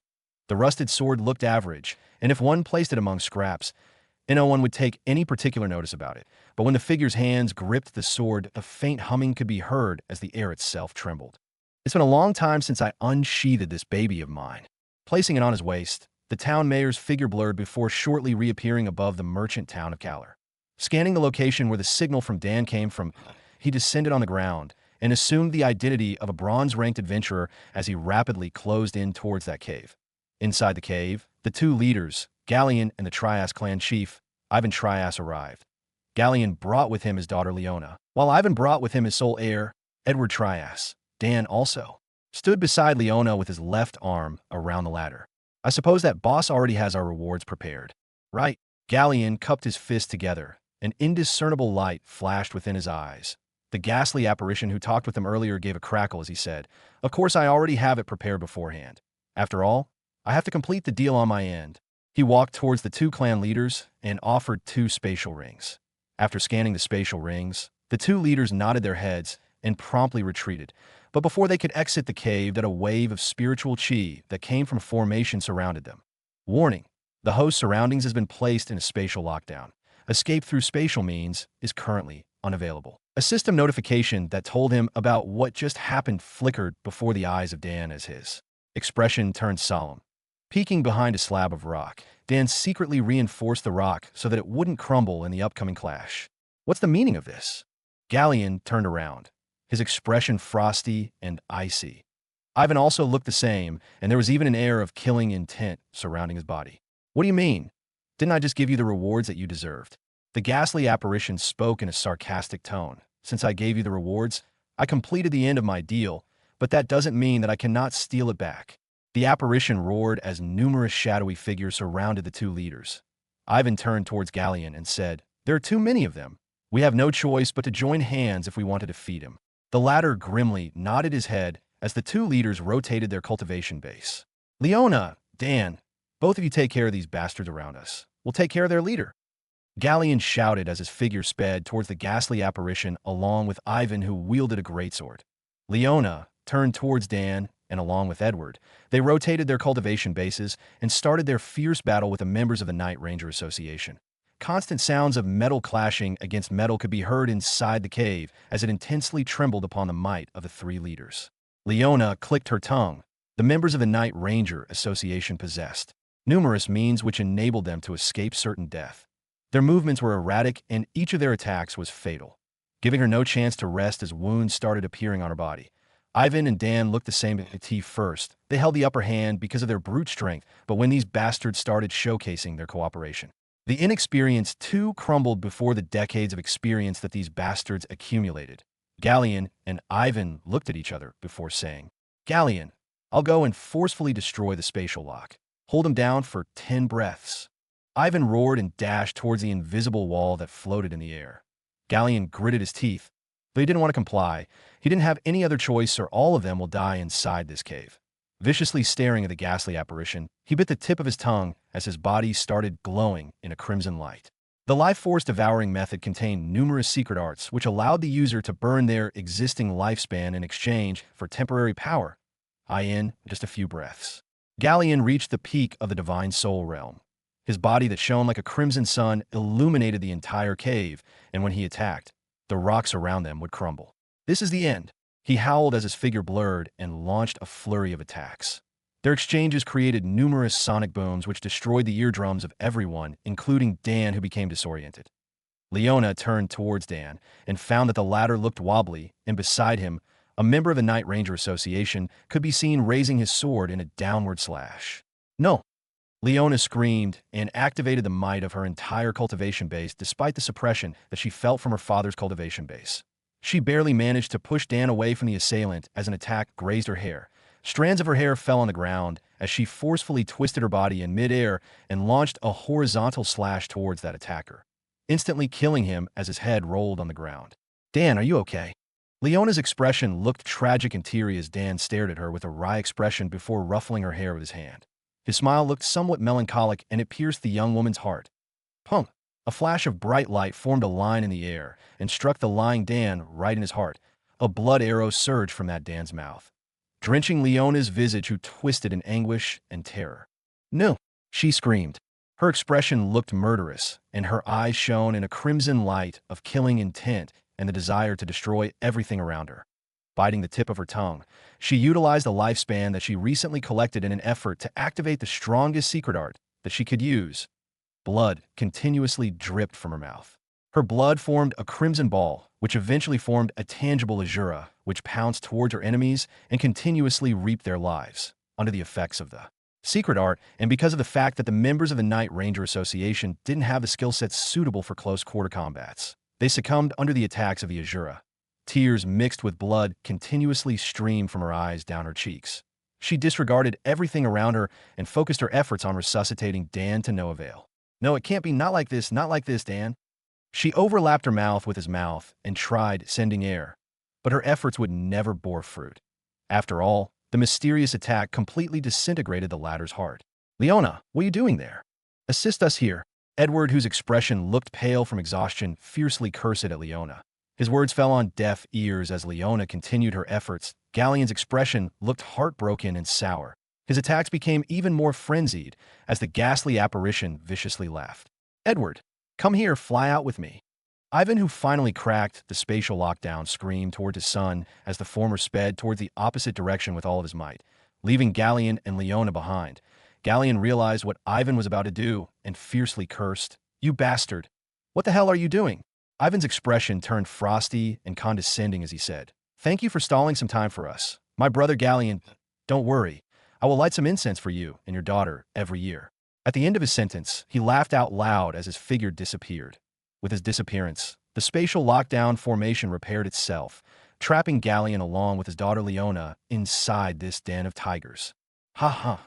The ghastly apparition retreated with a laugh. To think that I would witness such a show of betrayal between two close comrades. Both of you really didn't disappoint me. Galleon's expression turned somber, filled with hopelessness and despair. His enemy possessed a cultivation of the peak divine soul realm without any augmentation. Compared to him who had to rely on a secret art to match his enemy's cultivation, the difference was staggering. However, he was a demonic cultivator, and his heart wouldn't let him go down without a fight, tightly clenching his fists. He lifted his head and stared at his enemy's figure with a blazing light within his eyes, taking a jade slip from his spatial ring. He crushed it and sent the powders towards his daughter's body. The unique fluctuation of spatial transfer surrounded his daughter, and Leona, who realized what happened, stared at her father in shock. Father, what are you doing? Stop this, stop this. She protested and tried to stand up. But the strong fluctuation of the spatial transfer intensified. The technique that Galleon used to transfer his daughter involved a strand of a Divine Ascendance Realm Elder's Chi. Only a Divine Ascendance Realm cultivator could possibly pierce through the effects of a spatial lockdown. Back then, he paid a heavy price for that life-saving jade slip. And now that he thought about it, he was thankful that he paid that price. As long as you can survive, everything will be fine. If I die today, take revenge for me and your husband, my dear daughter, Leona. Galleon left his wishes as Leona's expression turned even more tragic. The fluctuations of spatial transfer intensified before swallowing Leona, along with Dan's corpse, and transferring them somewhere far away from this place. I didn't expect that such a measly cultivator like you would actually have some connections with a Divine Ascendance Realm cultivator. The ghastly apparition shook his head and spoke in praise. Though your daughter has escaped, she's just a mere ant. She couldn't possibly rise against us. Unsheathing a sword filled with the darkness of the abyss, the ghastly apparition said, Thank you for the efforts until now, Galleon Tetsway. He lifted his sword and stabbed. Galleon didn't even resist. Why would he struggle when escape is futile anyways? Poochie, the sound feedback of his sword piercing deep within Galleon's flesh echoed throughout the silenced cave. The ghastly apparition chuckled in excitement as a burst of white light suddenly exploded behind Galleon, disintegrating the latter's body along with the apparition, who screamed in pain. It's been several decades since I started my search. A familiar voice echoed throughout the entire cave, followed by a cracking sound as the light from the outside world descended towards the cave, revealing the corpses that littered the ground and the blood that decorated the walls.